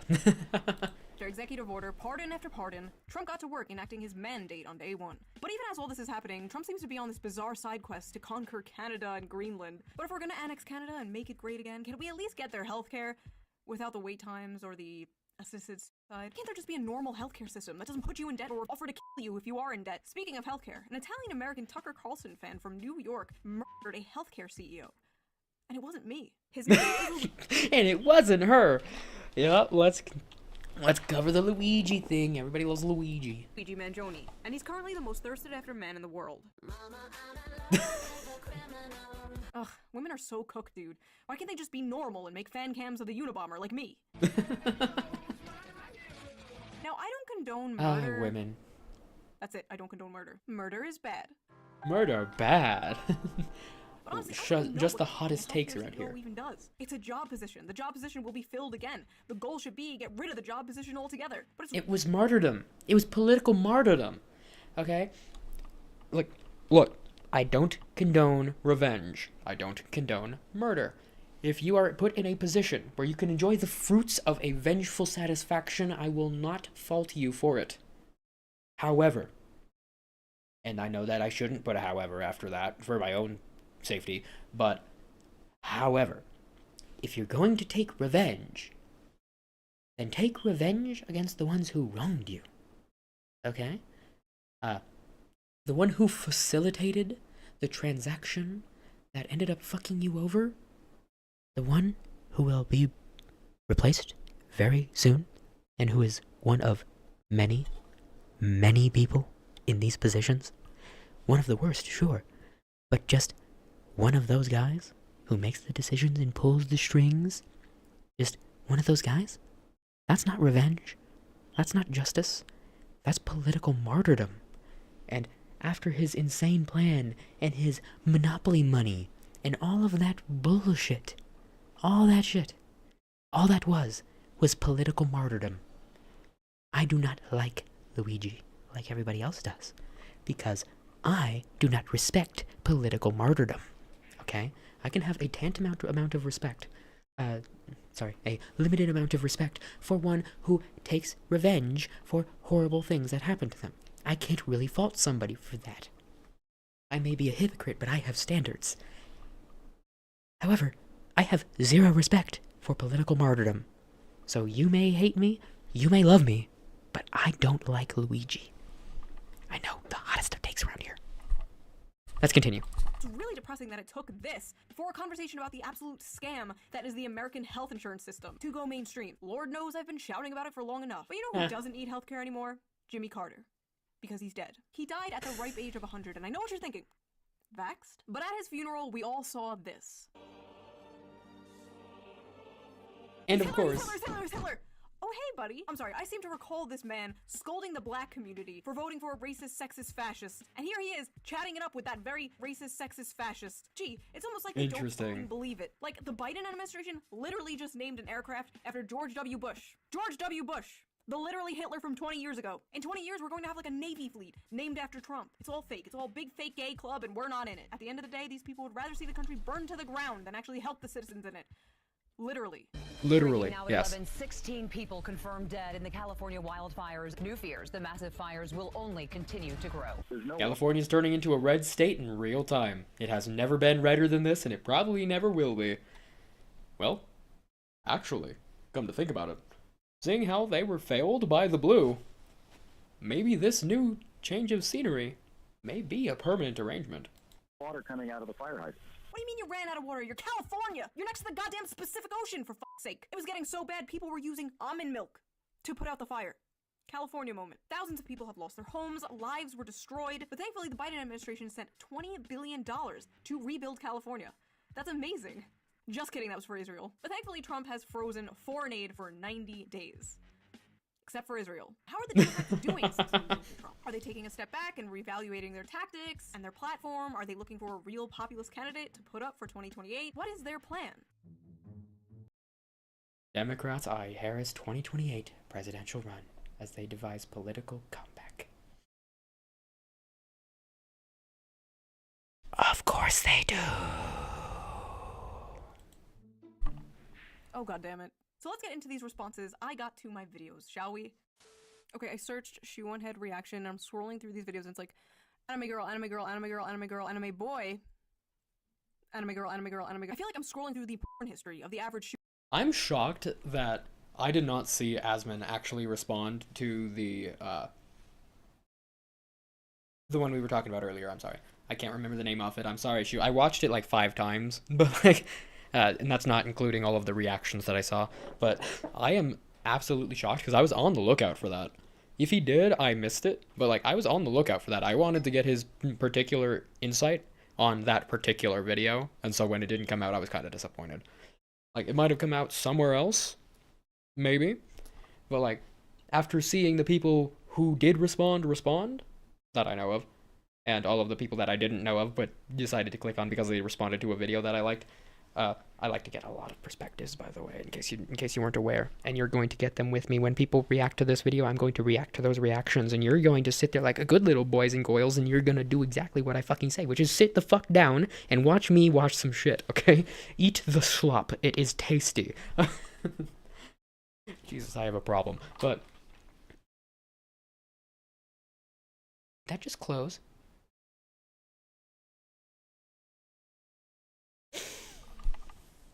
Is that going to be a regular stream deal? Is that going to happen every single fucking time? Good fucking god, really?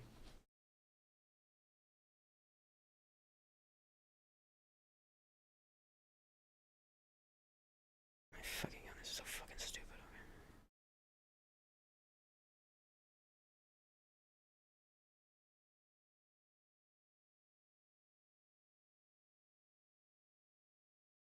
Of the average shoe on head.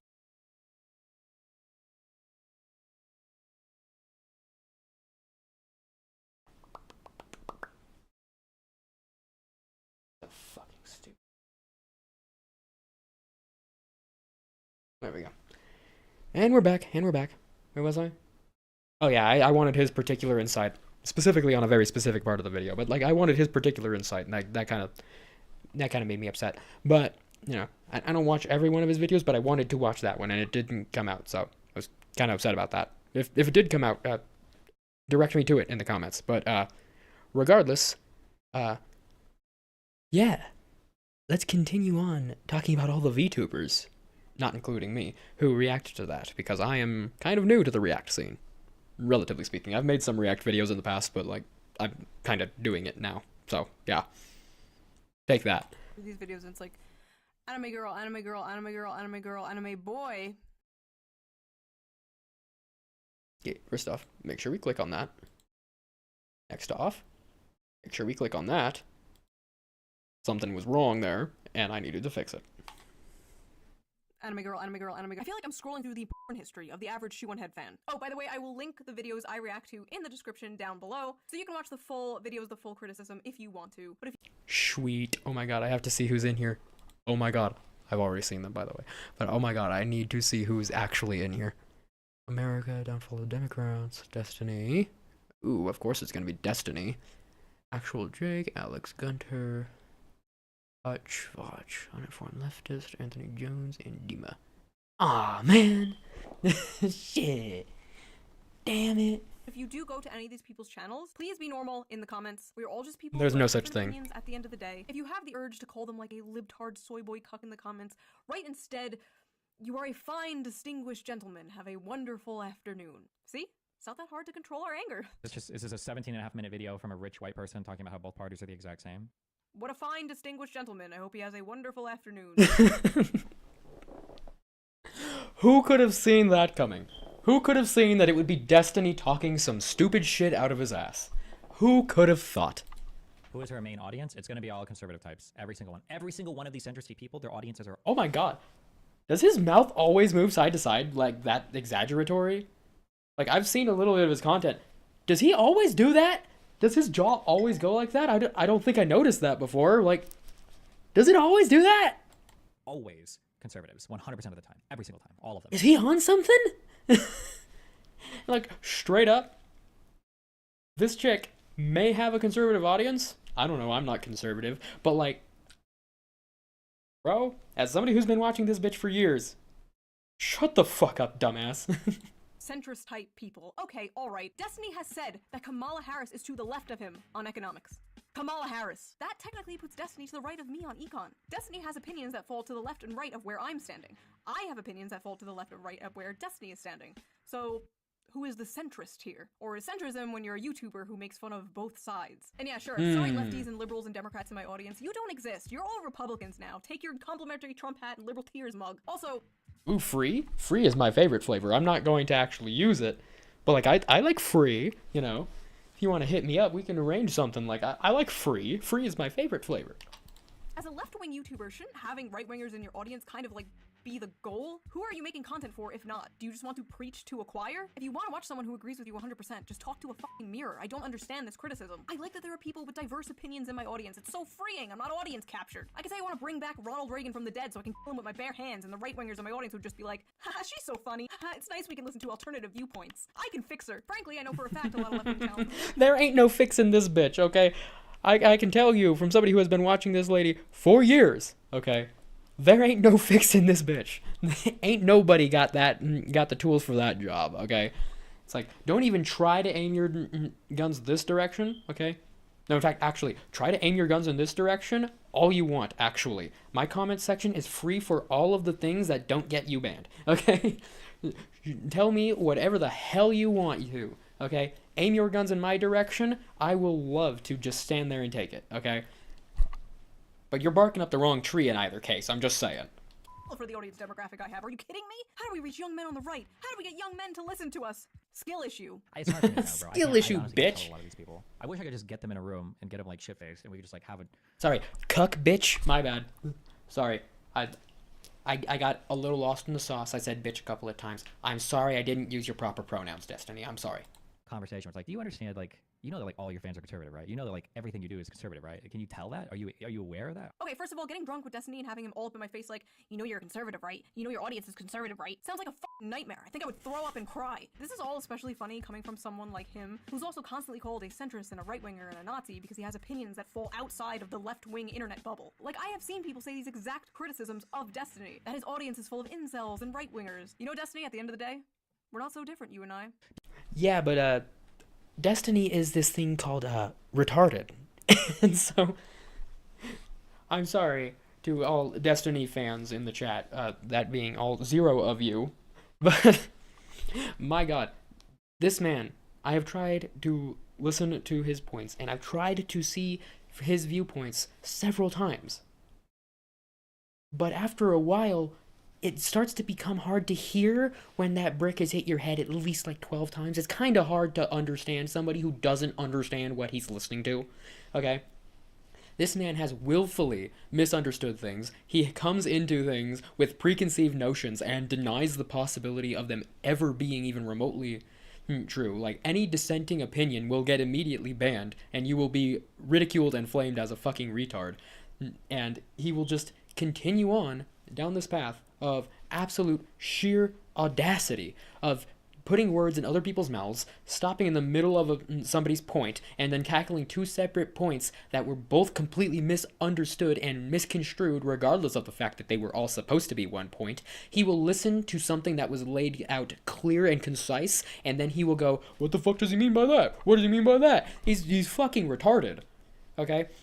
I'm pretty sure he has autism, and that would explain his need for things to make sense, but that has been misconstrued into logic and rationality. All he has done is pseudo-logic and a false sense of rationality that is based off of his need for things to make sense, okay? It's a fine line, okay? If things are logical, if things are true and factual, then of course they make sense. So of course that line is drawn in the sand there, and it's very easy for him to toe that line. But this man just does not understand the things that he's talking about, so how in the world is he going to make them make sense, other than to cram them into his already preconceived worldviews, okay?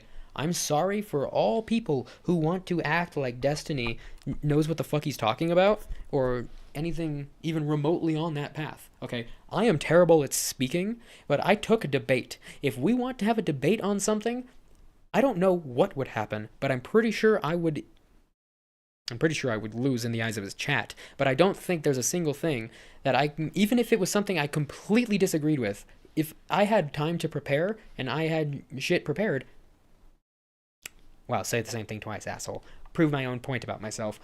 If I had time to prepare and I had everything ready to go, I don't see a world where Destiny defeats me in debate, okay?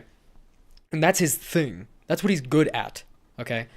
It's like, I don't understand how people will just blindly love this guy because because he says the things that you like, okay? Sorry if you can't look at somebody's objective actions and form an opinion separate from your own preconceived viewpoints, but that just makes you like him, and maybe that's why you like him so much.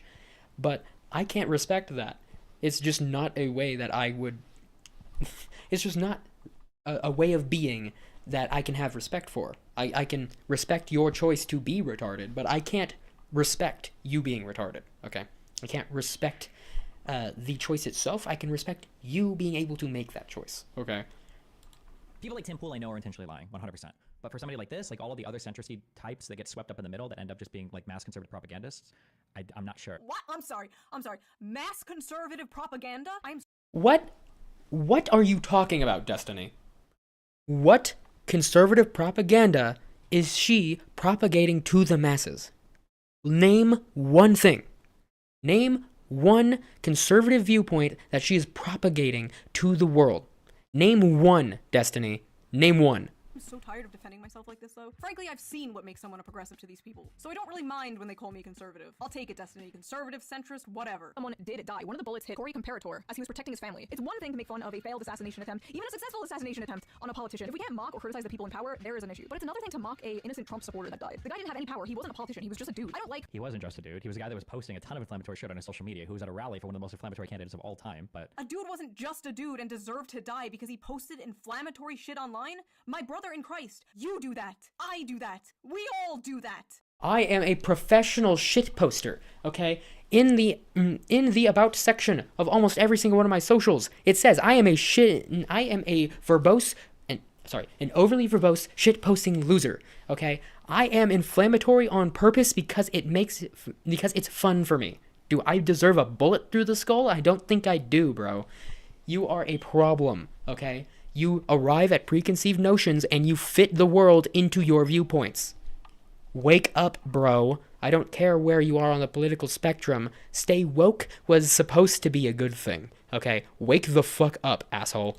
Alright, I'm done with this one. I'm done. I don't know what I expected. I honestly expected better. I did not expect this. Hopefully... You expected better? That just means that you didn't watch him. I'm sorry, but like... As much as I hate the guy, I get alternate perspectives on almost everything. And he's popped up multiple times in my feed, and I may not subscribe to the man, but I've seen a lot of his shit, okay? A lot more than I wanted to, at the very least. It's not a lot compared to, like, any of the other content I consume. But, like, if you honestly expected better, then you haven't watched him. At least you haven't watched him recently, when he's been coming at it from a more elitist viewpoint than he was before, okay? I've seen a slight change in his behavior, but, like, this is Destiny. If you expected better, you don't know Destiny. The next person is more sane. So let's go. This is called America is in Shambles. I'm excited to see what this is. Build Back Better? Agenda 47? Let me introduce you to the Shoe New Deal. Bring back the red Pizza Hut cups. What is this video? Is this just, are we just gonna be like, America's in shambles and we're just gonna, haha, I'm a shit poster, I don't care because nothing affects me? Right, like it's just like disaffected memes or something? This is what we're doing? I love how he's so confused about the concept of an opening skit. I don't understand. Where's the 500 paragraphs of text? I've been very busy, as some of you know now, and as some of you guessed. I have recently had a baby, and as it turns out, that takes up a lot of your time, and it- Ugh. Wait, why did he go ugh? Why did he go ugh? Nearly 40-ass-year-old man. Come on, Jake. Tick-tock. Time to settle down and have some children. Those sperms are drying up. Oh yeah, he's winning. I shit. Oh yeah, he's winning. Cope? Bullet just grazed his ear because he turned at the last second to look at some immigration. Is that talk. right? Being racist literally saved his life. There's a lesson in that. There's a lesson in being racist. Cool, dude. Like, she lampshades that's just a joke, wink wink. And then, like, the dumbass f***ing Zoomer Coomer that's in her comments down here does not think she's joking. Thinks she's dog whistling, which she is, and is totally like, yeah, I love being racist. Being racist is good. And Hey, if you're that stupid... Hey, Shoeonhead audience member, if you're really that stupid and manipulatable, please come DM me. Please come show up in my comments. I would love to talk to you for a while. And if I can't convince you to join in on my shitposting nonsense, then I think I failed and I need to just call it quits, accept my Darwin Award and on my way out, okay? If this hypothetical straw man exists, please come find me. I would love to talk to you. Makes me survive bullets or some shit now. Oh no, I'm going to influence vulnerable Zoomers into believing racism makes them bulletproof. What are you saying, bro? The dog whistles. The dog whistles. He's saying stupid political coded nonsense. It's a joke. It's a joke about racism, yes! Somehow knew that roof would be unguarded, laid down and aimed a rifle at the former president without being noticed. This was insane incompetence, or they let it happen. Oh my god, and now she's doing conspiracy theories? Oh no, not conspiracy theories. Oh no, not the conspiracy theories. Only the right wing does those. What a right wing chud. Jesus fucking Christ. It would be fucking hilarious if it were true. The truth is actually a lot worse. You see, they did know about it. There were concerned citizens. There were people trying to get attention on that fucking asshole up on that roof. They were trying for a while before it actually got noticed and happened, and it happened. It happened, okay? There was finally action taken, and his head got blown off. Like, there was finally action taken after it happened. There were people trying to warn, trying to point out the guy on the goddamn roof, okay? It's even sadder than that, okay? It's not just conspiracy, it's massive incompetence. I wish I could attribute it to conspiracy, but that was just massive incompetence from the top down and the down up, okay? That was just fucked. That was just not okay. She watches Fox News now all the time. You could see it. I'm leaning more towards the former because if you look at our bridges and airplanes, America is in shambles. First of all, why the fuck would I watch Fox News? Tucker Carlson isn't on there anymore. I love how he paused before I finished my sentence. Said a thing he thought epically owned me, then unpaused and I continued and said the opposite of what he thought I would say. His fanfiction of me that believes in Fox News conspiracies turned out not to be real. The man is out here fighting ghosts. He's fighting his schizophrenic thoughts.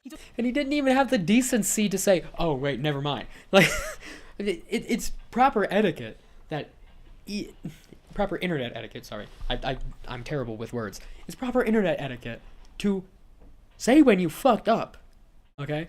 If you get lost in the sauce like I do, and you fuck up, then you apologize for fucking up. You don't even have to say I'm sorry, you just have to acknowledge the fuck up, okay? Sorry, bro, but like, this is just facts. This is just proper internet etiquette, okay? People don't follow this etiquette, but it's there. It's like, I've been around for quite a while at this point. I feel older than I am. But look, man, if you go back to the other React videos that I made in this very fucking stream, you're going to find at least one instance of me doing this. Because I can remember at least one instance of me doing this today. Alright, man? You gotta pull up your fucking big boy britches and acknowledge that you done fucked up. Words. Took too much cough syrup and I appeared in the corner of his room talking about Fox News. People were laughing about how some of the cops protecting Trump were women and like, come on now, that's sexist. They were making these awful memes like this. So, and then you just do the sexist joke. You go, that's sexist, but I don't care. You know what you're doing, dude.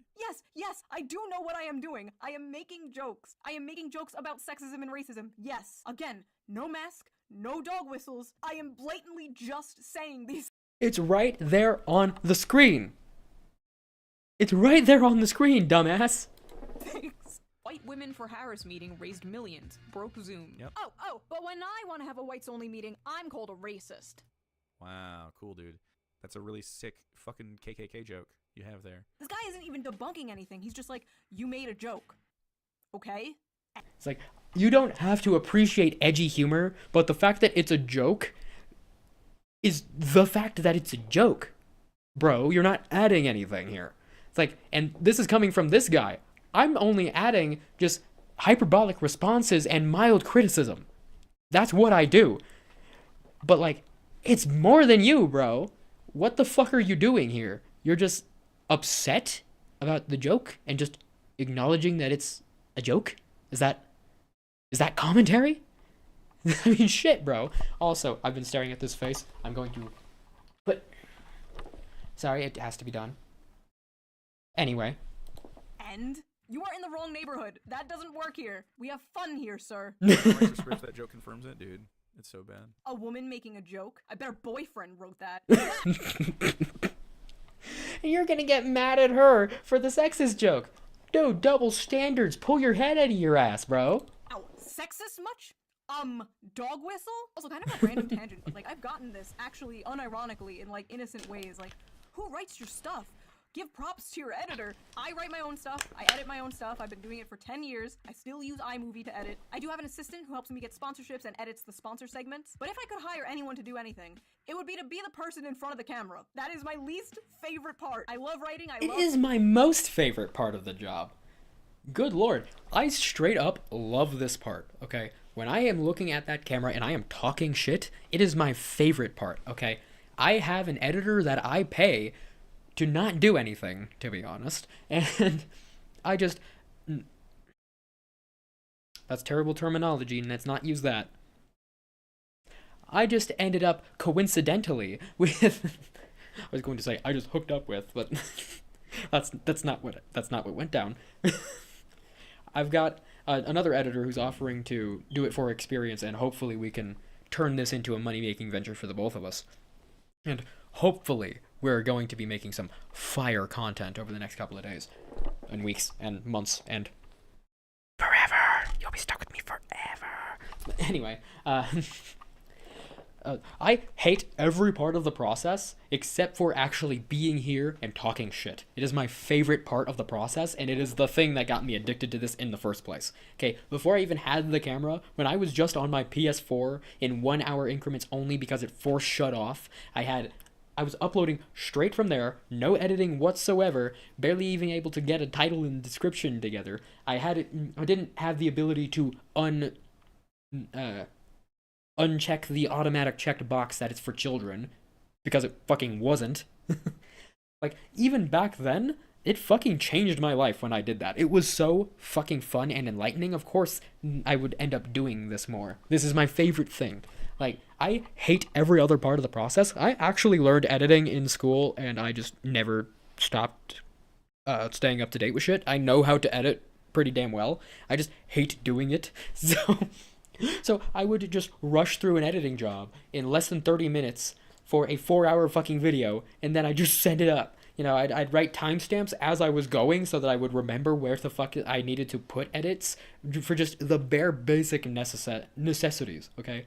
I hate every part of this except for this part right here. So please join me in our continuous crusade into getting this something I can do for a living. Of editing, I hate this. Maybe I'll just pull a Daily Wire one day and do a little switcheroo and replace myself with someone else. I'll just tell Moist Critical to shave his beard. None of you will know the difference. Basically, if I could be a VTuber, I would. And I'd give myself pink hair and big anime titties. Right on. Alright, moving on. One of the bullets hit Cory Comparator as he was protecting his family. But there were people, like, mocking this, which is insane to me. Like, it's one thing to make fun. Well, he was a racist, so he caught a bullet for no fucking reason at a Trump rally, right? It's like being upset that a Nazi got hit at a Nazi rally. He right? caught himself from saying the Hitler. He caught himself from saying the hit word. Oh my god, man. Jesus. Just because he supports the one that wasn't a fucking ghoul, the one that wasn't... Thank you, thank you, thank you, thank you, thank you. Good morning, good morning, good morning, good morning, good morning, good morning, good morning. The one who wasn't a fucking ghoul, the one that actually promised things, the one that actually spoke about some policies, because he supported the one you didn't like. He's a racist and deserves death. I'm so fucking stupid.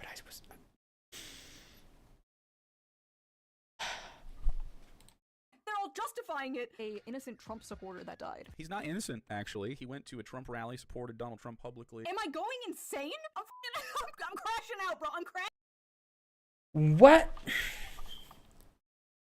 If the only thing you are guilty of is going to a rally, you are an innocent man. Okay? I don't know how else to put it. But if the only thing you are guilty of is going to a rally, whether you support them or not, whether you are actually racist in your own personal life and well-being, if the only thing you are guilty of is going to a rally under any circumstance, you are not a bad person. You are not deserving of death. Okay, I don't know how many people need to hear that, but if your only guilt is going to a rally, you do not deserve death. Okay? Inflammatory tweets online, supporting the bad guy, it doesn't matter. He went to a rally and got shot defending his family. He is innocent of all things except for going to a rally. And that is not worthy of death. Shame on you. If you were a better person, you wouldn't be at a Trump rally. You feel me? So, yeah. If you were a better person, Orange man bad, go die. Orange man bad.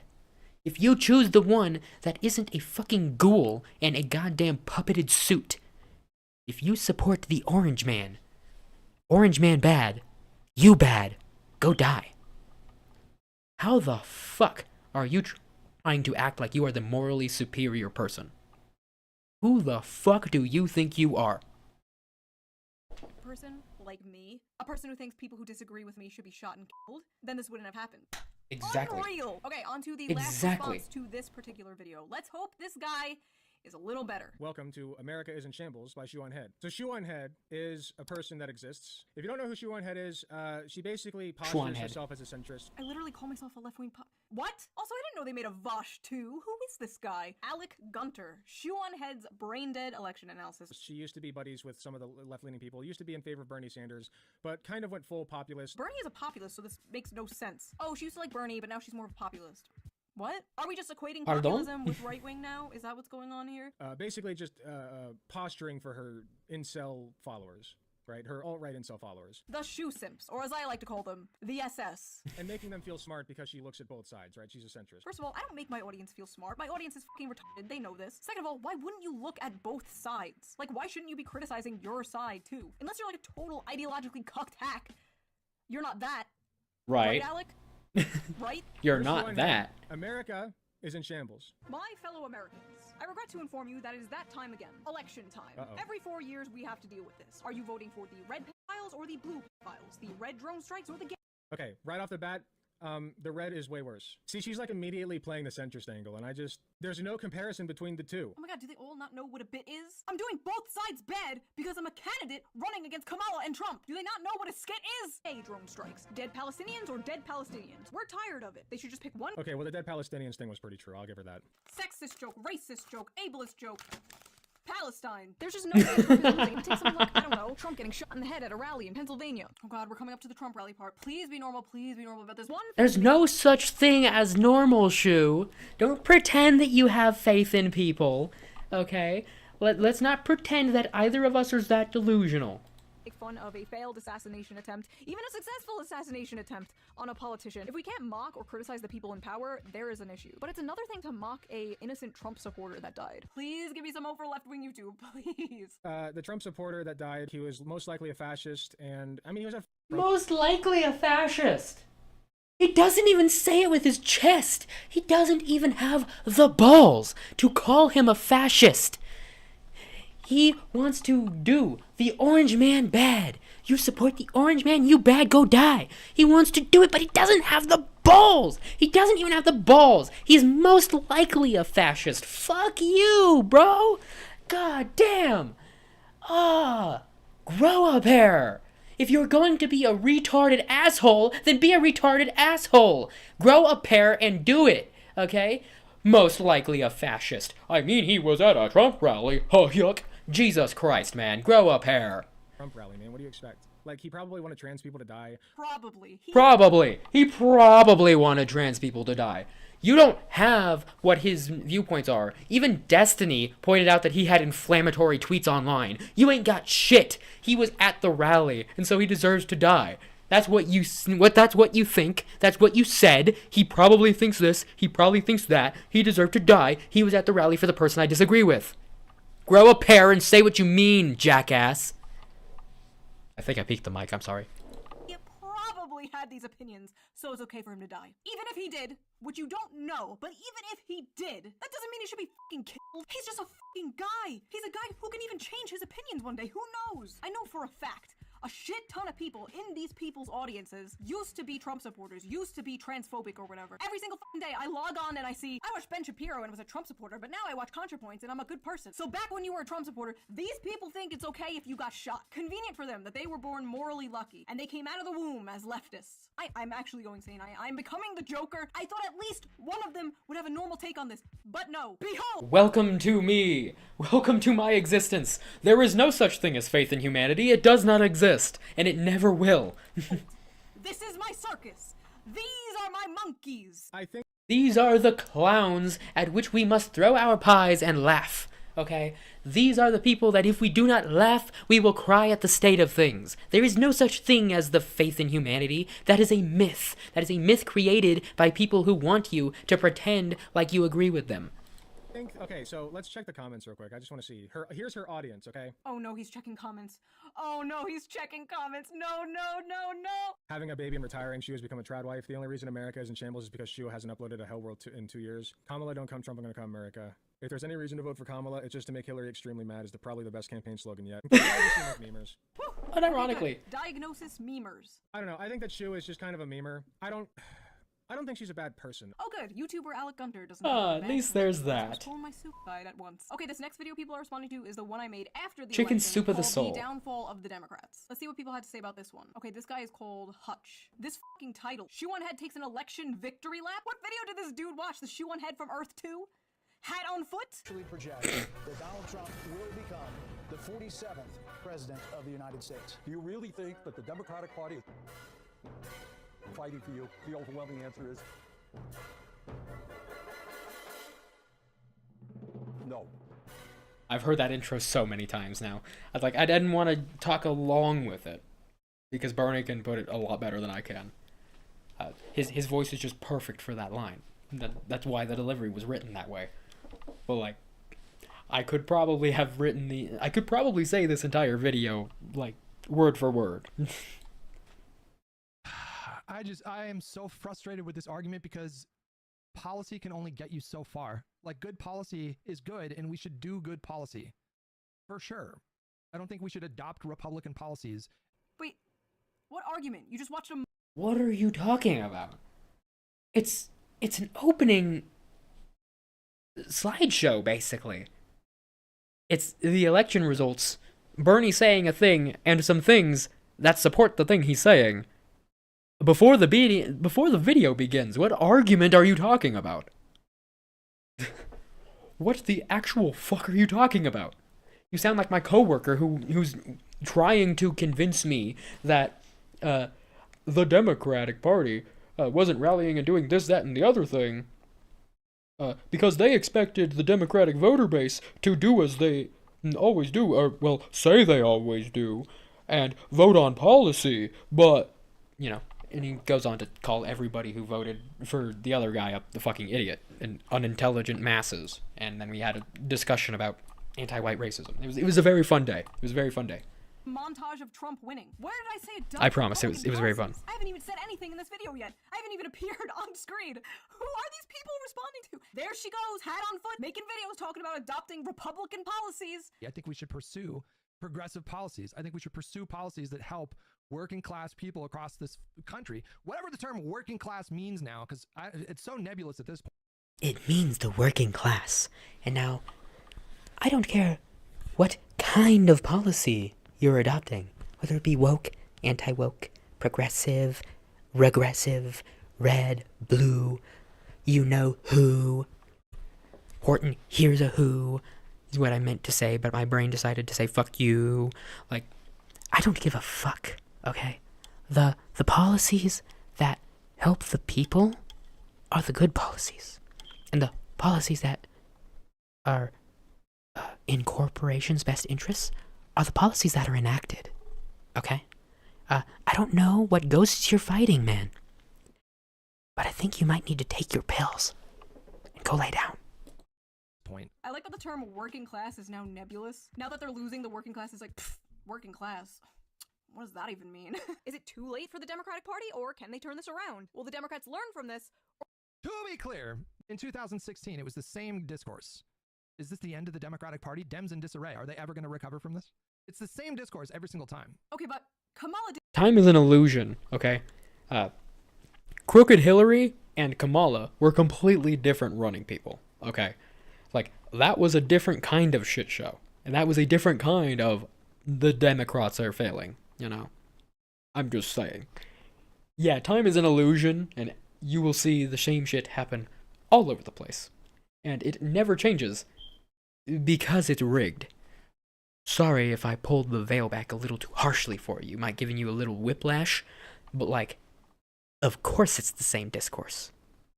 It's kind of the same situation, and it never won't be. That's how it is.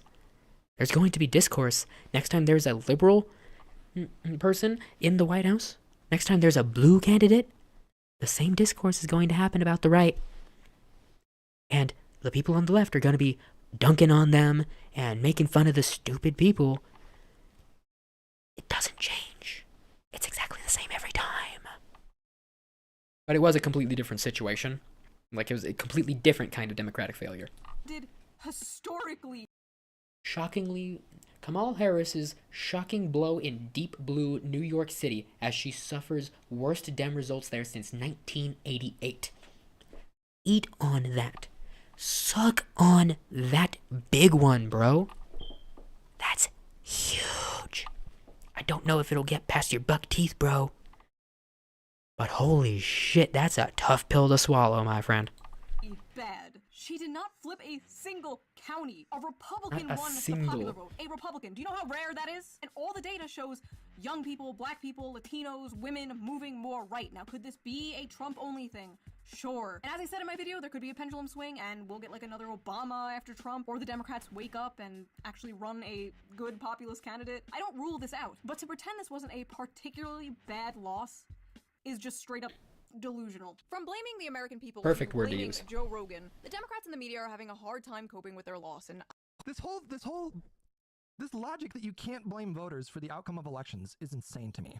There's no responsibility on the voters? Like, none whatsoever? Who else am I supposed to?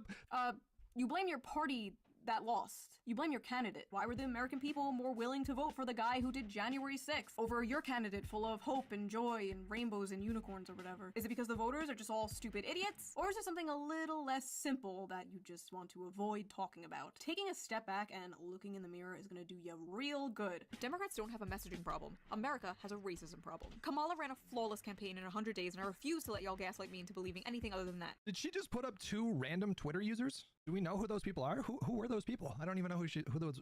I'm pretty sure they were just random people. Random Twitter users whose posts went viral, yes. It's a small sample of the discourse happening amongst the people, which is pretty important to show. I know the concept of listening to average everyday people is completely foreign to you, but it is important to show what people are saying about their country's election, not just— Hearing the opinions of others. Gasp. Knowing what they're talking about? Oh my god. She didn't list out the tweets of all of the celebrities. Who the fuck are these people? Who the fuck are these guys? Are these important people? Yes! Yes! They are idiots who voted in your stupid election, bro! They are idiots who voted against you. Not against you. They are the idiots that voted with you. Sorry, I fucked that up. Sorry. They are the idiots who are on your side. These idiots are the idiots you can't make fun of. They're the idiots that you can only dismiss and demean as being irrelevant. Because if you actually acknowledge what's going on in front of you, but have to actually admit that there are idiots on your side, and since you're so tribalistically minded, you can't actually come to terms with the fact that you are fucking retarded. I'm sorry, but you are just not making a good argument here, pal. It's okay. Just go take your crazy pills and go lay down, okay, buddy? It's gonna be okay.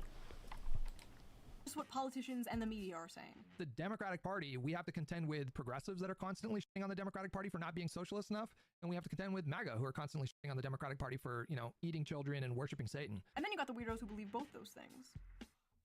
For people like Shoe on Head, it's like, okay, it's easy, man. You just don't be woke, don't be feminist, Don't root for like black lesbians in Disney shows, and then just do socialist policies. All right, back up. I am not delusional. I do not want to implement socialist policies in America because, first of all, I do not trust America to do those correctly. I'm talking about basic, normal, social democratic policies like Norway and Denmark have. Universal paid family leave, universal health care, at least a public option, better transportation like a high-speed rail, better protection for workers, higher wages, blah, blah, blah. And yes, no woke shit. Do you know how popular a platform like that would be? You get a candidate up there like that, you're winning all 50 states. So, I mean, I would love to hear what she suggests besides just like elect Bernie Sanders. Put up a good politician. That is what I'm saying. That's all I'm saying. Someone who actually cares about the working class. Not Bernie Sanders. He's like 100 years old. Someone like Bernie Sanders, sure.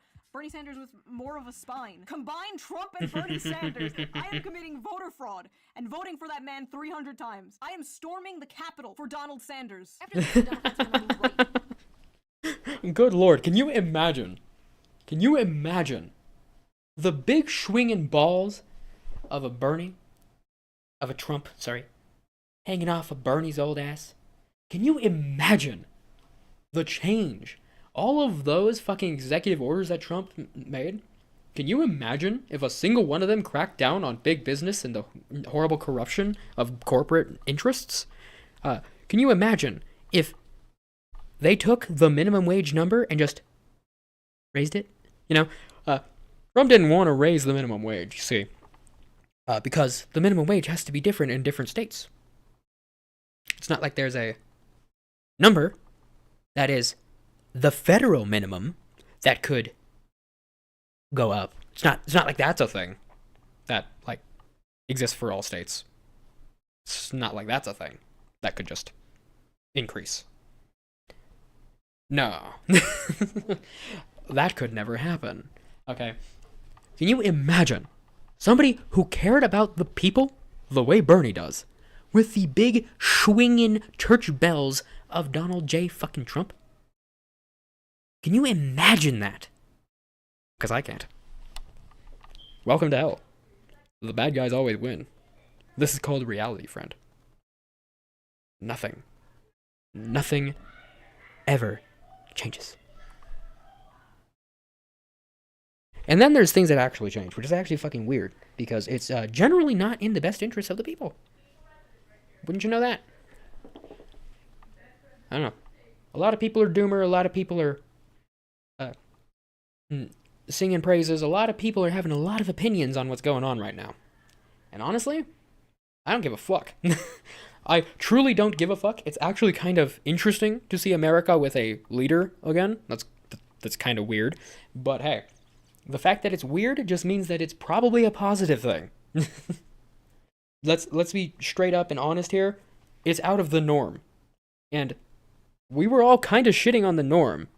Everybody on all sides of all forms of this discourse. We were all kind of bitching about the way things were.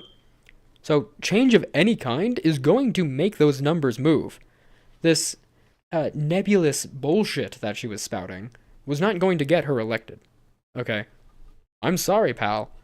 But you can blame the voters if you want. But all that is making yourself less likely to win in the future. Because if you can't convince people to vote for you, then they won't vote for you. And it's as simple as that. Sorry that I had to get third-party objective on your ass.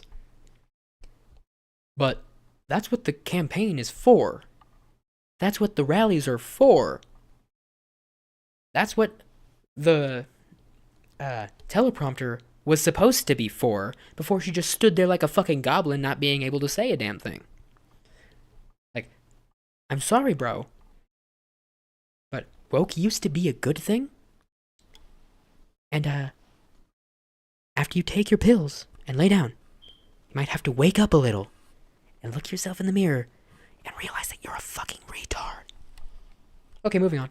In the dumbest ways, they're gonna become like the new neocons, but gay. I think they will too. And one of the reasons why they're going to do that is because they know people like you are not a reliable voter. You're not. You are correct. I am not a reliable voter. I will not vote blue no matter who. And guess what? Most of the country is like me. Does that scare you?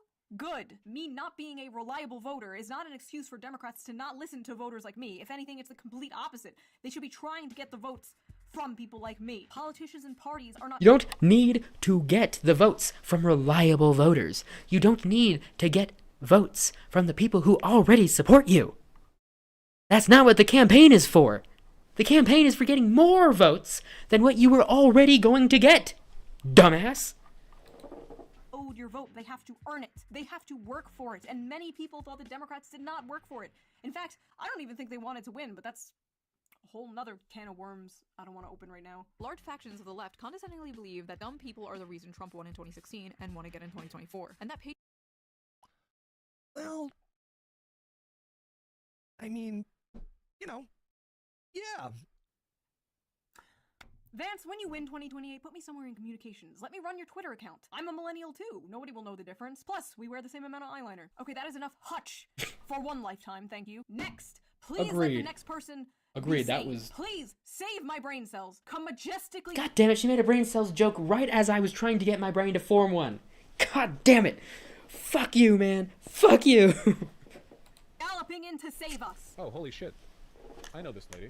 I take back the galloping part. Can I be real with you guys? People are gonna hate me for this one. I stand by the criticisms that I've made of Shoe on Head, but I will say this. If Shoe had been a respected voice in the Democrat consultancy circles, Kamala might not have lost. I have criticized her so many times for the populist brain rot, but oh boy, if anyone could use populist brain rot driven right into their skulls right now, it would be the Democrats. 28 minutes, and we have 25 minutes till stream ends. And I have 3 donos. I don't know about that one, Chief. There's probably stuff in here that I maybe can watch in the future. Wait, he doesn't even watch the video? Watch the video, coward! This is an official call to the Shoe Simps. Calling the SS! We attack at dawn! Go tell Vosh to watch the video! This is bullshit! I was clickbaited. On to the next guy. Okay, this guy is called Uninformed Leftist. Let's see if he lives up to his name. So let's get into this. Shoe on Head made another video. It's called The Downfall of the Democrats. Oh, big congratulations to Tim Walz on being the first white male DEI hire. It didn't f***ing work. The DNC... Okay, so Tim Walz is not the first white male DEI hire. Joe Biden's been a white male DEI hire. George Bush is. Mitt Romney was. Every single f***ing president has been a white male DEI hire. What the fuck are you talking about? No. Seriously. What the fuck are you talking about? The fuck? Both the Democrats and the Republicans realize that America is a white supremacist country. Oh, is it now? Oh, is it now? The country that allowed black people to vote. The country that freed the slaves. It was a huge fucking deal. They never let you forget about it. Never, ever, ever will they ever let you forget about it. Never mind the fact that it was kind of gone in a lot of other places around the world at the time. Like, never mind that. But they will never, ever let you forget about that. But no, they are the white supremacists. The country is a white supremacist country. Source, sir? Source, bro? Do you have anything but dumb shit to come out of your fucking mouth, bro? What the fuck are you on? Thus, we must run white people. So saying that Tim Walz is the first DEI hire is a little bit telling. And what is it telling? A joke. It's telling a joke. Well, it's telling that Shoe on Head, like the topic of race and gender, is very on the front of her mind. What? Now listen. Pardon? Excuse? The fuck are you talking about? Race and gender is at the forefront of her mind. My dude, my guy, my homie. My G, my dog, my home slizzy slice, bro. The DEI thing is about what now? What is the DEI thing about? Friend? Pal? Buddy, homies, just...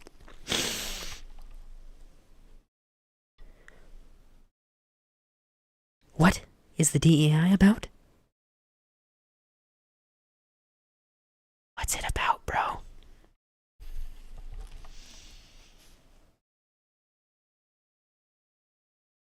I just can't. I just can't. What the fuck is wrong with you? Like, I'm trying to be overly facetious to play up the comedy aspect, but what the fuck are you talking about? She's making a joke about white male DEI because it's a campaign that's running on progressive views and hope and joy and blah blah blah nonsense, frou-frou. in a great proportion of their fucking voter base, and a great proponent,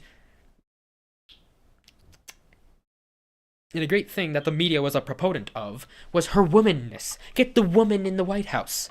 It's time for a woman in the White House. You remember that? You remember that, bud? What the fuck is DEI about, huh? If you're going to make a joke about somebody being the first white male DEI hire, what kind of joke are you going to make, pal? Where the fuck is your head at? Because it looks like it's up your ass, and I don't want to get banned, so if you could kindly remove it from your ass and stop making an ass of yourself, bro. Let's hear her response. It's true that Kamala Harris lost because she's black and she's a woman. Please say no, please say no, please say no. Honestly, yes, I do. Obama is black and did phenomenally. Hillary is a woman and won the popular vote. Not only did Obama win, he won twice. After his forced 4 years. They said, thank you, let's have another, please. Shove it up your ass! I'm sick and tired of hearing that shit. That shit is obvious nonsense. You don't believe that. If you do, that means you're even more retarded than I was already going to call you. That is so dumb. Hate this delusion and this cope that Kamala lost because she's a black woman. No, if she was a white man, would she have maybe won a little more votes? Sure, I'm not denying the existence of racist misogynists. I'm looking at one right now. But a win? Absolutely not. A district that's 97% Latino went 75 percentage points for Donald Trump. Why? Misogyny. It's on the border. It's the border misogyny. crisis is on their doorstep. So- and they were begging people to care about it for years. We need to take some lessons. There's a lot of misogynistic Latino men. There's a lot of misogynistic men in general, but Latino men. Oh yeah, generalizations is perfectly okay and acceptable behavior when it's me doing it. When it's me doing it. I mean, look at me. I'm a fairer-skinned male. I can say that, can't I? I speak from a place of authority. Men are like this. Latino men are like this, and that's not racist. That's not horribly sexist. That's not putting a label on a group of people who share only an immutable characteristic. It's okay when we do it. Kindly go fuck yourself, please, you head-ass dumb idiot. I am running out of insults for you. Please remove your head from thine ass. It is becoming a problem for my commentary. Please shut the fuck up, asshole. Like they're fairly Christian, they're fairly conservative, and misogyny goes hand in hand with those two. So Latino men are misogynists? Yeah? Is that why the f***ing president of Mexico is a woman and has like an 80% approval rating? Oh, shit! Uninformed leftist. It makes so much sense, doesn't it? Hey. I made it before she did. I made the joke before she did, haha. Maybe Kamala Harris just f***ing sucks. You ever consider that? Maybe going, nothing's gonna change when I'm president, f***ing sucks. After the election, a YouTuber I am subscribed to uploaded a video called How the Right is Winning Young Men. I have such mixed feelings about this. I do. Unpopular though it is on the left to like give grace to the male loneliness epidemic. I have mixed feelings about it. I'm picking my words carefully so the leftists don't murder me. Like, don't rake me over the coals for this, but I think that I understand. Oh, I have to pick my words carefully so my own movement doesn't attack me for caring about men's issues. You see the issue? Head, again, doesn't really offer any analysis. She makes a joke. So essentially, what is her joke? Her joke is that the guy's gay. What?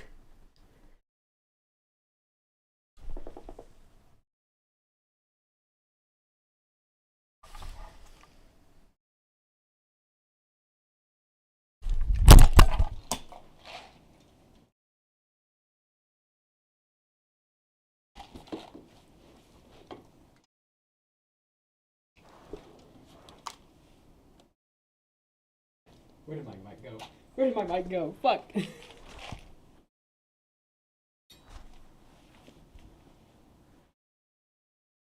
you see where it went? Sorry to get all Dora Explorer on your ass. I legitimately lost my mic, which was in plain view.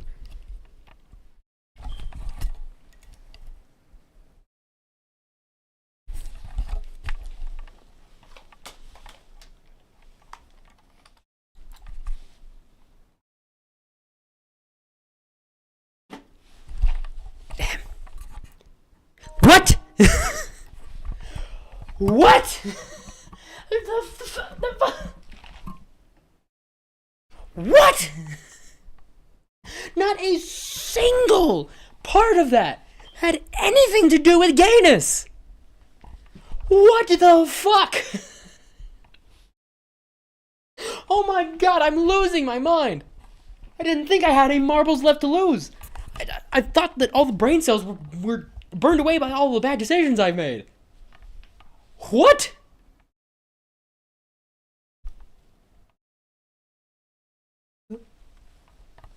What? I feel the incessant urge to critique and debunk. But there's nothing there. It's the only response. What the fuck? Oh, we're streaming from Earth 2 again. Here comes Hat on Foot, hating the gays again. The joke was not about him being gay. There wasn't even a joke. My point was that he's nervous to talk about men's issues in fear of the left attacking him, and it shouldn't be that way. That's pretty gross from Chew on Head. Do I need to... If it were true... If this wasn't some bullshit straw that you pulled out of your ass... If this wasn't some bullshit that you pulled out of your retarded ass... Yes, it would be. You would be correct if you were correct. But you're not. You're not. What the fuck, dude? Where did you pull that from? What the fuck? I thought the other guy needed to take his pills. I think you have a completely different kind of fucking problem, dude. I think you need to go put yourself in a fucking room. Jesus. How the fuck did you come to that conclusion? In what fucking world? To spell that out for you, she does this whole like a gay impression. Gay impression? That's literally what he fucking sounded like. These people have like terminal identity politics brain. Alright, let's just read a few comments. Oh no, not again. I swear to God, if you guys embarrass me in front of Hassan 2 here, I will turn the video around and we are going home. Is he Hassan too? Is he Hassan too? I've heard a lot more intelligent things come from Hassan. And... Never mind. The head dropping the hard truth bombs as usual. Bro, at least Bernie Sanders got to say a big I told you so. Okay, that's kind of, I don't know, it gives me a little bit of hope. Democrats forgot they had to be likable. Okay, that's kind of true. You can't hide your monster addiction by putting it in Y class, June. Okay, that's a good point. They will learn nothing and blame everyone. Yeah, unfortunately, that's true. Okay, he's just agreeing with all the comments. I love that they keep doing this. I love that they keep checking the comments, expecting some like terrible shit, and it's just like pee poo poo 69 going epic video, mommy. Okay, so that was terrible. Next. Hi, my name's Anthony Jones. I like to talk about politics and the culture war in the UK and America. Today I'm going to react to Chew and Head's Why specifically video, those two Downfall things? of the Democrats, the truth about the 2024 election. Aw, this guy looks like a wizard. He's like a jolly little garden gnome. I don't even mean that in a mean way. He just looks whimsical, like he's gonna help me on a quest through some enchanted forest. I almost Please be agree. sane and normal gnome, bro. I am running out of hope. Again, bro, no such thing. Is the representative of the working class. Traditionally, it was Latinos, blacks. People would vote for Democrats. Now, it's highly educated people who vote for Democrats and actually working class people who traditionally would vote Democrat have voted for Donald Trump. This is a massive change in the demographics, and people want True. different. They don't want the same old, same old. True. That's what Kamala Harris represented. And this is essentially That's what she literally said. why she have failed to appeal to voters. Yes! No bro is normal. Oh my god, how refreshing. I am so shocked. I am so shocked. I'm not even gonna pretend. I am genuinely surprised. How is this going to get turned on its head? Like, I've seen you on editing before. Like, how is this going to go wrong? He's still a racist though, right? It's everything you just said is bad, right? Refreshing. Yes, yes, yes, yes. We're so f***ing back, gnome bros. Okay, let's keep listening. Let's not get our hopes up. Everyone was so sure dangerous, devious, dastardly Donald would never make his way back into the White House to steal democracy. And he did it. With democracy. Democracy has been bought in America. It really has. Hold on. Hold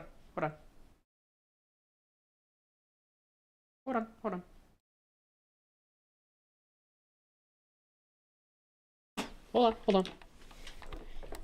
Sorry, the non-existent stream people, I'm putting in a clip here.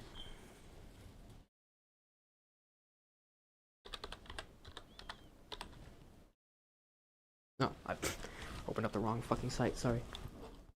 Give me a second, guys. Give me a second, guys. It's totally gonna be worth it, I bet. Provided I can find it.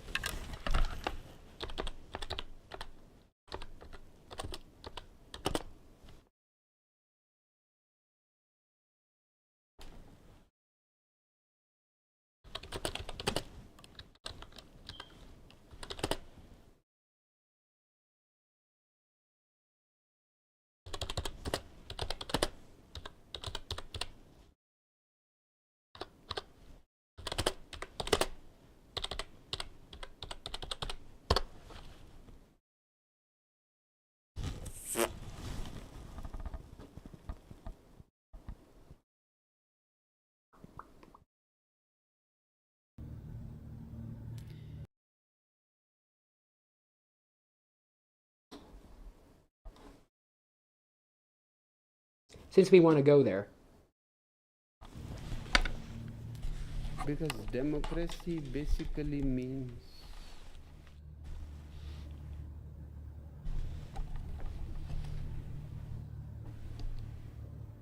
government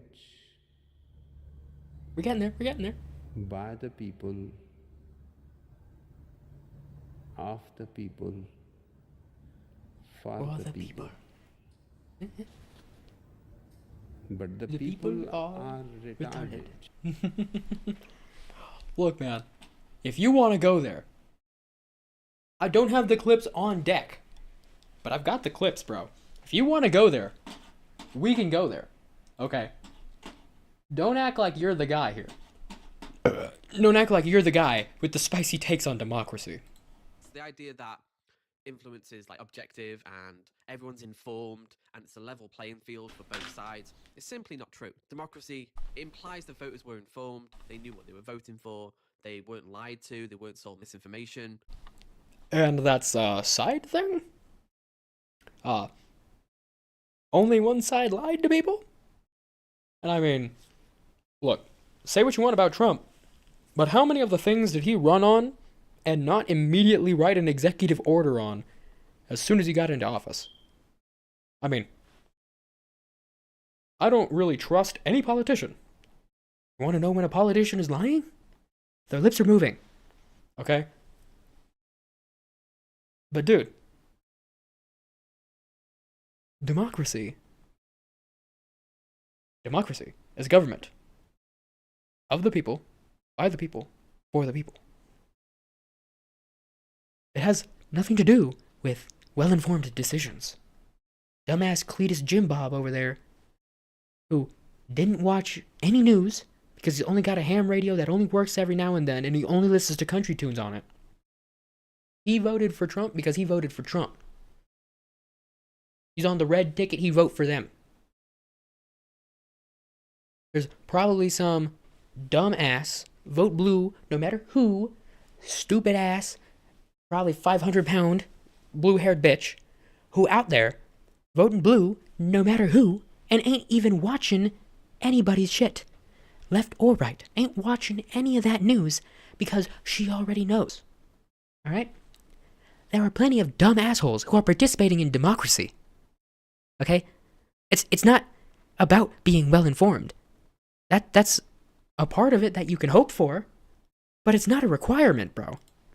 People are massively misinformed on Donald Trump. They were lied to. They don't believe a lot of the accusations against him.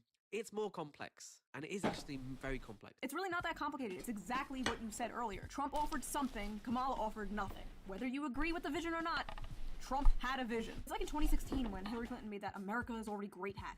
No one wants to fucking hear this. No one believes that. You have to give the people a vision. A lot of them don't believe what the media says about Trump because a lot of them don't trust the media, and I'm gonna be so dead ass.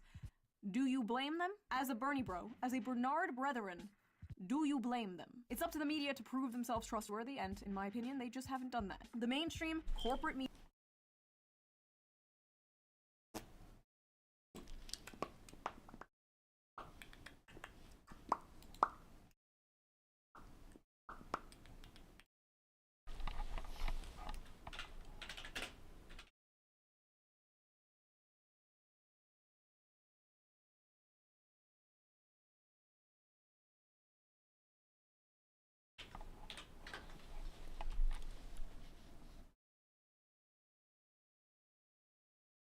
Now, for a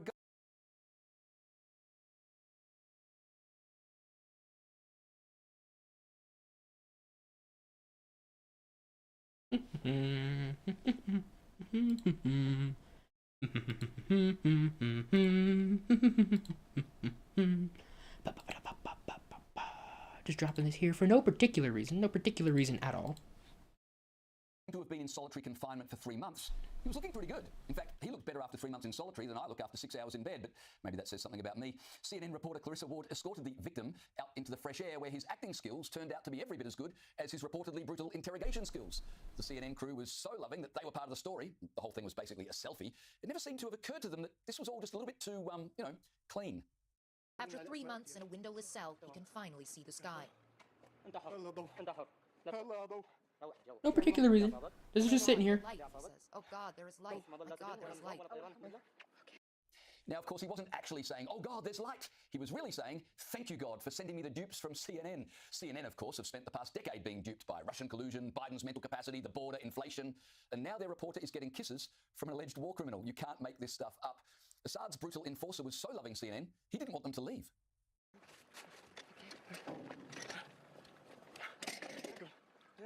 Stay with me, stay with me, he repeats again and again. And they were so busy being part of the story, they didn't notice his tip-top physical condition, his nice clothing, his impeccable grooming, and his lack of any injuries or even bruises to think that, well, maybe they'd been catfished. Meanwhile, Salama was putting on a performance worthy of the Oscars as CNN quite literally ate it up. The fighter hands him something to eat, barely lifted to his mouth.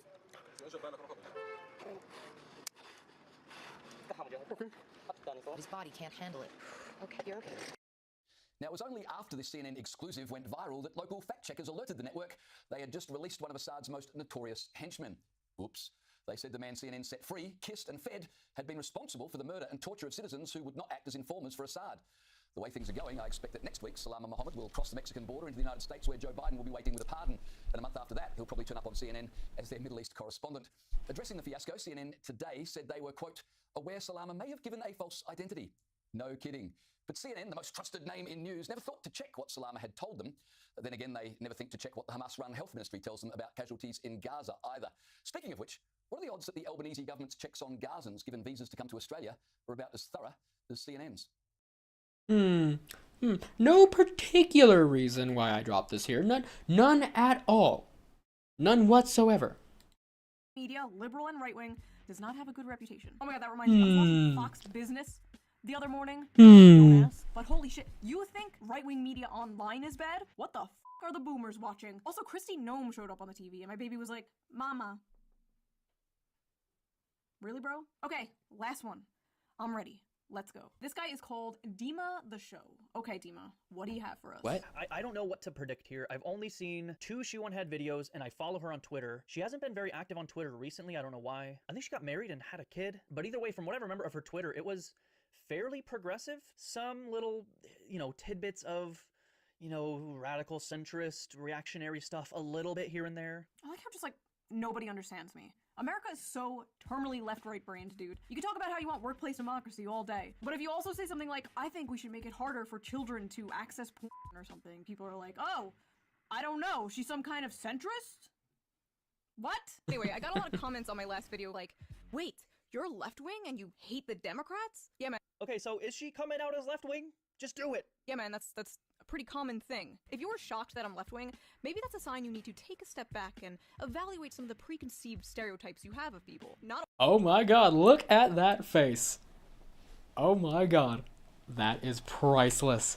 Oh my God, he's going to say something. He's going to say something to fuck this up. He is going to. Look at that face. He's going to say something that's going to fuck this up. But this one pure moment of bliss has to be so fucking engrossing. Oh my God, that is perfect. Oh my God. Not all of us are crazy blue-haired socialists. No. Some of us are crazy brown-haired socialists. But for those of Hey, yo! Why is he soying out? I hate this. I'm never gonna call myself a socialist again. For someone like her with such a diverse audience, who gets, millions and millions of views on her videos. I, if I were She One Head, would have just focused on the pure vindication. You started soying out when you said, if you're surprised that I'm left wing, maybe you need to, you know the thing that you said. That's what he was responding to initially. You know, he says the AO after you're done with the point and talking about the crazy brown-haired socialist part. It was about the whole, maybe you need to reconsider your preconceived notions, you know? Was that not the response you wanted? Was that not vindicating? Was that not... Huh? Because, like, I liked that. I felt secondhand vindication from that. I felt a massive dunk on secondhand. Okay? What the fuck were you expecting from that? Were you expecting, just... I can't even pull something out of my ass. What were you expecting from that? Someone like her with this much reach, with this much of an audience, and say, hey, look at me, I am a left-wing socialist, I think is good for the cause. I don't want to be good for the cause. I'm a rebel. I'm not one of you. You don't love me. Sorry. Oh, man. Rebel without a cause. So adorable. Ah, I can't do this. But I will. I'm just burned by all the other videos. I'm like an abused cat lashing out at a new adoptive owner. He's out here handing me a treat like, pss, pss, pss, pss, and I'm like, let's relax. So, okay, fellas, she said she's a socialist. She said she's left-wing. Why do we hate her? That's such a weird thing to say.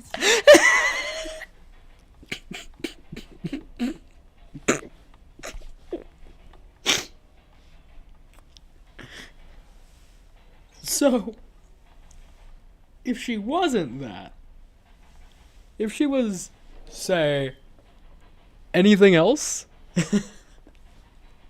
then the hate would be warranted? Is that what you're saying, bro? I mean, bro, what? Fuck, man, these people are fucking wild, bro. She's one of us. She agrees with us politically. Why do we hate her? I don't know. Maybe I'm a fucking asshole. Kamala Harris being, you know, a person of color, is that going to have an effect on some amount of people? Sure it will. Is that why she lost? Don't say it. Don't say it, please. I don't think so. Thank you. Oh. Oh my god, the bar is low. Young men take It's on the floor. At least he didn't grab a shovel. Like, if I needed to get below that bar, I would have to go to the other room, and I'm not feeling like doing that right now. I'm actually kind of comfy right now. My foot's gonna fall asleep, and that'll change. But like, I don't want to do that, man.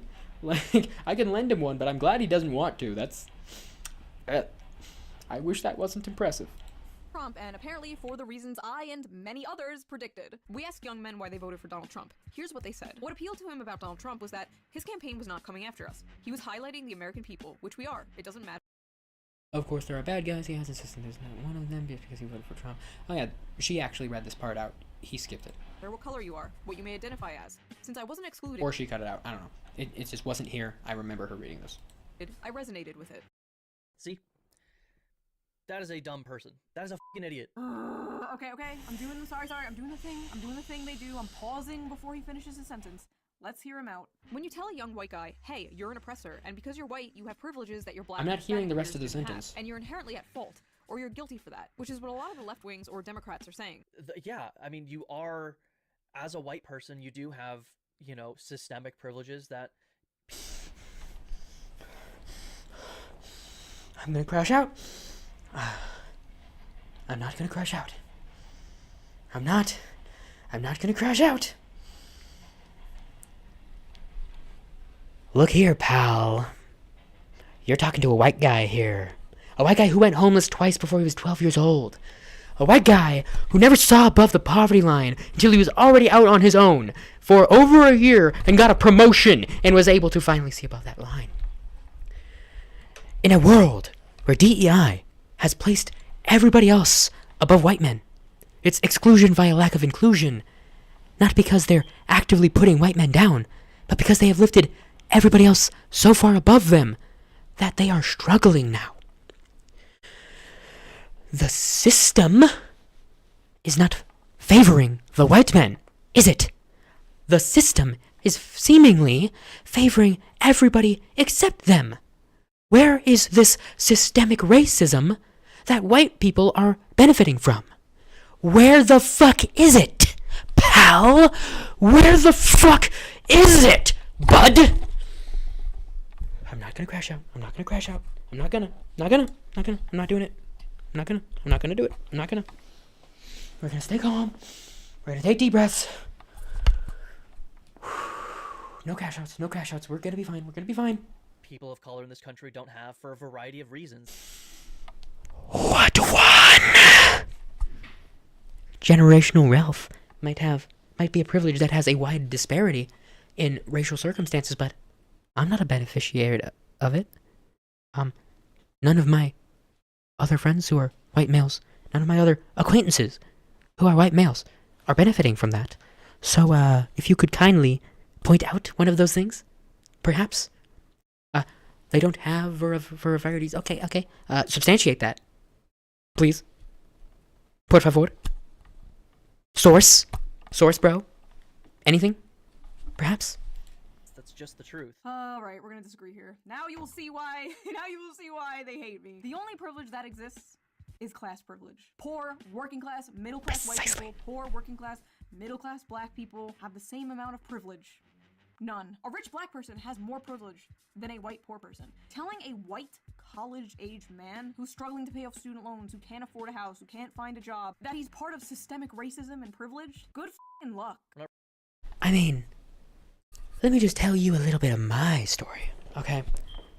Can you imagine how insulting it was as a white boy who grew up stone's throw from the ghetto to hear an extremely privileged black woman in the BMW, the brand new BMW that her daddy bought her, talking about how terrible and racist I am for my race, how terrible and sexist I am for my sex, and how, because of these things, I am somehow privileged and she is somehow not. Imagine the feeling I had when I went through this very real thing. Imagine what that was like, and then talk to me about fucking privilege, bud. How about you substantiate one of your claims instead of talking about these things that none of the people who agree with you are going to disagree with? How about you quit talking in talking points and actually say what the fuck you are actually talking about? How about you give a fucking example? Just fucking one.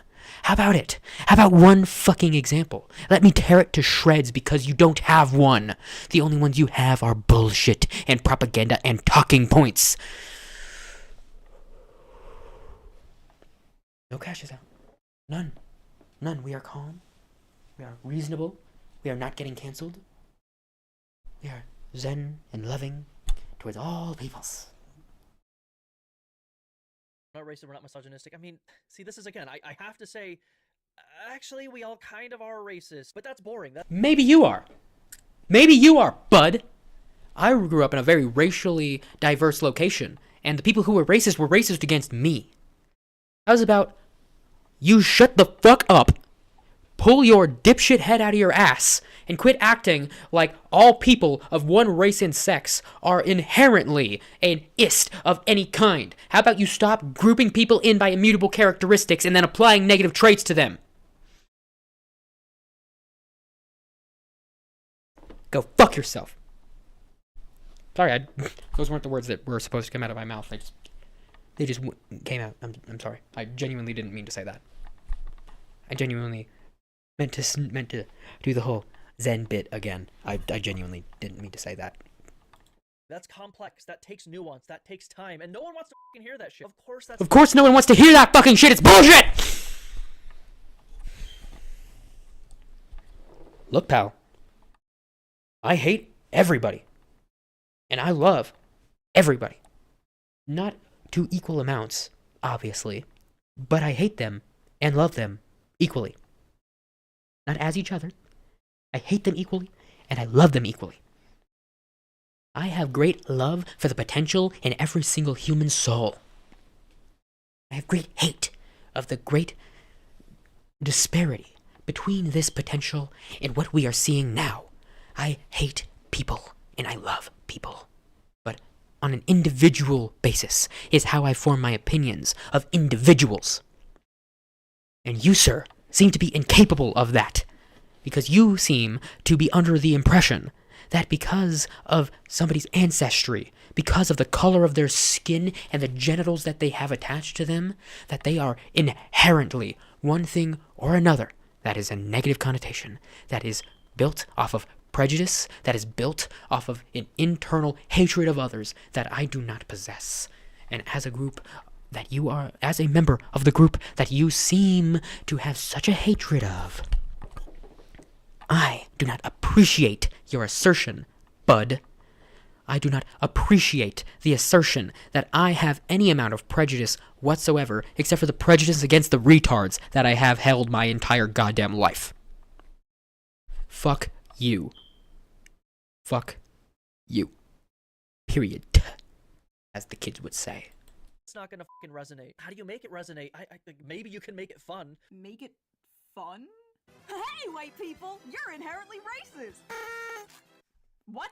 But I don't think there's a way to, you know, put lipstick on the progressive messaging pig.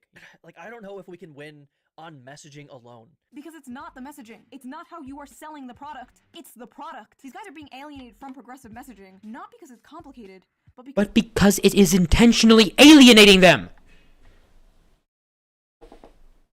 Intentionally. It's on purpose. It's a vehement hatred of a group of people because of their race and their fucking skin color. I meant to say their race / skin color and their biological sex or genitals. I don't know what else I was trying to fucking say because I'm all fucking discombobulated and I'm saying the wrong things, but...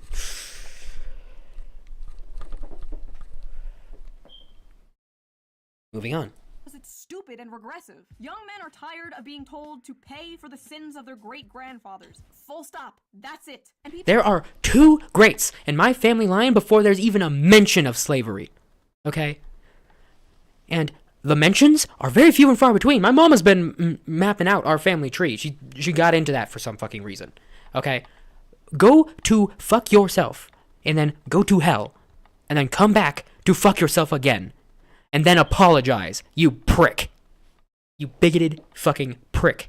People aren't just going, systemic racism exists. Like, yeah, maybe that's what you're doing. I don't think you're some kind of, like, woke SJW or whatever. But to pretend like that's the only thing people are doing is kind of a cope. You're in denial. Corporations were literally hiring Robin DiAngelo to give PowerPoint presentations to workers on how to be... Try to be less white. White fragility. Try to be less white. Can you imagine black fragility? Try to be less black? Because I can imagine a hyper-conservative person given access to all of these things that this bitch had access to back in the yonder times, who might say just these exact same things. And what would we call them? What would we call such an inherently disgusting creature? What would we call them? Fuck you. Less white. This was a thing that happened. I remember Coca-Cola doing it specifically. Coca-Cola, which, by the way, the CEO of Coca-Cola is now openly praising Trump and, like, hanging out with him. Corpo moment. Of course. They really saw the popular vote and were like, later homos. God, I miss the 90s. I feel like we really had race relations down back then. I don't see color. That worked. That was great. Why did we get rid of that? After the election, one of the only Why did we get rid of that? Because they had to bitch more. Because they had to invent racism where it wasn't. Okay? That shit ended when I was growing up. I saw that shit. That shit was awesome. That shit was ingrained in me. That shit was an ideal I held inside myself from... Fuck, I don't even know how long. My pretty much my entire goddamn life. I don't think there was a single goddamn time in my life when I didn't feel that way. And now, you're trying to push this fucking bullshit on me, and I don't appreciate it. Politicians I've seen who is actively trying to understand why people voted the way that they did is AOC. When I met her, I whispered into her ear, "Take the pronouns out of your bio." And she did. Anyway, after the election, AOC found out that a ton of people voted for her down ballot, but also voted for Trump for president on the same ticket. Curious, she took to her Instagram to ask people why they did that. And these were some of their answers. I feel like Trump and you are both real. It's real simple. Trump and you care for the working class. Ugh. Trump and you care for the working class. Just complete, diametrically opposed entities. AOC and Donald Trump. Insane. Yes, that's why. She was so confused. That's why she went on her platform to ask these questions. And these answers are why people decided to vote for both of them. Because despite them being so diametrically opposed, they both made the average voter believe that they cared for the working class. Okay? It's very fucking simple. It's right in front of your Neanderthalic... It's right in front of your lobotomized... It's right in front of you, you dipshit! I didn't think I'd be this mad in this video. I thought I was gonna have fun reacting to a Shoe on Head video. I've been watching Shoe on Head for years. I thought this would be fun! I thought this would be fun! Man. Do you know how many people used to like Bernie Sanders and now vote for Donald Trump, and vice versa? There are so many conservatives I know who used to be Bernie Sanders supporters. Is it because Bernie and Trump are so much alike? No. But their rhetoric, how they spoke, who they spoke to, who they fought for or claimed to fight for, the forgotten man, the American worker, this is populism, and throughout— The general voter base. The people. The majority. The fucking people. They didn't talk to a side. They talked to the people. Wouldn't you believe it? Wouldn't you know? Wow, gee willikers. Oh my gosh.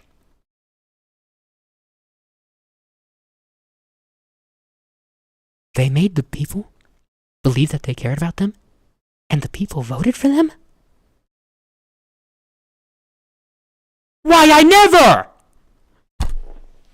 Good God. Throughout history, populism could be used for good or for evil. And like I said in many of my videos, if you don't understand this, you're never gonna get it. Maybe this is a one-time thing, maybe it's just because of Trump or inflation, or maybe the meme is coming true. Maybe Republicans are the new party of the working class. Democrats— That's just so insane, man. See, this is one reason I don't see why you should blame the voters. Like, obviously the Democratic Party is doing something wrong if blue-collar, working-class people of all races are moving towards the Republican Party. And the Democrats are only gaining with old women and coastal elites. The voters don't see you as the party for the little guy. They see a literal billionaire as the party for the little guy. You are doing something wrong! I hope the male loneliness epidemic eats you MAGA scum alive. I hope you feel a hole in your soul and feel unloved until your dying day. I hope you rot in your deathbed wondering why women looked at you like you had rabies your whole life as your eyes closed for the last— I'm not gonna defend this. This is not good. Wow, you're not gonna defend Honestly, something the overall indefensible? have been pretty reasonable. Wow. Maybe I'm wrong. Maybe not all Democrats are doomed. Maybe there is a chance a Democrat wins 2028. Maybe some really do get it. Some liberals use the occasion to look down upon the icky dummies who were too stupid to know they shouldn't vote for Trump. Yeah. I mean, where's the lie? The majority won. The majority. He got the majority vote. If the majority are stupid, then either get a hammer or get a fucking or get a fucking ruler. Either fix the problem or get yourself in the head of other people, because you are not normal.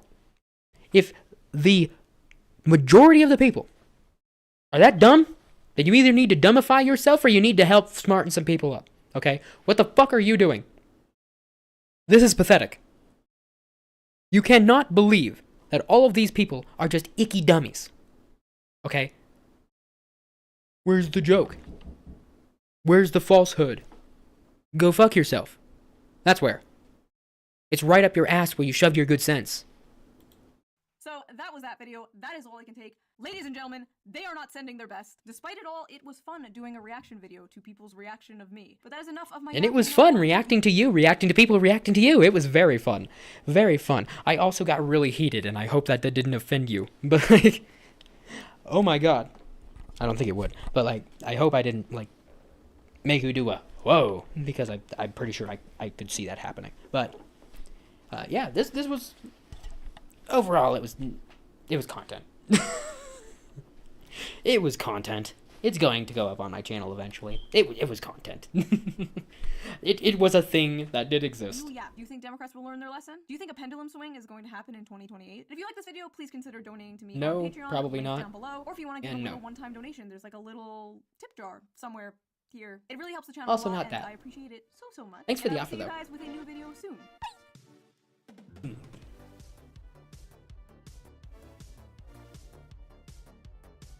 I usually listen to content at multi-speed, so I I was very off key there.